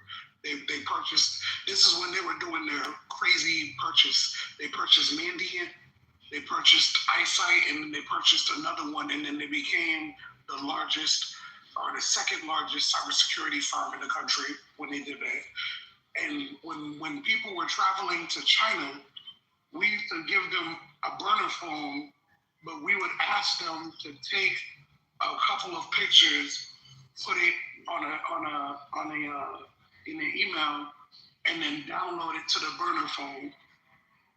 So that way it looked like a regular phone. Because if it didn't have that, it would be scrutinized even more. She used to be crazy, yo. No, I can imagine. I mean, I'll take like one of my main phones and put it in my boot bag and shit, and then I keep my main phone, like the other phone out. It's like the one I'm actually on right now. I'm really only use it for Clubhouse and download. Right. But I got another device though that I use. Hold on, let me finish. I got another device that I use for business and then personal, and then I got multiple backups because I did have one of my laptops compromised and stolen. And that shit, motherfuckers was able to siphon a lot of money. I'm not going to disclose, but a lot of money. Not no tens of thousands, but a lot of money. They was fucking up the bag. They was fucking up the bag for real, my nigga.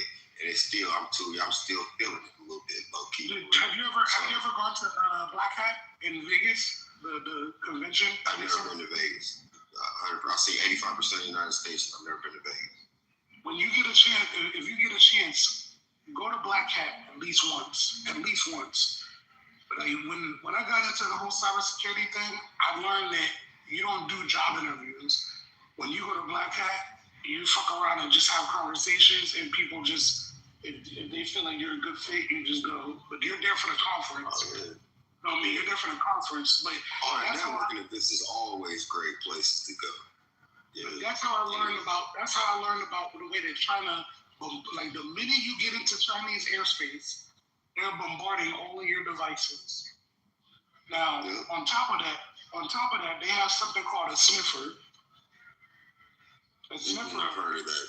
You know what I mean? A sniffer, for anybody who's curious, if y'all ever watched the Christian Bale version of Batman, there's a part in the movie where he puts his phone down next to the Russian dude on the bar. He just puts his phone down next to it. And then after the Russian dude walks away, he's already cloned the entire phone. Yeah, already cloned the phone, yeah. You know what I mean? That sniffer device is real. That's a real thing. I know. You know what I mean? The first time I learned about it was at the Black Hat convention. Because they used to have something called a mixer before the speeches. And at the mixer, that keynote speaker was at the mixer, basically cloning phones on the big screen of how many people's phones he cloned during the mixer. That shit was insane. It was insane. Like, to know that he was able to do it that easily. Bro, everything in James Bond is real. All them devices, them cars, them watches, them glasses, them pens, all that shit real. All that shit is real technology that they use daily. Remember when I was telling you about where the 007 came from? Mm-hmm. His assistant that was making all of those gadgets and stuff and helping him, he was black. Yeah. Yep. Well, I heard something like that. Go into that a little bit more, Michelle. I heard something like that. The 00 was he didn't never have no kind of these unknown or anonymous type shit. Like, can you go into that more? I've heard bits and pieces. Yeah, 007 is the signature that John D. He was a alchemist, mathematician, musician. He was all of that, but he was also an agent for Queen Elizabeth I.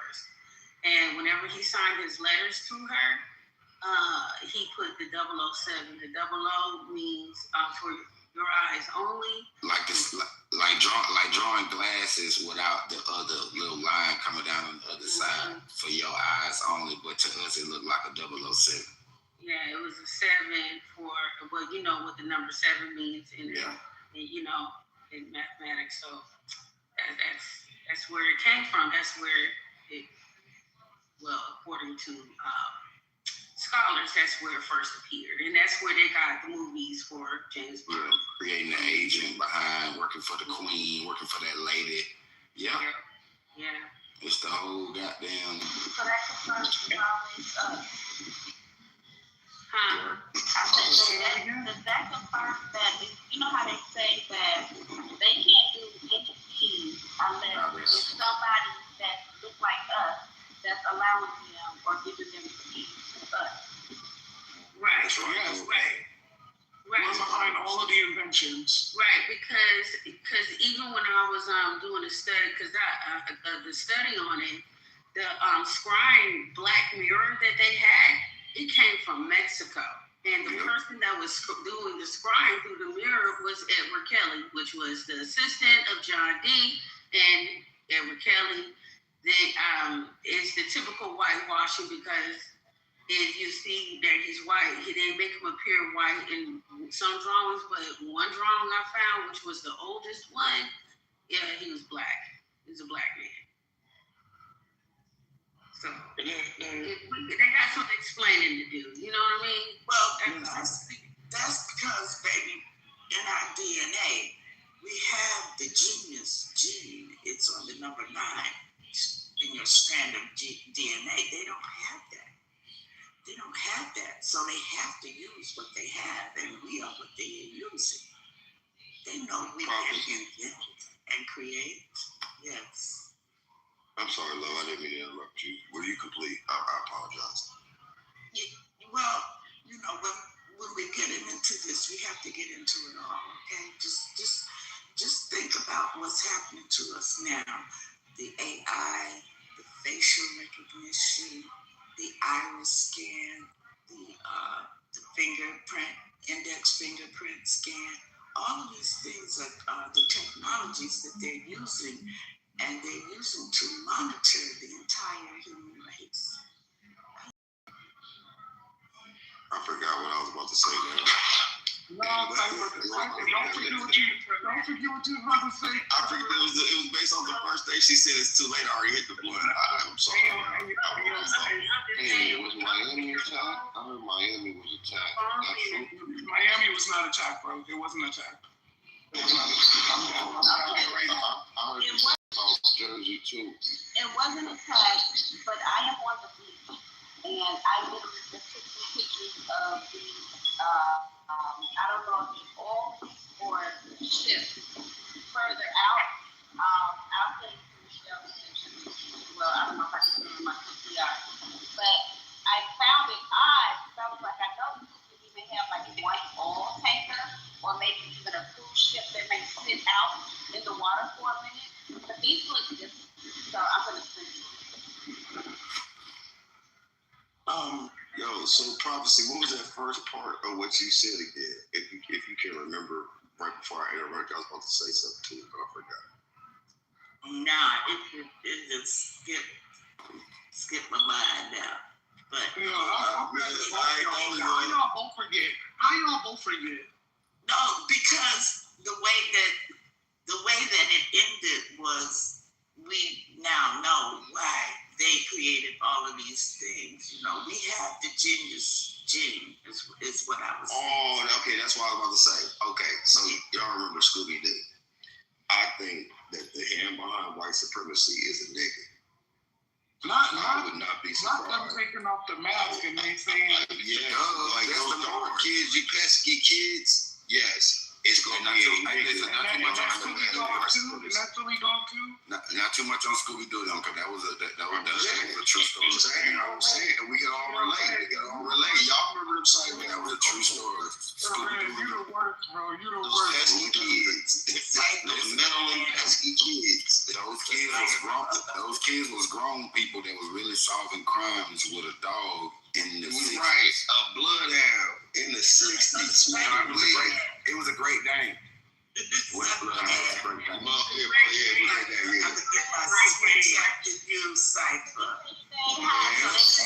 So what the man is saying? I hate you, man. Y'all. The KKK, when they unmasked a lot of the KKK down here, they was black people, y'all. Because y'all got to know where the KKK came from. The KKK came from Spain, from Moors in the 1600s, from the Knights of Seville. Look them up. The Knights of Seville, if you look at those Moorish niggas with those white robes on their head, that is where the Ku Klux. Listen. They didn't even change the name because listen, they didn't even change the. Hold on, y'all. Listen, I know y'all getting listen. There was natives that actually wore those jobs too. Like, bro, listen. That ain't got nothing to do with what I just said. Those niggas are not wearing them guards. KKK in America taking those natives again, right? And they got it from the Knights of Seville from Spain. He's actually right. He's actually right. Like, calm down. He's actually right. So he said it was like there was some Spanish wars coming over. No, they were. He didn't say. They stole that look. He didn't say it was the Spanish Moors. He said where they got the influence. I said where they got it from. Yeah. He's right. No, my God, bro, you just want to be right. He literally said that's where they got it from. The Knights of Seville from the Moors in Spain. That's where the crackers in America got it from. That's right. Now again, like I was saying, when we, us, find out that all of these organizations that were against us in the America stem and has roots from goddamn people that look just like us. When I tell niggas that, well, the 13 colonies that enslaved our people, meaning indigenous people, were funded by niggas. When I tell niggas that, well, you had Moorish pirates, you had black Spaniards, you had black Portuguese, you had black Frenchmen. I ain't saying everybody, what was black, but the majority of these niggas, when we talking about these particular situations and these events, yes, 70% of the motherfuckers that was doing shit and that was putting battery packs in the other 30% of crackers, those were niggas. And remember, we are looking at the white people as the ones who are ruling everything, but like I keep telling niggas, these are stewards. Red, I want to have a conversation with you real quick because there's something you said yesterday. Hold on, he was saying something, brother, and I kind of disagree with it. I don't want to skip. Yeah, go ahead, bro. No, we're not going to be too far from it. Information is incorrect. Hey, I'm not saying his information is incorrect. I'm just saying that his perspective on it is wrong. He's saying it as if brothers like that particular order was looking like that, and this is they can here to do that. He said that. I mean, that's how he's drawing it. It's kind of like no, but he said what he said. He said they got it from that, meaning they were influenced by it. Bro, you choose to see it that way. What they were doing is completely different from what the KKK was doing. No, it wasn't. No, that they didn't get the influence from. Hold on. Does he know? Can I ask him this quick? Yes. Do you know what the ritual? You said. Do you know what the ritual was that they did when they were wearing that shit over there in Spain? And you know what auto de fe is? You know what the auto de fe is? Say it again. Auto de fe. And Red, don't forget. I gotta come back. I got you. We're gonna get there. But do you know what it is, my guy? I'm listening. So the auto de fe is after church. They would take black Jews specifically and burn them alive at the stake and torture them. What does the KKK do with the crosses? The same practice Albert Pike picked up. Exactly. Correct. I'm gonna get out y'all's way. Go ahead, bro. What you want? So Red, there's something that you said yesterday that really resonated with me, but it created a question in my mind. Because I like to look at history and backtrack to figure out where it came from.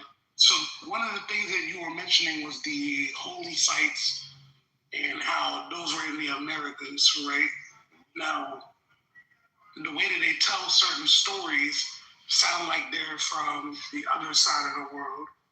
Now, I want to understand something because, for example, there was no state called Israel. However, there was a city called Jerusalem, and Jerusalem did have an interaction with somebody called Alexander.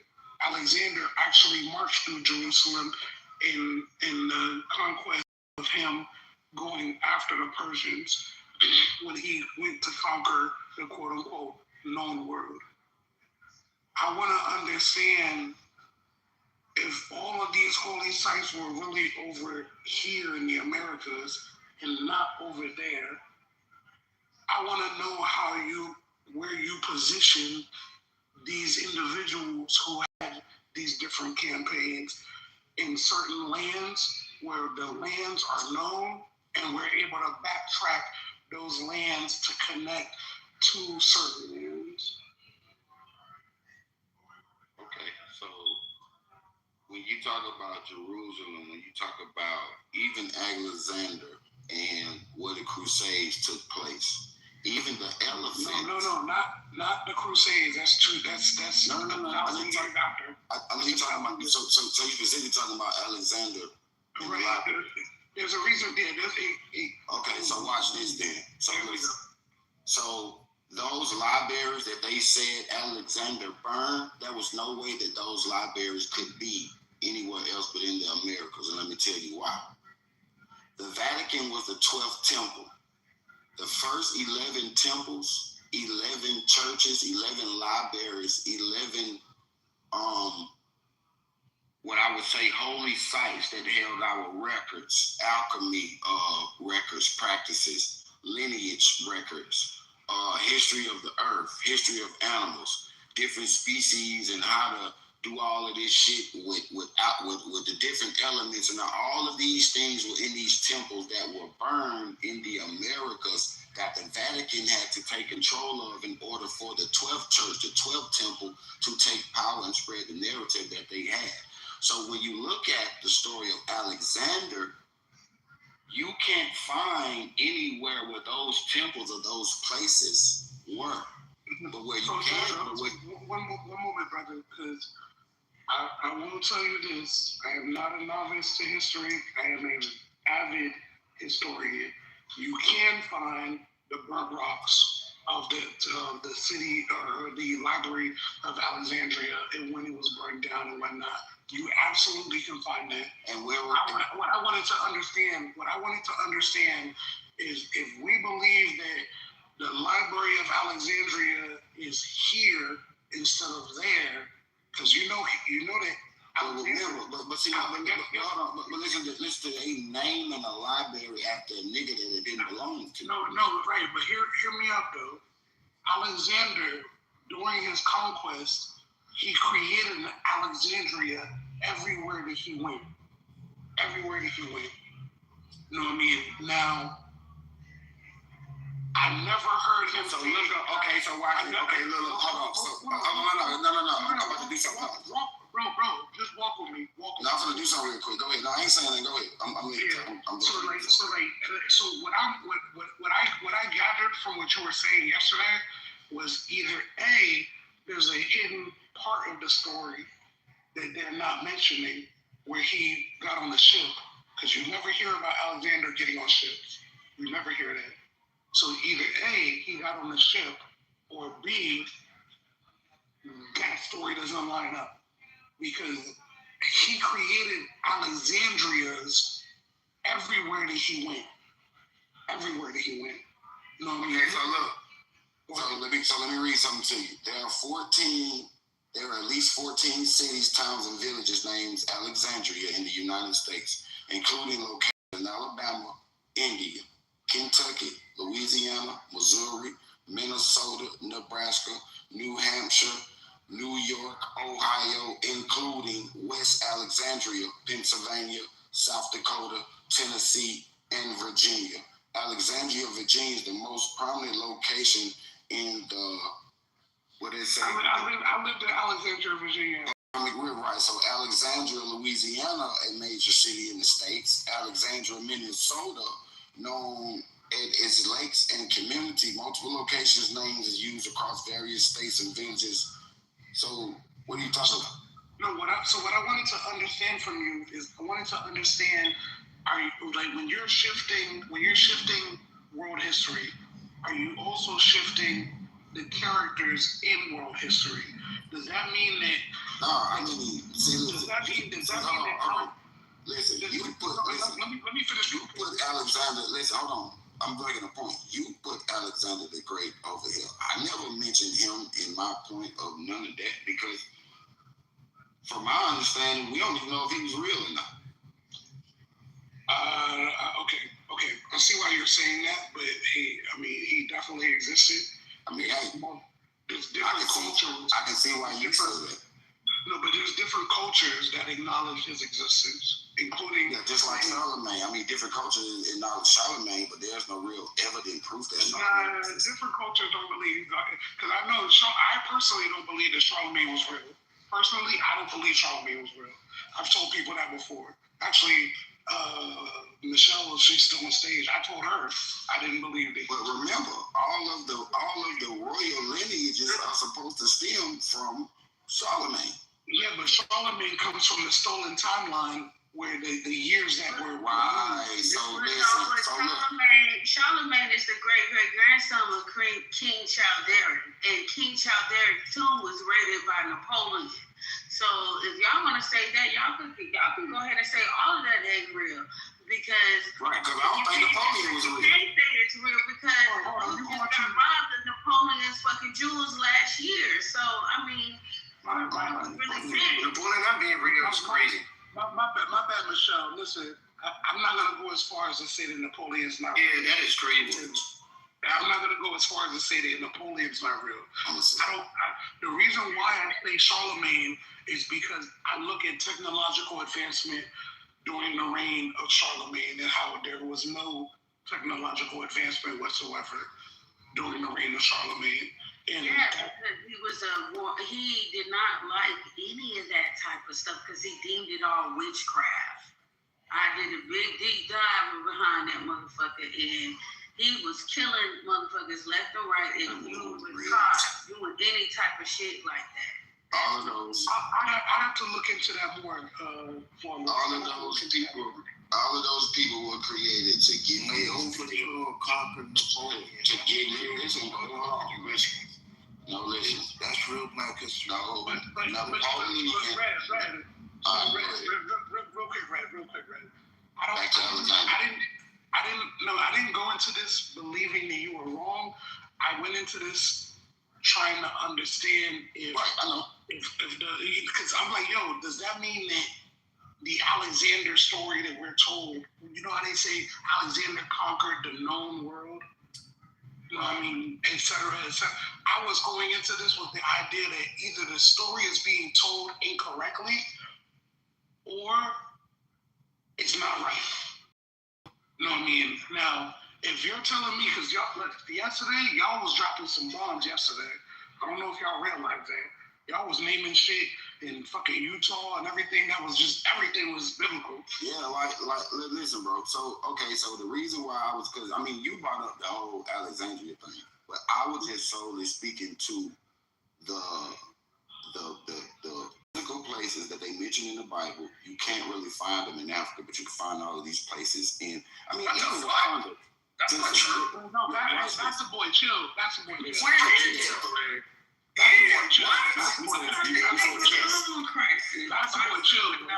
You saying where is Egypt? Yeah. Memphis, Tennessee. Where's the river of Jordan? Hold on. Oh my goodness. Yeah, but are we being serious, Erica? Like, is this serious? Listen, whether it's true or not, y'all gotta let people feel it. Y'all hate that. Y'all getting emotional. Let me ask the question. See, just like now, like I'm talking and everybody jumps in. It's frustrating because you're trying to just say what you need to say and move on so the conversation can move on, but people won't let you do it. Y'all gotta let people finish, whether you agree or not. Do you want to say something? I think so. I think Red was finished. I don't know. I won, but go ahead. No, go ahead, Red. What are you saying about Memphis, Tennessee? When you asked me where was Egypt, right? Memphis, Tennessee, just like Cairo, right? Just like all of the places that you now find in what's said to be Africa or Egypt, in the place that they renamed Egypt, right?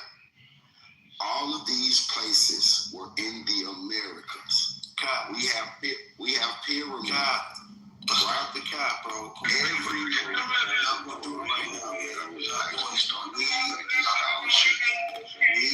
So look. Control ourselves. Let us finish. Oh my God, I get it. You feel like it's cap. Okay, we got it. We don't have to hear it 4 times. It's cap. It's cap. No, let the man finish. Chill, y'all. Look, I know, it's kind of hurting for some of y'all because everybody want to be from Africa, everybody want to be Egyptian, right? But that's fine. You don't have to subscribe to the history of the Americas, right? If you feel like this don't resonate with you or you don't know the actual history of the Americas, it's fine, right? It's okay. But what I do know about my land, where I come from, the Mississippi has over 110 pyramids all up and down that motherfucker. The largest pyramid in the world by size and by volume is in South America, right? There are more concentrated pyramids in the Americas than there are anywhere in the world, right? So When y'all niggas talk about all of this extra other shit that are the narrative of the history that y'all niggas have been taught in school, when you don't even know the actual history of the fucking land that you live on, that shit is it's very questionable that y'all niggas don't know the pyramids in Georgia, the pyramids in Tennessee, the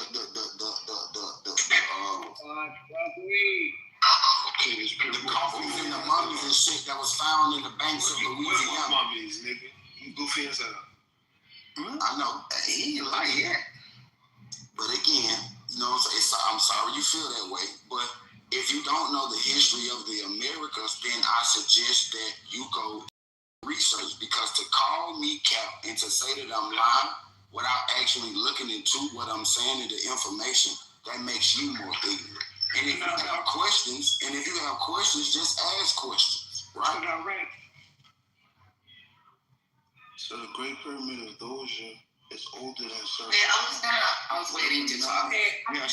Somebody else. May I have the mic for a second, please? This is Erica speaking. Okay, listen, the way you let the other people know on the stage that you're done is to mute your mic. Other people, when you see the mic muted, that means this is your opportunity to open your mic and jump in. Please do it in that order. Otherwise, you're going to the goo today. We're going to be productive today. Yes, ma'am. So Red, what I was asking you earlier. Okay, not bad. Go ahead. Do what you do. So to what Red is saying, now that's the thing, right? Because you can't really throw everything that he's saying out with the bathwater, because, and we're using the Bible, and we're talking about like the biblical significance of all of these lands. It does say, you know, in Revelations that there is a new Sodom and a Gomorrah, right? It says it in Revelations 11 and 8. It says, and their dead bodies shall lie in the street of the great city, which spiritually is called Sodom and Egypt, where also our Lord was crucified. It also states in the Bible that the Israelites will return on ships, Egypt. So in one sense, he's not wrong, where it's a spiritual connection to Egypt, Sodom and Gomorrah. That is an actual fact. Like, I can't corroborate that. Like Memphis, Tennessee is exactly There might be some stuff that we don't know about why they named these places what they named them. Like, right? Like, you know, we have the Grand Canyon and the situations that we found there, artifacts.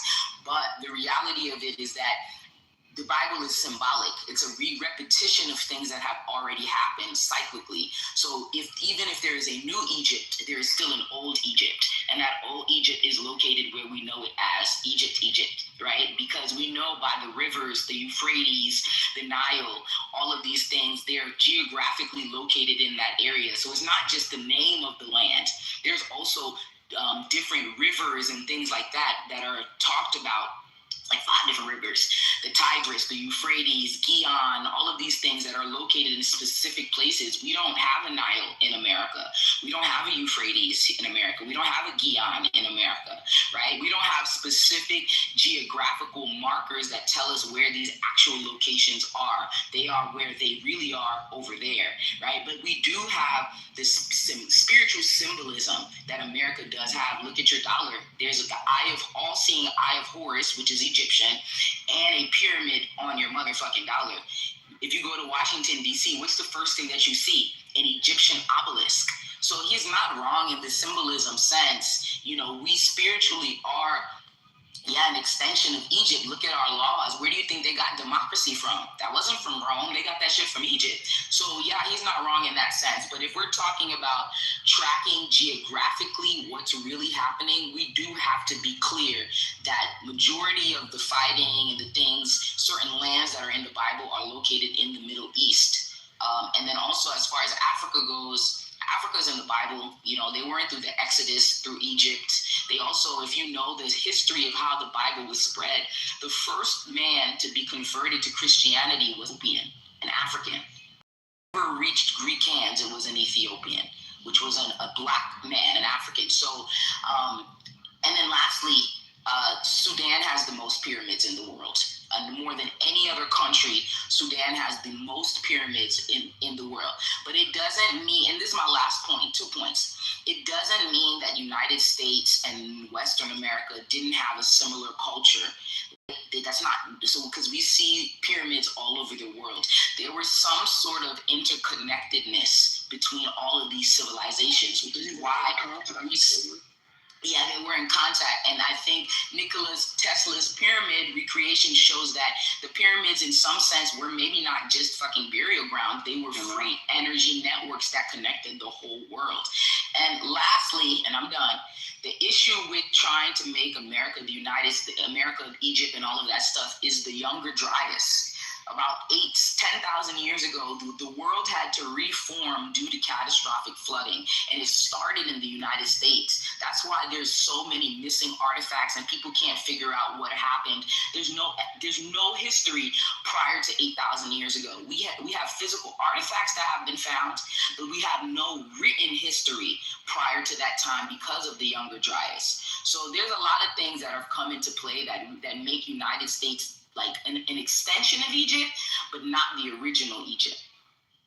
I mean, an extension of Egypt, yeah, but those places are extension of the Middle East, but not the original. There was no people there during that time. All right, and then too, let me say something very important. Y'all gotta keep, when your stage is large, you want to keep your submissions down to 2 minutes. Okay. I only use like 20 seconds to say what I'm gonna say. Well, can you say it after I play this clip? Thank you so much. And then I want to read something after him, Eric. Yeah, I was about to ask you to read clip. Even though I got skipped over. Okay, send it to me. Crisis. Okay. The average pastor, especially if they have been to seminary, this is very important. Listen up. If that pastor has been to seminary, he knows that the Bible is not true, or she knows.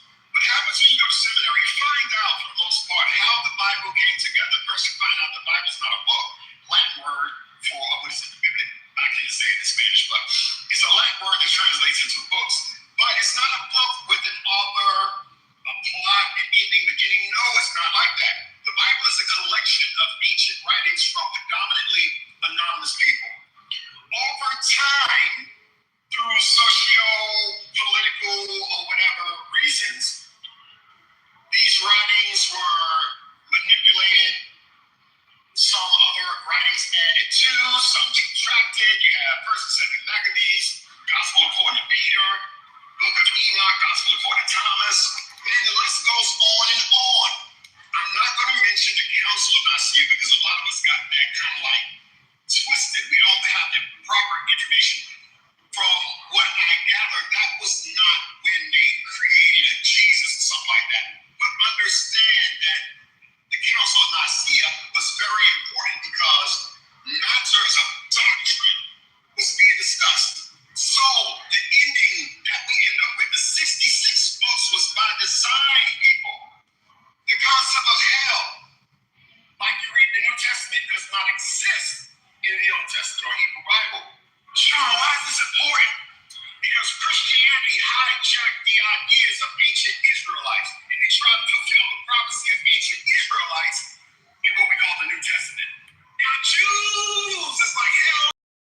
Y'all refer to the Bible as like New and Old Testament. It is the Hebrew Bible, and then there's y'all with y'all New Testament, right? Education. Okay, here's some more.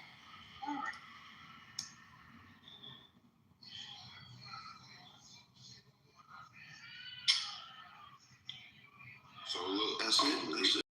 I want to read it real quick. But I was next, so she said I could go next. Go ahead. All right, so look, Circle Mountain is the oldest pyramid in the United States of America. It's in Ohio. 1,500 years before that, the Great Pyramid of Djoser in Egypt is older than that. So that means that the oldest pyramid is not in the United States. I don't know. All right, so yes, the Americas contains more pyramid structures than Africa and the rest of the world combined. That's not true. I'm reading, Melissa. I just pulled this up. I'm reading. Yes, the America contains more pyramid structures than America and the rest of the world, largely due to the prolific building by the Maya, Aztecs, and other civilizations, while Sudan holds the most in Africa. No, that's north and south. Look, Melissa, I'm reading. Well, I just pulled this shit up. I just Keep pulled going. this. Just keep going, Red, and y'all be quiet and let him finish. I'm gonna reread it because the question that I asked was, does America have more pyramids than Africa?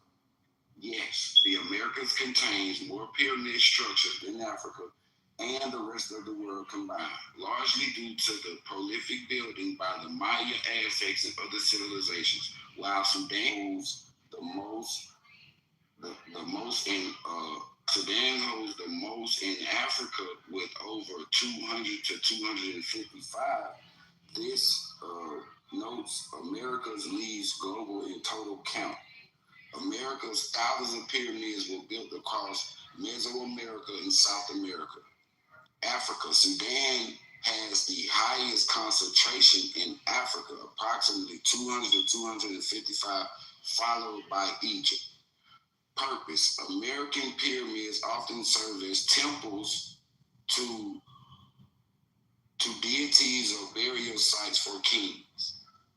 So when I said that America has more pyramids than everybody else combined, I knew what the fuck I was talking about, and I land my plane. Yeah, I like that, bro. I was asking to go next. Is it okay if I play this slow with Erica? Yeah, go ahead. All right. So I basically took a 17-page report that I built, and I had it summarized. Hey, sorry. As a podcast. How long is that clip? How long is the clip? I'm gonna have to break it up. Yes. Need to be 2 minutes. Because it's gonna be 2 minutes, but in total it's 5 minutes and 10 seconds. Ooh, yeah. I know. I'll break it up. Is it okay if I cut it at 2:30? Cut it in. Yeah. Okay, cool. There it is. Fair enough, y'all. Peace and rule, y'all. Welcome to our latest deep dive. Today we are unpacking a report called Status of Identity and Sovereignty. And just to set the stage for you listening right off the bat, this is not your standard history lesson. No, definitely not. We're looking at a pretty sweeping, highly controversial central thesis here.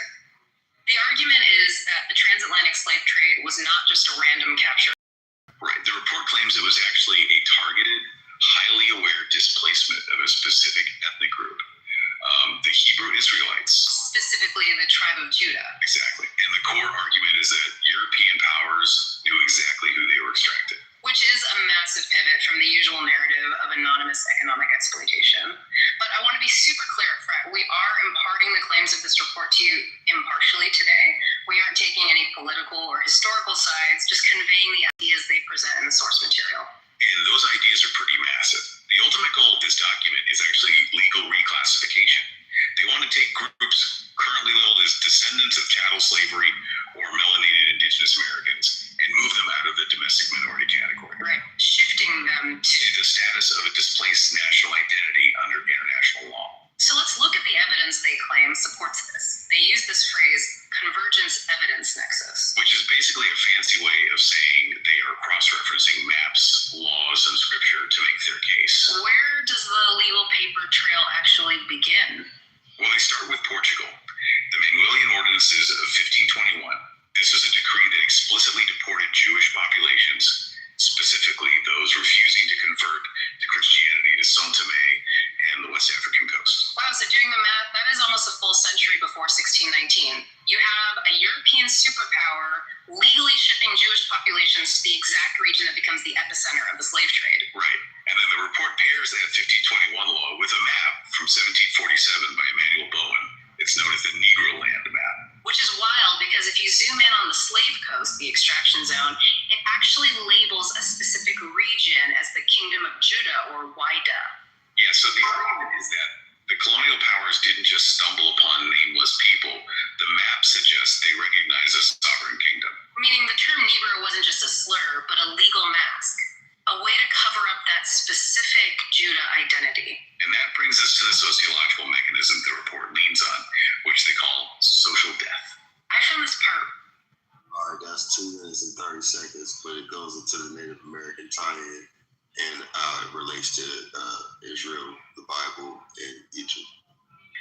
don't want to continue on, just hear the rest. Yeah. Okay. Really fascinating. It's a 3-stage process: legal reclassification, geographic displacement, and identity suppression.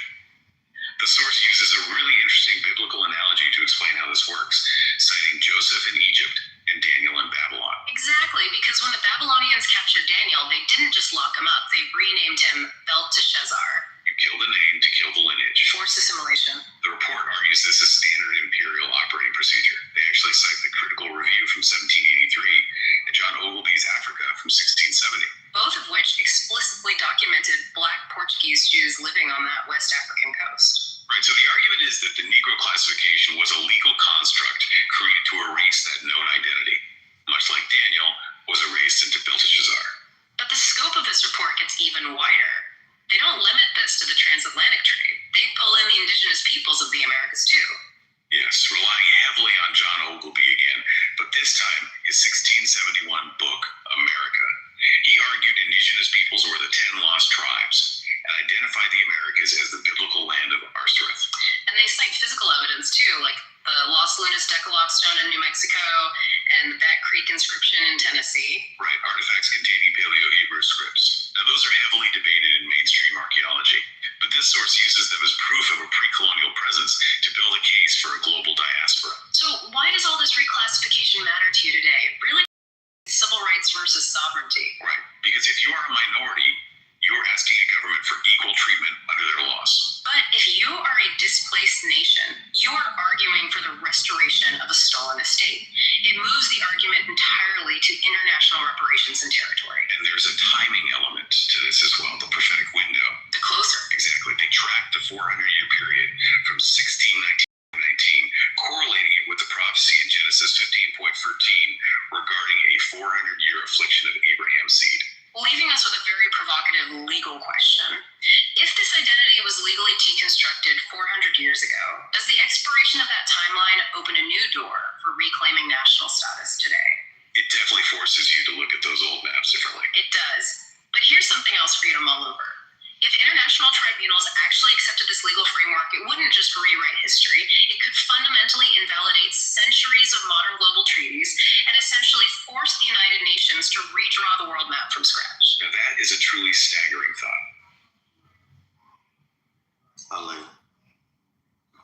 Damn, now listen, can you please send me that in my back channel? Cause yeah, I need that too, Cypher. Dang. Yeah, me too. Me too. I need that too.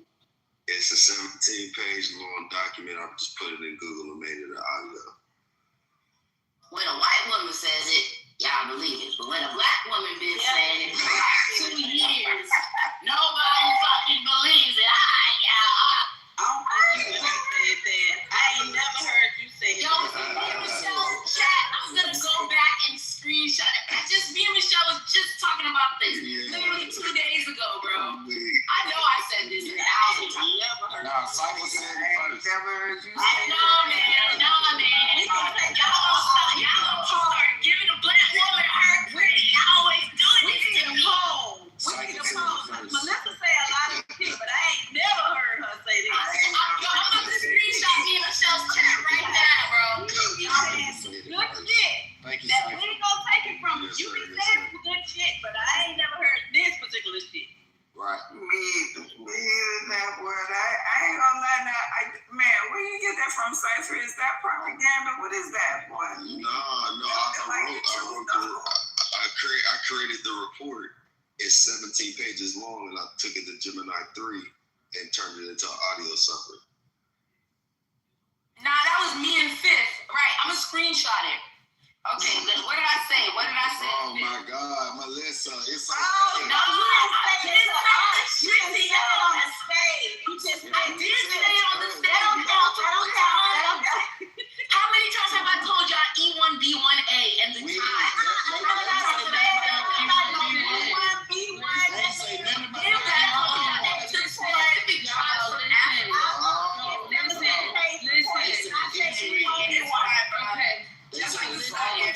But listen, me and Melissa was talking about it yesterday. Me and Melissa was talking about it yesterday. But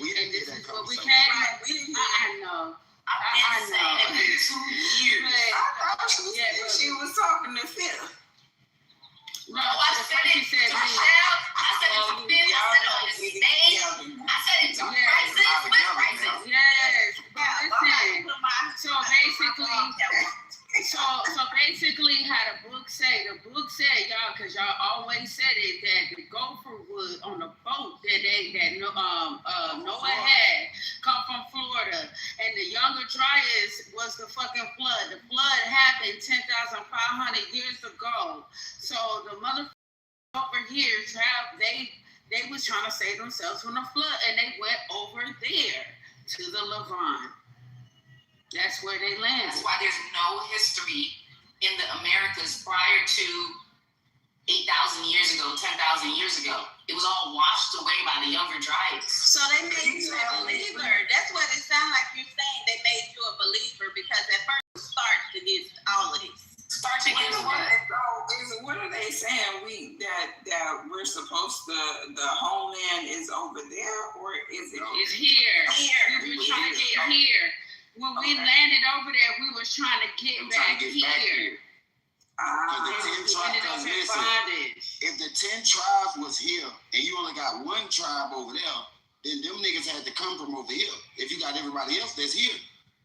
No, that makes sense, Red. That makes a lot of sense. How you got the other 10 here, and then one is just removed and somewhere else getting enslaved and shit, and they trying to get back over here to where the other 10 at. Wait, what? Come on. Right, there you go. Like, see, no, the 12 tribes are scattered all over the world. No, they said, listen, that shit just said that the paper in the report that they used from the book, from the source, said that the other 10 tribes, other than Judah, were all in the Americas. Judah was the only one that was on West Africa, in the land of Negroes and all that other shit. The other tribes were in the Americas. So the Younger Dryas, okay, so now we have to see, okay, so that might actually be historically accurate because the Younger Dryas only wiped away the northern half of the world. That's why everybody was in South America. It touched North America too, so then, wait. So it touched North America to the top of Africa and small parts of Europe. It washed away mostly North America.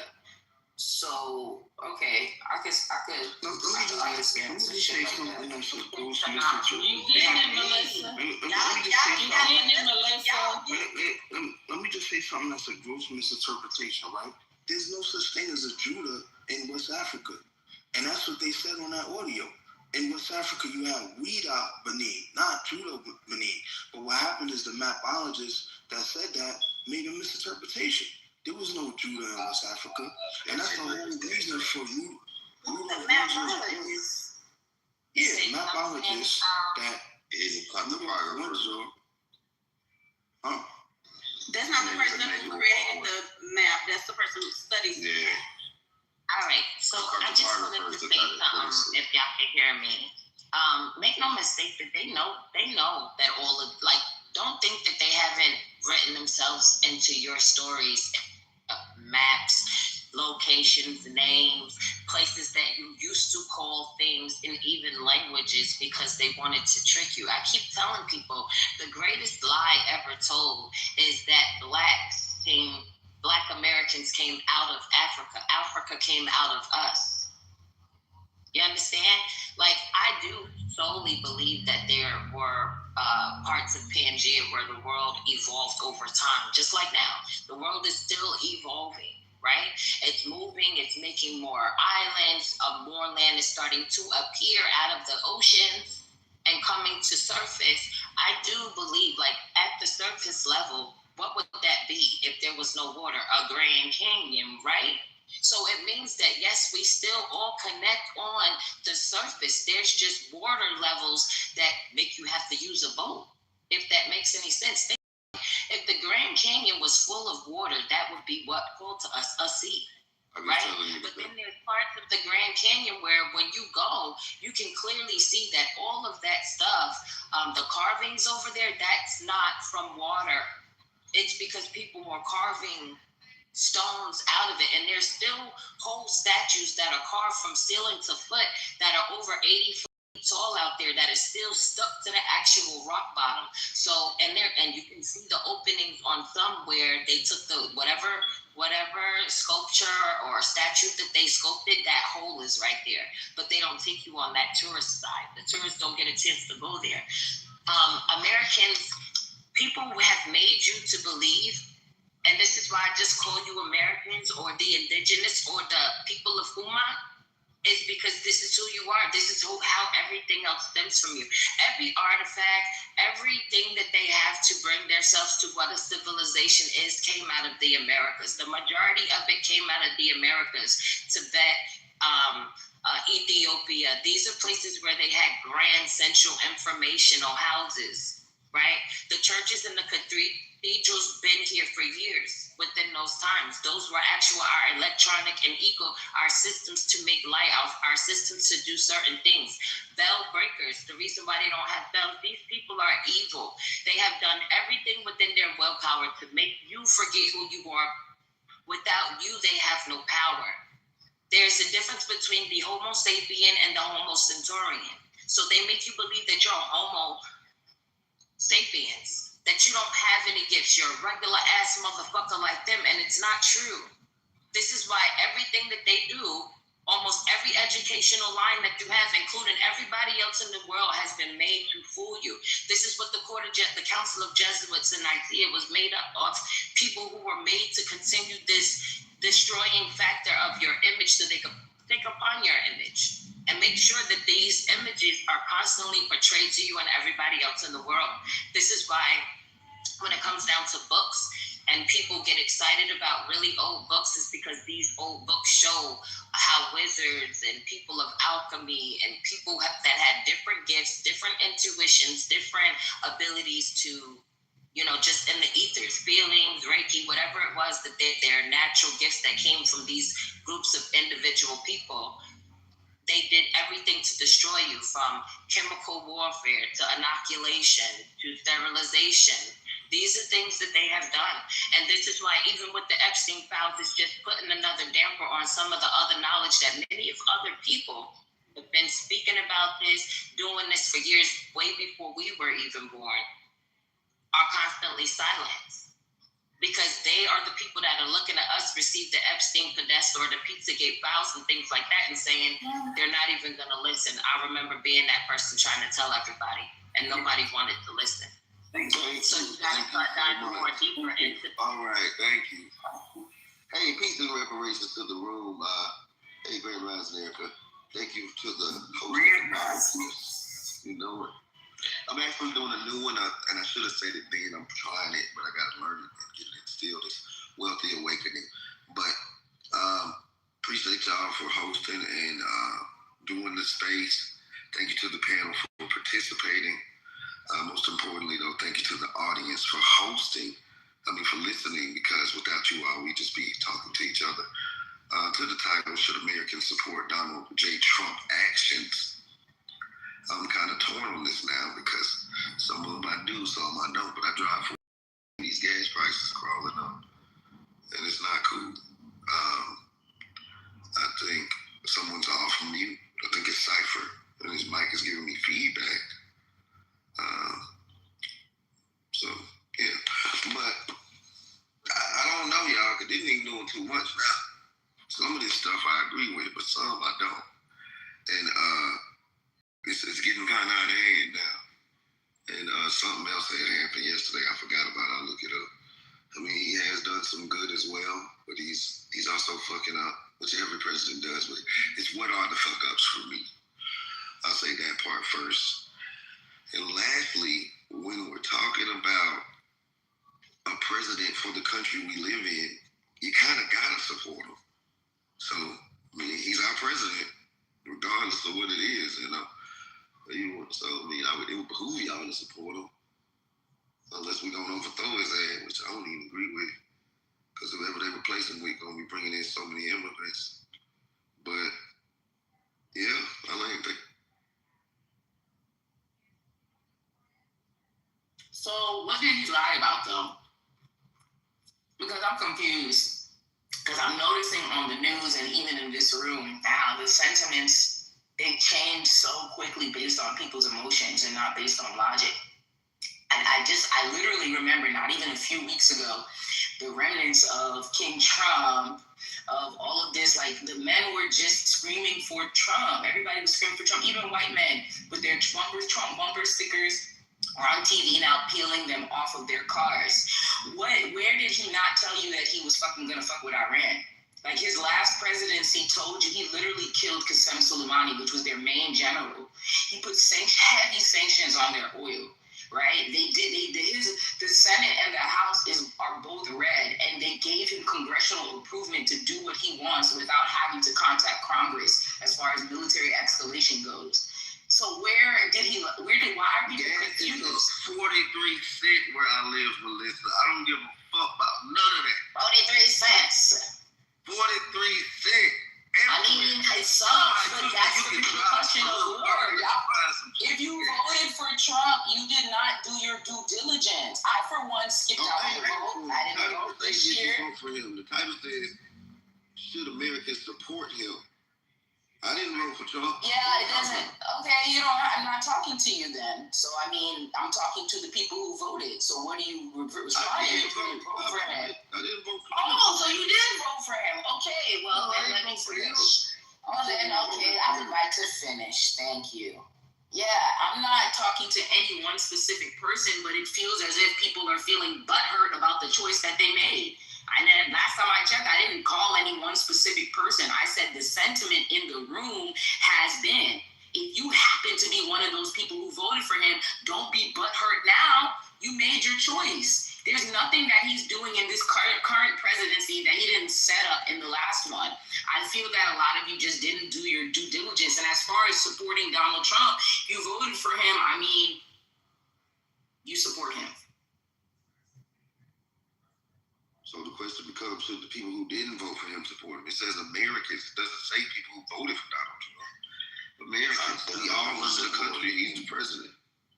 Okay, and let me jump in there real quick, fast, y'all. I just wanted to share this with you because this is amazing to me, and I agree with you, Melissa. Like he didn't lie about anything that he said he would do. Everything he said he would do, he's done and exceeded it. But here goes some receipts I'd like y'all to consider. Since it's clear, we will not hold Iran to acquire a nuclear weapon. If I'm the president, we will attack Iran. Whatever stage of development they might be in their nuclear weapons program in the next 10 years, during which they might foolishly consider launching an attack on Israel, we would be able to totally obliterate them. That's a terrible thing to say, but those people who run Iran need to understand it. Make no mistake, a nuclear armed Iran is not a challenge that can be contained. It would threaten the elimination of Israel, the security of Gulf nations, and the stability of the global economy. It risks triggering a nuclear arms race in the region and the unraveling of the Non-Proliferation Treaty. That's why a coalition of countries is holding the Iranian government accountable. And that's why the United States will do what we must to prevent Iran from obtaining a nuclear weapon. As long as I'm president of the United States, Iran will not get a nuclear weapon. I made that clear when I came into office. And look, I mean, Iran has American blood on their hands, okay? And what we saw in terms of just this attack on Israel, 200 ballistic missiles, what we need to do to ensure that Iran never achieves the ability to be a nuclear power, that is one of my highest priorities. So if you're I mean, he was the only one that great us to do it. Man, can you post that link? So, but that again, do that mean they really be in their BS the whole time, or have we just been speaking? Has Israel been speaking through us the whole time?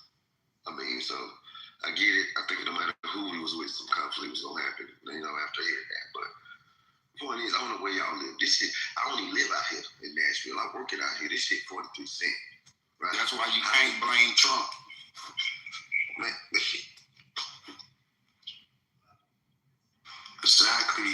You gotta blame your vote. If you voted for him, you're complicit in it. That's what I'm trying to say. What I'm saying is, no matter who we would have, some shit would have went down without Right. So why didn't you do your due diligence before putting all your faith and emotion behind this orange orangutan? Melissa, what we're saying is that it don't fucking matter. Listen, if none of us vote, they still gonna do it. That's why I ain't vote. That's why I ain't vote. If none of us vote, they still gonna do it, Melissa. So it don't matter. That's what we saying.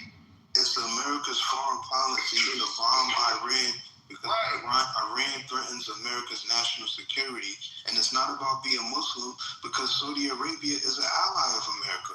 Saudi Arabia is not doing stockpiles of uranium.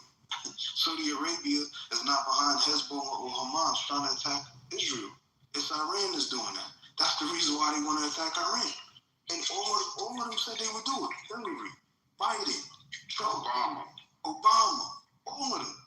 Guys, Yeah, we gotta start acting like it's way before Trump. Sorry. Way before Trump. Wait a minute, hold on. This is the way that I look at it, right? Because at the end of the day, now the world is starting to see that them ish people ain't who they really say they are, right? And they exposing it, and they gotta keep covering it up and keep covering it up and keep covering it up. Because what did we just say? I just told y'all they don't want them to know who the real ones is. Everybody has to know that you is not them people that they speak about of all the gifts and all the things of the primordial creator. They got to make sure nobody gets to know that. That's the biggest lie in the world, and they gonna cover that shit up to everybody. If everybody die for them to cover it up, they will. I'm trying to tell y'all. And this is why most people in the world aren't looking at Black Americans the way y'all think they're looking at y'all. They're promoting to us that news because they give us our propaganda while blocking out many other news medias that are saying the opposite of what they telling you about you. You get what I'm saying? Mind you, and these other countries, their science and biowarfare, engineering, and things like that have been able to take off because in America it's illegal for gain of function research. Iran has researchers like such. And then they are dealing with Saudi Arabia. So there you go, money with engineering, right? Then you got we thinking about human trafficking and being able to have the bodies to do some of this type of research. They have it all. So of course, while they're trying to make the greater human race in all of these other countries and rushing for this scientific freaking shit of conscious warfare, Americans are still stuck on the fact of who are they? Right? And this is the best blessing they can ever get. And as far as the waking up part, when we talk about everybody starting to waken up, even people in other nations and countries are starting to wake up, if everybody wake up too fast and they don't got this shit under control, it's a wrap for them. So I just think that you should be thinking of it in a multitude of ways. One, that you're more gifted than they say you are. Two, your intellect is up and astronomical. Literally, your body, your actual data, which is your physical being, your body, is worth millions for these folks. Epstein files is out now. They want to cover everything up, right? You saw in them files, they're talking about all type of bioengineering, human engineering, consciousness transfer, all types of cryogenic. Like, you have to think, why are they talking about all of this and now all of a sudden y'all want to be warring and striking on people? Their agenda is unfolding and it doesn't look like it's folding in their benefit, right? So now they have to do things to, counteract or do damage control. I think that people worldwide should think about it because it doesn't matter which side of the war it falls on. The people are either going to convert, condone, or they're going to go into that. Whatever new system they give you, you're going to keep going into it, not realizing that those are the new resets. Does anyone know when Lyndon B. Johnson gave Iran nuclear capabilities, what year that was? I can't get to my tools. I would have looked it up because it would be very interesting to see if they were given those capabilities. Was that before or after the Israel settlement? Does anyone know? I'm researching it now. What did you say? When did they give what now? What's the question? Lyndon B. Johnson, I believe it was, gave Iran, the Shah, nuclear capabilities. So it says that in 1960, Iran also, in 1967, the United States built a research nuclear reactor in Tehran, supplied highly enriched uranium fuel, trained Iranian nuclear scientists. That was why Lyndon B. Johnson was president. This became part of the Tehran Nuclear Research Center. The reactor could produce small amounts of plutonium from spent fuel, though it was meant for medical and scientific research, not weapons. 1968, they also signed the Nuclear Non-Proliferation Treaty. That stated that it was a landmark agreement aimed at preventing the spread of nuclear weapons and promoting peaceful use of nuclear energy.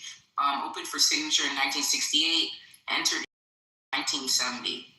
Then the actual nuclear, so the main Iran nuclear deal, that happened in the early 2000s.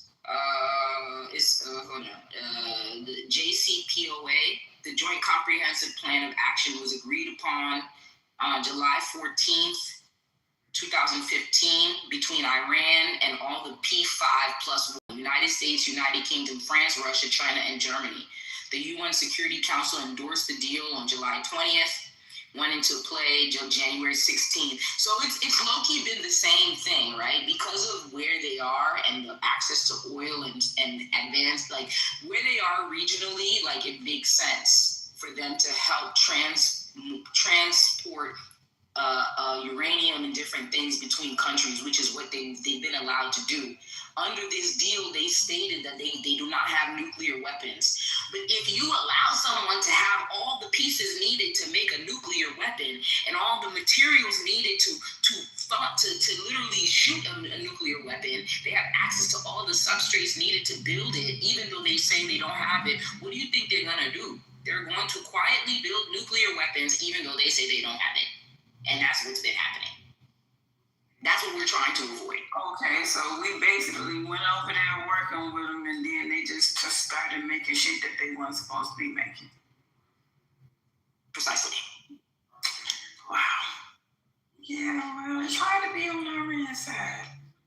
Well, Obama did have a deal with them, and it was working. Trump just took it away. People were upset that we gave them that much money, but it was working.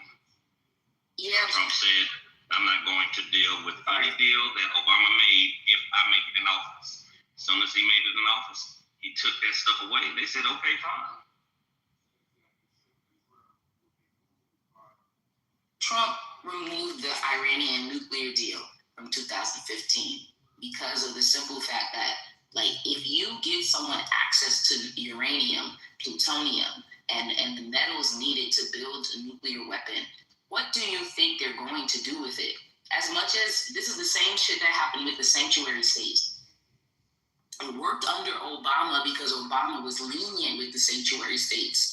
He allowed them to low-key do what they want in exchange for getting rid of criminals. So it was always a deal. Trump ain't trying to make no fucking deals. That's where the difference is. Iran, I get the deal that was made, but how are you afraid of a nuclear threat?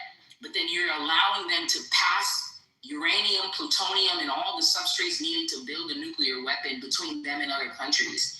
You're setting yourself up for the okie doke. They shouldn't have any deal. No, they actually had access to what they were doing along with the money. And in other words, they had inspectors that were guaranteed, and they were doing that. They were allowing them in. The problem is once the money was taken away, and once Trump said no deal, they said no inspectors, so we're going to do this and do that. So, of course, you can't allow someone like that to have a nuclear weapon because you want to police the world and shit like that. And that's where we are now. Under the deal that Obama had, and please don't take my word for it, you can look it up yourself. They had access to their plutonium, to their uranium. In other words, they were inspectors that were guaranteed to go in and make sure they were doing what they were supposed to do. Trump fucked that up. Now, the good part is you're not going to be able to defeat these people because they don't give a fuck. Like Eminem said, we can scream, I don't give a fuck, and see who really means it. They don't, because they're not afraid to die. They look at death a different way than we do. They're not going to give up, just like Vietnam did not give up. And we're going to have a deal that's going to be something similar to what Obama had in the first place. So all of this is going to be for some bullshit.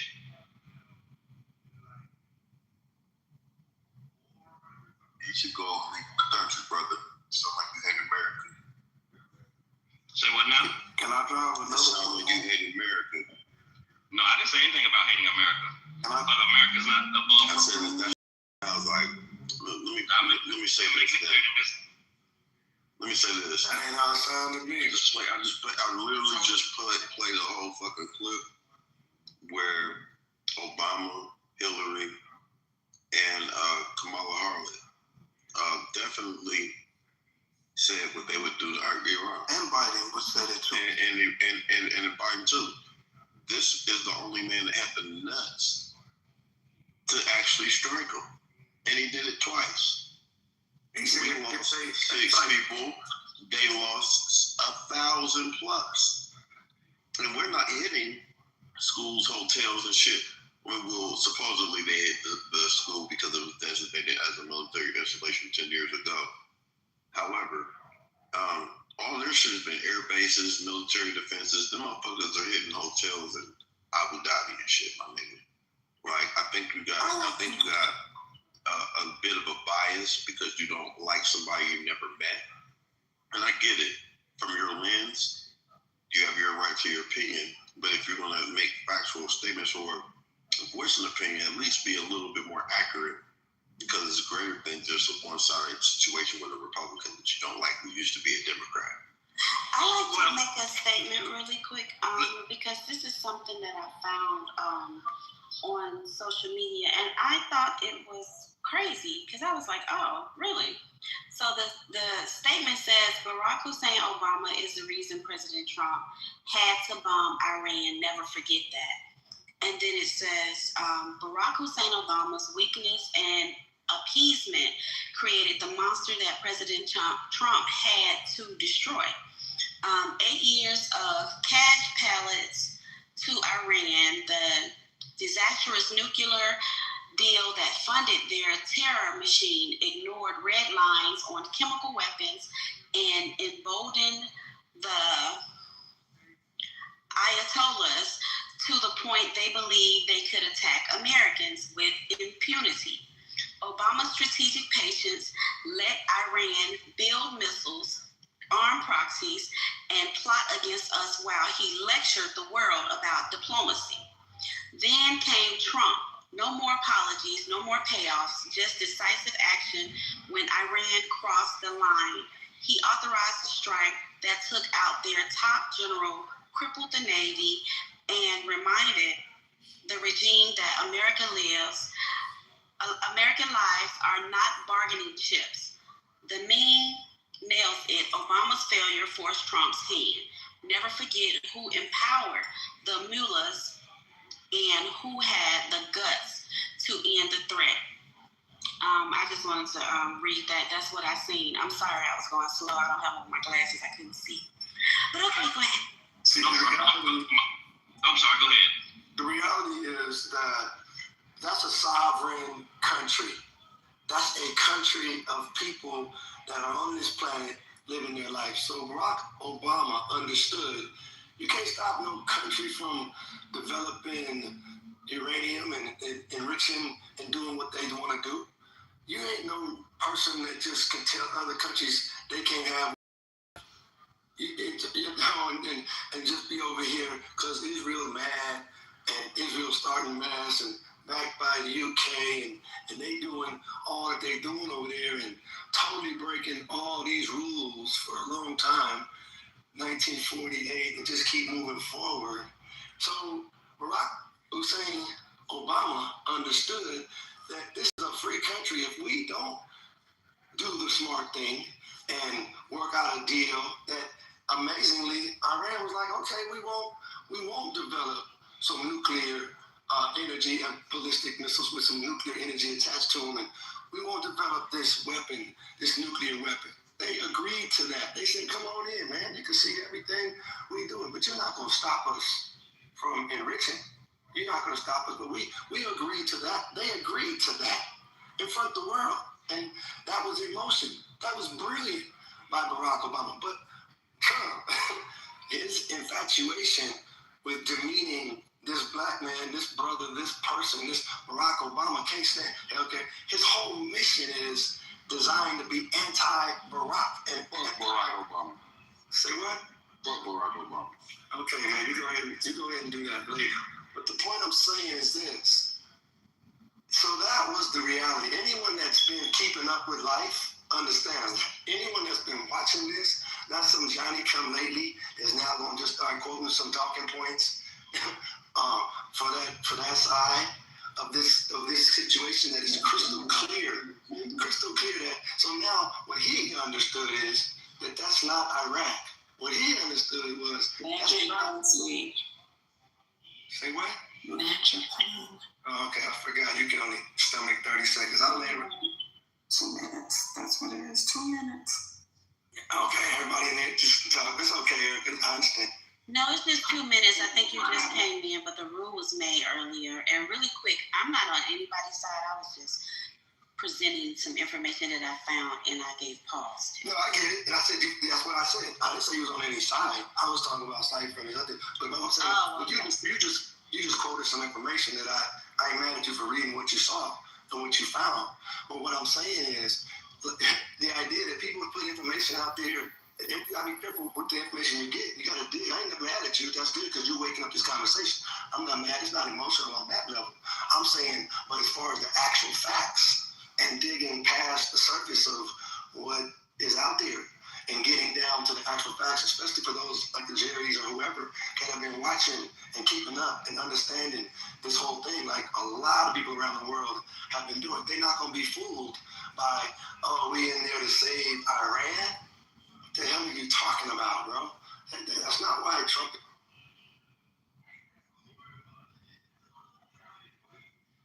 So what did the people who came here saying thank you, like, are we not believing them? Are we back to that?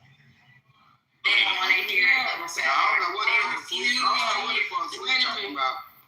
Yeah, I don't know either, but yeah, Little Feather. They're claiming that these people are agents of chaos. They're claiming that they're blind. They're not real Iranians. And what they want then they can't prove that either. So you just kind of have to just leave it right there where it is because you can't. Can I answer that question? Can I answer that very good question? Just well, no, but what the fuck? Sweet, you just got finished talking. I was talking. She just asked me a question. She asked the room. She said, what the fuck is wrong with you? She wasn't asking the room. You talk, just say something. Sweet. Okay, there we go. All right, so according to them yesterday, Little Feathers, they have a thing with this prophecy. And they're rooting for it because they think that this is what is supposed to happen for this damn prophecy. But whenever they say that it's they're agents, because you got two sides of the story. You got people that's over there protesting and against it, for the regime change, but you also got the people fighting. So just like here, you got two people, you know what I mean? You got people on different sides. You just like here, you got people against Trump and then people for Trump. It's the same type of shit. So for me yesterday, it was almost like how we're discrediting these people, whoever they are. They just may have been genuinely coming in here, or they could have been agents that were sitting here to spread a narrative. I don't think that was the case, but hey, I don't really know.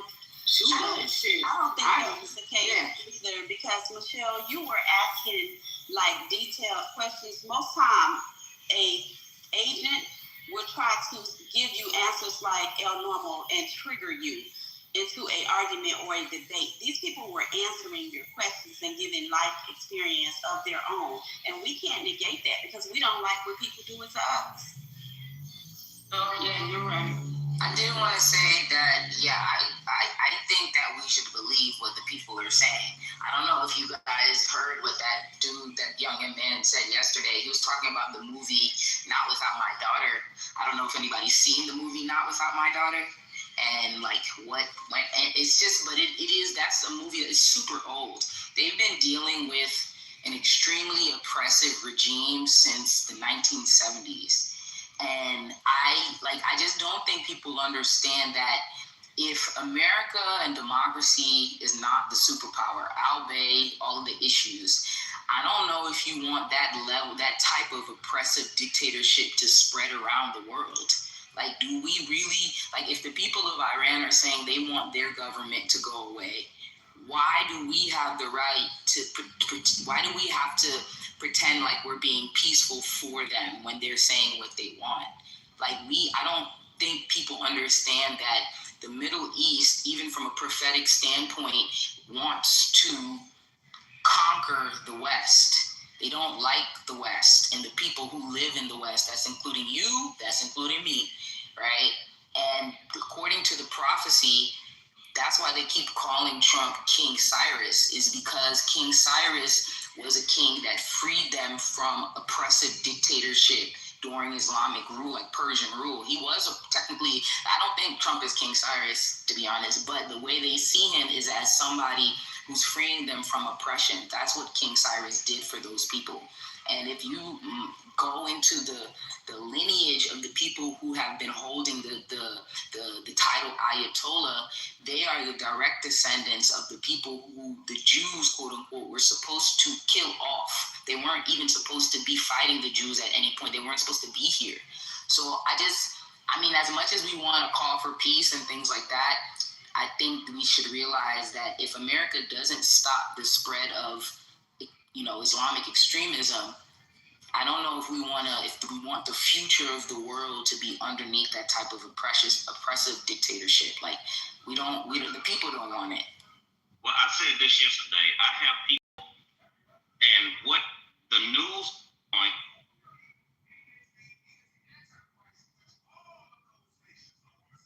Is that me? I can't hear you. His phone is ringing. Oh, okay. Go ahead, Jerry.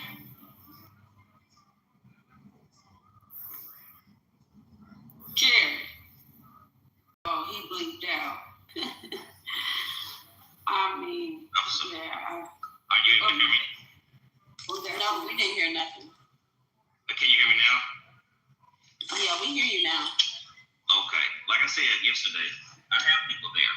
What the news is reporting is totally different. These people are pissed. We get it in our heads that our way is the best way of life, and other people's way is just wrong. Now, to us, what they're going through, it's totally unacceptable. But we have to understand, not everybody sees and views what we do as the ultimate way. Number two, back in the 1970s, when Iran kidnapped those American hostages, the first people they let go was us. They said, we know you have no power. We know that they don't care about you. And they let all 13 of them, of those blacks go with no problem. So my point is, we have to be careful with trying to police this, with trying to police that. Not everybody sees our way of life as the standard.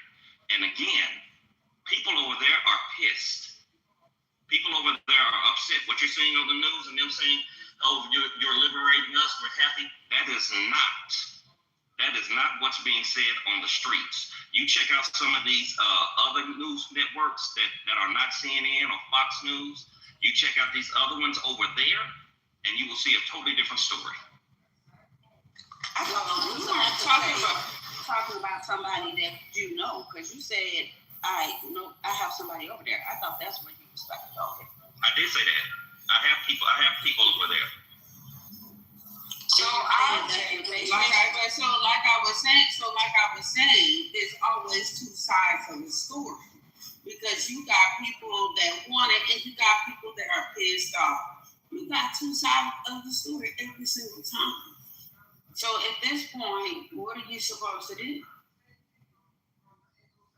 Stay out that shit and mind your motherfucking business.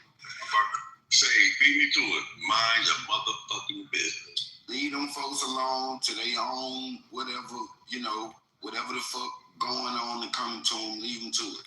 And we stay the fuck out of it. So that I wanted to be honest with you. People keep saying that how Iran helped black people and stuff like that. I would like for everybody, for the person who mentioned that, if you can you give us the specific name of the crisis that happened, right? That you're referring to. If not, do you have the specific name of the crisis that you're referring to? Where they helped us? Yeah, where they helped us. Yeah. They have a name for it, and the year. Do you have that information? Who said that dumb shit, Melissa? They've been saying it since yesterday. I just want to get, I would like to get the specific crisis name and the year that it happened, simply. It's just something that's been going around social media, and then we have to. Okay, right. That's what y'all do that every time though. When you go do a deep dive, I went and I tried to deep dive and see, because it's never like, bro, let's be for real. The basic facts: November 4th, 1979, Iranian militants stormed the U.S. embassy in Tehran after the Iranian Revolution. 52 Americans were held for 44 days. This included men and women, embassy staff, military personnel, and CIA operatives. Americans of various racial backgrounds, though the majority were white. Shortly after the takeover, Iranian authorities released some groups first. Women, people under 18. Iranians wanted to show their revolution wasn't targeting them. It was used as a propaganda. It was not a majority 50 houses. Oh. Not only Black Americans were involved, they did release Black people, women, and people under 18. Thank you. Yeah, but they didn't release just Black people. They released white women, Black women, Asian women, African Americans, and all people who were 18. Iranian leaders claimed that they wanted to show that their revolution wasn't targeting groups, and they used it as a propaganda move. It was not a racial targeting of Black Americans per se. It was about optics and reducing the international criticism. So it was like, don't get me wrong, if it was solely just Black people, then I'd be like, okay, cool. But it was Black people, women of all races, and people who were under 18 of all races. I don't know if it was just because they fuck with Black people, or more so because they were considered critical groups and they didn't want to show. But I see where that's coming from. I can get why you say they released Black people, but that doesn't necessarily definitively say that if in times of war, they'd be like, oh, let's not nuke the Black people. Let's not, because reality of it is that look how they do their own women and children. Do you think that in terms of war that they're going to see color as a difference? No, we're all Americans at this point. I mean, the guy that came in the room yesterday or last night, he was saying that they don't have that problem over there. What was his name? I think Ryan, his name is Ryan. He said that they don't have That's the empathy. Oh, my bad. No, go ahead. I was going to say, I would encourage you to look at the interviews from the people who were abducted, including the African Americans, and what they told them. Do you have any that you can get put in the chat room? What they tell them? I'll post it in the chat. Okay. Okay? And it's Who was it? Somebody was trying to speak to them there. Raju. Go ahead, Sergeant. Okay, hi. I'm from India, and kindly excuse me for my English. And truly speaking, as an Indian, I can say, I'm not a big fan of Trump, and I'm not a big fan of this America's Iraq war. But what now America is doing in Iran is totally good, because it has to be that Iran has to be controlled, because God forbid if they are having a nuclear weapon in their hands, it's like a sort of Damascus. You can say that if the issue is between Iran and Israel, we won't be affected. If you are thinking like that, then it's wrong, because if nuclear bomb explodes in any part of the world, everybody will be affected. I don't have to tell you how it gets affected and others. So what I'm saying is that I'm not a big fan of Trump. Again, I'm saying, but now what he is doing is 100% correct. And India is having good relationship with Iran, but anytime that also can change. That's what I wanted to say. Thank you. Wait, did you say he's 100% because of the threat of nuclear war from Iran? Is that what you're saying? That's right. Yeah, that's what he said. Yes. That's what he said. Praise the black man. I'm not saying 100%. Yeah. No, but that's exactly the point of it all. I don't. You're red too. Is that not the point of it all, though? That Iran, as much as y'all want to say they're a small country, leave them alone. These people are Islamic terrorists, and with a nuclear weapon, they will press the button on us if they had the chance. Why give We got buttons too, Melissa. Everybody got buttons. No, but the goal is to keep them from pressing the button. America has only pressed the button one time. Since then, we've been very controlled in our usage of nuclear weapons. We've not anything since Hiroshima and Nagasaki. We're really trying to say Iran. That's a lot of people. Other people has nuclear too. That's the problem. Yeah, that's what I'm saying. We really talk about Iran life because we can really just nuke their blow that. We ain't got to really use a nuke. We can just blow their ass to oblivion. We really trying to save their life. We can listen. We known to kill major populations of people, right? We killed goddamn almost 500,000 people when we dropped 2 bombs, right? So we have no problem with doing it. We trying to save face. They keep from going, right? And we don't have to drop no nuclear shit. That other shit that can do as much damage, and it ain't even gotta be nuclear. That's why I keep telling y'all, everybody keep talking nuclear bomb. Listen, man, they got shit that'll incinerate of some shit within 5-mile radius that ain't nuclear. Yeah, I agree. I think that this is not what we think it is, because like the idea that y'all think a country of 90 million people and half the country don't even like its government, mind you, they've been killing their own people. They just killed 40,000 protesters, is going to has the military arms to take on 2 of the most technologically sophisticated countries in the world. I just don't wrap my head around how y'all think Iran is going to whoop Americans' butt. Like, I just don't. What? That would be crazy. That's what people really believe. Their propaganda on social media is that Iran has all these missiles. They produce XY missiles a day. They're ready. They're holding back on the U.S. All of this stuff. We had Agent Orange, bro. Do you know what Agent Orange did to the Vietnamese? That wasn't even nuclear, and that was 40 years ago. Can I just say you're absolutely correct? Okay, when you're talking about the use of science right now as a weapon, okay, and that's the major thing with Iran. If you listen to what they just said about the American government sponsoring the building of the first nuclear power plant in Iran, that they were trained by American scientists. The reason why they're not going to blow up Iran is because they have that plutonium. They have stockpiles of that shit. And if you bomb that place and that shit goes off, like the gentleman from India said, everybody's going to be affected. Everybody. They're not going to bomb Iran because Iran has a bazillion barrels of oil. Also, there's a theory that Iran is fighting us with cheap drones. They got thousands and thousands of cheap drones. What are we fighting them with? $1 billion missiles, right? That's how they're gonna freaking beat us, because at some if it costs me $4 million to blow up a freaking $50,000 drone, that's called asymmetrical warfare. Like, we were spending way too much to fight these people with these cheap weapons. And it comes to a point where it just becomes too expensive. I like to counter that real quick. Let me slide in here real quick. I like to counter that. Same thing. Hold on. Too many of y'all saying the same thing. And I actually saw that post online as well. I think at this point, a lot of us just starting to read shit and take it like that's just gospel or whatever. And it's not. I mean, we do not know what the hell they are using. All they're using as defense on the combat.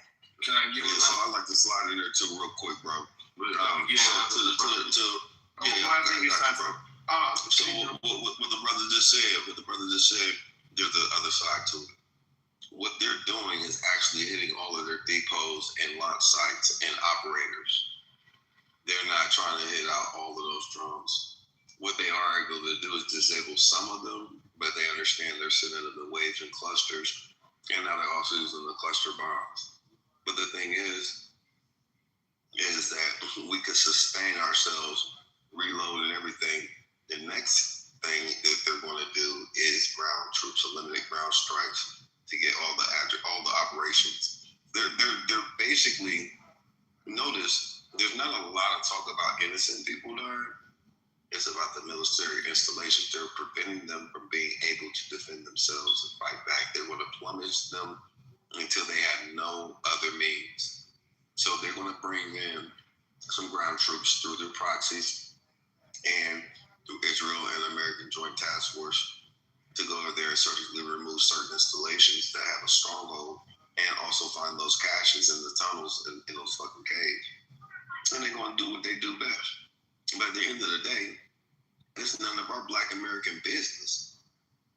Get you some money out of it. I mean, yeah. But honestly, I ain't got to. Them Iranian motherfuckers come to America claiming that they white and set up a motherfucking neighborhood store near you, overprice you for poison that you don't go in that bitch and buy. You don't give a fuck about us. I'm tired of all this scary ass fear talking. At the end of the day, as Black Americans, we've been through too much shit to be of any goddamn thing. At the end of the day, that's not our business. But if it comes to our soil, do what you want with it. You know what I'm saying? But at the end of the day, I'm kind of tired of scary ass niggas in general, and not just one person in general, but just in general. I'll be hearing all the spirit talk, and I'm like, damn man, like a nigga will call you out your name and get you riled up, trigger you. You be ready to send a location and do all kinds of shit. But you afraid of Habib around the goddamn corner? Habib. I'm just saying, man, like shit is crazy to me. I don't know that I heard any pure talk. I just said this is it's important. It should be fun. Names first. It is expensive. No, I'm not talking about you, bro. Listen, don't put that on you. I wasn't talking about you. That wasn't what I was doing. That wasn't for you. But if it applies to you, that's the difference between you and Chocolate Jesus. I was just talking about him in general. I'm gonna call you spirit. Okay, well the next person that was supposed to be speaking is Pedro at the cypher, right? Pedro, what's up, Black Jesus? Hey, yo, Black Jesus. You done? Yeah, I'm on the way back. Thank you. Hey man, I feel the same way the brother do. Pedro don't believe niggas. You pussy nigga who don't believe in Jesus, what stop? Man, don't talk to me. Hey bro, get your hand out my pocket. Get behind me saying, I don't know why I had to rebuke you already. But listen, man, you pussy niggas is pathetic, man. These niggas, yes, you scared of a bee. You scared of red dots and the niggas that work at 7-Eleven. Listen, you niggas can't go with me nowhere. Y'all the type of niggas that when we got in the fight at the club, you the niggas that got missing. You pussy niggas. You can't ride home, bro. You can't catch no ride. We seen you catch the bad throw or catch the pit when the fight got going on. These niggas is telling us how they is as grown men. These niggas is scared of a little fisticuffs. Man, y'all gotta be embarrassed. Women, I see why it's so hard to pick some of these niggas. Y'all ain't no leadership. These niggas basically saying, now when it's time to nuke if you buck. We got the best army in the world, but now hey man, I don't frankly give a fuck, nigga. I'm gonna let that cracker do his business. That cracker been doing this shit since the beginning of the time of my family, right? They cracker just don't do it. They like to blow up some shit. They like to, exercise they motherfucking demon side sometimes. Hey, let them do what they gotta do. I'm gonna get some money. I'm gonna invest in some of these goddamn war tactics.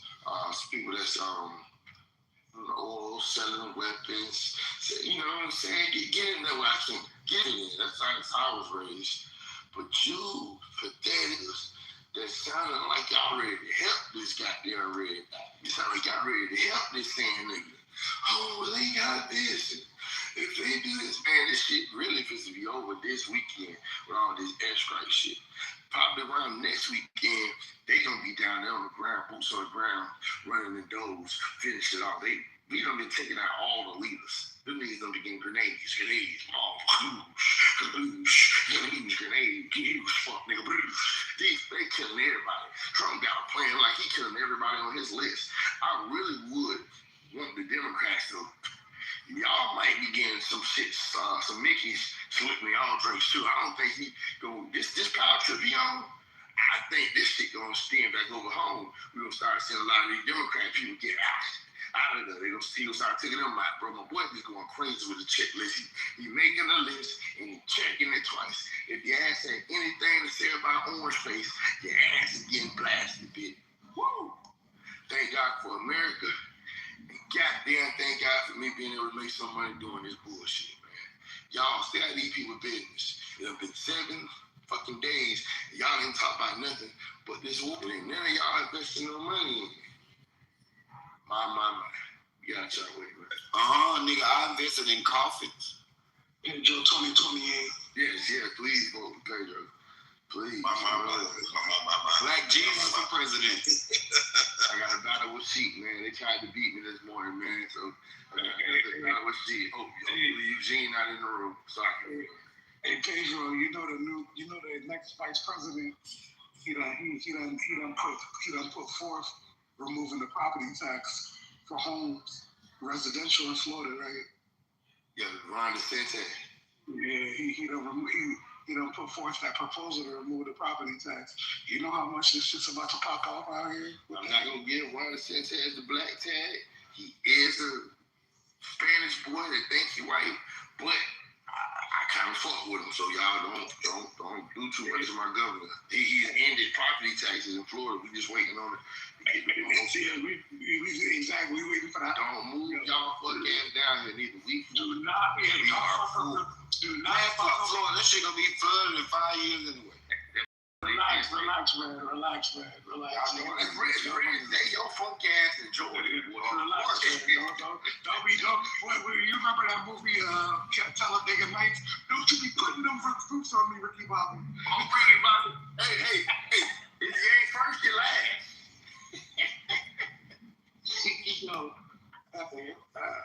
Yeah. Hey, but man, come on, man. Somebody next, man. What's up with all you scary niggas? What's to y'all, man? All this fear and shit. You niggas, man, y'all mama raised y'all. Man, why, man? They mama raised them. I figured it out. We in a group full of single mothers' children. My mama raised me and I beat your ass.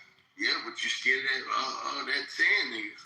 All right. I know this might be a little bit off topic, but this is just to bring some humor to this. How many of y'all actually use like sriracha when y'all are eating food? What, somebody that thick ass hot sauce? Yeah. We dance to eat that shit. It depends. I use it. All time. Little fella, no, that's breaking my heart, little fella. I don't trust people that use sriracha or Tabasco. Now, I don't use Tabasco. Yeah, I don't eat no damn Tabasco. Pedro. Tell them why. I think it's weird when people have that Texas Pete in their house. That is wing sauce. It is crystals. Man, nigga had that wing sauce. Nigga, we eat wings, nigga. Don't be having no wing sauce for the I have crystals and I have Texas Who the fuck put wing sauce on collard greens? I do hot sauce.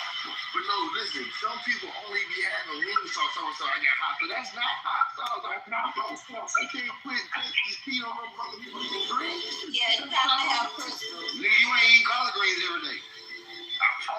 Man, you eat fried chicken most of the time, you eat collard greens. Red, let me tell you about South Florida. In South Florida, they eat Sunday food every goddamn day. Yes, we do. Every day. You're going to find somebody eating some greens every day. You're going to find somebody eating some macaroni every day. I got it there. When I moved down here, I was like, damn, that's Thanksgiving food. Yeah, we eat Thanksgiving food every day. That's artery clogging. We got the yams with the plates, man. We got Pedro got that little belly. Yeah, you go to the rib spot and get you a rib sandwich.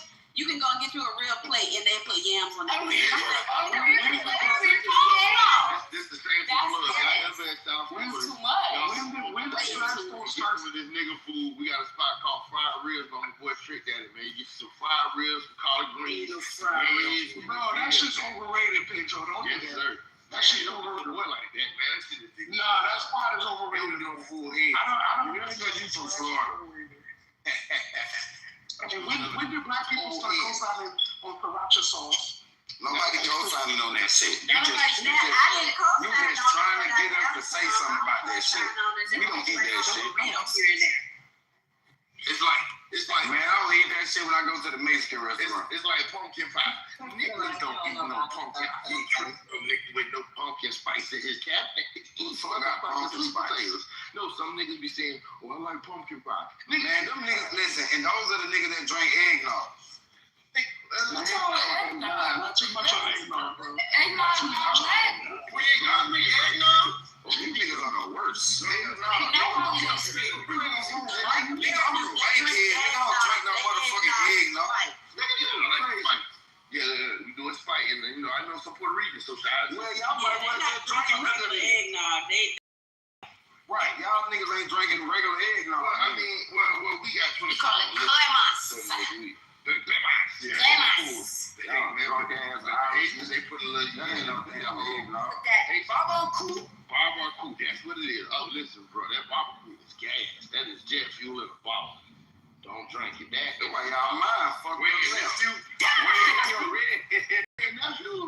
one of our largest exports, though. Y'all be buying it up, though. Yeah, I like that red expensive in America. That is a saying that Haiti and Jamaica's biggest export is liquor. That is crazy. No, it ain't liquor, it's lucker. It's lucker. You ever had that Mama Warner? You had that Mama Warner? Yeah, man. Yeah. Nigga, my granddaddy said I don't drink liquor. I drink liquor. I grew up in a black community. I tell you, I grew up in a black community, but I ain't saying it's all black community. I thought you said you weren't black. We got, well, for lack of a better word, I don't want to have that whole argument. But black as hell. Right to the north of me, up in Lake Park. Lake Park has the highest concentration of Haitians on my side of the county. Then we got Lake Worth. That's another high concentration of Haitians. But then we got like downtown West Palm. That shit all mixed up and all like that's what you got color like. Shit. Yeah, I mean, well, all that's kind of like this down here. I know. Y'all and Louisiana niggas and Mississippi niggas, y'all are the blackest niggas out of us. Like Haitians, bro. Light skin, why y'all trying to deny y'all Haitian heritage? Especially Louisiana, the whole Creole culture. Them niggas black as hell. Oh, listen, it's light skin Haitians. Y'all, you guys see it. I'm talking about the black skin Haitians, but it's just like I'm talking about you niggas that look like under the bed. Like, look, Beyonce is a perfect example. There ain't nobody in South Florida with Beyonce color. Even like our light-skinned people, they have like a red tone to it. There's plenty Haitians with Beyonce's color. My daddy is way lighter than Beyonce. My whole father's line is way lighter than Beyonce. No, but for a person in South Florida, Palm Beach, Broward, to be like that light-skinned, that nigga bleaching, the Sammy Sosa. What I'm saying is, we have like why we gotta be bleached? You trying to say red bleaching? You know, Little Feather, would you say you were on top of that? No, what I'm saying is, they were really that lighter than me, and I'm like a pecan tan. But they were lighter than me, and they're Haitian. What they do for a living? What the fuck is their occupation? Everybody and my dad's side, most of my cousins are light skinned, like lighter than me. I don't know. I don't really. Besides my mama, I don't know no dark skinned Haitians. Listen, you if you get down there and you just see the people. I was your ass working the cornfields because you black as hell. I work outside, but you don't know. You can ask people. They get man. What the fuck is wrong with you, bro? We call them dirty red. So it's like you want. You can know if like they from South Florida. See, I'm dirty red. It's like a tint. My granddaddy is red. Yeah, I'm that dirty red color like that. Yeah. You know what I mean? If you should, tell them the darker the berry, the sweeter the juice. Yeah, man, no, that shit is spoiled, bro. That shit ain't spoiled. That shit only work for grape juice. How cool it is right now, Pedro, I just came from the beach. That shit only work for grape juice. See, I'm saying, a lot of people don't understand that we still been at the beach. I tell my kids to just. Yeah, I just came from the beach. You on the beach now? I am. I'm at the hotel. What the fuck is wrong with you? You know it's 80-something degrees here this weekend, so they. Yeah, Jasmine. But that's what I'm trying to explain to people. Oh yeah, the sun out. Don't go to any. Always up. Should we be congregating in large groups at this time? Oh, I'm not going.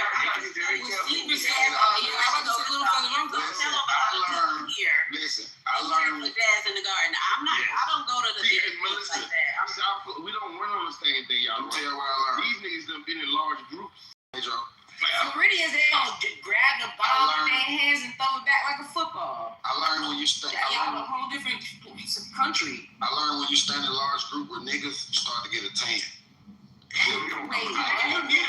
Y'all like that. I'm for real. Nigga, you get a 10. Man, but you get a 10 when you say that. You got light ass. Yeah. You know, red not light skin. Red not light skin. Red is brown. You get a 10. You do when you stand in a large group with niggas, you get a tan. It generate heat, get hot, and get hot. Why does to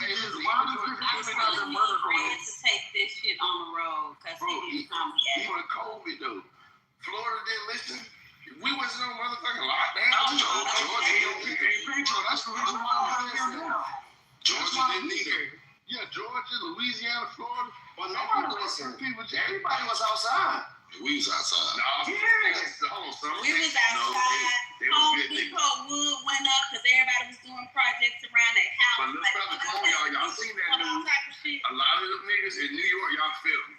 Because a lot of y'all went right under the pecking order. Y'all had curfews. They tried to New York, Georgia, Louisiana. These niggas is crazy. But you gotta understand the medicine. But you know what? But Pedro, you know why that was though? Because the medicine, like a lot of people was dying in New York, so they created fear monger with people like. But you gotta remember, it's a different type of nigga. I keep telling you, the difference between it's different. Way different. We already have been through a struggle. You can't tell a nigga in the South that, hey man, y'all fist to die. We been fist to die. What is y'all talking about? You been shot that you don't know shit about. The first thing they're gonna tell you in the South is, have you heard of Tuskegee? Ain't nobody doing that. Hey, they got wild chickens. You think that they gonna do it, but they're not doing it. Ain't nobody doing that. Which one you went to? North Clay. You went to North Clay? I stayed California. But I had Tifton and Tifton. Listen, I had family on the other side. You can't tell them country niggas about no motherfucking nothing. No. We used to play in the lake water. Yeah, my grandma lived from Tifton. Listen, we used to play in the lake water. They used to wash up on the dirt road. Listen to this, y'all. We played in the lake water. They used to wash up on the damn road. You can't tell them niggas about nothing that's gonna kill them. Hell nah, nigga. Cause we come from a different. See, that's what I'm saying, bro. We come from a different time, bro. Like I played in creeks, bro. Like I played in rivers. I did too. I catch tadpoles. Nigga, I ran from snakes and shit, from being in the woods and like all type of shit, bro. So we got big about we drank water from the side of the house. Want to go inside? We drank water from the side of the house. We didn't want to go inside. Trying to catch water moccasins and shit in the creek, all type of shit. Y'all don't want to vaccinate these new kids? Jesus. No, we didn't get no damn vaccination. We didn't get no damn vaccination. No, they didn't. Your generation may have, but no, we didn't do that. Yeah, Melissa's 25, so my children your age. They did not get Melissa, you 25? I'm not 25. I'm not. So what the fuck? Melissa 30. Yeah. Oh, okay. She's in the 30. My sons didn't get vaccinated. Yeah,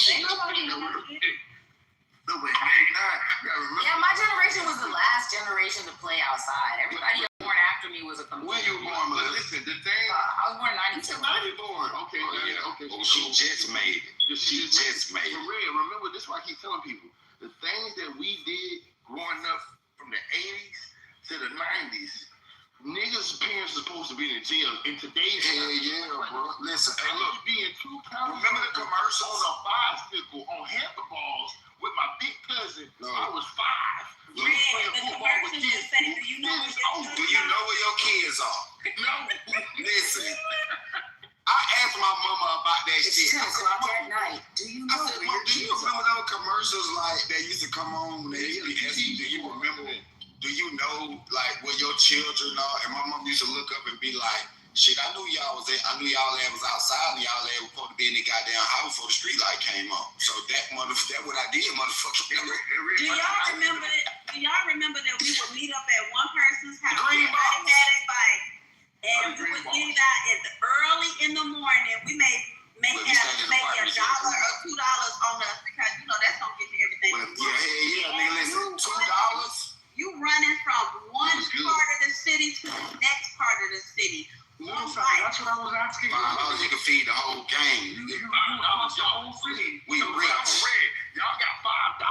Nigga, listen, we tried to feed everybody could get some when we go in the store. It's like 12 of us. You know how many pieces of candy we can get in? It's gonna be the 25-cent juices we about to eat. Not anymore. You know how many bags of chips? 25 cents bag of chips. 25-cent bag of chips, 25-cent juice. Yeah, we was getting the lemon heads, the cherry canes, the Boston bacon. 10 cent, 5 cent. Y'all remember them?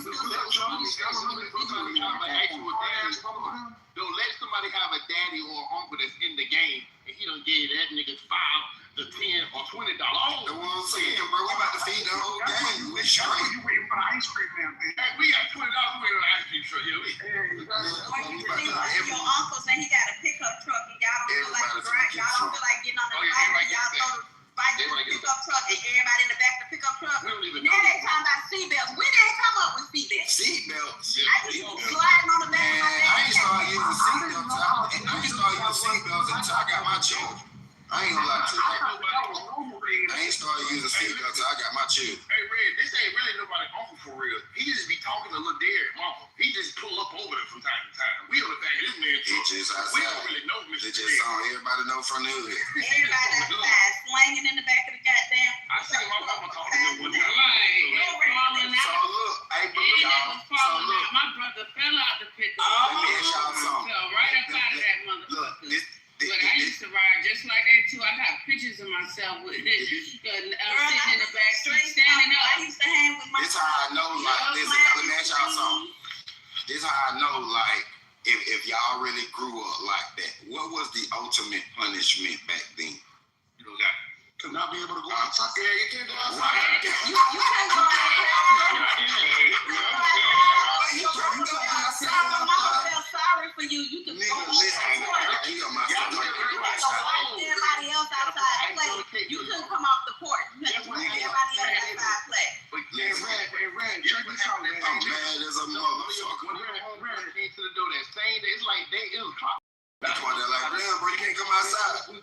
Get your bitch ass out my porch. Your parents come outside. And everybody gonna come and ask every hour on the hour. Guess what's gonna happen when you get back outside? A whole lifetime will happen. The girl that you like at school. Yeah. Another nigga talking to her. Yeah. They got to fight with the older kids and we won.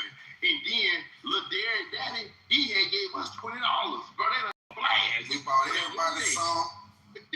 Y'all remember when you knew you was gonna get home late and you try to get home to the point where you can get in and just try to jump in bed and shit? Oh man, that never worked either. Hey, hold on, check this out, bro. Check this out, bro. Like my mom used to travel to West Africa every other year, and when she would travel, my oldest brother was in charge, right?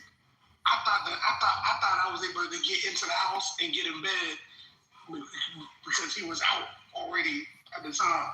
This nigga came and woke me up out my sleep to beat my ass. That shit was crazy. That's how that nigga karate kicked my grandma used to do that shit. That nigga karate kicked me through the door. That shit crazy. My grandma used to wait till a nigga go to sleep. What's the rules when we walk in these people's stuff? Don't touch shit, nigga. Don't ask for that. Don't touch these people, and don't make these white people say nothing to me. It's gonna end up bad for them and you. That was the rule when your mama took you out to one of her friends' house. Don't go in this stove. Don't ask for that shit. Don't ask me for shit. Oh, there was another rule her friend don't touch nothing, don't say nothing. When somebody asks you where your mama been, I don't know. Yeah, you ask mama, I don't know. Please don't tell nobody her business. Oh, good Lord. No, mama, you was over there at the store the other day. Y'all remember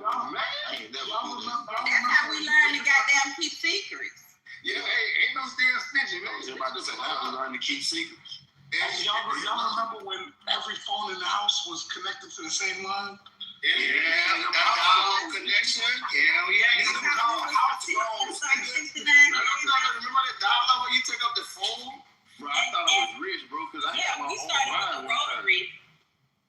Nigga, I had a cordless phone in my room too. Bro, I had my own room number when I was like, I know I did too. I thought I was lit. They still don't mean your mama didn't pick up their goddamn phone. No, she did. Yo, they picked up the phone. You in the middle of the embarrassment. It's not just one game and she picked up the phone in the middle of that. Hey, it's never gonna be sorry, children. Well, get your ass off that goddamn phone. Get your black ass off this phone. I'm sorry, baby. But no, he ain't did what he supposed to do in this house. Right. His ass don't supposed to be on that goddamn phone. He know he don't supposed to be talking on the phone. Mama, I had to work all week. She just said, the hell out of nigga. I did it to my son one day. The girl called and she said, "Do you know when he'll be out punish me? When the fuck I say he'll be out punish me? I'm calling my damn house." Man, why you do it like that, yo? One day when that phone too, I had a hating sister. Now everybody had a hating little sister. Listen. Oh, that was me. Remember, we used to be. My sister used to have a phone and hang up. Listen, my mom used to split up our computer time. We get an hour after school. This during school week. Everybody get an hour, check your little MySpace, do whatever. Nigga Pedro just told me every time they hear my phone. This trauma, bro. Hold on, let me fit right quick, bro. This shit, bro, I really want to call it right now. Bro, I be on there, check my MySpace, doing a little background music. And you still ain't over that shit. Bro, why this motherfucker gonna pick up the phone?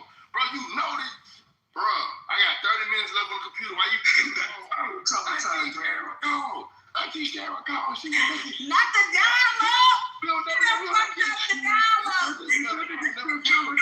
the dial-up? Used to be. What? No, it did. Now it's your turn on the computer. Now that you done messed up the I get the tape by 30 minutes. Right, red. They not feeling my pain. Now I gotta call the internet again. That's what I'm saying. Bell South, my nigga. Bell South, my nigga. Y'all remember that goddamn pin? Y'all remember that pin drop commercial? Hey, where y'all used to get the CDs from though? Radio Shack. I got mine for Radio Shack. I got mine for Radio Shack. Oh, you talking about Yeah, I used to take my mail box. Nah, I just used to get mine for Radio Shack. Bro, we got Radio Shack. Them 3-month joints like for the I used longest to go get 100 CDs for like $20. And they used to come in those little metal tins. Well, mine came in a little plastic thing, like you could just take the lid off. They used to have like the subscription with it though. You used to have to. That was like the you used to have to cancel it before the you talking about the internet shit? Yeah. They talking about the internet. Then they had like the false fire. Nah, my grandmama shit. You just used to have to just call and dial and just leave the phone right there. So back this up. Who remember sitting on their turn on the computer, right? Getting ready to download some illegal music. And you listen.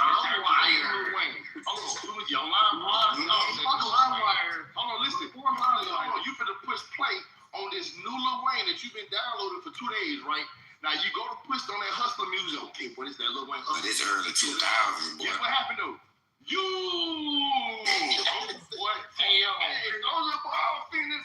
Hey, Pedro, on some real shit though, low key, mad people became coders because of Black Planet and MySpace. Especially MySpace. I didn't even know that was coded. That was coded. Yeah. Because listen, so back then, you know, when BlackBerry came out, texting was revolutionary.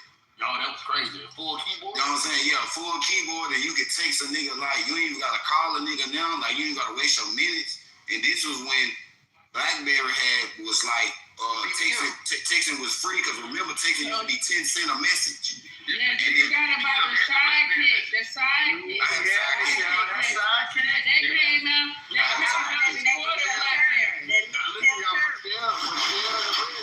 had church too. Hold on, y'all. I want y'all to realize this. Listen, if you have a sidekick, now listen, this time. That sidekick ain't great. No, these niggas be acting like Pedro don't want to be popping this money shit. No, y'all two-way pages. Sidekick, hold on. Sidekick, no, Michelle, I got you what I need to. Sidekick was not a prepaid phone. You had to have T-Mobile to have on. Yeah. It wasn't on the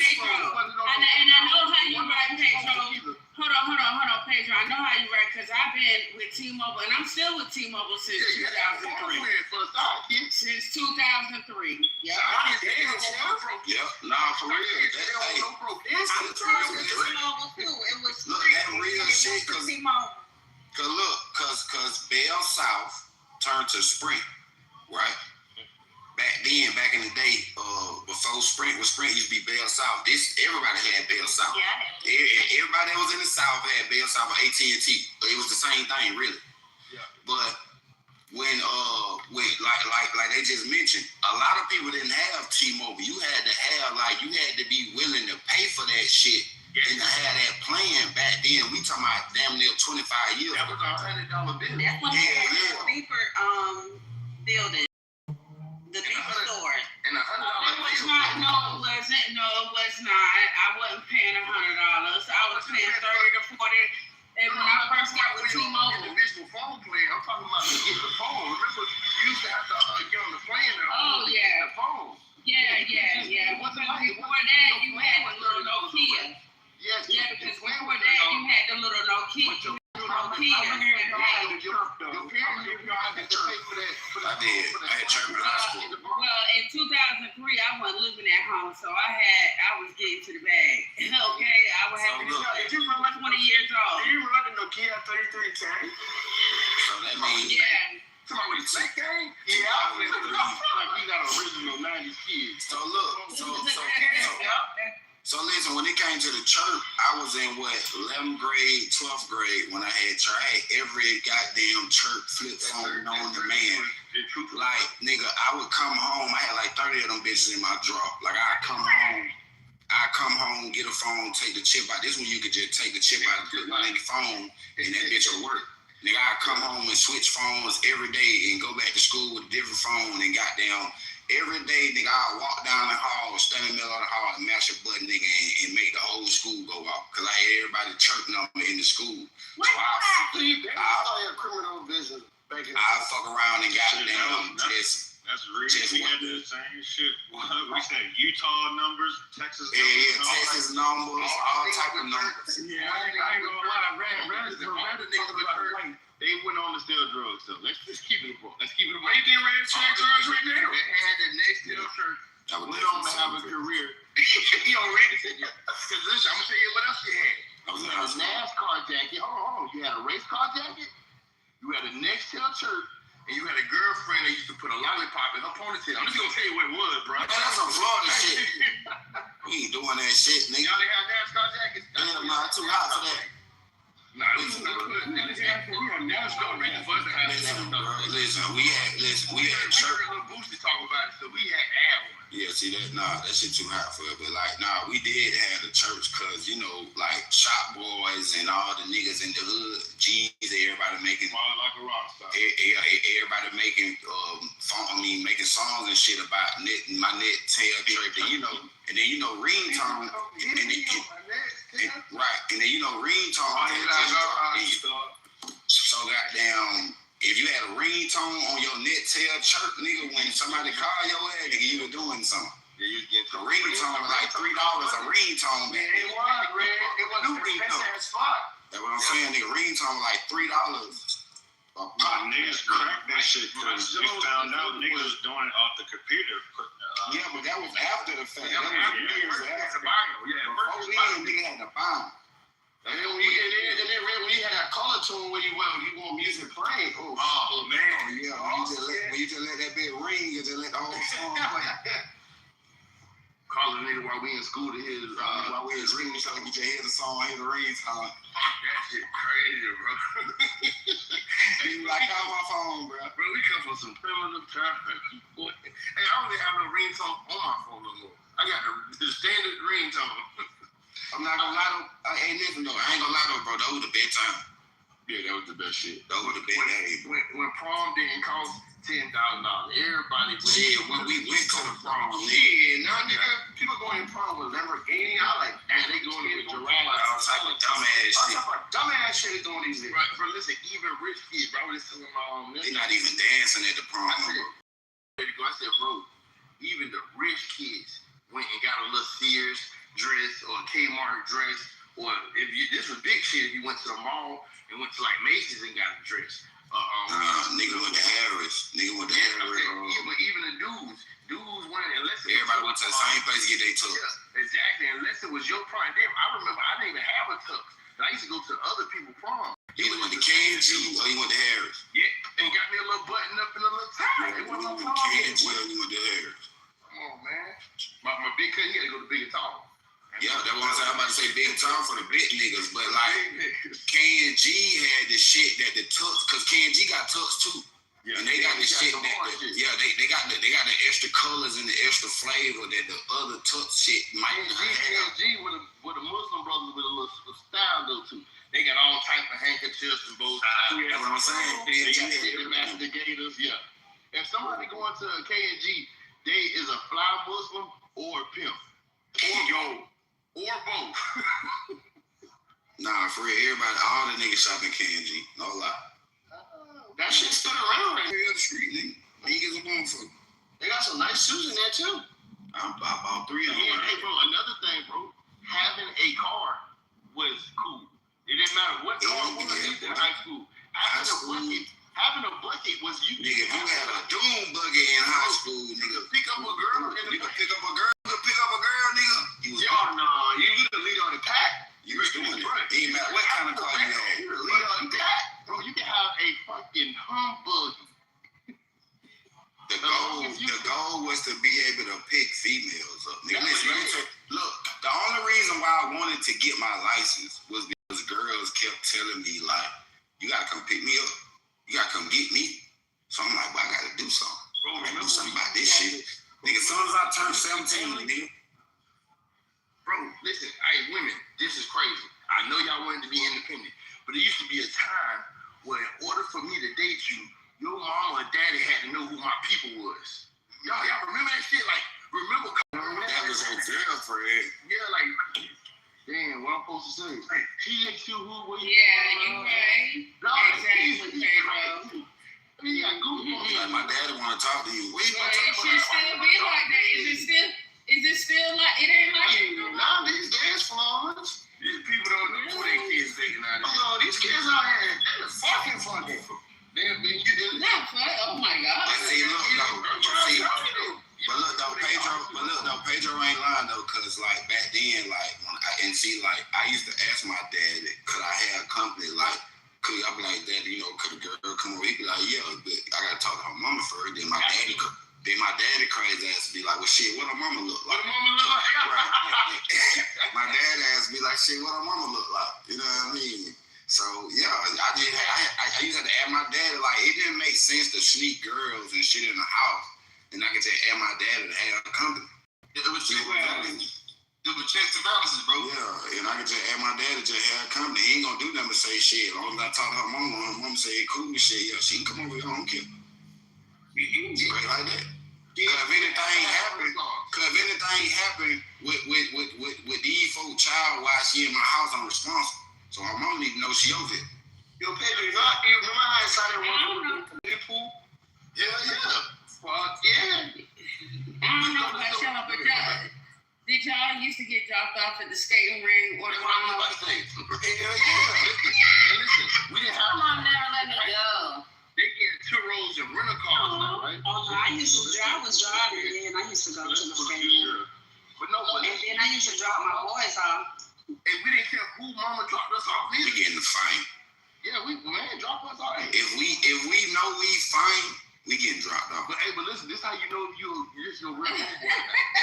Hey, after the day, right, everybody getting picked up, everybody going home. This how you know if this your real homeboy. Hey, ask your mama if I can get a ride home. If his mama don't give you a ride home, she don't fuck with you. She don't fuck with you. No, she don't fuck with you. Because usually she gonna say, yeah, come on. You called your mama? Already. We listen. Your mama know you here? Let me tell you something, Pedro. Hilly. If we know we about to fight that night, well, our ride is already established. That's why we get dropped off. The fight night, it's already established. We didn't even come here to have fun. That's why I say. We ain't got no ticket. We coming to me bed looking for these niggas. You look like you want some Hillies. No, I ain't never had no Heelys. I had rollerblades though. It was a movie on. I ain't never skating no damn rollerblade. Bro, listen, no, not the end. I had the inline motherfucker. You had the Mighty Duck motherfucker. Yeah, bro, it's a movie. That's on Disney Channel. My cousin used to watch Disney. I was a Nickelodeon kid, Cartoon Network. My sister used to watch Disney. And we not watched all this shit. Bro, it was a movie that came on Disney called Brink with this little white. I seen it. He had a little sponsors. He was fly with the skate. Yeah, he was fly with the skate shit, right? Man, that shit fucked me. I started getting scared. That's how I know how to skateboard. I started trying to rollerblade watching the Mighty Ducks, nigga. I wanted to be like Charlie, nigga, but I could never fuck. I wanted to be like Goldberg. Yeah, Goldberg. Goddamn, I tried to do that shit and nigga fuck my ankles up trying to skate like them niggas, man. Not knowing that they got a stunt double for Charlie. They ain't really Charlie. Right, I figured that shit out, nigga, when I got grown. Like, nigga, Charlie ass didn't even know how to motherfucking skate for real. I done put up my whole goddamn fuck up my knees to do this shit. So y'all wasn't no real true skaters, like going in the skating ring with your... No, we skated on 4 wheels. Yeah, we skated. I'm not saying on 4 wheels. Hanging out your pocket. Nah, see, I ain't doing all that. See, I ain't doing all that roll. I ain't doing all that roll bounce, goddamn. That was jelly bean shit. You know that they were doing on ATL. I ain't doing all that. I'm just regular skating. On my wife's case, I was doing it. I would be there every Sunday and Wednesday. Little fella doing all that dip rolling and sliding and shit. You don't know how to really skate.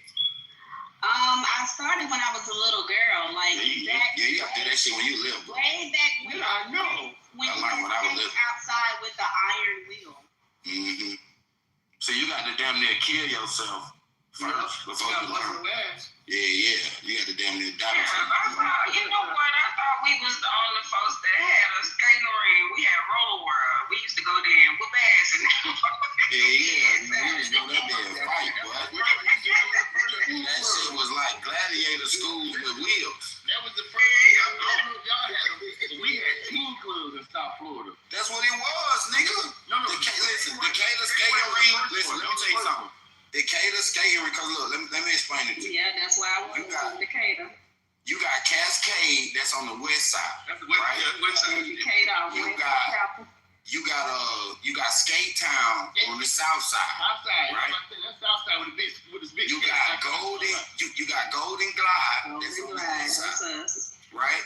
Then when they built Decatur skating ring, they had the skating ring and the teen club. Oh, nigga, you had niggas coming from all sides of town. The teen club coming to Decatur skating ring because they had a teen club.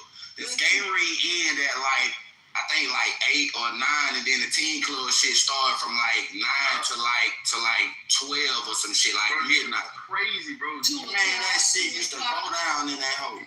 Yo, what was the name of y'all teen club?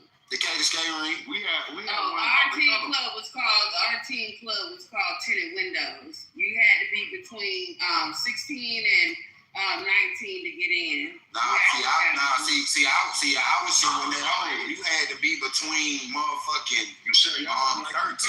You had to be between 13 and 17. 18, your ass is grown. You ain't no teen. You a grown up. What made one so crazy? We had one called a tunnel, and then like my mama and them era, these was all ages. It wasn't no such. It was like this teens could come. The Pac Jam. Y'all know what the Pac Jam meant. That was Uncle Luke man was rapping about and shit. This was like an all ages place, bro. Listen, the things that happened in the fucking 80s and 90s, bro, ain't nobody gonna let nobody open no teen club and they sit in no more now. This year, 2026, teenagers back then don't have a mind, don't have the same mind. You ready to say the same thing? Because these teenagers these days is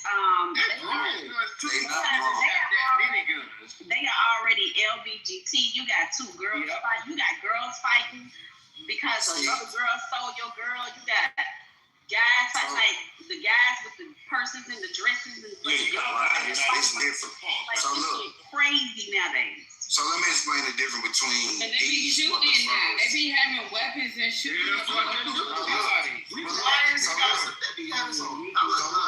So the difference between them, right, and those niggas back then, which is it's the last generation of them, it's like, okay, You can go back to the 70s, the 80s, and the 90s. An average 17-year-old, let's say the same 17-year-old street nigga, right? He's selling drugs, but he running the block. He paying bills. He taking care of real responsibilities. Versus a 17-year-old right now today that's in the streets, this motherfucker can't even read. See what I'm saying? He just carrying a gun because his friends is carrying a gun. He don't got no morals, he don't got no direction. He just out here. Most of the niggas back then, we had morals, we had a code, we had standards. Then the average 16, 17, 15, those were grown. At 16 back then, you was a grown-ass man. You was a grown man because you thought, because you was thinking like a grown man. You see what I'm saying? We inherited responsibilities, most of us back then, before the age of 18, and took care of them like a grown man. And one thing that is different too is the money, right? So back then, even if you did have money, like I had more money than some of my big homies when I was selling weed and shit. But guess what? Them niggas didn't respect me because I got some more money than them. And you still the little homie. Nowadays, the little nigga that get more money than all the other niggas, he got a big homie. This nigga could be 15 and he know how to scam. Nowadays, in 2026, you got older niggas, OGs, niggas 20 and 30 saying, he the big, oh, what's up, big homie? No, like, it's supposed to be niggas around young boy checking young boy. It's not supposed to be a point that young boy get enough money and clout so where he can check the niggas older than him. They're always supposed to be able to reprimand him. Nowadays in 2026, whoever got the most juice, he the nigga, he the leader. Well, how the fuck? I'm He's the leader of the pack these days. Not back in the day. Even if you was getting some money, it was still somebody that could pull you by your goddamn collar and be like, boy, you tripping. We ain't doing that shit. Right, tripping. You got some more money. It didn't matter back then because everybody respected each other as men, like Red was saying. Right. Niggas had different responsibilities. People was taking care of families. You couldn't just be outside wilding because your mama said get home by 5 because your little sister and them gotta have somebody to watch while she at work. So now you cannot risk nobody coming to the house. CPS, DCF, I don't know who y'all had in y'all area, but you better have the people come to the goddamn door while your mama at work. Boy, stop. That's a whole nother ass whooping. And yes, gangsters used to get ass whoopings. I remember I watched a dude that was 25, one of the feared gangsters in our hood. But this man, grandma beat him because his little sister had got lost outside. I'm talking about this is a nigga that we done seen shoot somebody before. And he ain't buck at that lady, he ain't cussed at her, he ain't raised one hand to that lady. Nowadays, man, these niggas will shoot their grandma in their face. These young niggas don't care about nothing no more. Ain't nothing sacred either. Yeah, that's what I'm saying though, bro. Like it's different. Like these young niggas don't fight. We come from the age where we fought. We come from the age where it could be 30 of us, and it's one nigga that got a gun out the whole crew. Nowadays, it's 100 niggas and everybody got a gun. Everybody got a gun. See what I'm saying? And it's just like it was different because we wasn't scared to take an ass whoop. We wasn't scared to give one. Most days, these niggas don't want to fight because they don't want to be humiliated. I don't care about me standing my ground and me losing and get my ass whooped. I'm gonna go home and lick my wounds. I ain't gonna kill that man again. It's on. I ain't gonna kill that man because he whooped my ass today. When I heal and I goddamn see his ass again, it's on. Hey, you scared my ass got switches. This week at the day, right? Don't worry about it. Yeah. Hey, my ass got switches, man. Because we come from an age where if we lost the fight, it's not about humiliating. It's not about eliminating a nigga, trying to kill him and take him out. Like, we didn't know your mind back then. Right, like we didn't, like that wasn't the first thing that we would resort to. That's why, like I just said, like nigga, we could be mobbing 20, 30 deep, and it might be one nigga out of the whole crew that got a gun, and it's just in case they got one. Yeah. See what I'm saying? This just in case they might have to go to their trunk and pull out some shit. We got something that can protect us. You see what I'm saying? But we ain't looking to shoot nobody. I mean, we trying to fight. I mean, for real, y'all, when I was me at 16, 17, I wouldn't tell no fucking buddy guy how to handle. Straight up, that's kind of some fucked up shit. But I'm not telling none of y'all niggas that I got a fucking, you know what I mean? Yeah, it was another thing that we did different too. nobody incriminated themselves. Like, if you went with us on the lick or doing crime, you knew, but everybody didn't know. Wait, hold on. You gonna tell me all us, everybody know you got a gun? Yeah, you was a kid that our parents was not be around. you was a crash. Because everybody didn't know that. Wasn't supposed to know it. Now it's almost like a badge of honor. Hey man, just pick them food over there. Like, so listen, so for most of us that's in the street, we know, like, I got the first time I ever held a gun, I got a gun that I can say was mine. I was 12 years old. My older brother gave it to me. He was 16, right? We had a German Ruger, we had a 22, and we had a little 9 or whatever. And my brother gave me the 22, and he had a German Ruger. See what I'm saying? That was my first gun. I was 12 years old. See what I'm saying? And I ain't never, me and him was the only motherfucker that knew that we had guns. I ain't tell my friends. I ain't tell the niggas who I was mobbing with every day, riding bikes, stealing Pokemon cards and shit with. These niggas didn't know I had a gun. Yeah. See what I'm saying? But my brother gave me one. And he gave me this shit just in case, like, you know, he was in work. He said, shit, little bro, just in case you might need it. We won't never know. Don't shoot no goddamn body with it. Go put it up. Man, you go to the creek and shoot that bitch. I remember it being okay. It was okay to have a square friend. Like, I remember being one of the squares of my family because they were just older. I was the youngest boy. And then when I started hanging out with my older cousins, I remember I got turned on to, you know, just being an older kid. It was still okay for me to have green friends that my cousins wasn't trying to make street niggas. And when I was with my green friends, we were just playing Pokemon cards and riding bikes. They let them be kids. Like, people back then, they could let black boys, like, this was a crazy thing that I see from then to now. They used to let black boys be black boys. It was okay that he wasn't a football player. Like, you ain't have to. I remember, bro, it was a team of boys that was good as fuck in baseball. They won nationals and everything. Bro, that's unheard of now. It's like almost all black kids got to either be NBA YoungBoy, Kodak, or play football. Like, football is the only sport we want to play now. Damn. Like, damn, niggas, like, I remember niggas playing soccer, niggas, golf players, like, damn. Niggas playing tennis. Yeah, like, wait, so we all just got to play football. Niggas was swimming, niggas was doing everything, niggas was boxing. Listen, and you know what's crazy? Because my daddy and my uncles, and this was crazy. In the 70s and the 80s and some of the niggas in the 90s, all of those niggas took karate classes. Karate was the thing. Those niggas was in karate. A lot of those niggas took karate classes and fighting classes and boxing classes. Yeah, I took a karate Boys and Girls Club. Yeah. Like, even when you listen, bro, even when you go back and you do the history of the early gang members, like karate, like Big Kamasi, like all of these niggas, in their youth, these niggas was in karate. Man, and they used to fight each other. That's why all the squabbles and shit used to happen. That was huge. Right. And this is what prompted the niggas in the 70s and 80s to get into karate with all of the martial arts and movies and shit that was coming out back then. You had a lot of black men and black boys that was taking up karate in defensive classes and fighting classes. Literally. I'm not showing up.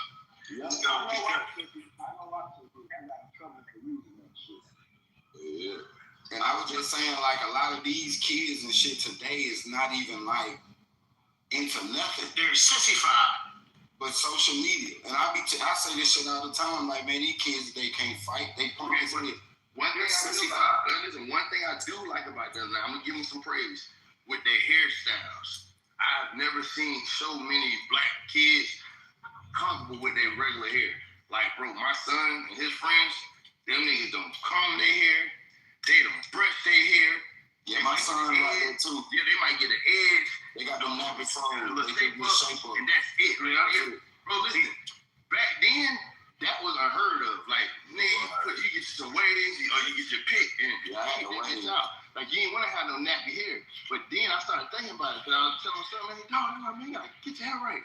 But then I started thinking about it. Why the fuck am I telling these? Nah, I gotta chill on that one.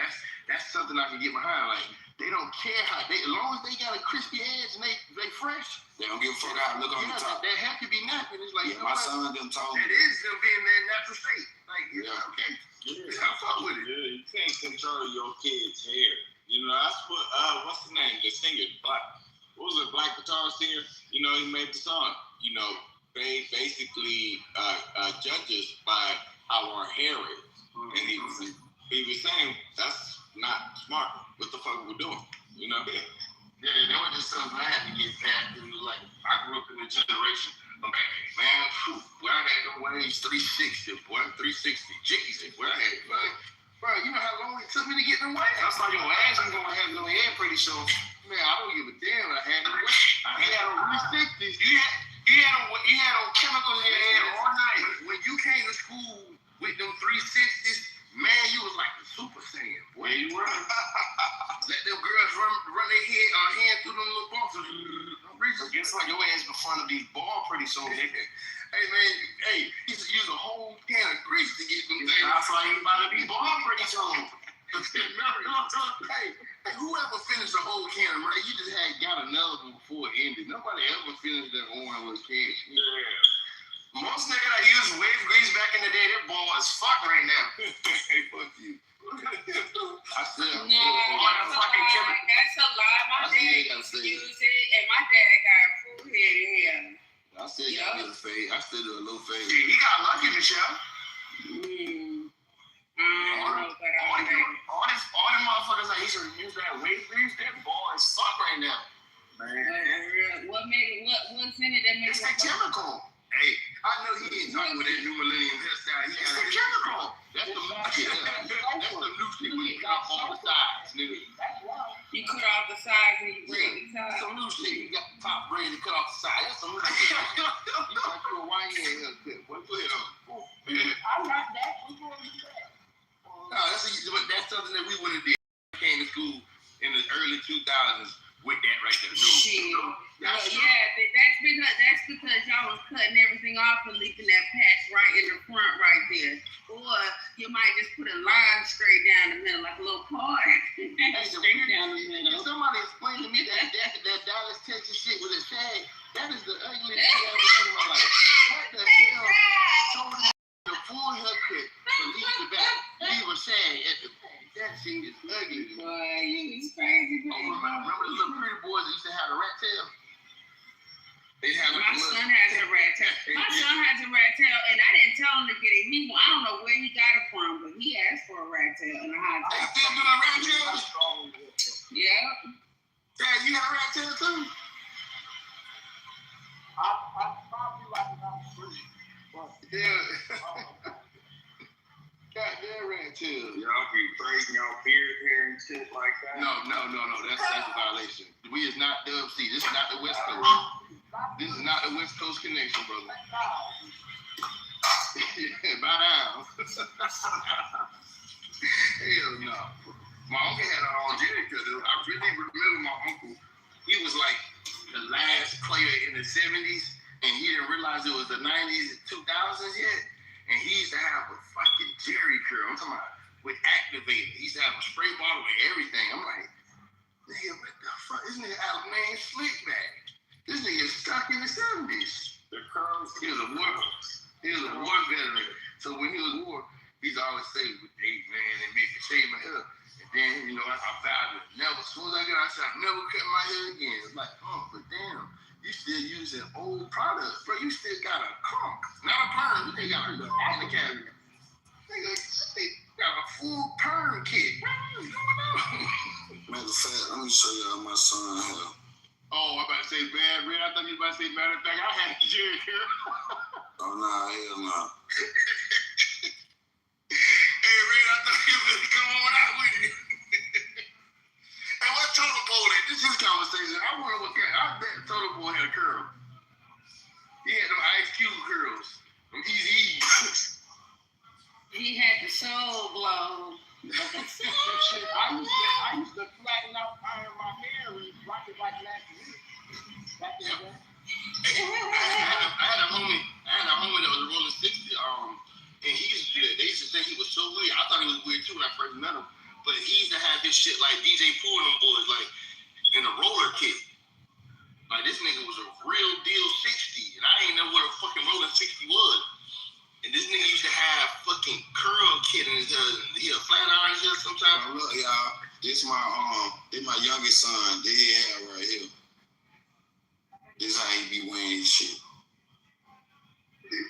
you about to get. Nah.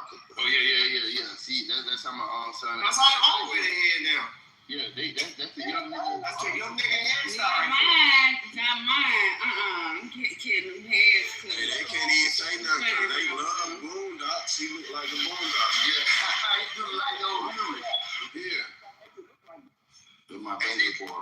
They love that shit, bro. And it's cool because like damn, they embracing their natural self, bro. We can't really. Yeah. If you say something about that, it's like you really don't like it. Man, it's like the 60s without the pick, man. Him and his brother, they vote what the hell are they? My oldest. And that get it better. Yeah. That's how they look at it. He 14. If he got a good grade, it's gonna be curly though. You know what I'm saying? Yeah, it's gonna be a little curly. Yeah. But hey, I got some breaking news. Okay, Remember I told y'all that they was trying to build the Temple Mount over there, and that all this shit was about religion. They finished? No, bro. Like, think about it. They fighting them during Ramadan. They doing all of this shit. Like and then the fucking what is it? The secretary of the defense. What are the war? Whatever the fuck they shit. The new shit that Trump named it. He came out and said that he sees the third temple being built on the mountain. He said he don't see why it shouldn't be built or why it can't be built. You missed it yesterday. It was several Iranians that came in here. They were saying the same thing. Hold on, let me stop. That's the stuff here. But they were saying the same thing that you just said. And we've been going over that the past few days up in here, the temple. They kept referencing Cyrus the Great, all types of shit. So I believe you. We kind of already been touching bases on that. I'm just waiting for more of them to come in the room so I can ask them some questions. Yeah, and that's where I'm telling y'all, Trump, boy, he was on them coins. He was on it was the temple on one side and his head was on the other. I'm telling y'all, this nigga about to come out and say some diabolical shit, or either he gonna be the person to bring the person out. It's one or the other. You know, and Jared Kushner, it's gonna be Jared Kushner, his son-in-law. Trump is the Trojan horse, the son-in-law is actually, what they're thinking is supposed to emerge from the fucking temple. Yeah, it don't seem like nobody is stopping and saying like, wait, what the fuck are we doing? We kind of moving fast and this is major shit. Why don't nobody say, what the fuck, check yourself, nigga? You know what I mean? Yeah, they trying to fight them while they hungry and shit. They bogus as hell.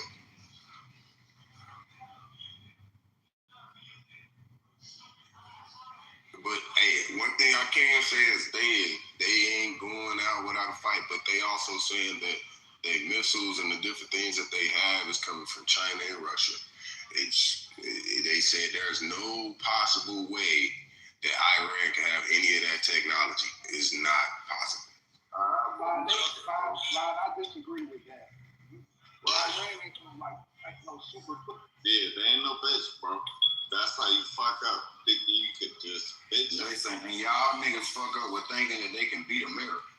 Nah, we know they can't beat America. Nobody's saying that they ain't got abilities, right? Nobody's negating that. What y'all niggas feel, that's just like, well, shit, bro can fight, but he can't whoop his ass. Type shit. Well, yeah. That's what that's the thing. Yeah, like, since we know we can't beat him, how the fuck did that nigga just hit him like that? Somebody gave him steroids. You know what I'm saying? Like, we nobody's taking Iran's capabilities away from them. All we saying is that they're not capable of winning a war against America. I agree with you. Period. I agree with you, brother. But what happened in Israel to that Iron Dome? Yeah. It just happened last year. Y'all talking about a building. Listen, what is the building going to do? Is the building going to levitate or shoot out fucking projector beams and blow up shit? Y'all talking about a building being built. What is that going to do? Listen, it's supposed to have Antichrist coming up out of the fucking temple. Exactly. That's the whole point. So that's what they're believing, Red. They came in the room and several of them said it several times yesterday. They kept saying it. Oh, the temple is going to be built, and what you say that Christ, and it's going to be he said, well, see, y'all call it the Antichrist. To them, it's their Christ, it's their Messiah. So, you get what I'm saying? So to us, it's the Antichrist, but to them, it is their Messiah. Right. And so, and they've been getting them ready. See, the thing is, the problem is, y'all, every time these people come to the room and I get them to a certain point, we get to asking them what was in the temple, y'all kind of, the room kind of goes crazy. So next time this situation happens, they come in here, let's try to get on track and get the answers out of the people. Because I want to get the answer up out of them. Like, what are you planning to gain from this? Why? So what's gonna be in the temple? How does it work? Because a lot of us feels like that scripture, when they talk about the temple, it's supposed to be like a state of mind, like a state of consciousness. These motherfuckers is literally trying to build the shit. So and so that's why I'm looking at it like this is some crazy shit. And then they all have different ideas about what's gonna come up out of the motherfucker. So that's even crazier. What's crazy is that the prophecy, according to the biblical side of the prophecy, one of them is gonna be the Antichrist. It's gonna come out of the middle. It's gonna be somebody who comes out of the Middle East. That's supposedly what they're saying. So the fact that they see this as like a good thing, it's a weird thing, because in some regard, if these people are free, then we just kind of let loose 90 million more people who, not 90 million, but a bunch of people who actually support the Zionist agenda covertly, right? Because the Zionist agenda is to build that third temple, but not for a good thing, to consecrate the temple and to bring about the New World Order and stuff like that. So if you're saying that they think it's a good thing, it directly opposes biblical prophecy. And I could see why, you know what I mean? Like, because, even though there's Islamic terrorism in that region, the Quran also opposes Zionism. Islam, at the core of it, understands the prophecies that are happening, and Zionism is at the center of it. So if you're freeing a bunch of people who are Zoroastrian and have this ancient whatever, and they're for the building of the temple, in a weird way, I don't even know if y'all can understand this, they're still getting what they want. And that's the thing, Melissa. I read, from what I was told, and this was when we were having this conversation last year. This was when Cece was still in the room. We were talking about the red heifers. Israel wants to build that temple. Iran, others in the region don't want them to build the temple. And that's really what the fighting was, a lot of what the ongoing fighting in that region was about, that temple. So there's people that's opposing that temple being built over there. So maybe those guys want it, but a lot of people over there in Iran don't want that temple. Yes, they don't want it because that's the point, y'all. Because the man said it. Hold up, but the man said it last night. He was like, we were conquered by Muslims. That's what he came in here and said last night. He said 1,000 years ago we did something but we were conquered by Muslims. So they want to build that temple to bring back what they used to have. They want to be free from under Islam and Muslimhood. So they was like, they were made to worship, to practice Islam. They was like, this is not who we are, and they want to change. And I agree with you, Erica. Some of them over there, they want that, and then it's this whole big thing where some of them don't want it. I was like, this is the same shit that we see in America, when you got two sides of the same coin. One wants something, the other one don't. So one last thing, the banking system. What'd you say, Ty? I said, why y'all think the Antichrist is the person? Why it can't be the nation? The Antichrist. I agree is the Antichrist. You agree. No. You have the beast system. You have the little dragon. You have the 10 10 horns that sit on. You have different interpretation. You have even before the Antichrist, you have the man of lawlessness. That's who I think Jared Kushner is, the man of lawlessness. That's what will usher in the Antichrist. I don't think that he is. So if you're going across like true biblical prophecy, the Antichrist is supposedly, I don't know, but it's more likely a person, the way they describe it, right? Because they describe it as a person who won't have the affinity for women, right? So it might be a gay man. They will be able to, but they describe the beast system as the what Babylon is riding on, what the dragon is riding on, and then that has different heads. So those represent the nations. Yeah, but just to make one point to what Michelle was saying. If you look into the financial banking system, the worldwide banking system, who is really like Korea, North Korea, Iran, Cuba, and Venezuela are not part of this intricate Zionist banking system. They are the 4 countries that are opposing the Zionism. So, yeah. I just want to put that there. Yeah, you do some analysis. Really good job. So pretty much, yeah. So like you were saying, like some people want it, some don't. But in all, if you truly believe in the Muslim belief, then there's something that's in the way of that Temple Mount, which is the Dome of the Rock, which is where everybody go and they circle around the square thing and everything. That is built where the temple is. So it's like in order to build the temple, you have to destroy that shit. That's why they're fighting.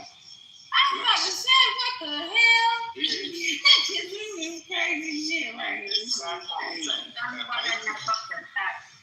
It's sacrosanct because if you have respect for any, theism, anybody's belief, you're saying that, okay, well, my belief is trumping your belief, so I'm just going to destroy your shit and build what I want to build because my prophecy is coming true. Whether you like it or not, it's like, whoa, nigga, crazy. Well, but that's what Islam did to them first. Islam conquered them. You didn't hear that man say that last night? Yes, that's what I said. Right. So that's what the man said. So you can thumb down me all you want, but you can fucking go look the shit up. The shit is fucking written. It is proof of it. Right. It's archaeological proof. I can fucking read this shit to you right here because I looked it up and I've been studying it. But when the man said it last night, I went back to it and I read everything, the history of how those people were taken over. And if y'all want to, I can pull the shit up right now because they got fucking sources of the shit. And motherfuckers, look, they're not against what Islam is in America. Y'all just need to be clear on that and stop acting like that. They're against what was taken over by them. Well, they were taken over in their own. Kareem, I'm not talking to you. Okay. I'm not speaking to you, sweetie. You're doing fine. Okay, you're doing fine. You're following the conversation perfectly today. Okay, you're doing so great. But what I'm saying is, when you go look up the history of those people and you backtrack to what they were and follow the timeline. There's an actual timeline of what happened to those people. You will find that man last night, he said that his people were, the Persians, they were conquered by Muslims. And they've been under the rule of Islam since then. That's what he said last night. And when you go look that shit up and the actual archaeological proof, it says it right there. Betty said under the yoke. She right. Nah, that's cap, bro. Yeah, but the problem is that it's not cut and dry. The issue is that the Islamic leaders, they fuck themselves over by becoming extremists. But Islam in and of itself is not, everybody is not are not extremists. Most Islamic people are peaceful.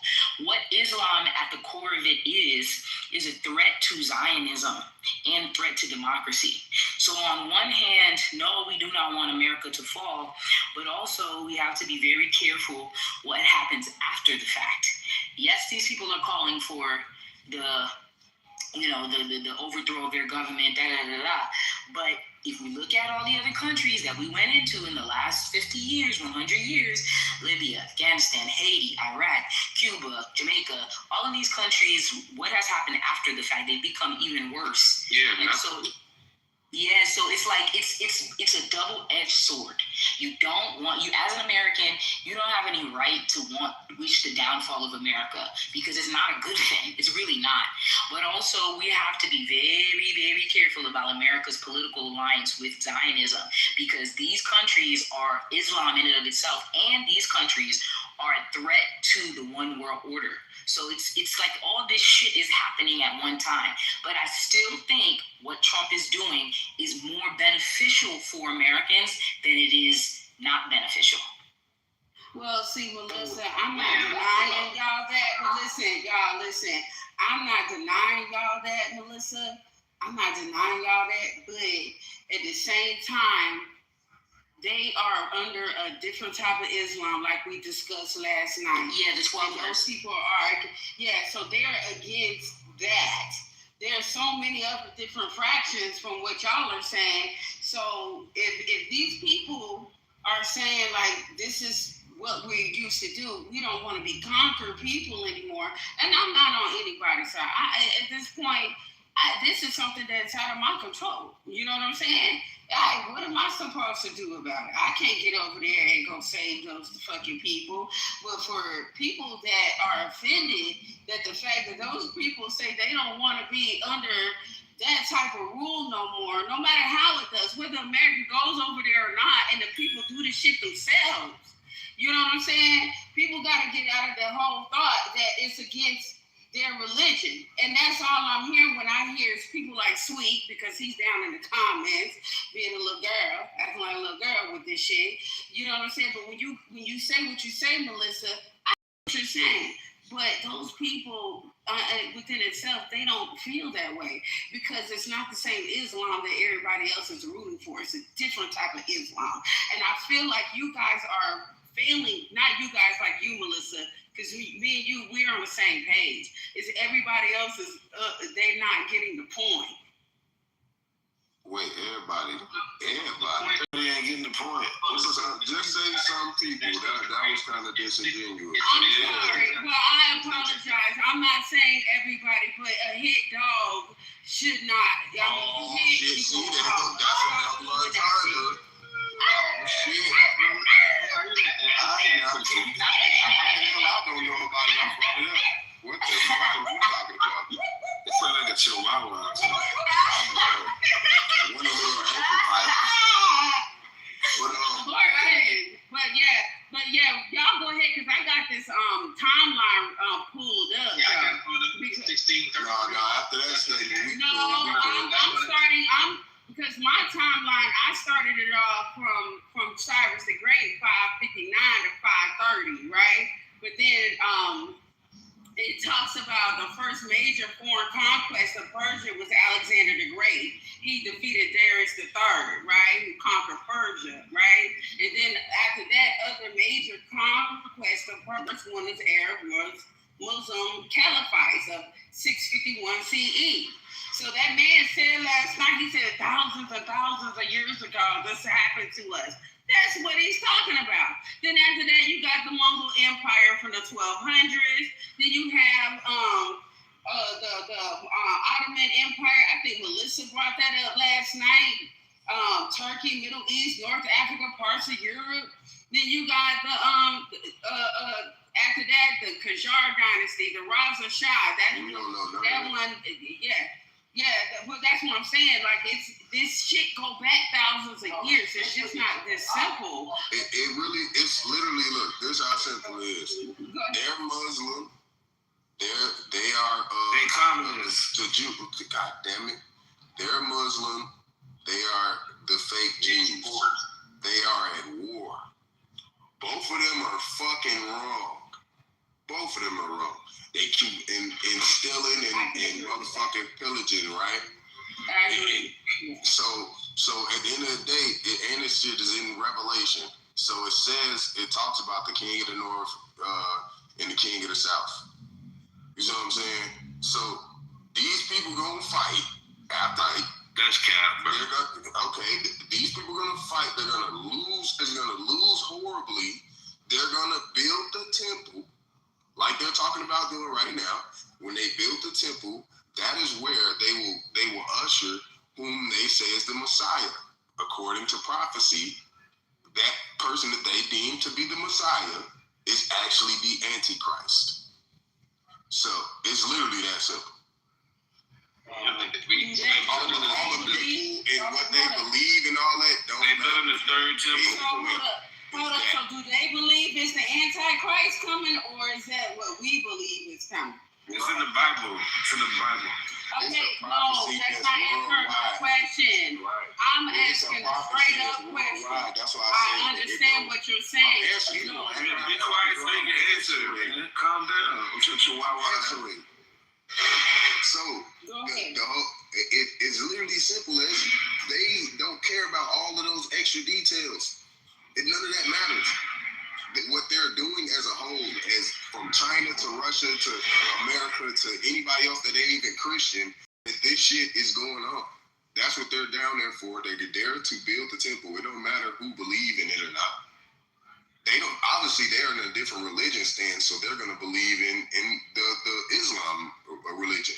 So they never gonna agree 100% on none of what the fuck they doing. No, I keep answering my question. I'm saying the people that want to. No, hold up. The people that want the temple built, do they believe it's the Antichrist coming through there, or do they believe it's the Messiah? Fuck what you believe and what everybody. They believe it's the Antichrist. That's not important, but yes, they believe it's their Messiah. That's my point I'm making. See, thank you. Who just said that? Who said that? I've been agreeing with you.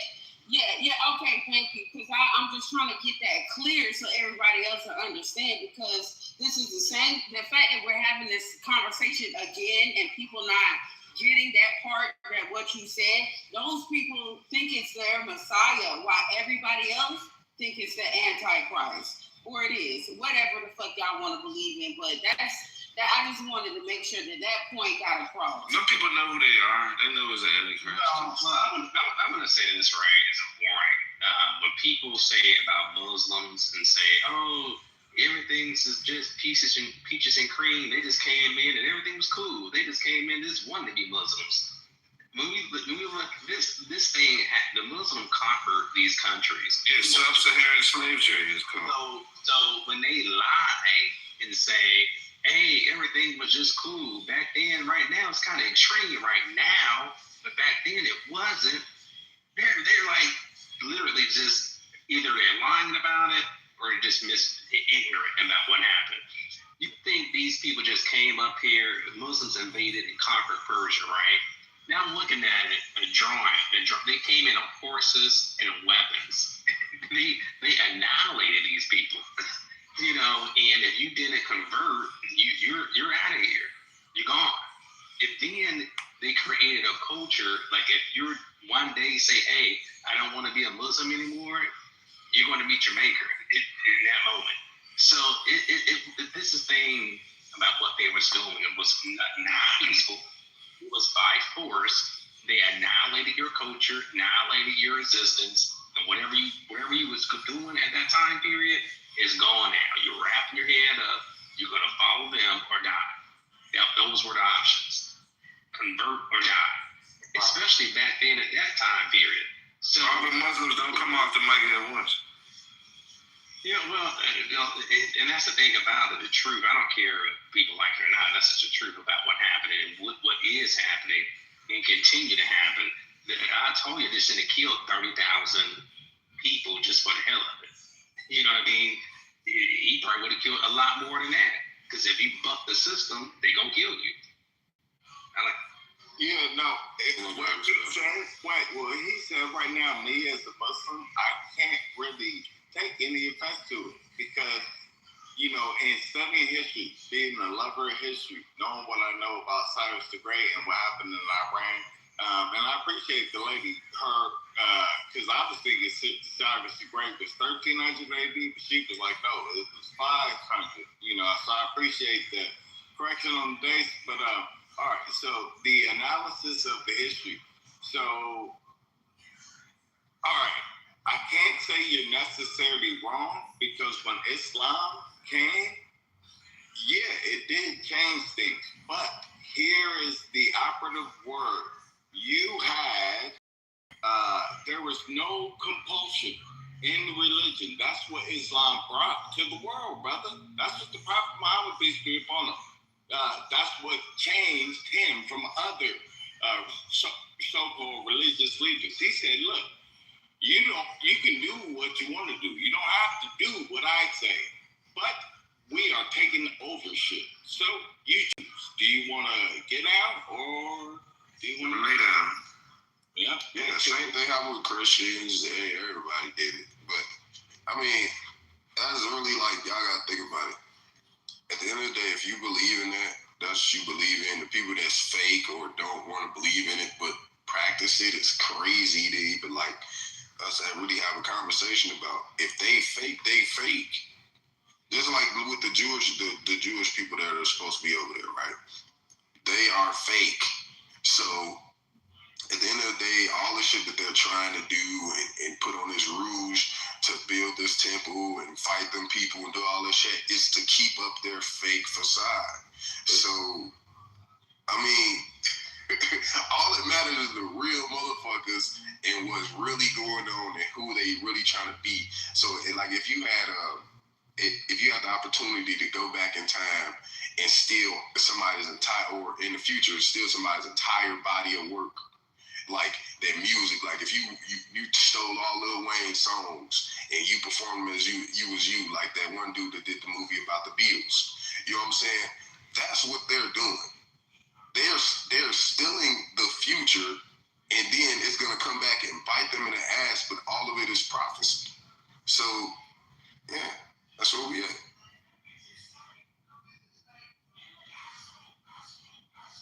I have a question. Where's your question? Wait a minute. Who said that, Vince? Go ahead, Vince. Yeah, like, I heard this conversation and everything. So you're saying that we should support the Trump over for this war? So you say what? Okay, yeah, hold up. This is the time to be serious. Yeah, this is the time to be serious. Yeah, So fuck what do you you, think bro. this I ain't never serious. Yo, chill the fuck out, man. I just asked you to mute up and let us talk to this man. Yeah, what you say, Vince? Firstly, if I ask wrong question, please apologize. I'm just saying that. So you are supporting the Trump over this war, right? Everyone is supporting for the Trump. No. No. I think you're assuming, sir. Yeah, we support Trump. We do. I won't support the Trump because I support Trump, dog. No, I do. Chill out. Okay, hey. Why? Okay, so some people don't. Some people do this. Yeah, nigga, goddamn. Are you from the Middle East? Please don't come. Okay, y'all. If y'all today, we not playing no games with y'all. It's already sniper time. Y'all don't come off your mic. This. What's your point? That's a question. Like I don't know who's going to support the Trump, but I want to debate with that who actually support the kid because right now what is going on the world, completely war is like crazy things about the people are dying out there and people are suffering. So I want to raise my voice against the people who are supporting to the evil side. So that's my point honestly. So you want to go against the people? Okay, so you want to go against the people that supports Trump because you don't support him? Yeah, because things like very bizarre. So the Trump after he can become a president, so not many wars are happening in the world, and too many lives and too many orphans. That doesn't make any sense because everything is good and fair. After that, everything is collapsing. I agree with you, brother. Okay. I agree. Well, I don't believe him because he got his iPhone 17. He's speaking English. And he in America. Yeah, you gonna wait till ICE is done. Mute yourself up, Vincent. You gonna wait till ICE is done. And he's in America talking shit, why don't you go back over there and fight then? Like, that's what I would do. Like, if we actually had our what you call that, our culture, right? In a home country that we do exactly where we was from and shit like that, and they was getting into it with somebody that I don't agree with, I would go and fight for my people. Because if you over here, your cousin, your uncle, auntie, whoever sent you over here to work a stove, and they over there dying, nigga, go home. Yeah, refugee, nigga, stay here. Fuck that. You don't say that to them white people, do you? Are y'all serious? They MJ, they don't even know what that. White people don't even know what they. What's a refugee? What's that? No, they don't. Trump does. He went to Europe. They mixed with so much shit, bro. They don't know where they from. Nigga said go fight in the war. He went over there to Europe and said he's proud of his heritage from Germany. Hey, look, if they blowing up my house and blowing up my people, you leave. You know what I'm saying? I'm going over there and I'm shooting shit in the head. Like, I'm not playing. See, we different. We different, bro. I mean, each his own. That man sound like he from India anyway. And he said I'm gonna go get blown up. What type of shit? I mean, if I get blown up, I get blown up. But if I blow some shit up and I shoot somebody, then you ain't shooting shit, man. You can't beat America. How you gonna beat America? It's like 4,000 kills to 6 kills. Run like a coward, let my grandma die. America will fuck out here. Like, it's very likely America will lose the game. America hasn't won a war decisively. Bruh, that's a fact. Yeah, America got money walked in Iraq, bro, and in Afghanistan. Like, you guys are talking. America's not trying to win Afghanistan back to the It's not winning. Yeah, like America as a military, America hasn't got W in ages, bro. America, the only power that is geopolitical. So much money. It's not about winning or losing. Let me finish. The reason why people are so quote unquote afraid of America is because they spend an insane amount of money on the military. But when you look at the actual, if you look at our win-loss ratios, they haven't really won that much, bro. Do you know what I mean? And even in Iran, most experts aren't predicting that they're gonna win. Okay, great. Yo, nobody can beat America, man. Can you give me time? Just let me finish. You must not be American, bro. I'm not American, no. But let me just say one last thing. I'm not American, right? But you guys Pakistani. And the thing that surprises me most is the fact that Americans are so proud of their military when you guys could get so much more from your government if they weren't spending all this money on the military. Like these missiles that they're using to intercept drones from Iran. Let me spend $1 trillion. So let me just tell y'all this. I'm not gonna warn nobody else no more times. If y'all can't talk one at a time for a great listening experience, we're gonna be dropping you silent. Okay? I'm not doing it again. So who is that, Danny? Danny, yo. Thank you. Yo, in Iran, in Iran, they're sending drones. These drones cost maybe like $50,000 to make. And the American Israel, the way that they're dealing with these drones is by using interceptor missiles. These interceptor missiles are $1 million each. And then they don't have 100% success rate. Iran might throw out one drone and America needs to use 2 to take it down. So it's an insane amount of money that's being spent. We got it though. Let me finish, bro. What the hell's wrong with you? Have some decorum. Sure. Yes, ma'am. Go ahead. Thank you. So the insane thing is that this is your money. This is your tax dollars. Every month when you get paid, that tax money is going to this.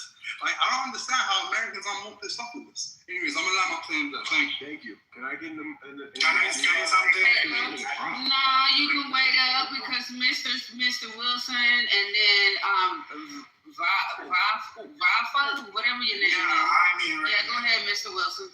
Okay, yeah, you can wait till after Mr. Wilson. Appreciate it. Those are great points, Danny. Absolutely. The money that we're spending in the trillions every year, the weapons that we use are sometimes 10 to 20 times more expensive than whoever we're fighting. Some of the weapons that we're using to drop a say $50,000 weapon might be say $1 million a piece. You're right, sir, and all those things. First of all, I would love to know where you're from. Number two, we got it to spit. That's one. Number two is we still don't have boots on the ground. Most of the boots on the ground are from everyone from that region. We're just a support system now. Number three, geopolitically, we never want to win a war. We want to control the back channels. It's not about black and white. It's about the gray. It's not about black and white. It's about the gray. And the United States of America has mastered the gray. We've mastered it, and that's what it's really about. It's about having control. It's not about winning or losing, you know. So that's where we get it wrong. We want to make this a win-lose situation, win or lose. And the information that we get as everyday citizens, the real information. So we're trying to figure out a puzzle and put the puzzle together. You know, there's 10,000 pieces, and we got 10. Okay. My bad. Go ahead. Okay, have some decorum, sir. Have some decorum. Like you told everybody else, have some decorum, sir. And let's come together, brother. All right. Let's just have some decorum and let's relax. All right. So these are the issues that y'all don't really understand. It's not black and white. It's gray. If America is over there and we're doing something, what we really want to do, what we really want to gain, we're not going to tell the regular citizens. That goes all the way back to Vietnam. Everyone said we lost Vietnam. We did not lose Vietnam, if you really know what happened. And any other thing we get involved with, we're going there for a reason. Let me tell you one of the reasons that we always go somewhere. After we leave, after we leave that place, what do we always make sure we stay with? A military base. Anytime we go somewhere, we're gonna drop off the little crib over there. We're gonna keep some folks there to keep stuff in line. So I get it, man. You know, when you hear Americans, we're cocky, we're arrogant. Some of y'all might even say we're ignorant, but there's a reason why. Because when we come over there, we stay over there. I'd answer. Okay, can I respond? Yeah, y'all can mute up because it's Rafa. I guess MJ and Tag, y'all can go after Rafa. Thank you, Flawless. Go ahead, Rafa. Okay, thank you very much. Thanks for your time. First of all, I'm an Iranian Canadian, and my name is Rafa. I lived 32 years under this regime. This regime, first, I want to say thank you to all Americans who are supporting attack to this regime.